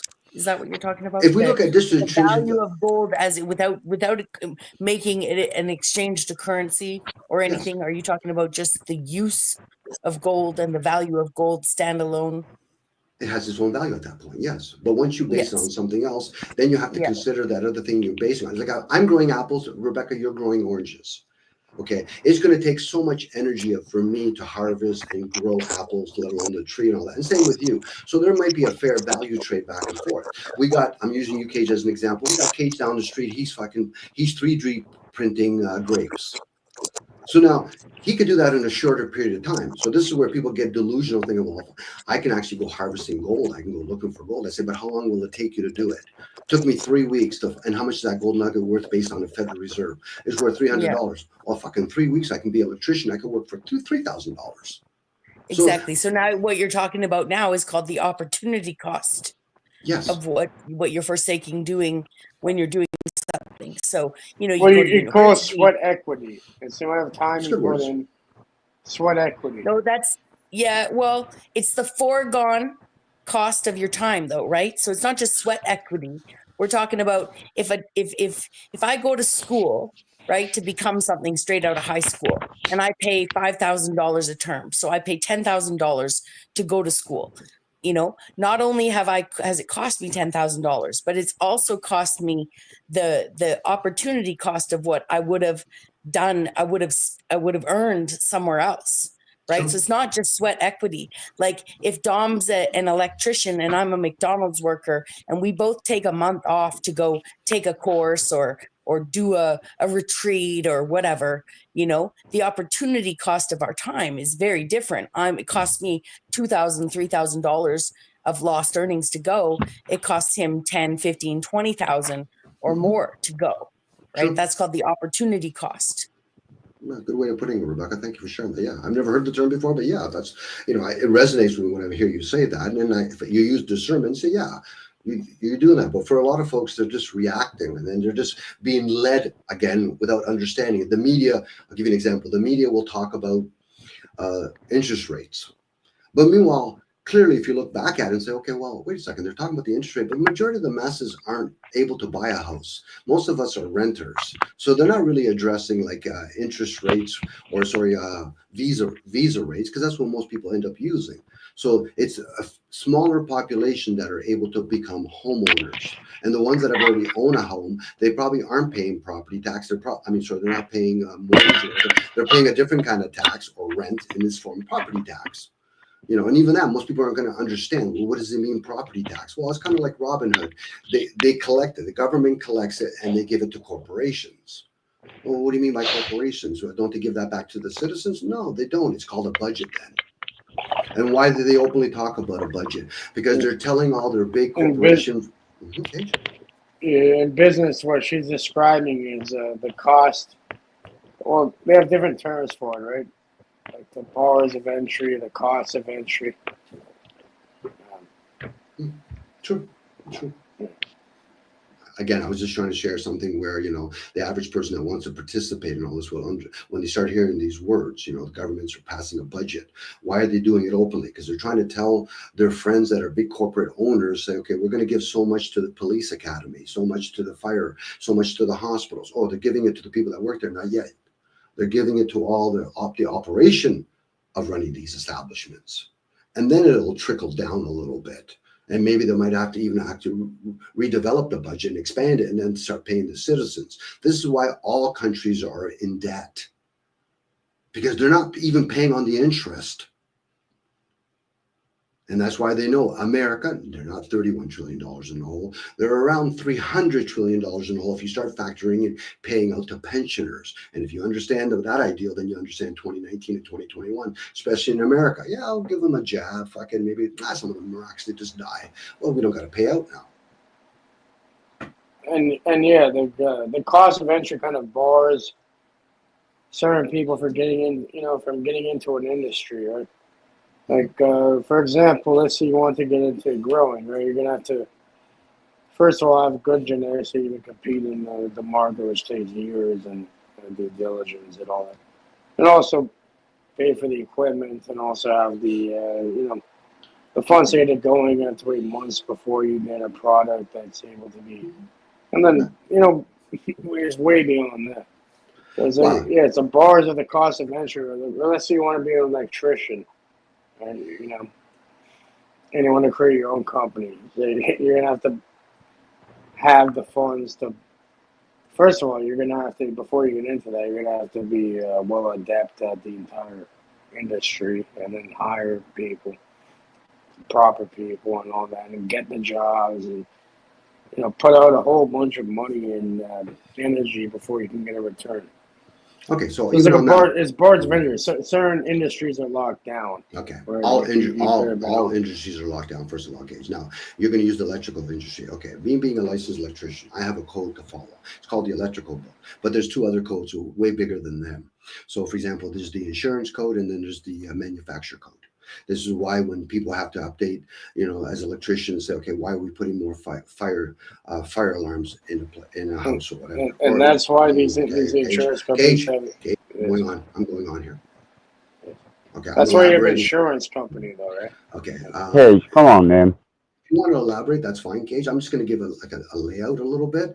Now, and then people can cross that over to all the other industries if they want to. So now in my particular profession, okay, so now we have other codes. So now people like that lobbies, you know, for the fire alarm or whatever. So now we have to have smoke detectors. So the insurance will mandate that through the government, and the manufacturer, in this case, the corporations through their industrial, the manufacturer code will say we'll reinforce it. So this is how we're generating more widgets. Even me, when I pay for my electrical licenses, I'm paying, if people read all the, you know, the prints or whatever, it doesn't have to be a fine print. I pay to corporations. That hasn't, the government's job is just solely to collect it. Administration, that's all they are, administration. They're neither the owners nor the rulers of it. They're just administration. So now you could do that with the hospital industries. You could do that with real estate. You can do that with the people that work as police officers. We all have tickets to pay.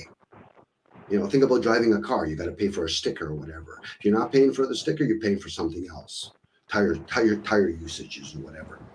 So yes, go ahead, Cage. I was going to say, so if like a quote, an act of nature happens, those sort of, you know, all the insurance code, the manufacturer, you know, and just the standard electrical code. If all of that, you know, they call it like an act of nature, an act of God. So, you know, in some states, some jurisdictions are called that. And there's something that happens. That's why you have the insurance there that you pay for regardless. And they're supposed to cover that, you know, if everything, you know, is done by the book. Sometimes if you're big enough and you can get that kind of coverage, but good luck trying to get for what they promoted as your full coverage. Of course not. But yeah, so it all stems back to the barriers of entry. So not anybody, like, you know, somebody who just, he's an apprentice, you know, a guy, you know, just, he's learning a little bit, he's like a helper, whatever.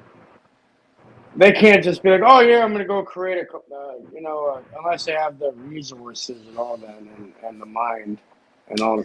Yeah, they can't just go and create a fucking company. There's barriers to entry. Okay. Again, the illusion of independent extends itself. So people that say, I don't want to work for somebody else, but yeah, I want to work for myself. I said, okay, so are you helping the environment? What do you mean? Are you able to make yourself big enough and make your company expand enough so you can hire more people? No. So that's a self act that they're doing.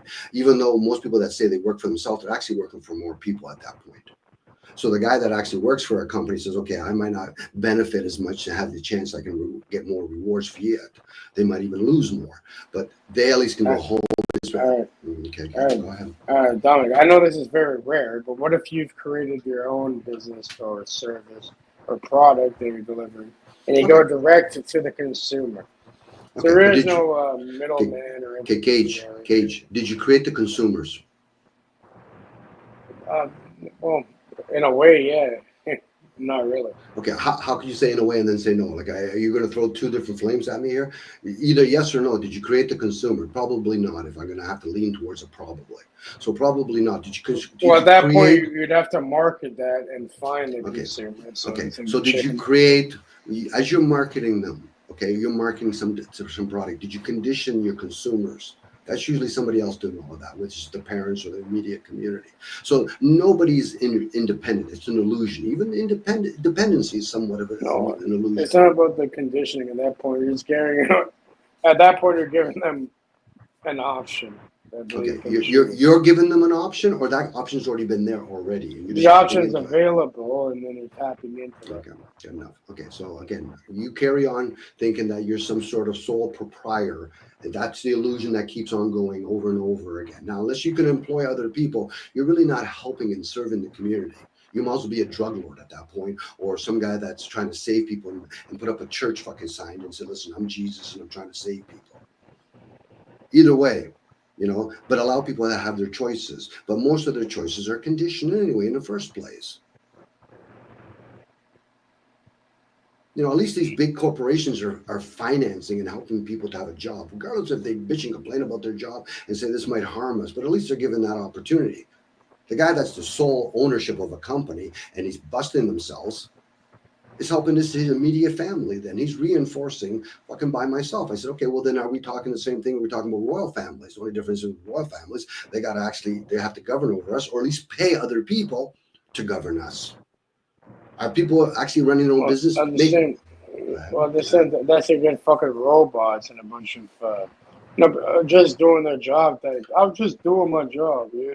I'm gonna serve you fentanyl and kill a bunch of people. I'm just doing Maybe. my job. I'm gonna put a bullet and lay down heavy fire. I'm just doing my fucking job. Yeah. I'm gonna blow you up and press a button. No different than Just doing my job. Okay, Gage. No different than laying electrical lines or putting Wi-Fi satellite dishes everywhere. Just doing my job. They're not going to understand there's a possibility that could be harming themselves, let alone others.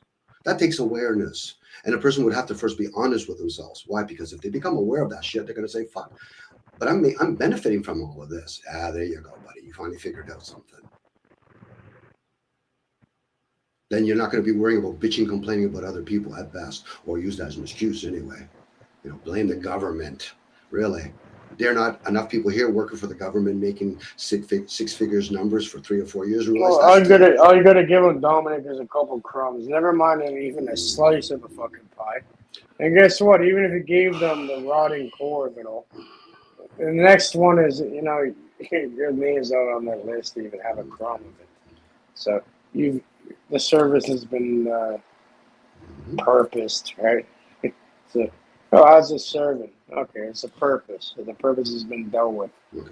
I didn't realize at that point, yeah, see you later, buddy. It could be. It could be, Cage. And if you can break it down and maybe share it in a different way to other people, if that's what you want to do, or as long as you're doing it for yourself, perfect. If not, then what you're doing is what? You're being a mini me. Just asking, are you going to break it down a little bit? You're going to share a different perspective on how maybe government works? Because I could be full of shit. You know, people will say, Dom, I don't agree with that. I don't think that's the way the system is run. I say, well, hey, I told you my story. Can you tell me your version of it? Because it's so fucking easy to tell other people that I don't agree or disagree with it. So is there some way you can explain to me what you think government is? Or you're just going to say, listen, that's all bullshit. I don't give a shit. I never even mentioned the government, but you could pull that into it. Cage, it's not always about you, Cage. I've been around a bunch of groups, so I'm overgeneralizing. So you're asking me to pull what I'm talking about into the government? No. You took that word and you think It's that I was fucking just talking about obvious. you. Okay, carry on. Anyway, either way, put that all aside. I could have said fucking yams. You know, anything you want to share to assist other people in their awareness, if that's what you're after. If not, what are you going to do? You're going to spend more time saying, see, I told you, that person doesn't know what they're talking about, especially when that person says, that could be full of shit. So anything you want to share, Cage, you want to talk about esoteric, go ahead. Talk about esoteric. But please don't talk like as though you fucking know everything, because it's fucking boring.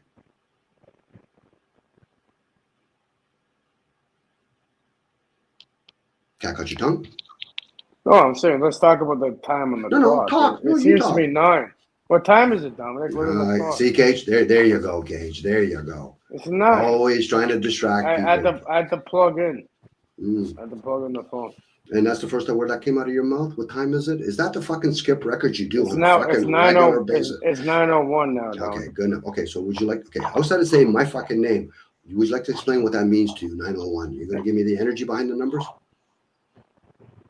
Well, it's pretty obvious, right? No. Don't go obvious, Cage. You got one that's okay, go ahead. The primordial number that's really everything within itself. But you also have 9, which, if you look into reduction of vortex mathematics, okay, so I'm going to give 9 reacts differently. It's almost like a 1. Okay, I'm going to give you what I think is appropriate for that. Thank you, Cage, for sharing that. Anything else would you like to elaborate?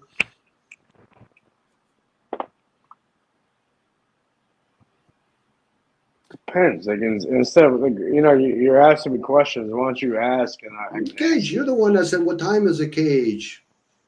I just told you. Anything else you would like to elaborate? Elaborate. 9:01. It's almost 9:02. TikTok. I wish you were a fucking bot so I can turn you off. But hey, carry on.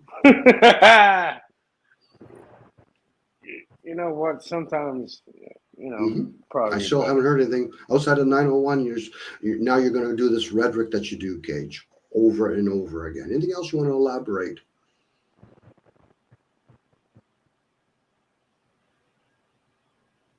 What are we trying to talk about? Cage, if I have to fucking tell you something like that at this point, Cage, you've just been nothing but fucking an open mouth. Maybe shoot some of those flies out of your mouth because you're going on and on and on. I don't mind going on and on and on, and I don't mind shifting it around. But you like to interrupt. What is it, the green moth? Sure. There you go. See, I already gave you some. Flies gave you at the some mouth like green mile. So you just Probably basically like talk whatever anybody in this case, whatever I'm saying, you're just going to talk about that. So you really don't have your own fucking thoughts, do you then? Or you pretend to not have thoughts? Which one is it? You said flies at the mouth, and I brought up Green Mile. You There ever you seen that? That's a great. Would you like to elaborate? Would you like? Because obviously that's the tangent you're going with. Yeah, there's a guy named John Coffey, and he was accused of nothing. He ended up getting executed for nothing. And at the end, he used to like heal people, but put like flies out the mouth and put them back into people and all this weird stuff. I have a question, Cage. How long have you been disabled with alcoholism? And I'm being serious. How long have you allowed alcohol to disable you? Never. Somehow I have a problem believing that.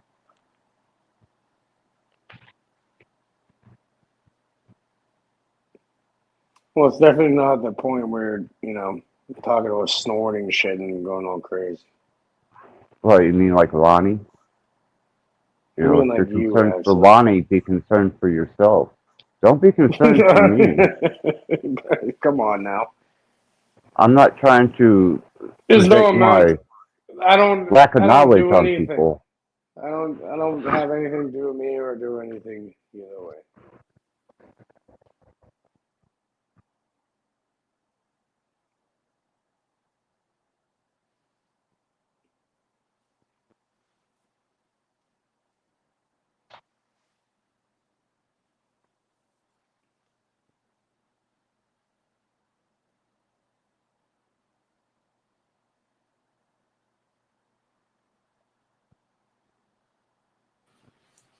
But I don't feel special this way, by the way, Access, when it comes to Cage, because he does this to most people. So it's not like personal against me. He might think it is, but it isn't. It's just this is common. This is not a one-off. This is a repetition in patterns that seem to be attributed to the more you drink, the dumber you get. It has nothing to do with that. Really, what it is, to be completely honest, everybody, is like I can go along and placate to the nonsense, but as soon as you have any sort of opposition, even if in a nice, respectful way, it's an automatic reaction that happens. No, what's this? And really, you guys are just a bunch of pussies, regardless. I don't want to hear about it. Okay, so see, the words have already been spoken out of him. Pussy implies that we're women or something, weak or something. And again, the onus is more or less on us, Access, the ones that actually. Again, that's just through an English language. It's beyond words. I just stay silent. The onus would be on us, Access. If Cage would just, it'd be difficult. But the onus is on us because, he's that one person that comes to a party and everybody like, okay, who invited him? Because we know what's going to go on. If we want to be entertained, yeah, we'll allow him to go on. Outside of that, he might apologize. Now you're gonna you invited it, and now you're gonna have to deal with it, bro. There you go. Case in point. Case in point. When he's on, he's on. When he's way off, he's where he is. So again, the onus would be on Oh, let's be honest with each other. Say you're going to be honest. That's always a giveaway when somebody says, "Let's be honest." What were you doing before? Oh, well, let's okay. Let's not. There's the word. See, the attention's all there. Let's not be honest. That's what you want, Cage. You're that child that needs all the attention. Know. You look in the eye. You already know what time. There you go. See, as long as you're holding space here, that's important to you. Outside of that, it's all nonsense. I can't believe people are on YouTube and all that. Well, I can't believe why people write books. I can't believe why people walk with their two legs. You'll find an excuse for everything, Cage. And then you'll justify your behavior because you're in that bubble. And everybody else, whether you want to admit it or not, they're flaky, they're nonsense. Bro, you think this is like we've come to these conclusions when we're infants and that. Come on now, man. There you go. There you go. What are you, retarded? Get to the program. I'm retarded. I'm retarded. No, it means I'm retarded. It means late to the game. You're not late to the game, bro. I'm late to the game. I thought I'm not allowed to call myself a goof, but it's okay for you to assume. No, that I'm saying you're not late to the game. You're saying I am late to the game. I'm saying you're not. Okay. In other words, can we change it now? Because again. what you're saying, what I'm saying, what I think I'm saying, what you're saying, what I think you're thinking, what you're saying, like what rhetoric are we going to do here back and forth, Gage? Because the best thing you could probably do more times than not is say, oh, maybe I'm going to try to keep quiet for a while, and then you burp. I'm going to try to keep quiet, then you burp. I can be quiet for fucking forever, and no matter burp. whenever I Another choose burp. to speak, no one wants to hear it. There you go. I I can't hear anybody because I want to hear Cage. Oh no, Cage is already talking. There you go. We don't say nothing. Cage doesn't say nothing. But if we start talking, Chris, you want to start talking? Because Cage will say something. There you go. Be nice to Cage. I'm trying to, but I do that usually in the garage. But here it's kind of like a center of attention. You have a funny way of directing things outside of yourself where it's really all about you, Dominic. Like, don't make it about me when you bring it up. Yeah, I'm asking if you're going to respect my choices. Or everybody is. No one's. Everybody. I am direct. Okay, at least for me, I can speak for myself. I'm direct. If I didn't respect your choices, I tell you how it is and I show you. Okay. That'd be a big leap. That's it. If you actually consider other people's choices, that'd be a big leap. You're just saying I don't. How do you know how I think? You're assuming. How many times when you say Dom, I said, don't put my name in it. But you Dominic, enough of your bullshit. There you go. Cage, I think I already told you I'm full of shit, so I don't know why you just brought it up, and you're telling me to refer to it in a conversation. Hey, but Cage, during all this interaction, you're getting exactly what you want. You're a loop. Bro, you're your own. It's like a little loop within yourself. There you go. It's everybody. Me, you, everybody. Me, myself, I, you, that, whatever. What about my molecules? Are they included? Bro, the atoms, the electrons, the neutrons, the protons, everything, bro. Sure. All that. Mm-hmm. So I'm entertaining, making it about me and you, Cage. I guess we're not really on any more topics anymore. Maybe that's the distraction you are, Cage. Dare not talk about something that somewhat might be, pulling other people, whether in the chat. So let's get into it then. I feel sure. Go ahead. You brought up 901. You came on. You said, "Oh, my phone fucking got disconnected, and I got to quickly come in there and fucking talk a little bit." Hey, you Dom, what time is it? Okay, then tell me. And then I said, elaborate. Go ahead. There's the topic. Go ahead. I'll keep quiet. Eastern time is 9:10 apparently. Some people it's like 3:10, maybe 4:10. What? It's a morning. What do you want to know? There's so many different things we can get into, Dominic. What would you like to talk about? Don't make this about me. There's other people here. There's people in chat. Rebecca, might even Chris, Access, anyone listening. Could even be all the personas in your head. What would you like to talk about? Go ahead. No. Cage, bring up a topic and go with it. So that we can interrupt once in a while. Bring up a topic. All right. As you're here's a great topic to bring up. Self-fulfilling prophecies. Due to programming and certain ways of thinking and ways of seeing things, action, reaction, right? It can go both ways. Like, you can have an action and a reaction, or you can have a reaction and an action put back onto you. And multi-level layers of that. Yeah. Topic I would like to look into, if anyone could shine some light or illuminate the topic, would be how do predisposition and the way we think reflect back to what's the congruency between how we think, and it becomes such a program that no matter what we hear, we're always putting it through a specific filter either way. Be it one that you create yourself or one created for you. So you kind of get locked in there. So you kind of, it's like painting with a broad brush kind of ideal. So no matter what, there's always some sort of fucking opposition, some sort of fucking bullshit. Instead of really digging in and utilizing over here. I don't know. I'm not great at explaining stuff, but yeah, what are your thoughts on that?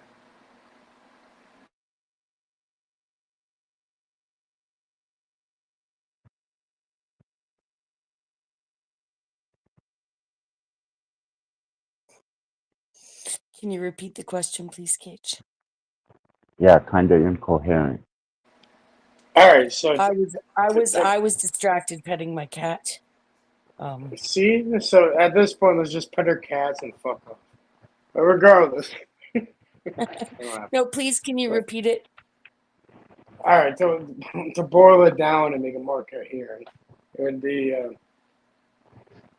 can we not see that our predisposition, through our learned experiences, that we see a pattern, and we kind of relate that to every other thing we see out there, and kind of paint it with a broad brush, and it's, like judge a book by its cover type thing. Well, Yep. for me, it would be however long I was exposed to it to know its nature. If it's a new endeavor or a new experience, or I haven't, witnessed it, then I've got to know its nature, and then I can determine from that point.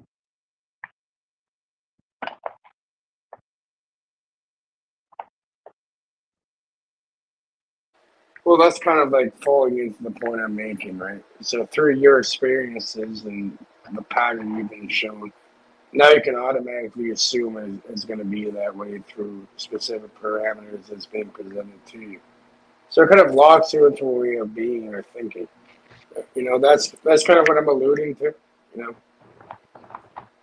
start, you see certain things and how people react, and I think everybody's like that. And they're like this type of human or whatever the fuck.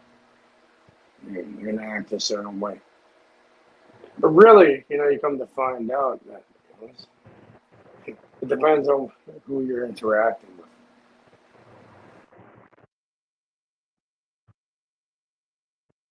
Well, with the human species, they're so unpredictable and have demonstrated their unpredictability. It's extremely human beings are extremely predictable access, but yeah, I hear it. Are they? Oh yeah, it's Are they baby predictable? food. Oh yeah. Really? Yep. Okay. Yeah, thus you're living in modern day slavery. Look around you. Very predictable, bro. Come on now.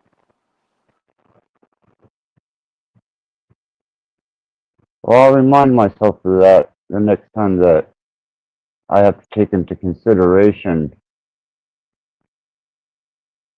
the victim of my son situation was. Well, I tried hooking up with high mace and lawyers. No. And I'm talking the victim, not my They son. weren't even black. They were Indian. Yeah, fucked Not up. my son, the victim. My son, yeah, I could probably predict his behavior.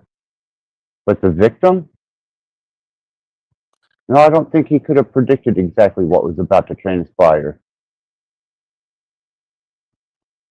It was so fathomably unpredictable that it's almost inconceivable.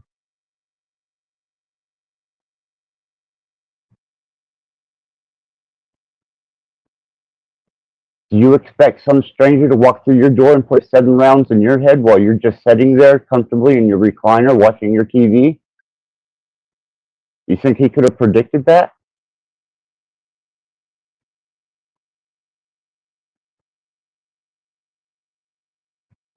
And as for many murders, killings, slayings, rapes, and various other atrocities,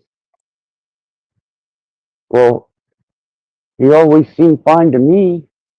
He was a good kid. Lived just next door. Never bothered anybody. Yeah. Predictable.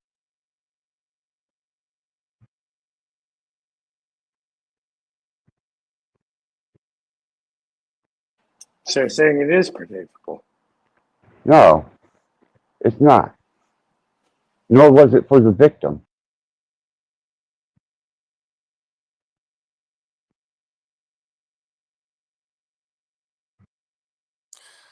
I think though that in even in approaching a world where you do see patterns and can expect certain things from people based on the patterns and experiences you see, there's always going to be anomalies and curveballs, not to minimize the loss of someone on this planet and to a curveball, nor the actions your son took to a curveball.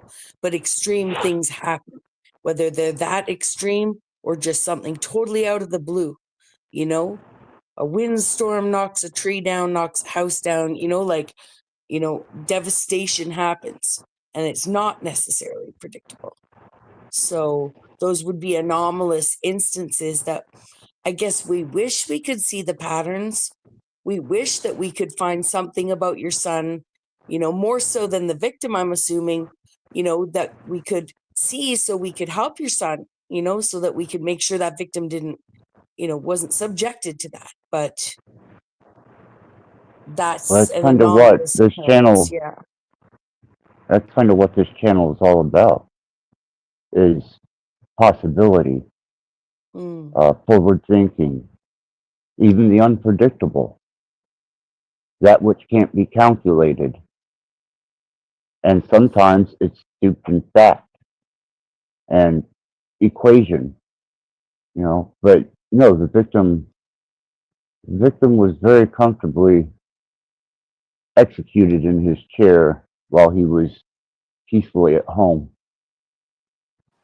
All right. So, in a fucked up way, maybe your son served the man.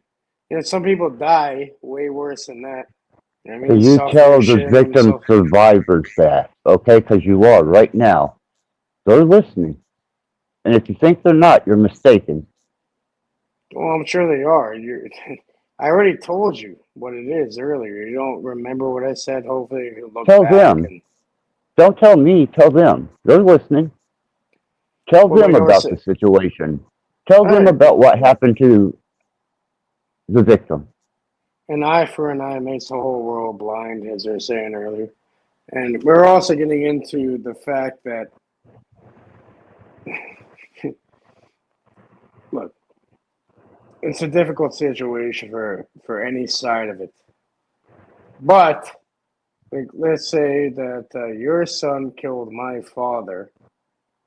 Like I said, or like, we could switch it around, and your son was on the opposite end of it, and you'd probably want him to be in jail and be suffering and probably be dead and be tortured and all types of shit.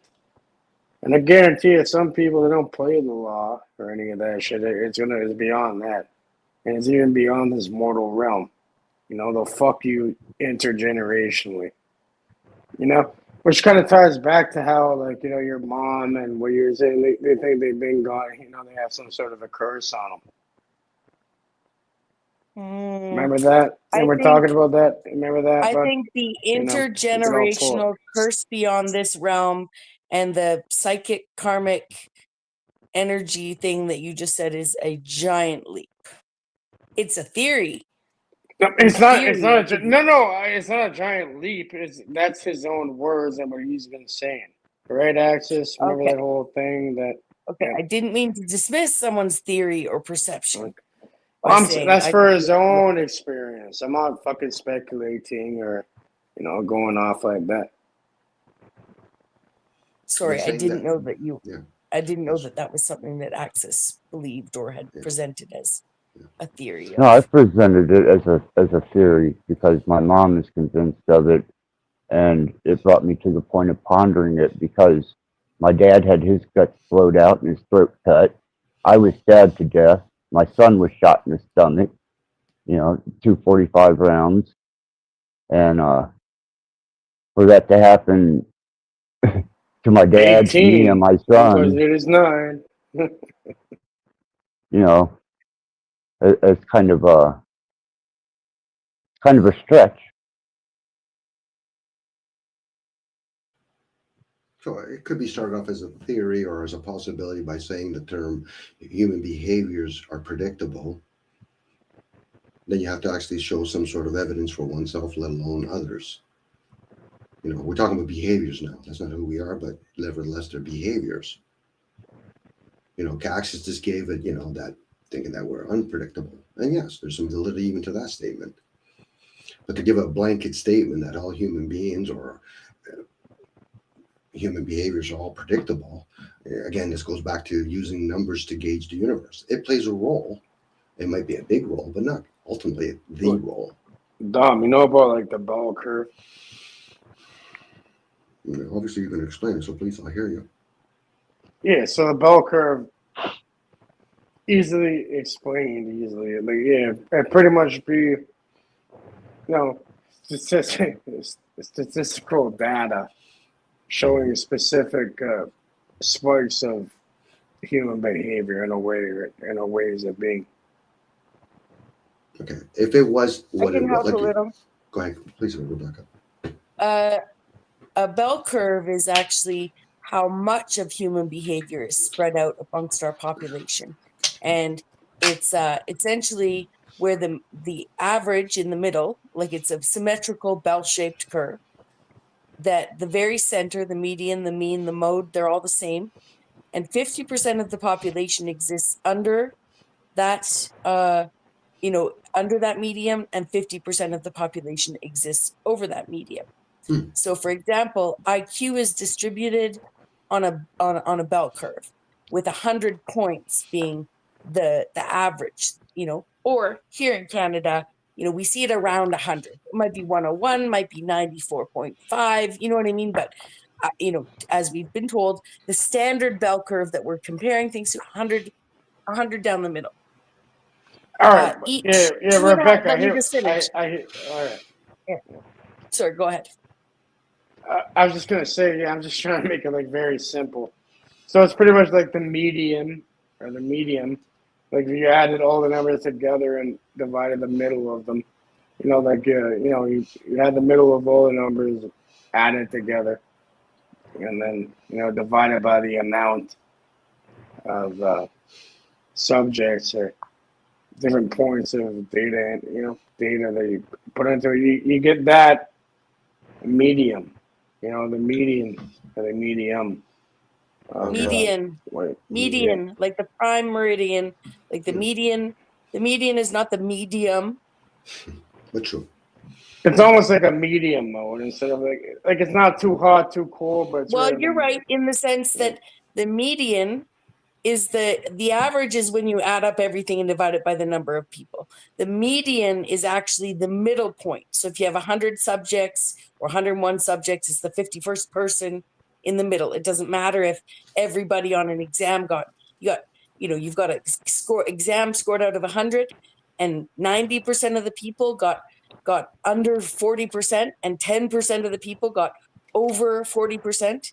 The median is still, no matter what, is that middle person in that fucking. All right, so it would be way down. Yeah, so the point of bringing that up is to the bell curve, where it says like mostly this is how people are going to react to a specific situation through the observer. It's going to break it down like So that. the word you're using, Cage, is most. So once you're using this thing called that's how that's going to have a basis in society, Dominic. Right? Okay, Cage, this is how people get confused. This is how people get confused. Saying a statement that humans are predictable without saying, most, possibility. So now when you're using a bell curve or stats and then using that information would validate, there's no conclusive answer to say that all human beings, let alone, are predictable.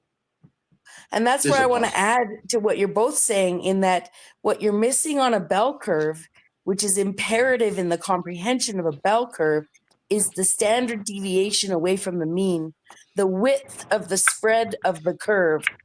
Okay, so that's why I was bringing up IQ. It's something we know. The standard deviation of a bell curve where the center is 100 is 15 IQ points, and 2.5. A bell curve has 2.5 standard deviations away from the mean, meaning that on a bell curve, 99.99% of the people are going to fall within those 5 standard deviations, 2.5 above, 2.5 below, which is 137.5 and 63.5.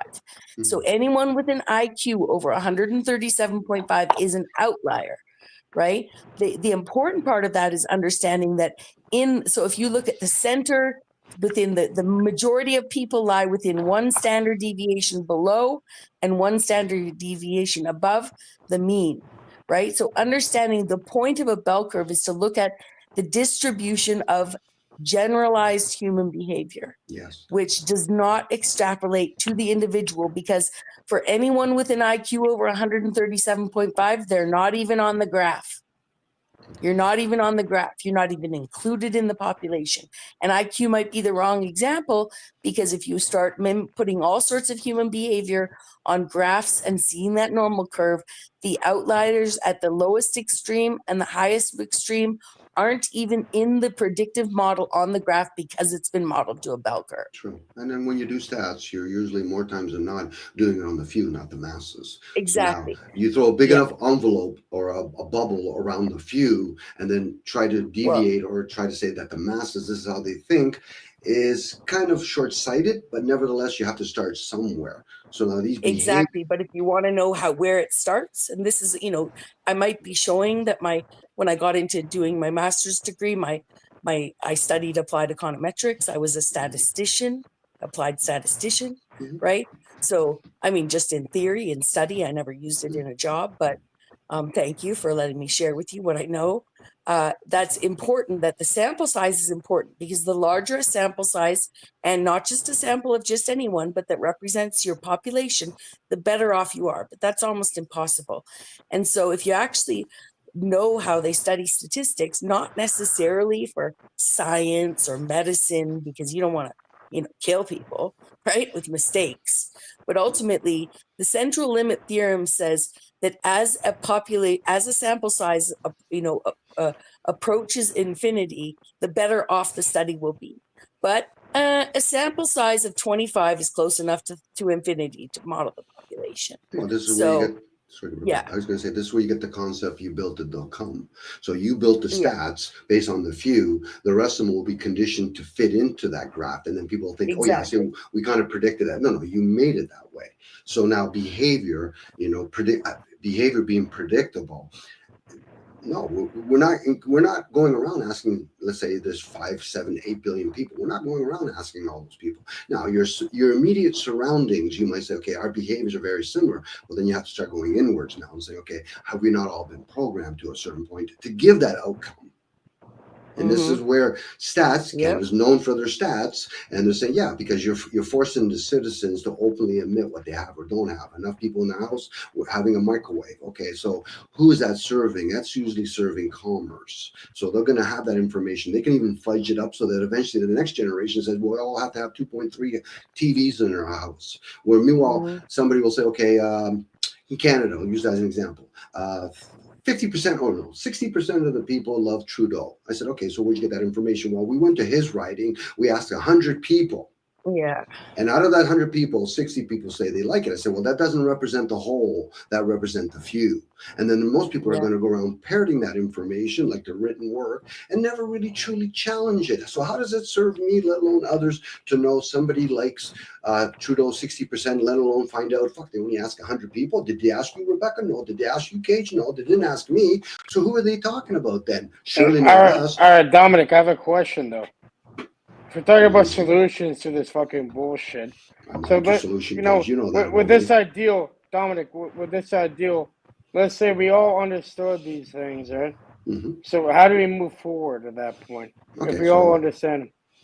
That's important to you, Cage, solutions. So maybe you can go on. I don't go around worrying about solutions. I'm asking you. I told you, Cage, before, and I don't think you heard last time I told you, I'm not interested in solution. So you're just interested in placating some bullshit. No, maybe you could say that, but I've openly said I share awareness. And now, if you're in it, you think there's a solution or an answer, you go with it. So, but you said that it's about not you. beyond it. So how do you said, go? How do you Cage, transcend Cage, that? you didn't How do ask you the question, Dominic, about awareness. You said about solutions. So I told you I'm what I'm not. So how do you deal with the awareness and beyond the No, solution? that's not the question you asked first, Cage, and don't be fucking Well, I would clever like with to me. reiterate. Why don't you answer your own fucking question? You think there's a solution. Okay, so here I'll answer it, then I'll Thank you. reiterate the question. All right, so there is now you're trapped in the solution or dissolution or whatever or any of that. So you're already fucking put into the game. So I'd like to reiterate the question then. How do we get beyond, the solution and just, into the being, into, taking care of what you have to deal with either way. Okay, so I'm talking to you, Cage. AI, continue.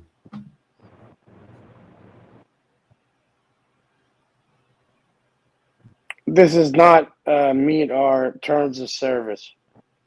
Please reiterate your question and we can respond to it. Repeat your question.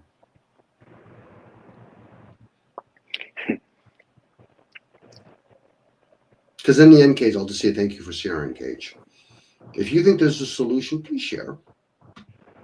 If not, you're playing this gotcha game with me, and I fucking think it's retarded to no fucking end, and I'm exhausted of it. So, but if you want to answer your question, I'll gladly hear it, and I'll probably even say thank you at the end.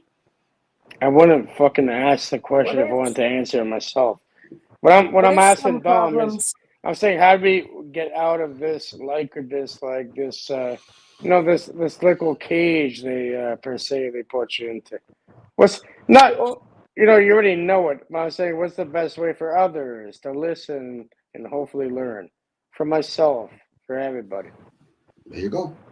Mirror it now. Go ahead. You've led, follow now. Respond to your own inquiry. I'll gladly hear you, Cage. Please, you said the word solution. Carry on.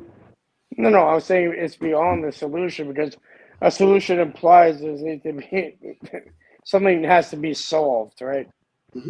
For a solution to be needed. So let's say you're way beyond that, and you already have this stuff already dealt with. What's the best method, and what can we do from here to get there? So we don't have to piss you off with the stupid comments and the questions. You've been clever with me. That's why I'm pissed. Well, it's beyond that. You've been clever your whole fucking life. There you go. Now you're pissed that I'm clever. No, I'm clever with myself. I'm okay with it. Go ahead, Rebecca. Do we actually mistake some problems as even having potential solutions because we think problem, reaction, solution is everything? We can all think of a problem in our life that there's no solution for, right? It's just not going to be solved.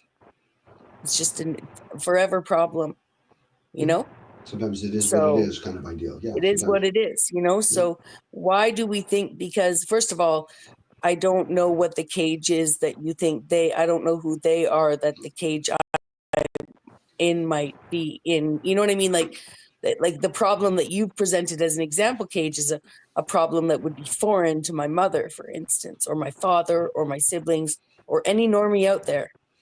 They wouldn't even understand the question, because this is not a problem, so if we think we found something that, there might be to ponder and we can see it as a problem. And Rebecca, to add something there, it's only usually a problem to the quote normies, MP, whatever you want to call the regular, most of the population. It's only a problem until it directly affects them and starts fucking with their reality. Then it's the biggest problem ever fucking created. But until that happens, who gives a fuck? Well, I don't know. My mom's a Trump lover. She's a Canadian. She's a Trump lover. She's probably a Bill Gates lover. I mean, she's beyond Canadian normie. Okay. She's want to be American, so I don't know that there's problems that we could think that we know that we could find a way to bring her awareness to something different. She's not going to drink the Kool-Aid, so to speak. Right. So we could say, when Klaus Schwab. Where's Token when you need him? I want Token to burst and you're waffling. Enough with the waffle. We've been Well, I'm waffling, just all of us, all three, everyone here has been. We've been waffling for Okay, the last well, 45 why would you say minutes. that, Cage? Cage, why? You know, we're having a conversation. Rebecca's sharing whatever, and just because it doesn't come to your I'm saying spread of the I've been comprehend. waffling. You've been waffling. Okay. I'm not waffling.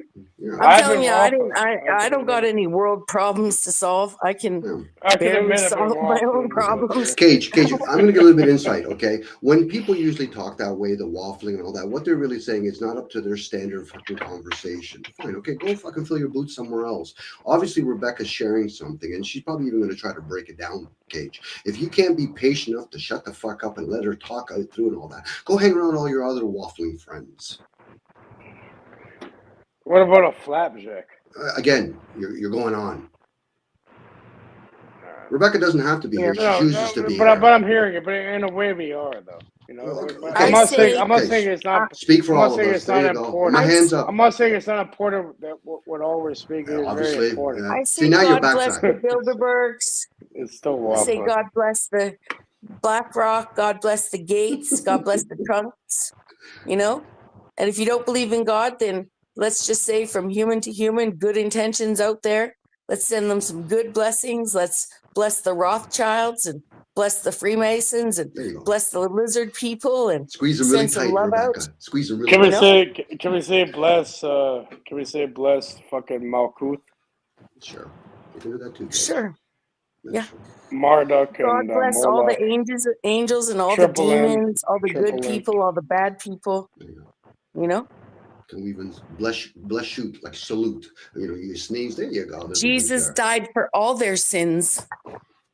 Jesus according maybe to the died lore.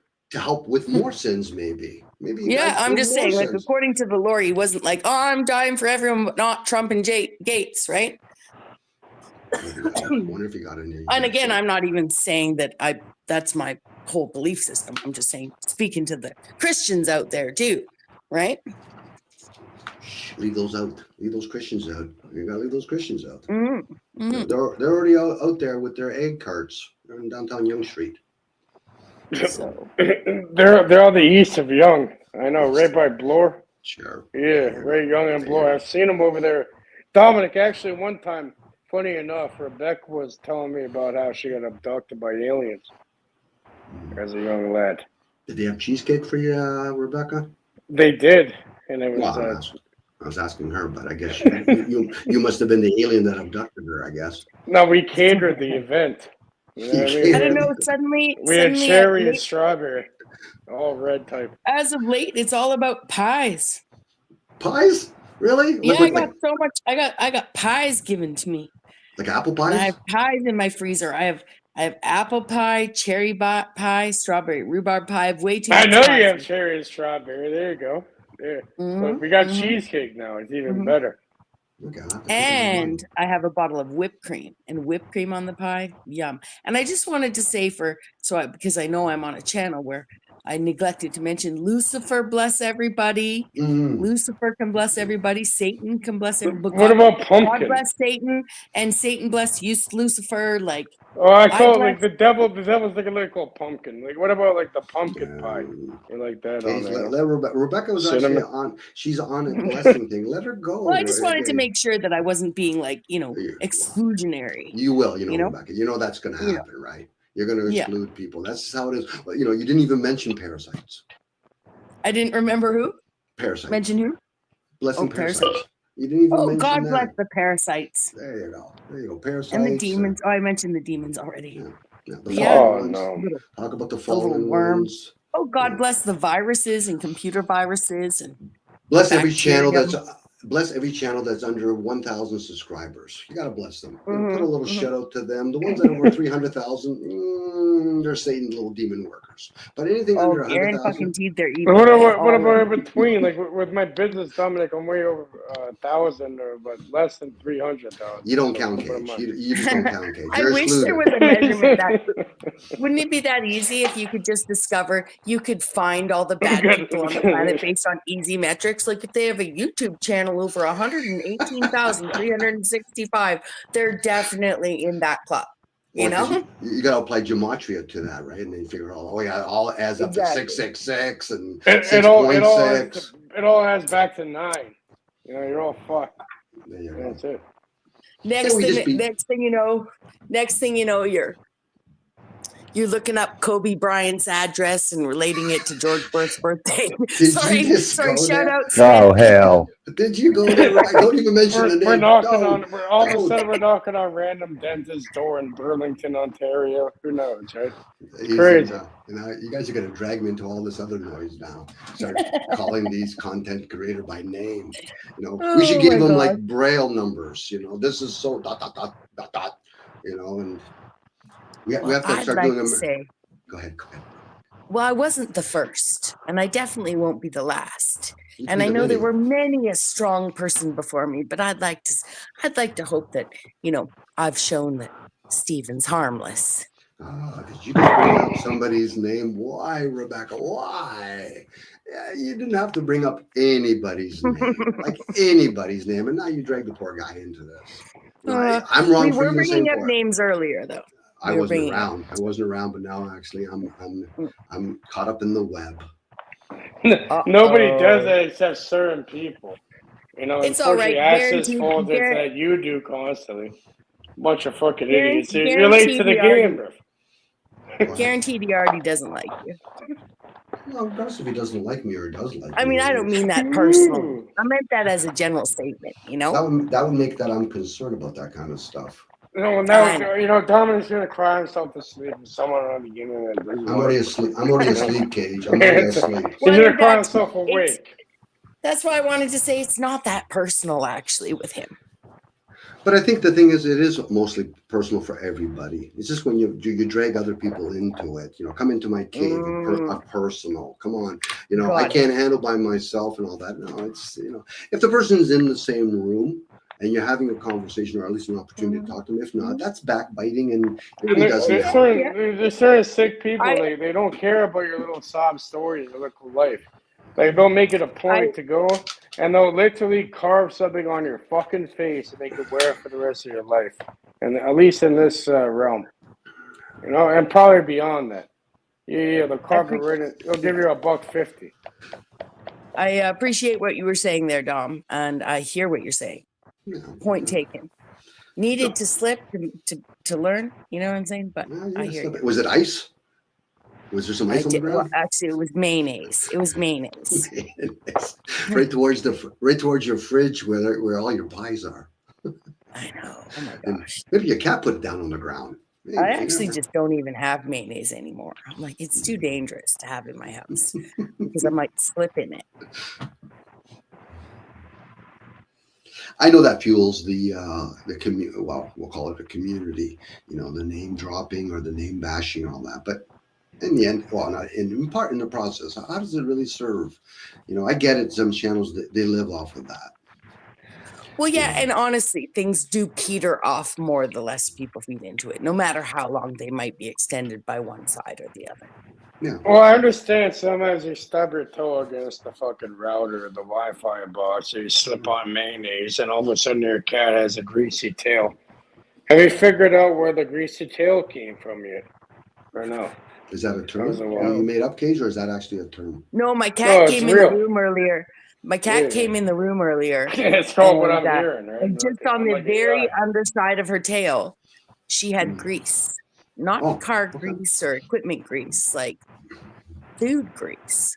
And I can't figure out where it came from. I'm going to assume I got to go look up near my stove or something and see if something dropped over there, But I washed her tail off and I left it, and I'll make sure I know it's not mayonnaise, And she's cleaned up now, but it was just strange. I'm petting the cat. Next thing you know, I'm like, what's on my hand? And of course, you get your hand wet with something from your cat. You really don't want to be like, investigating. So I looked around her nether regions. Nothing was there. Took a sniff, smelled like oil. Something viscous, something oily, Like easy access. You're thinking of a different type of oil. I know. Oh, to be 35 again. Okay, so sorry. I guess anyways. I'm menopausal, so to revisit the name. All that we do this in our, well, maybe not me as much, but I do it myself, where we do it in other ways. What do you think of, let's say, Donald Trump or a gentleman that works for some health CA? Motherfucker. Okay, Cage, we did need the back crowd there for a second, but so at that point, we are bringing in other names. And of course, how does it serve to talk about somebody that most of us probably will never meet in one lifetime? You know, whether it's a Yeah, Bill or Gates, we have charged feelings about somebody else liking or hating that person. That's Yeah. more why the question's being asked, right? Yeah, and most of us are already charged up as it is, so it's just a matter where Yeah. where do I direct Yeah. my laser towards? Oh, I must hate Mother Teresa. Okay, what do you know of Mother Teresa? Well, and then we start parroting what we've heard. You know, the media told me this. I read it in a book. I'm like, oh, okay. You read it in a book, okay? So this person that you read this book about, are they trustworthy? You know what I mean? Like, well, they've written many books. I'm like, okay, so about what? Like Pokemon, Mickey Mouse, you know, Bill Clinton. Like, who do they write these books about? You know, so this is the name dropping that we do, and then we do name bashing. So, and then this is where people get caught up, and you hear somebody, let's say, Dominic. Again, Gage. Okay, I think somewhere along the line you think you're being funny right now. That's good. You could do that, but you can do that with a mute. So now, knowing that, when we start doing name calling or name bashing or name fucking grandstanding, you know, and then we get the word like Christ or I know Jesus. So is that a safe word we're using here? Because what's the message? You know, regardless if it came out of his mouth, you know, it's like when people talk about philosophy. Oh, I study Socrates. Were you in his classroom? Was it Plato regurgitating it? Again, I'm doing name dropping now. So, but where's the teaching in all of that? How does it serve for somebody to say, I just was in a group tonight, and today we talked about the word atheism? Well, how does it serve, Dominic? I'm gonna call you fucking Dominic because that's your name that you present. I'm gonna call you Dominic. Okay. It makes me think how Don't make much it about conversation What's is wrong with actually that? people grandstanding. It is. I would think so, Rebecca. There's a lot of grandstanding. You know, you're having a conversation with somebody, and for whatever reason, the conversation nothing indicates. Bye, Chris. Nothing indicates that we're talking anything about health or whatever. And the person says, "Yeah, I'm a doctor." And I'm shaking my head. I'm saying, "Were you just waiting to say that? Like, is that important or something?" Oh yeah, but it is. I said, "But for who?" You know, nothing indicated in the conversation when we were talking about whether or not I need to know whether you're a doctor or a physician. It's the perfect profession to use as an example, too. Oh, sure it is. You know, Well, if you look into where the word Dominic comes from, it means Lord or Master, or belonging to the Lord or Master. See, now, No, Cage, it's do not the about opposite. you. Are you the only person that has this name, right? There's plenty of people that have the name that we. You're gonna break down Gerald, Larry, Mary, Margaret. We could, yeah, we could. Okay. So, but I get the name dropping and all that, and you just happen to go there, Gage. But you know, talking about professions, and people do that. I don't go having a conversation with a whole bunch of people, and all of a sudden they say, you know something? Oh, my name is Dominic. Oh, okay, where did that come from? Well, I heard somebody else call you Dominic. Yeah. Okay, so we're parroting. And the Western thing, right? Like it would be, for example, like Jesus the Carpenter or what. You know, most of the time it would be named, or Jesus of Nazareth, or whatever. It'd be named after where they're from, that in the first name, and or their profession most of the time, what they're known to do. And that's why, you know, and then all of a sudden now we have first names, middle names, last names, all that. So, yes, Gage, I get the concept. Go ahead. A lot of naming traditions go very far back. In some countries in Africa, you don't give your you give your name your child the name of the week that it was that it was born There's on. many different ways to get to, until a naming ceremony. Let me finish. Until a naming ceremony, right? In a lot of countries, names mean a lot. Name living up to your name and your namesake means a lot. In our culture, not so much. That being said, if someone finds meaning in the meaning of their name, you know, to live up to or to identify with, that's a beautiful thing. You know, I found a new meaning for my name. You know, my name means to bind or to tie. It's actually, you know, typically I was always jealous because of people who had names that meant something better than that, because I was always, my name's defined as the wife of somebody and the mother of somebody in the Bible, and then to bind or to tie, first and foremost. But then I learned about Becca, which was the sacred place before Mecca, you know? And then I got super egocentric and I was like, I'm the Rebecca, right? Face me, right? Face me. Yeah, we always So- put value to something. You know, somebody could say, "I make 6 figures," opposed to 7 figures. You know, Mhm. you can offset somebody that said those six figures, including the 2 little zeros. You know, again, we put meaning behind everything, or value to, in this case. So somebody Exactly. might have a name. Now that could be something they can identify with. You know, somebody might say, "Okay, my name is Rebecca or Dominic," or, you know, an alias name called Cage or Axis. And next thing you know, we're wearing a different mask now, because I know that's not who Cage is, but that's the mask that he chooses to play with.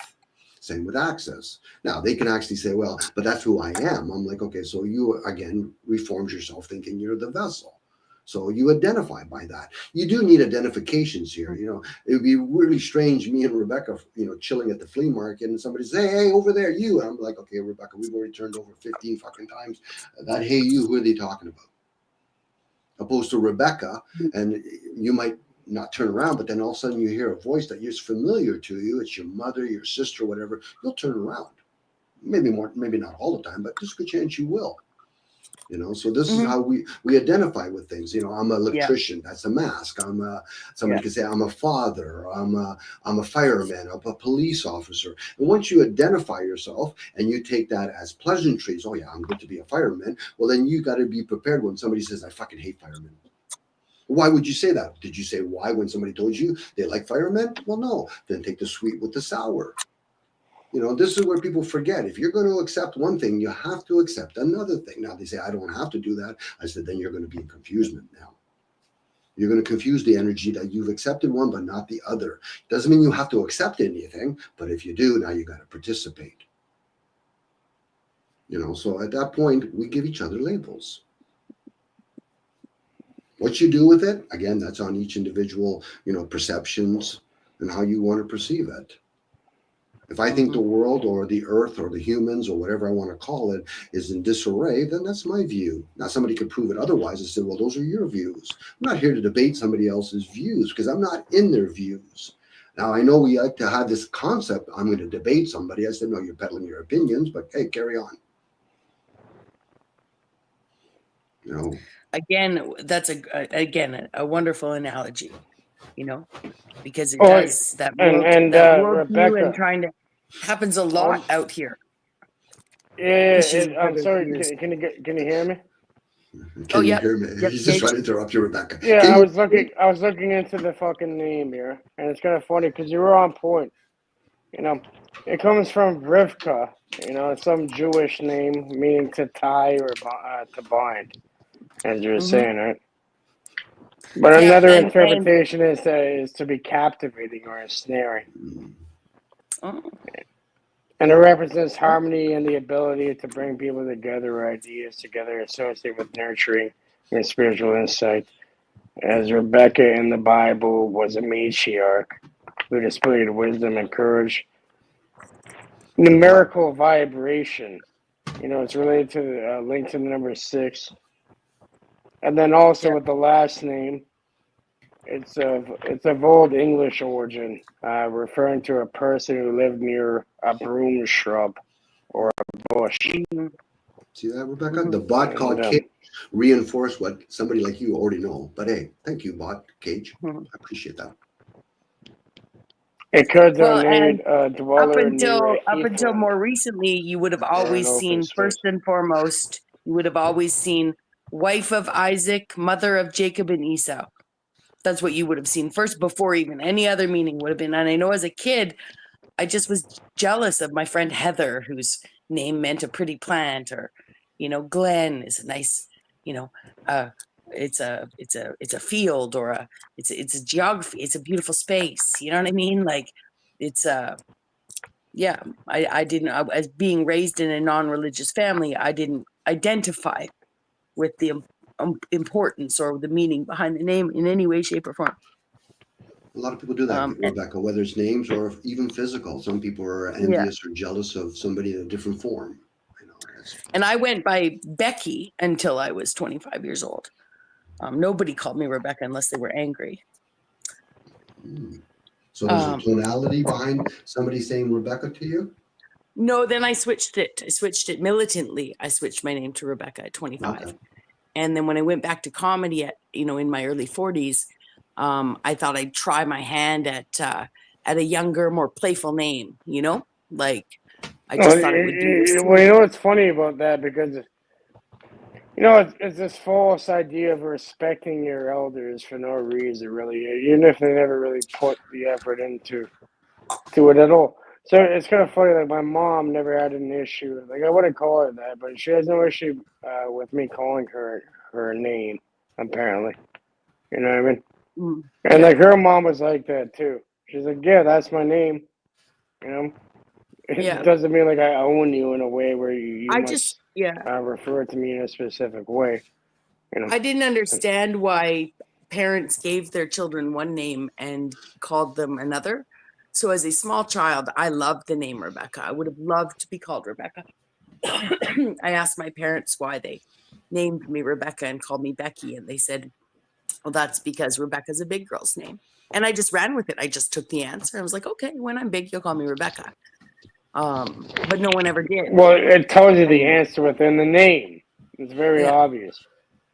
So what's the psychology of people that go online and actually using an alias name then? Actually using an alias, you mean? Yeah, everybody a lot of people come online and they give themselves all kinds of names, but none of the names that they've actually been identified by. Are they actually working with their energy? Are they trying to hide behind something? Are they figuring that, oh, I'm being clever, AI is not going to understand me, or I'm going Dom, you come on with your actual name, fucking everybody here comes on pretty much with their fucking real name. And for me, like, like even the name Cage, my real friends, real people that know me, all know me by the Cage. Like, it's not hard to find who or what I am. So it's I'm asking a question. Why do it's you not a think big most deal, people come on? I see, but you're quickly shooing it off just because you're I'm playing. talking about all three of us right here and Access on here. Yeah. Okay, maybe Access, you just. But he even said his name the other day, and you mentioned it. Cage, once again, I'm asking a question. If you feel as though that you have, it falls under your category, that I've chosen to have an alias name, you can share.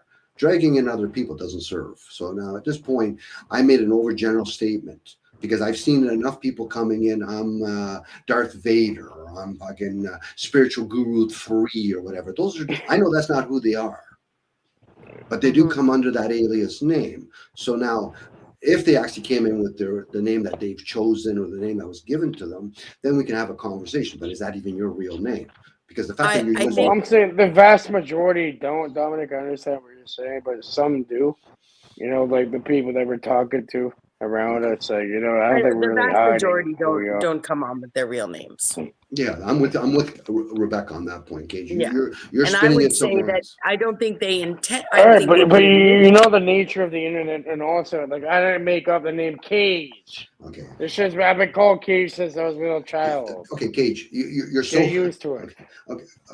Excuse me. Yeah, we're not talking about you. No, I'm saying get used to the name Cage because it's not some name I made up. You're the one that has to get used to the name I never even made that shit up. Cage. Once again, you brought one of your nicknames online. Then that's great. So it's a name that you identify with. It's more personal than others. Nick with a capital N, a real nickname. To answer Dom's original question as to why do we think that people do that, you know, I would say initially, if anyone did that, it would have been maybe to share a piece of what they identify as and to protect themselves against whatever identity theft or, you know, but now I would say people do it, you know, now that we're all more experienced at understanding what an avatar is. And I mean, like, I'm talking years of, I'm not just talking in the panelverse. I'm just saying, if you come to YouTube, you know, you come online, I would say most people are creating an alter ego. Yes. You know? Yes, and they hide behind it. It's a form of, it's a false sense of security masking it with insecurity. So it's like going to a masquerade party. You know who the person is, especially if you understand body language and all that. So what they do is they come on here with an alias name, and then they can start doing, you know, trying to trigger other people personally, but yet they've already come under a disguise. So you're being clever. I would respect a demon that says, okay, Cage, please, Cage. You respect the demon that said that I'm a demon, like we were talking about earlier with the music. Yeah, sorry, Dominic. What are you saying? I can elaborate as to why the music industry had me change my name. Please, Axis, please share. So they could not identify who I was prior to being the image that they were selling. Yeah. Good point. Yeah. A lot of it could And be I for think that economic reasons.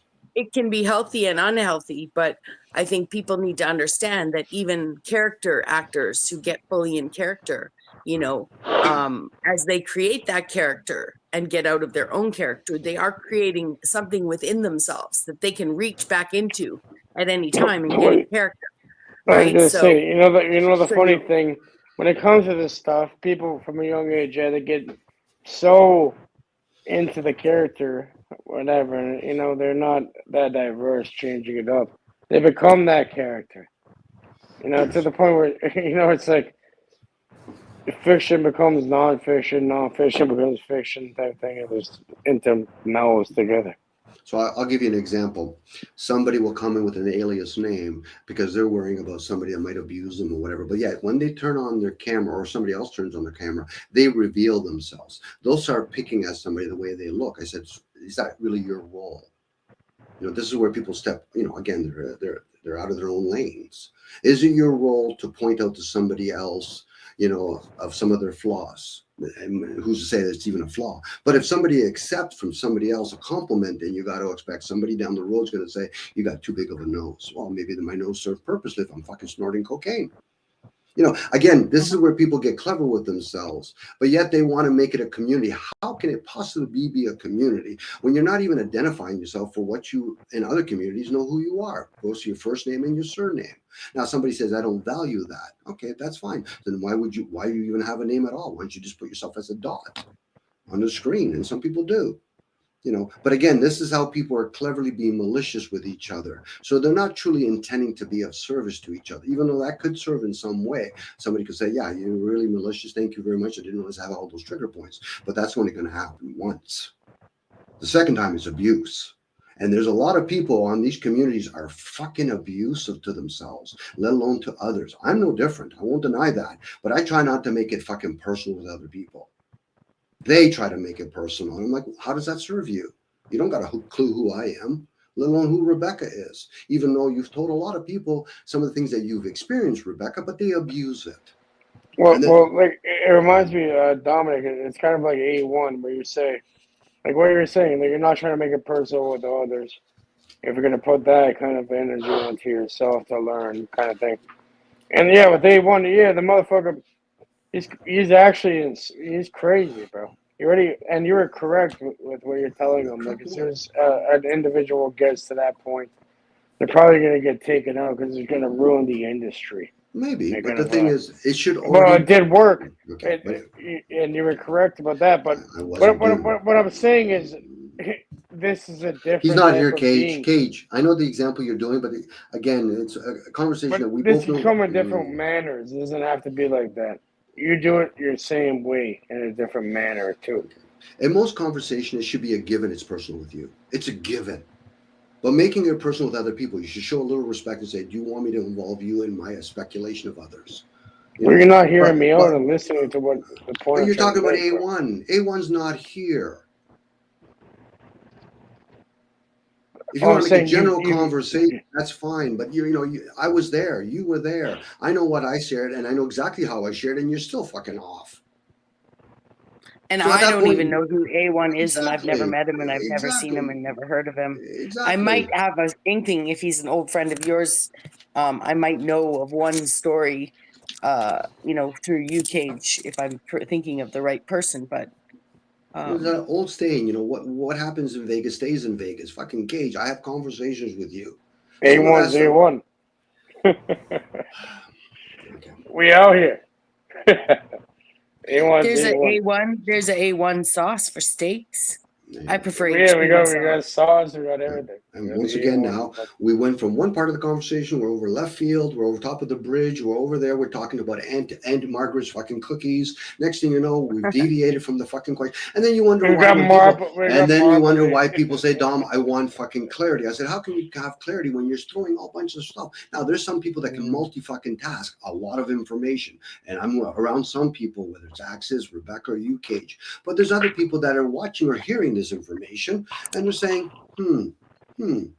Well, I'm a it's about 5-year-old. keeping it to themselves and pushing themselves mentally, physically, spiritually, everything.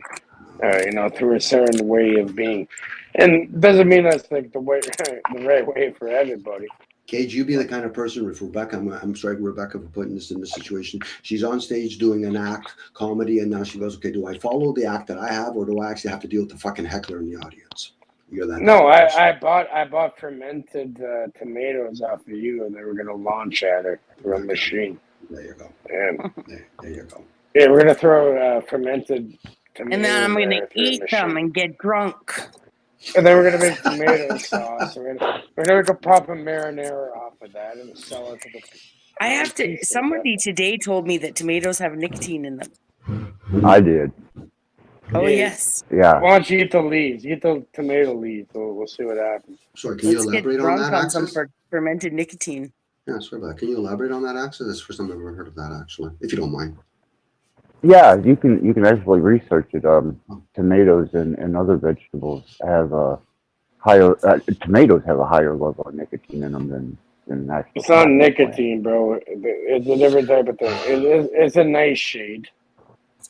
Okay. Do you know that we And have the nicotinic leaves- acid? So are they growing crops on top of former tobacco farms or something? Is this where it's coming from, guys?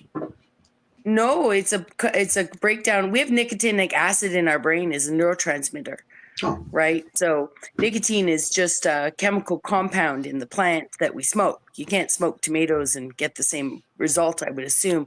But we need the building blocks to make the nicotinic acid in our brain. Niacin, niacinamide, vitamin B3, they're all that's all the building blocks for nicotinic acid. But nicotine also contains it. It's just not healthy to like inhale it through your lungs and get it 400 degrees, whatever, like.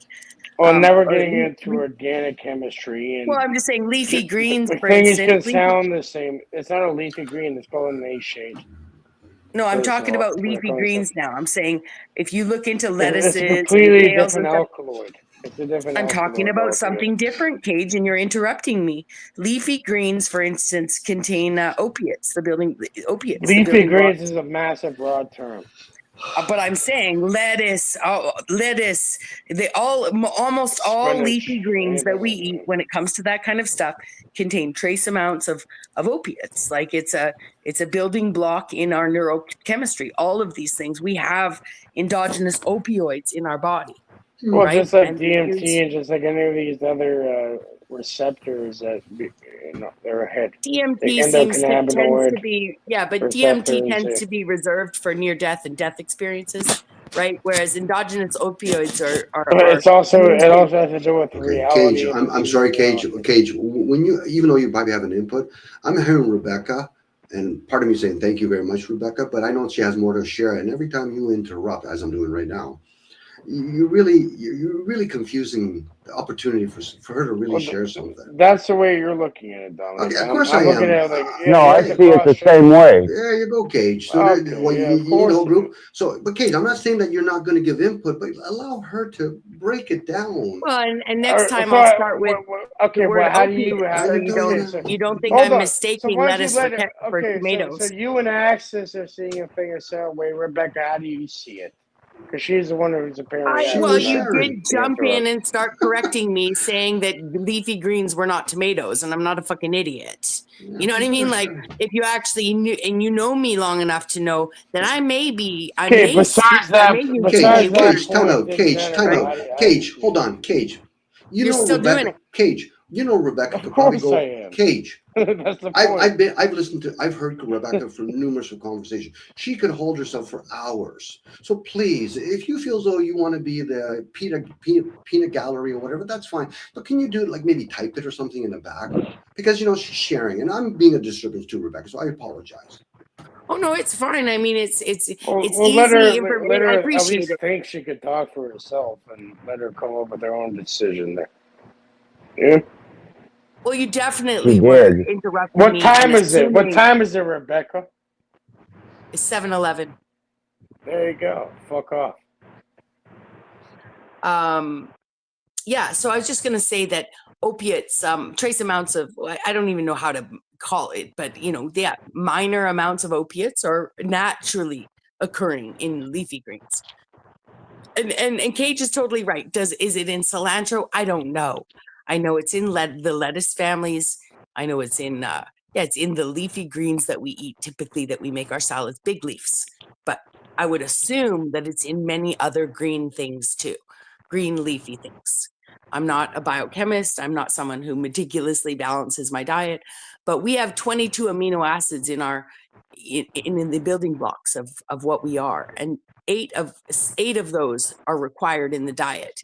The other 14 can be built within the body from these other things we take in, but 8 need to be taken in whole, so with all these other things that we take in to, like for the chemistry of our bodies, they do come from the food, and nicotine is one of the to build the nicotinic acid in your body. Some of it is fortified in your cereals because people don't eat enough vegetables, but nicotine, just like cannabis, is a sacred healing herb that has medicinal properties. Not for eating, it's concentrated. It's for it's anti-inflammatory. It's for putting up. It's a truth-telling herb, they say, when they smoke it. If you smoke it in a long peace pipe and you cool it, or a hookah pipe and you cool it, you are actually like vaping, minimally affecting your body. And if you do it in moderation, just like alcohol, you won't see deleterious effects from it, from any of these things, if they're done properly. Not taking major heat into the lungs. Anyways, I digress. Thank you guys. Thank you, Bex. But that's one other thing I was going to say that Cage did interrupt when he brought up DMT. That's important. I don't know the chemical compounds that make DMT. Obviously, a lot of relatively rare things, or things that don't need to be replenished regularly, we don't tend to tap our natural DMT supply. But I would say that when people take what's called DMT, I'm not a chemist, I'm not a biologist.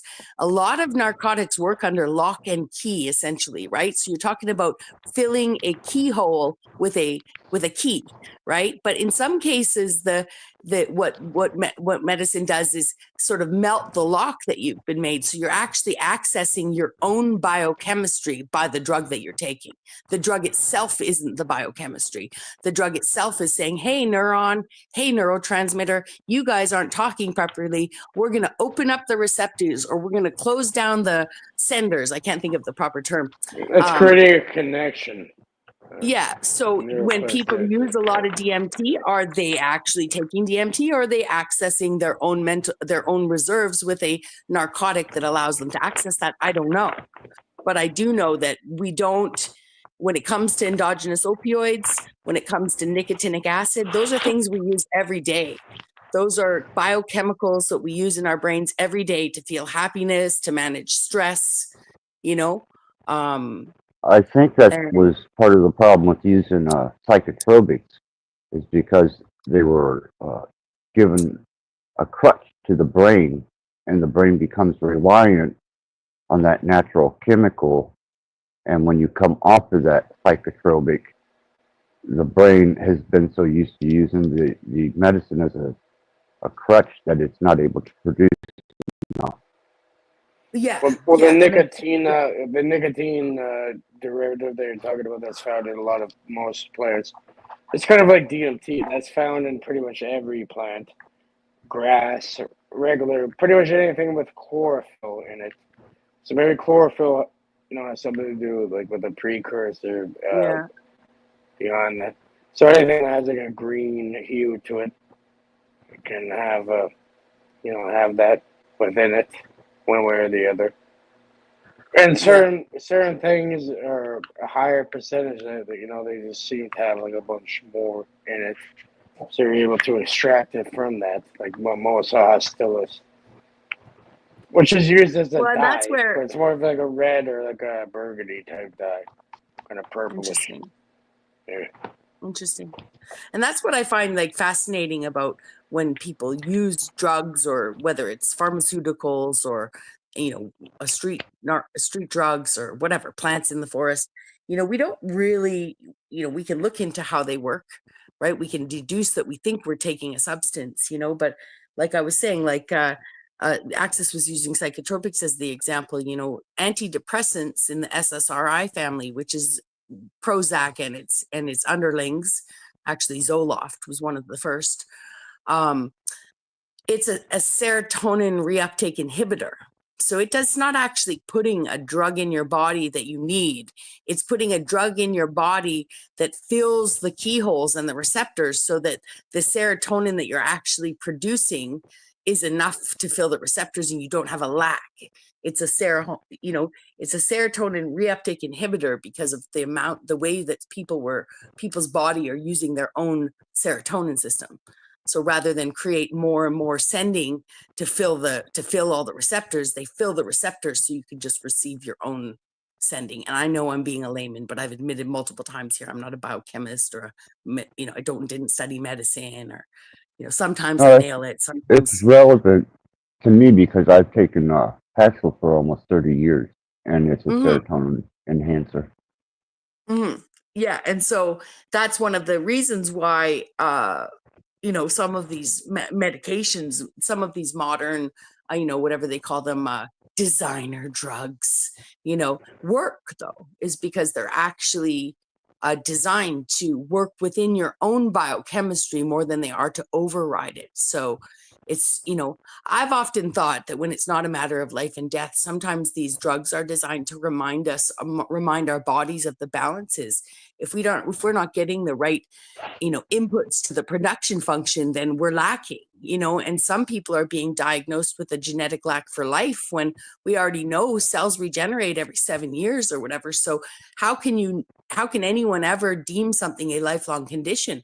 But if you start medication, now you've created a situation where it can be a lifelong condition. And for many people, staying on that medication is better than wherever they went before they ever went on it. Right. And so there should be no stigma associated with the fact that people stay on a medication their whole life. But they can also understand that, there are opportunities for many people to see if their body has adjusted to the new equation you've given it. Your body may actually learn to fill its own receptors. It just would take a matter of monitoring and sussing out your own. There's ways to take med holidays, for instance, for some people and see if they need medications any longer or if they can reduce their dosage and stuff like that. It's not often practiced though, because it's a capitalistic market system, and the more sold and the more taken, the more money made. And B, because it can be very scary and create enough anxiety and emotional problems for the people on the medication to even do it. So, but I do think there's a way to teach the body and remind the body what a balance is for it, and in the long run, I hope that we see medicine move more towards that method, a model of temporary or curative practices. What are your thoughts on the model of the English and how the British, somehow it's some like little island that why are we all speaking English? What are your thoughts on English? Gage, you're not allowing me. You're not allowing me to ask questions to Vex on this subject. So please don't change it.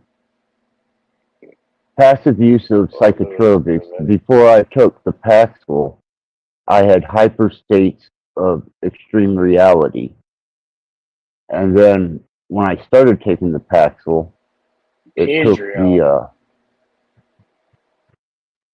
took the hyper reality away from me, and I wasn't in states of panic and overwhelmed by my own sense of existence.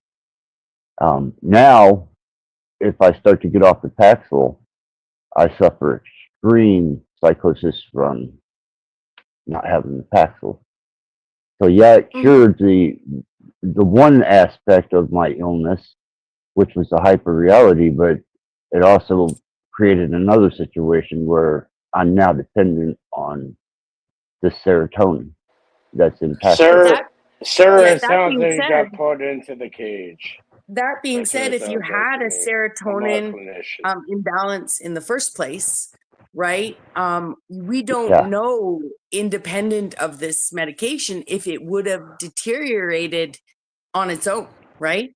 So, to chalk it up to a dependency when, this is one of the reasons why the doctors, even when these first came out with these things, they were selling them as you might need this forever. We think it's a racket, but they may also understand that whatever that your body is, it has this imbalance with, it could actually progress, right? And now we could say, oh, it's progressed because of the Paxil, but we don't have the control to compare it to, right? And so the control to compare it could be your serotonin system fried out 15 years ago, way worse without it. Not that I think a serotonin system can technically fry out, but you know what I'm saying? That those symptoms that yeah, you're treating with it, would have been yeah, amplified. and the states of hyper reality that I was in having to deal with were, taking me to the point of deletion, where I was like, I can't handle this. This is entirely too intense of a state of mind, and deletion seemed a soft out. But once the serotonin or the Paxil was introduced, then it kind of, I don't know, man, it took that away. I didn't go into those states anymore.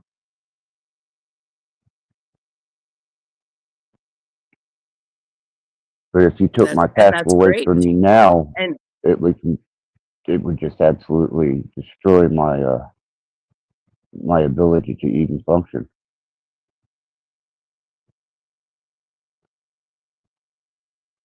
I just looked up. I wanted to say, I appreciate that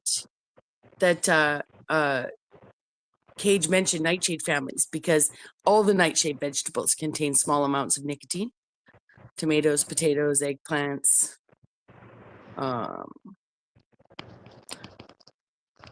And what plants are high in nicotine? Other species in this family include capsicum and solanum, whose edible fruits and tubers include peppers, tomatoes, potatoes, and eggplants. All contain nicotine.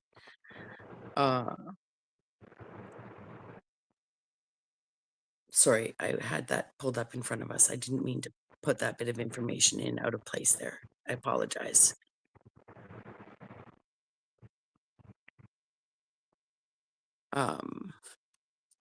Yeah, I'm really appreciate you sharing that with me, Axis, because I've always been one. I never have had any need to be like forcibly medicated or had any kind of. I had an eating disorder when I was 18, and I was. That's the only time I've ever been on antidepressants, except for Wellbutrin or Zyban to try quitting smoking. But I kind of like took the opposite road and was like, I don't. I don't want them. I don't want to need something like that. And yet, and I had friends with, I don't have any diagnosis where I need it, but you don't need a diagnosis to go on antidepressants. I'm just saying you don't need a chronic diagnosis to go on any antidepressants. Anyone can go on antidepressants, So yeah, I appreciate it, because I've always been a pretty strict, adamant against it, yet not preaching that to any of my friends. I had a friend who used to tell me, get on meds, and I'd tell her, get off meds, and then and then we learned, like, just leave each other be. And yet I think that in my lifetime, I've resisted medicine to my detriment. And I don't mean antidepressants. I just mean in general, And so it's important that, people can say, I've been using this for 30 years. It's been helpful. My body chemistry may be dependent on it, but like we just talked about, your body chemistry was not working on its own, So Right. that dependency may be a better outcome. And let's assume it is a better outcome, because we all love to be like, oh, what if I'd gotten married? What if I didn't leave that guy? What if I this? What if I that? But nobody ever wants to see what if the worser scenario happened if you hadn't done what you did. And that's equally likely to have happened when you're playing the what if game. Yeah, I don't question it, because, it took away a nightmare state for me. Well, yeah. And when you have seen what happens when you've been without, it's another nightmare, right? Yep. So, God bless Pfizer. Um, Right. Go on. Johnson and Johnson, God bless them. You know, Yeah, and I'm sure there's probably a. Well, I know St. John's Wort. It's a firecracker compared to the dynamite that you find in the Paxils that I use. So I would have to consume pounds of St. John's Wort to be able to, or not ginseng, St. John's Wort, and there's another herb that has serotonin inhibitor to it, but it's like firecracker compared to dynamite to what I'm taking, yeah. And and that's it's the enough to. interesting part. That's the interesting part of, the way chemistry works. So, for instance, people think that, and I'll have to look this up to verify for certain, but I'm pretty sure we're not still harvesting anal glands from beavers in order to produce our artificial vanilla extract. What we're doing is biochemically recreating the beaver anal glands. I don't know who's farming the beavers for all the fucking vanilla. You see what I'm saying? Right. So when it comes to these, when it comes to someone saying take some St. John's Wort, right? You're like, well, actually, there's this company out there that hyper concentrated the chemistry of it. You know what I mean? Like, I am taking St. John's Wort. Thank you very much. Right?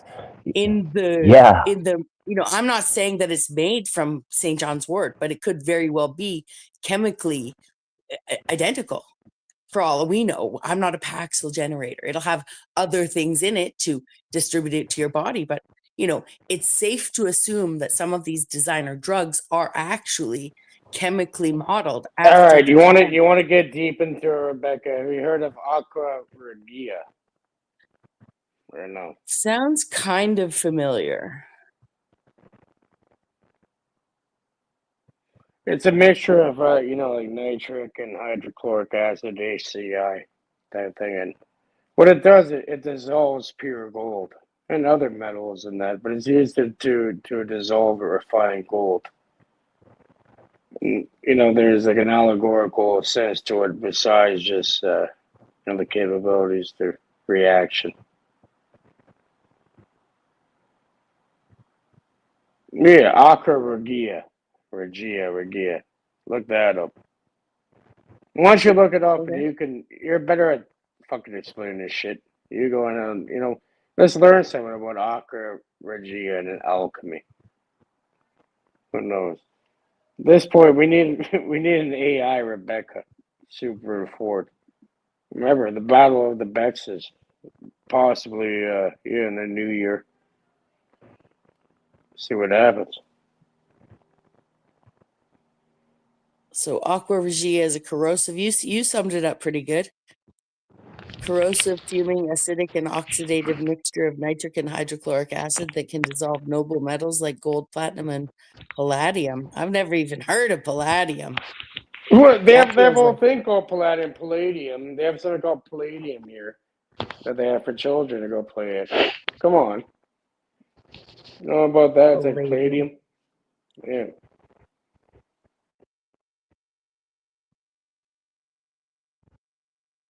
You got it. You summed it up. Continue though, because you say it a lot better. But what? I'm just going ahead. Applications. So it's used in refining gold, etching, and specific analytic procedures. It's also used in some labs to clean glassware of organic compounds and metal particles.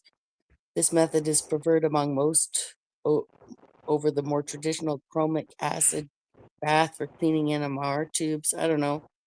What are we looking at? I mean, it's interesting. Dissolving gold.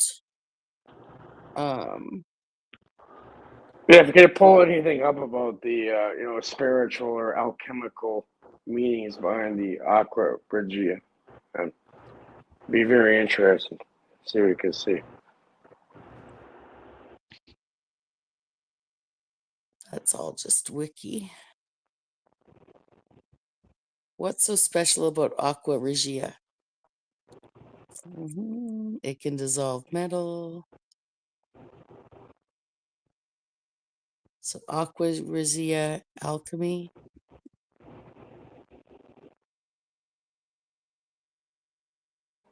Maybe philosophy behind it. Yeah. Aqua regia, a mixture of concentrated nitric and hydrochloric acids, usually 1 part of the former to 3 parts of the latter by volume. This mixture was given its name, literally royal water, by the alchemists because of its ability to dissolve gold. It is a red or yellowish liquid. Oh, so they could smuggle it? No one would steal it? You think? I don't know. I think it's too early/late in the morning for me to take on doing much more than reading this by rote. I'd rather read it and come back to you guys with what I learned about it. Right. Yeah. Well, even its relevancy, at this point, Yeah. to psychotropics and how plants contain that particular element that the brain is lacking. Yes. That being said, though, speaking of dream states, not that you said that so many words, but speaking of mind-altering substance and stuff, I gotta head to bed. I stayed up all night with you Easterners. We're dissidents. Bex, thank you. Thank you for being on the panel. Thank you for being a friend and just being Bex. Thank you guys. It's like an old reunion here. We've known each other for quite a while now. You know? If you have said that already. Well done, Rebecca. Have a great yeah, it was really nice to see you. Thanks for having me, Axis. Great to see you, Cage. Dom, it feels like forever. Hey, next time, Rebecca, I'm going to hold you to the aqua regia. So okay, I'll read up on it. I'll read up on it. Yep. I'll avoid you until I've read up on it. We're not sure the incentive in that one. Just kidding, Gage. I'm just kidding. Dom, are you there? Yeah, I'm here, Rebecca. Yeah. Okay, good. I just wanted to say it's, I've seen you on panels, I've listened in chat, but what a difference it was to just hang out with you tonight. I was I forgot how much, how fun it was. It's been too long. I've always enjoyed your company, Rebecca. So you too, Dom, and I know you've shouldered a lot of shit from me too. So I appreciate you being human enough to see, that I'm just a human too. So I'm a human. We need the Human League song, I guess. And I'm going to go back and listen to some of this. You guys all said some things that really rang, were said to the right person at the right time. So thanks to y'all. I won't extend my leave, my goodbye any longer. Bye-bye to the chat. Happy holidays to y'all, and I'll see y'all very soon. Bye for now. Right. Thank you, Bex. Fuck off. Much love.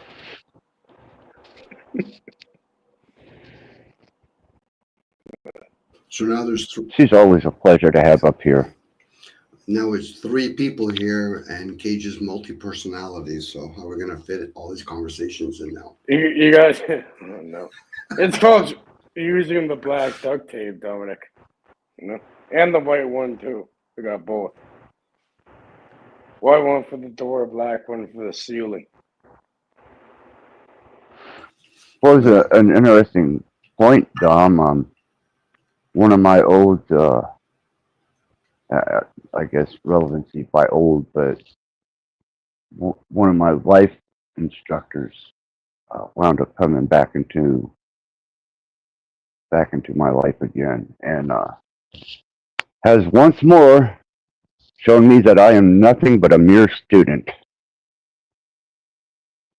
And he too considers himself a student, but he is definitely taken my ability to expand myself and shown me that, well, you got that far now. Look on down the road because that's where you're headed. Well, that's on And point. Because like for example, I'm kind of deep when it goes into Thoth. They call it the Hermetic principles, but it's really Kemetic. But they want to call it Egypt and all that. The principles of that. That's one of the main principles that they talk about right there. If you have an understanding of it. it was just very, it was very synchronistic with life events that he would come back and be part of my life endeavors at this point. It was kind of, I guess, prophetic.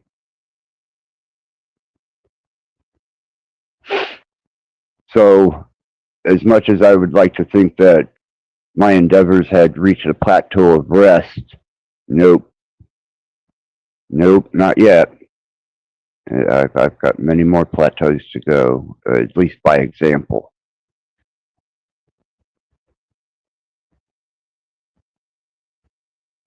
Well, we do use words like principles. So think about a school. What does a school need? A principal. And what's inside of you have a custodian, you've got a teacher, you got students. Well, this is a trick of the English language, Dominic, right? Mm-hmm. You have principle spelled with a PLE and a principal spelled with a PAL. Right?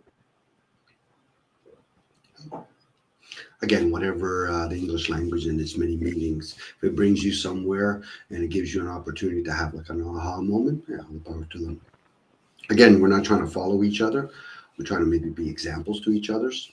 So if, like I said, there's even, in a schooling system, you have somebody on the other side of the fence trying to sell you drugs. I'll call drugs religion, state, commerce, whatever. And then there's a playground there. You can play too if you want. So if access as you're saying it, you're meeting somebody that's humble enough to say that, that they're a student still and you value what they have to teach or share. All power to you. Right. Well, there's the difference between a principal and a principal. Mm-hmm. Yeah, principal. Yeah. We have principalities above us. So what does that make us then? So that's something for a person to discover. And in that, they're going to probably use a lot of their own personal perceptions and how they want to perceive it or how it is. Yeah, he's definitely been a directing force into how difficult it is to actually love what I am and who I am. And in that, there's valuable lessons for not only me but the observer to see that you can, at this point, Access, you can roll around your own shit. I'll still love you the same way, buddy. For the real people out here dealing with it, it has nothing to do with you or them. You're more moving on a program, or it's more like it's beyond an egregore. Any of that. You're moving in a way that's going to have a certain reaction and reality that we can all observe. What, that I'm a hard person to love? It doesn't fucking matter. Great patience. That doesn't matter. Either way, you're going to get fucking dealt with the way you need to be dealt with, regardless. Case always cuts to the chase and does his, everything's going to be dealt with, which could be some validity to what you're saying, Gage. It is. There is, Dominic. Come on. Could be. I'm going to give you a could be on that, Gage. That's all you need. All you need in this mindset, all you need is a could be. That means there's an in. That means that you're allowing it to even have the option to allow it into your reality. So it will, one way or the other. Gage, you sound like sometimes, I'm sorry, but it sounds like a motivator speaker when we're all huddled in some sort of office and we're all about to go out there to sell or peddle some fucking vacuums. You know, be the best you can be. We're already the best that we can be. You know, it already is what it is. We've already made this. No, it's time to. No, I told them all to fucking slap yourself across the fucking face, splash some water on their head, and get to business. You fucking pussy. You're that coach you need. Our team is down by 30 points. Our major quarterback just got wounded. Our cheerleaders actually already sleeping with the Yeah, team. and then here, But here, hey, not even Clash can knob. you No, go you out have, there, you have a Axis, laser. Dom, Cage, you go out there, be the best you can be. In the end, the outcome is already predicted, and we're You going to have win. something stronger than a nuke. It's your own fucking blood, right? Go out there on the field and deal with your birthright and what you should be dealing with. Let's go. That's it. Yeah. It's way stronger than a gun or any of these pussies, bro. If I that know works for you, there's Cage. people, bro. There's people out here that'll kill me, man, in the mafia for like 20 grand American. You know, like less than 30 grand Monopoly money. If that works for you, Cage, and you can be the example, the rest of us or some of us can turn around, scratch our head, and goes, I'm happy for him, but I don't feel confident enough to do that stuff. And that's where a lot of people might or might not be. It doesn't matter. Where can I take advantage? That's where most people lie. You know. You are truly a descended master. Or a sideway master. The Great White fucking Brotherhood. It works. Axis, if it works for Cage. Ascended Masters with the, you know, Blavatsky. I bet that hoe over like 10, 20, 100 years ago, she's still fucking kicking in the coffin. God damn.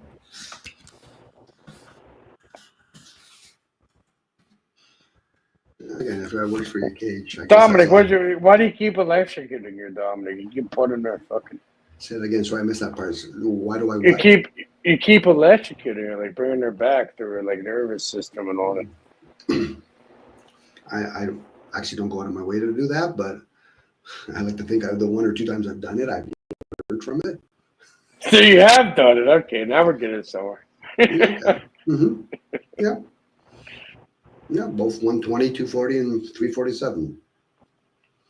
I didn't go out of my way to get electrocuted or get a shock or Where'd you find the best reaction? Somewhere in the middle, I bet. What do you mean by best reaction? Well, where did you see more reaction, more out of the, you know, from the input to the output? Where did you see like more of a congruence and more of like a, you know, a median between the input and output? Probably somewhere in between the volts. Give me an example for yourself. So what you're asking, because I can't see the correlationship with the different voltage I talked about. Well, you mentioned 3 different types of volts. Where did you see most action at? I don't know about action. Well, 120 is a shock, more or less. 240 is more like a quick bang, you know, because you have two currencies, you know, the two phase. And the 347 is more of a pull. What about 900? I've never experienced that, so I can't really tell you. I'll hit you with the 900 and then come talk to me later on. Okay. Well, let's discuss amps, Dom. Yeah. You know, that's I think amps are going to play more of a part in the effect than necessarily the volts. True. Yeah, amps and resistance, yeah. Or the resistance from it. It's never really been my cup of tea. It's kind of dry information, but I respect when other people can differential and explain, you know, with amperage or voltage. I can only tell you from my awareness when I've worked with those kind of voltage. And yes, there's different amperage, whether it's 15 amps, 20 amps, 100 amps, 200 amps. And how many amps is it that it takes to bring about death? That I wouldn't know, Axis. I would assume, depending on how it comes across, you know, if you're grabbing it, let's say with your right hand, and you're grounded, let's say with your left foot or something, and if it crosses past your heart, it probably could be any type of amperage. It could be way less than 15 amps. You can kill somebody with less than 15 amps. Really, if you using a 15 amp breaker, if you want to convert that to watts, which is just you know, multiplied by volts or whatever. So Pretty much, the most you can run is 80% or 1,500 watts per. The 15. It only takes an amp or two to kill a person. Yeah, that's what I was going to. Whereas you that can would be my handle. question. Yeah, it only takes an amp or two. Whereas voltage, completely different. You can get hit by hundreds of Am I volts. wrong with that, Dominic? I'm not representing that. That was my next question. That's why I had set up, where, how you're situated. My question would have been to Axis, because obviously he's leading us. How much amperage? I think. Sorry, you should only use 1,200 of the watts off of 15. Well, Kind of thing, right? Well, you can equate it to that, but Axis is talking about amps at this point. If you're going to deviate, you could talk about, a person that plays with telephone lines can actually kill themselves. Yep. So again, I think 1 amp, like Axis was saying, probably even less than an amp. Probably you could literally. Obviously, it's going to affect the heart in some way, and that's the reason, hence killing. You could probably boot yourself out of that vessel.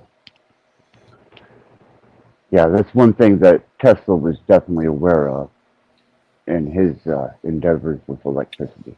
What do they call it? The continuous use in electricity.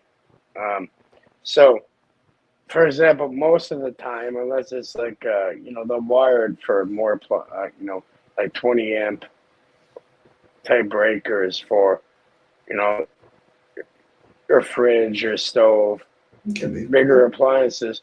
But mostly, yeah, like the stuff that's coming out there, even if you have GFCI or just like regular stuff out the the receptacle is running off 15 amp breakers. So to run it safely, even if you're running it over like a 6 or 8 or 4 hours or whatever the fuck they want to say, continuous uses. Yeah, you should not be overloading or even like running it anywhere around that. So like 1,200 watts you can get away with. That's on a 15 amp breaker. Is that safe or not, Dominic? Again, Gage, I'm not really here to educate people on how electricity installation is. I'm just saying, is that safe? Yes or no? That's it. Again, probably no. Okay, there you go. You've answered the question then. Unless you're qualified, it's probably just safe not to indulge in electricity or amps. Educate yourself, but you need attention span because you're shortening mine. Yeah, but again, back to if you're running it over 4 hours, then apparently it's not safe. It's not up to code, right? Okay.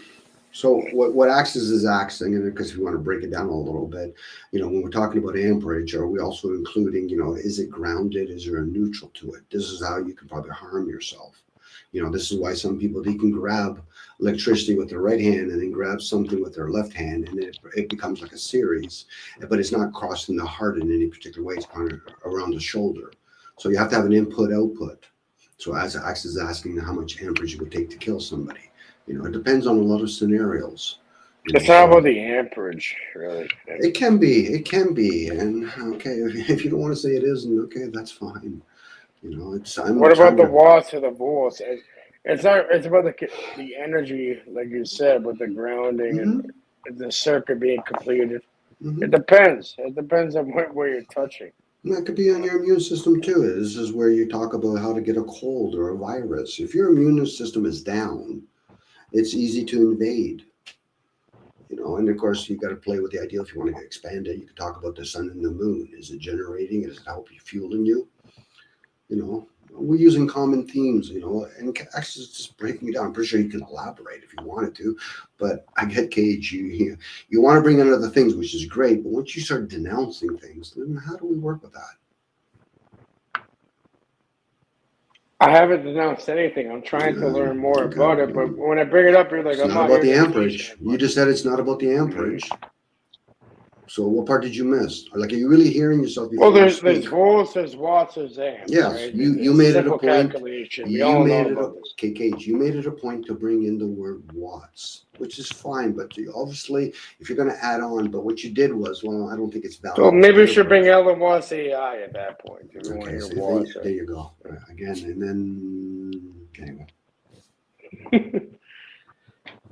I don't think, Cage, you're really concerned about working with people, Cage, personally.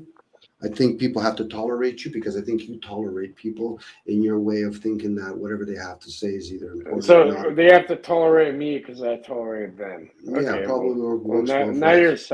now you're getting there. Yeah, but then the thing is, you're going into somebody else's house. House. In this case, you're in Axis's channel, and you're being a really disrespectful guest, whether you know it or not.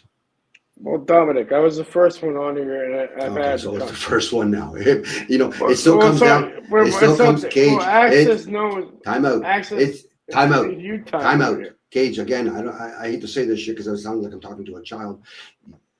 The guy's hosting. He's here. It's not just a. I'm Dominic. missing one.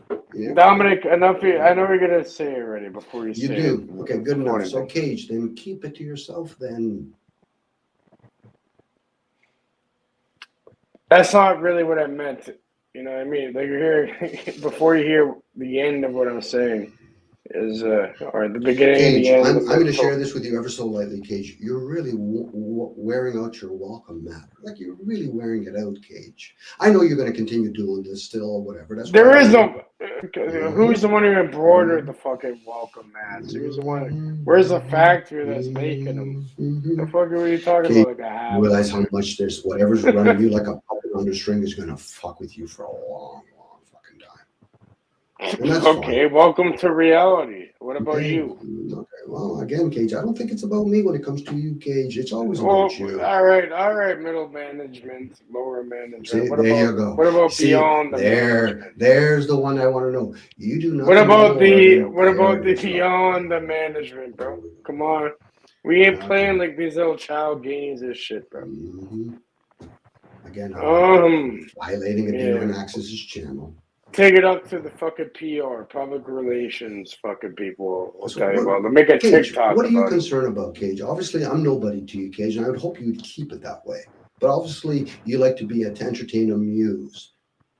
Who are you trying to drag into your lair? You're a neighbor, bro. You happen to live right around where my mom lives. You know me in person. You're going to repeat that. You're going to repeat that to no end. And knowing me in reality, never mind online. What do you experience? What do you get? You obviously get someone in return. It's not just some bullshit. What does your interactions in real life have to do with this particular platform? It doesn't. Duct tape. None. Nothing. No, there's a. And it's called duct tape. And you are a test in the resolve of one's patience. He's a good test. I won't deny that. But he's a regurgitated, repeated one. And he probably has been booted out from so many other channels. He probably nothing new under the sun, Dominic. There you go. You see? There you go, Axis. Yeah. He just repeats hominis or whatever terms or whatever, and he thinks he's being clever, which he is being clever. Well, look, give me, let me puke everywhere while I regurgitate. Yeah. There's so much you could offer. There's nothing new under the sun because, again, that's a weak argument. Because okay, good now enough. You're saying, let's go with that. Let's go. Okay. There's nothing new under the sun. Okay, let's go with it. But I'm pretty sure there's people out there, and I might even play the game and say, yeah, let's pretend today there is something new under the sun. Are you going to allow other people to have that space, or it's not important to you? Because well, at that point, I'm making up. Santa Claus is coming to town. He's omni fucking present, omnipotent. He knows when he's sleeping, everything. And at that point, let's go with Saturn. Make it funny for real. At that point. Continue, please. Boxing Day. In this corner, weighing what is it? It's Axis versus Dominic. Think Nude Guru says it best here. Humility, Cage. Do you have none?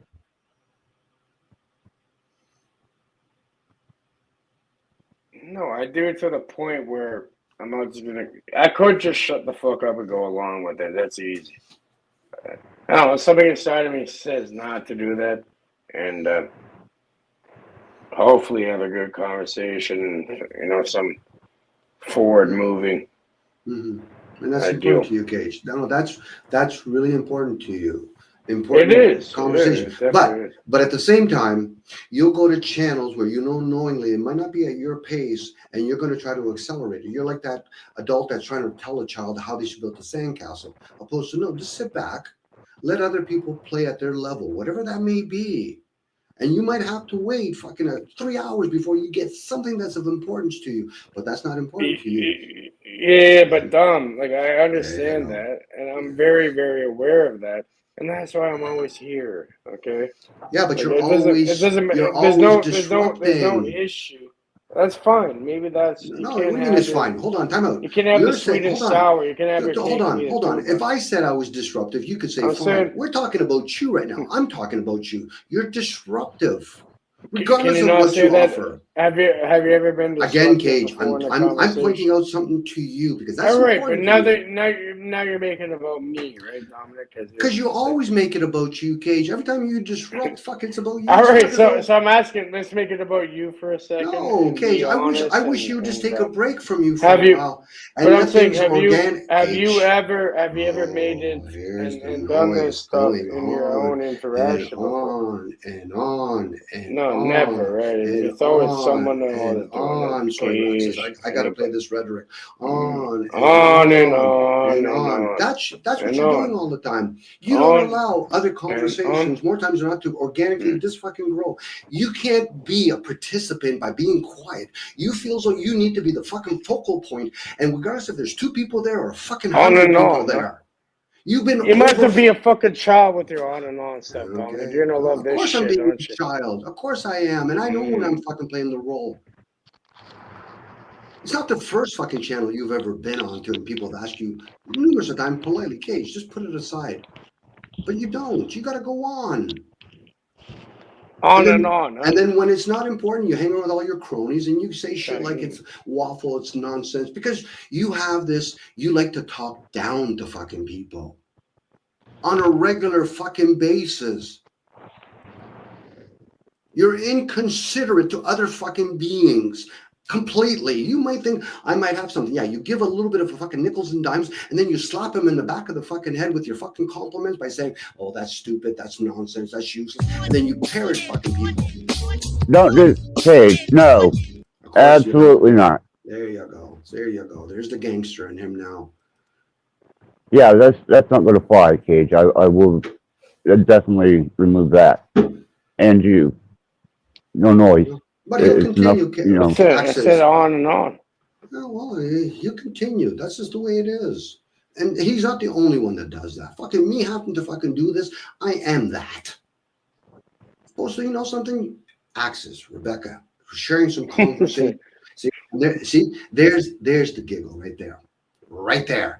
There's the giggle. That's the giggle that basically energetic. What do you want me to do? I don't fucking You're lucky Cage. to have that giggle, but you already get done with I'm before lucky. that. Before I'm lucky, Cage. I'm then lucky. we'll giggle later. Mm-hmm. It'd be different if you actually consider other You people. are. I'm lucky. You're lucky. Everybody. Okay, there we go. Anyway. Yeah, but again, Axis calls it. It's a test of patience. So this is my patience. Now, I can either continue and hope that either A, you remove yourself or I remove myself. Because really, those are the alternatives. There is no fucking Cage. There is no mid ground with you. No, again, Cage, there is no big ground with you. And you know something? People are slowly probing in. You do have a fucking bottle fucking problem. See, there you go. See? Blue, blue, blue, blue, blue. There you go. You like to be the fucking class clown, but yet you're the class clown that's kind of informative. That's the double-edged fucking sword that we're playing here. You have information, you could share that, but you only share it to drag people. We're the so blacksmith. We're the person. We folded that 10,000 times in order to make it a fucking edge for you to. There you go, Cage. To point it at. There you go. You keep. It's your ability, Cage, to step on people's sentences before they get it out, and your lunging mannerism with your conversation, you would become voiceless. Do you realize this is that? me being fucking nice. I should shut the fuck up and just allow you to go and crash your own car. Yeah, that's fine. Go crash your own vehicle in this reality. Yeah, that's fine. But for me, no. I I'm just being an asshole and not shutting up. And even the people that want to go kill themselves when talk, shouldn't do this, Cage. I don't give a fuck. I'm gonna do what I do either way. Focus on yourself. Well, the onus then, I guess, is on us, Axis. Whether we tolerate Yeah, it or not. I accept that I'm mentally ill. I accept that I have It's not gonna. shortcomings, issues, and problems. And it's a part of this learned experience journey I'm on. Okay, you're going to denounce us of even that. It's on us then. You're excluded from the fun at that point, Cage. If I choose I want to still be here, that's on me. If Axis chooses to host you, that's on him. So what, you're going to retard that too and say, well, blah, blah, blah, and go on? No, Cage, you've really worn out your welcome. And that's the reason why you go on fucking line, because you worn out your welcome. You're a Not cancer. really, buddy. You're okay. Well, there you go. Not really. According to what? According to a bunch of retards online, right? See, there you go. See, there you go. Great job. You've already denounced other people. All right, what about reality? Okay, okay, Cage. Once again, this is paying Like way even too much A1, attention. even A1 was laughing at you. He's like, "Yeah, we're gonna leave like a See, box. We're gonna leave a shoe box in front of your fucking door. Like, get out of here, buddy. You don't know what you're talking about." This is classic social behavior leaning towards psycho behavior. Bro, you don't know what you're talking about. Okay, I don't. All. Good enough. And you know No, something, you Cage? don't. You know something, Cage? You should. I'll keep quiet. Look through your eye. Keep quiet. There you go. I Axis, physically I'm looked gonna through go your eye. quiet You here. should. You should know. I don't know why you don't. That's fine. I'll say don't push it, bud. You know? If you want to live in your little reality, go and do that. No one's gonna go out their way and fuck with it. If anything, it's gonna be quite the opposite. They're gonna help you. You know? But if you really want to push that shit and act like you really know, then we'll see. Now you're gonna have to be put to that standard.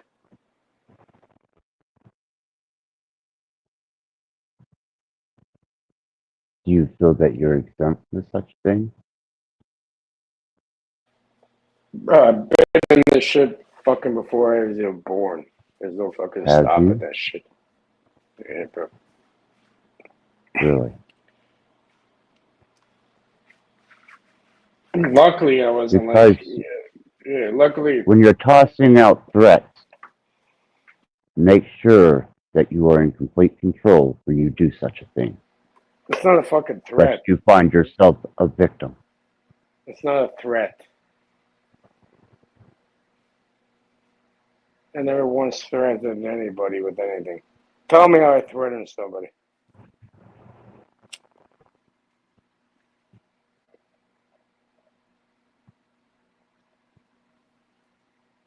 It's not a threat, bro.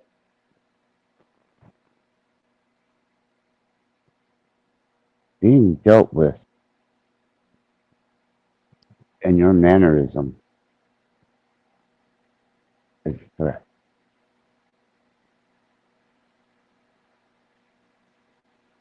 But your mannerisms are a threat to reality. Fuck.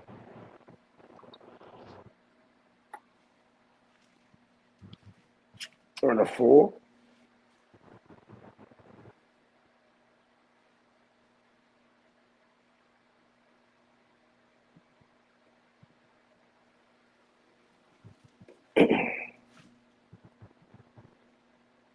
Just be aware of what you say, Cage. I'm going to shut her down and I'm going to go to bed. But thanks for showing up. Hopefully that got whatever you needed out of you. You know what I mean? Because remember, you're here to fucking deal with the Christmas spirit. Remember that.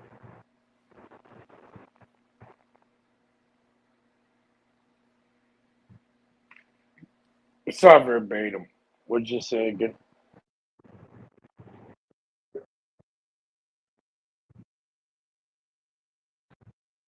Anyhow, I want to thank all my panelists and everyone that showed up in the chat. And if anybody gets something from this, then in the future, I hope it benefits in some way or another. Yeah, I appreciate you having me, Access, and Dominic, and everybody else that was on here, Rebecca. You know, everybody who participated and listened, and yeah, I appreciate you guys having me. You know, Right. continue. Well, it's been a broadcast, and Access out.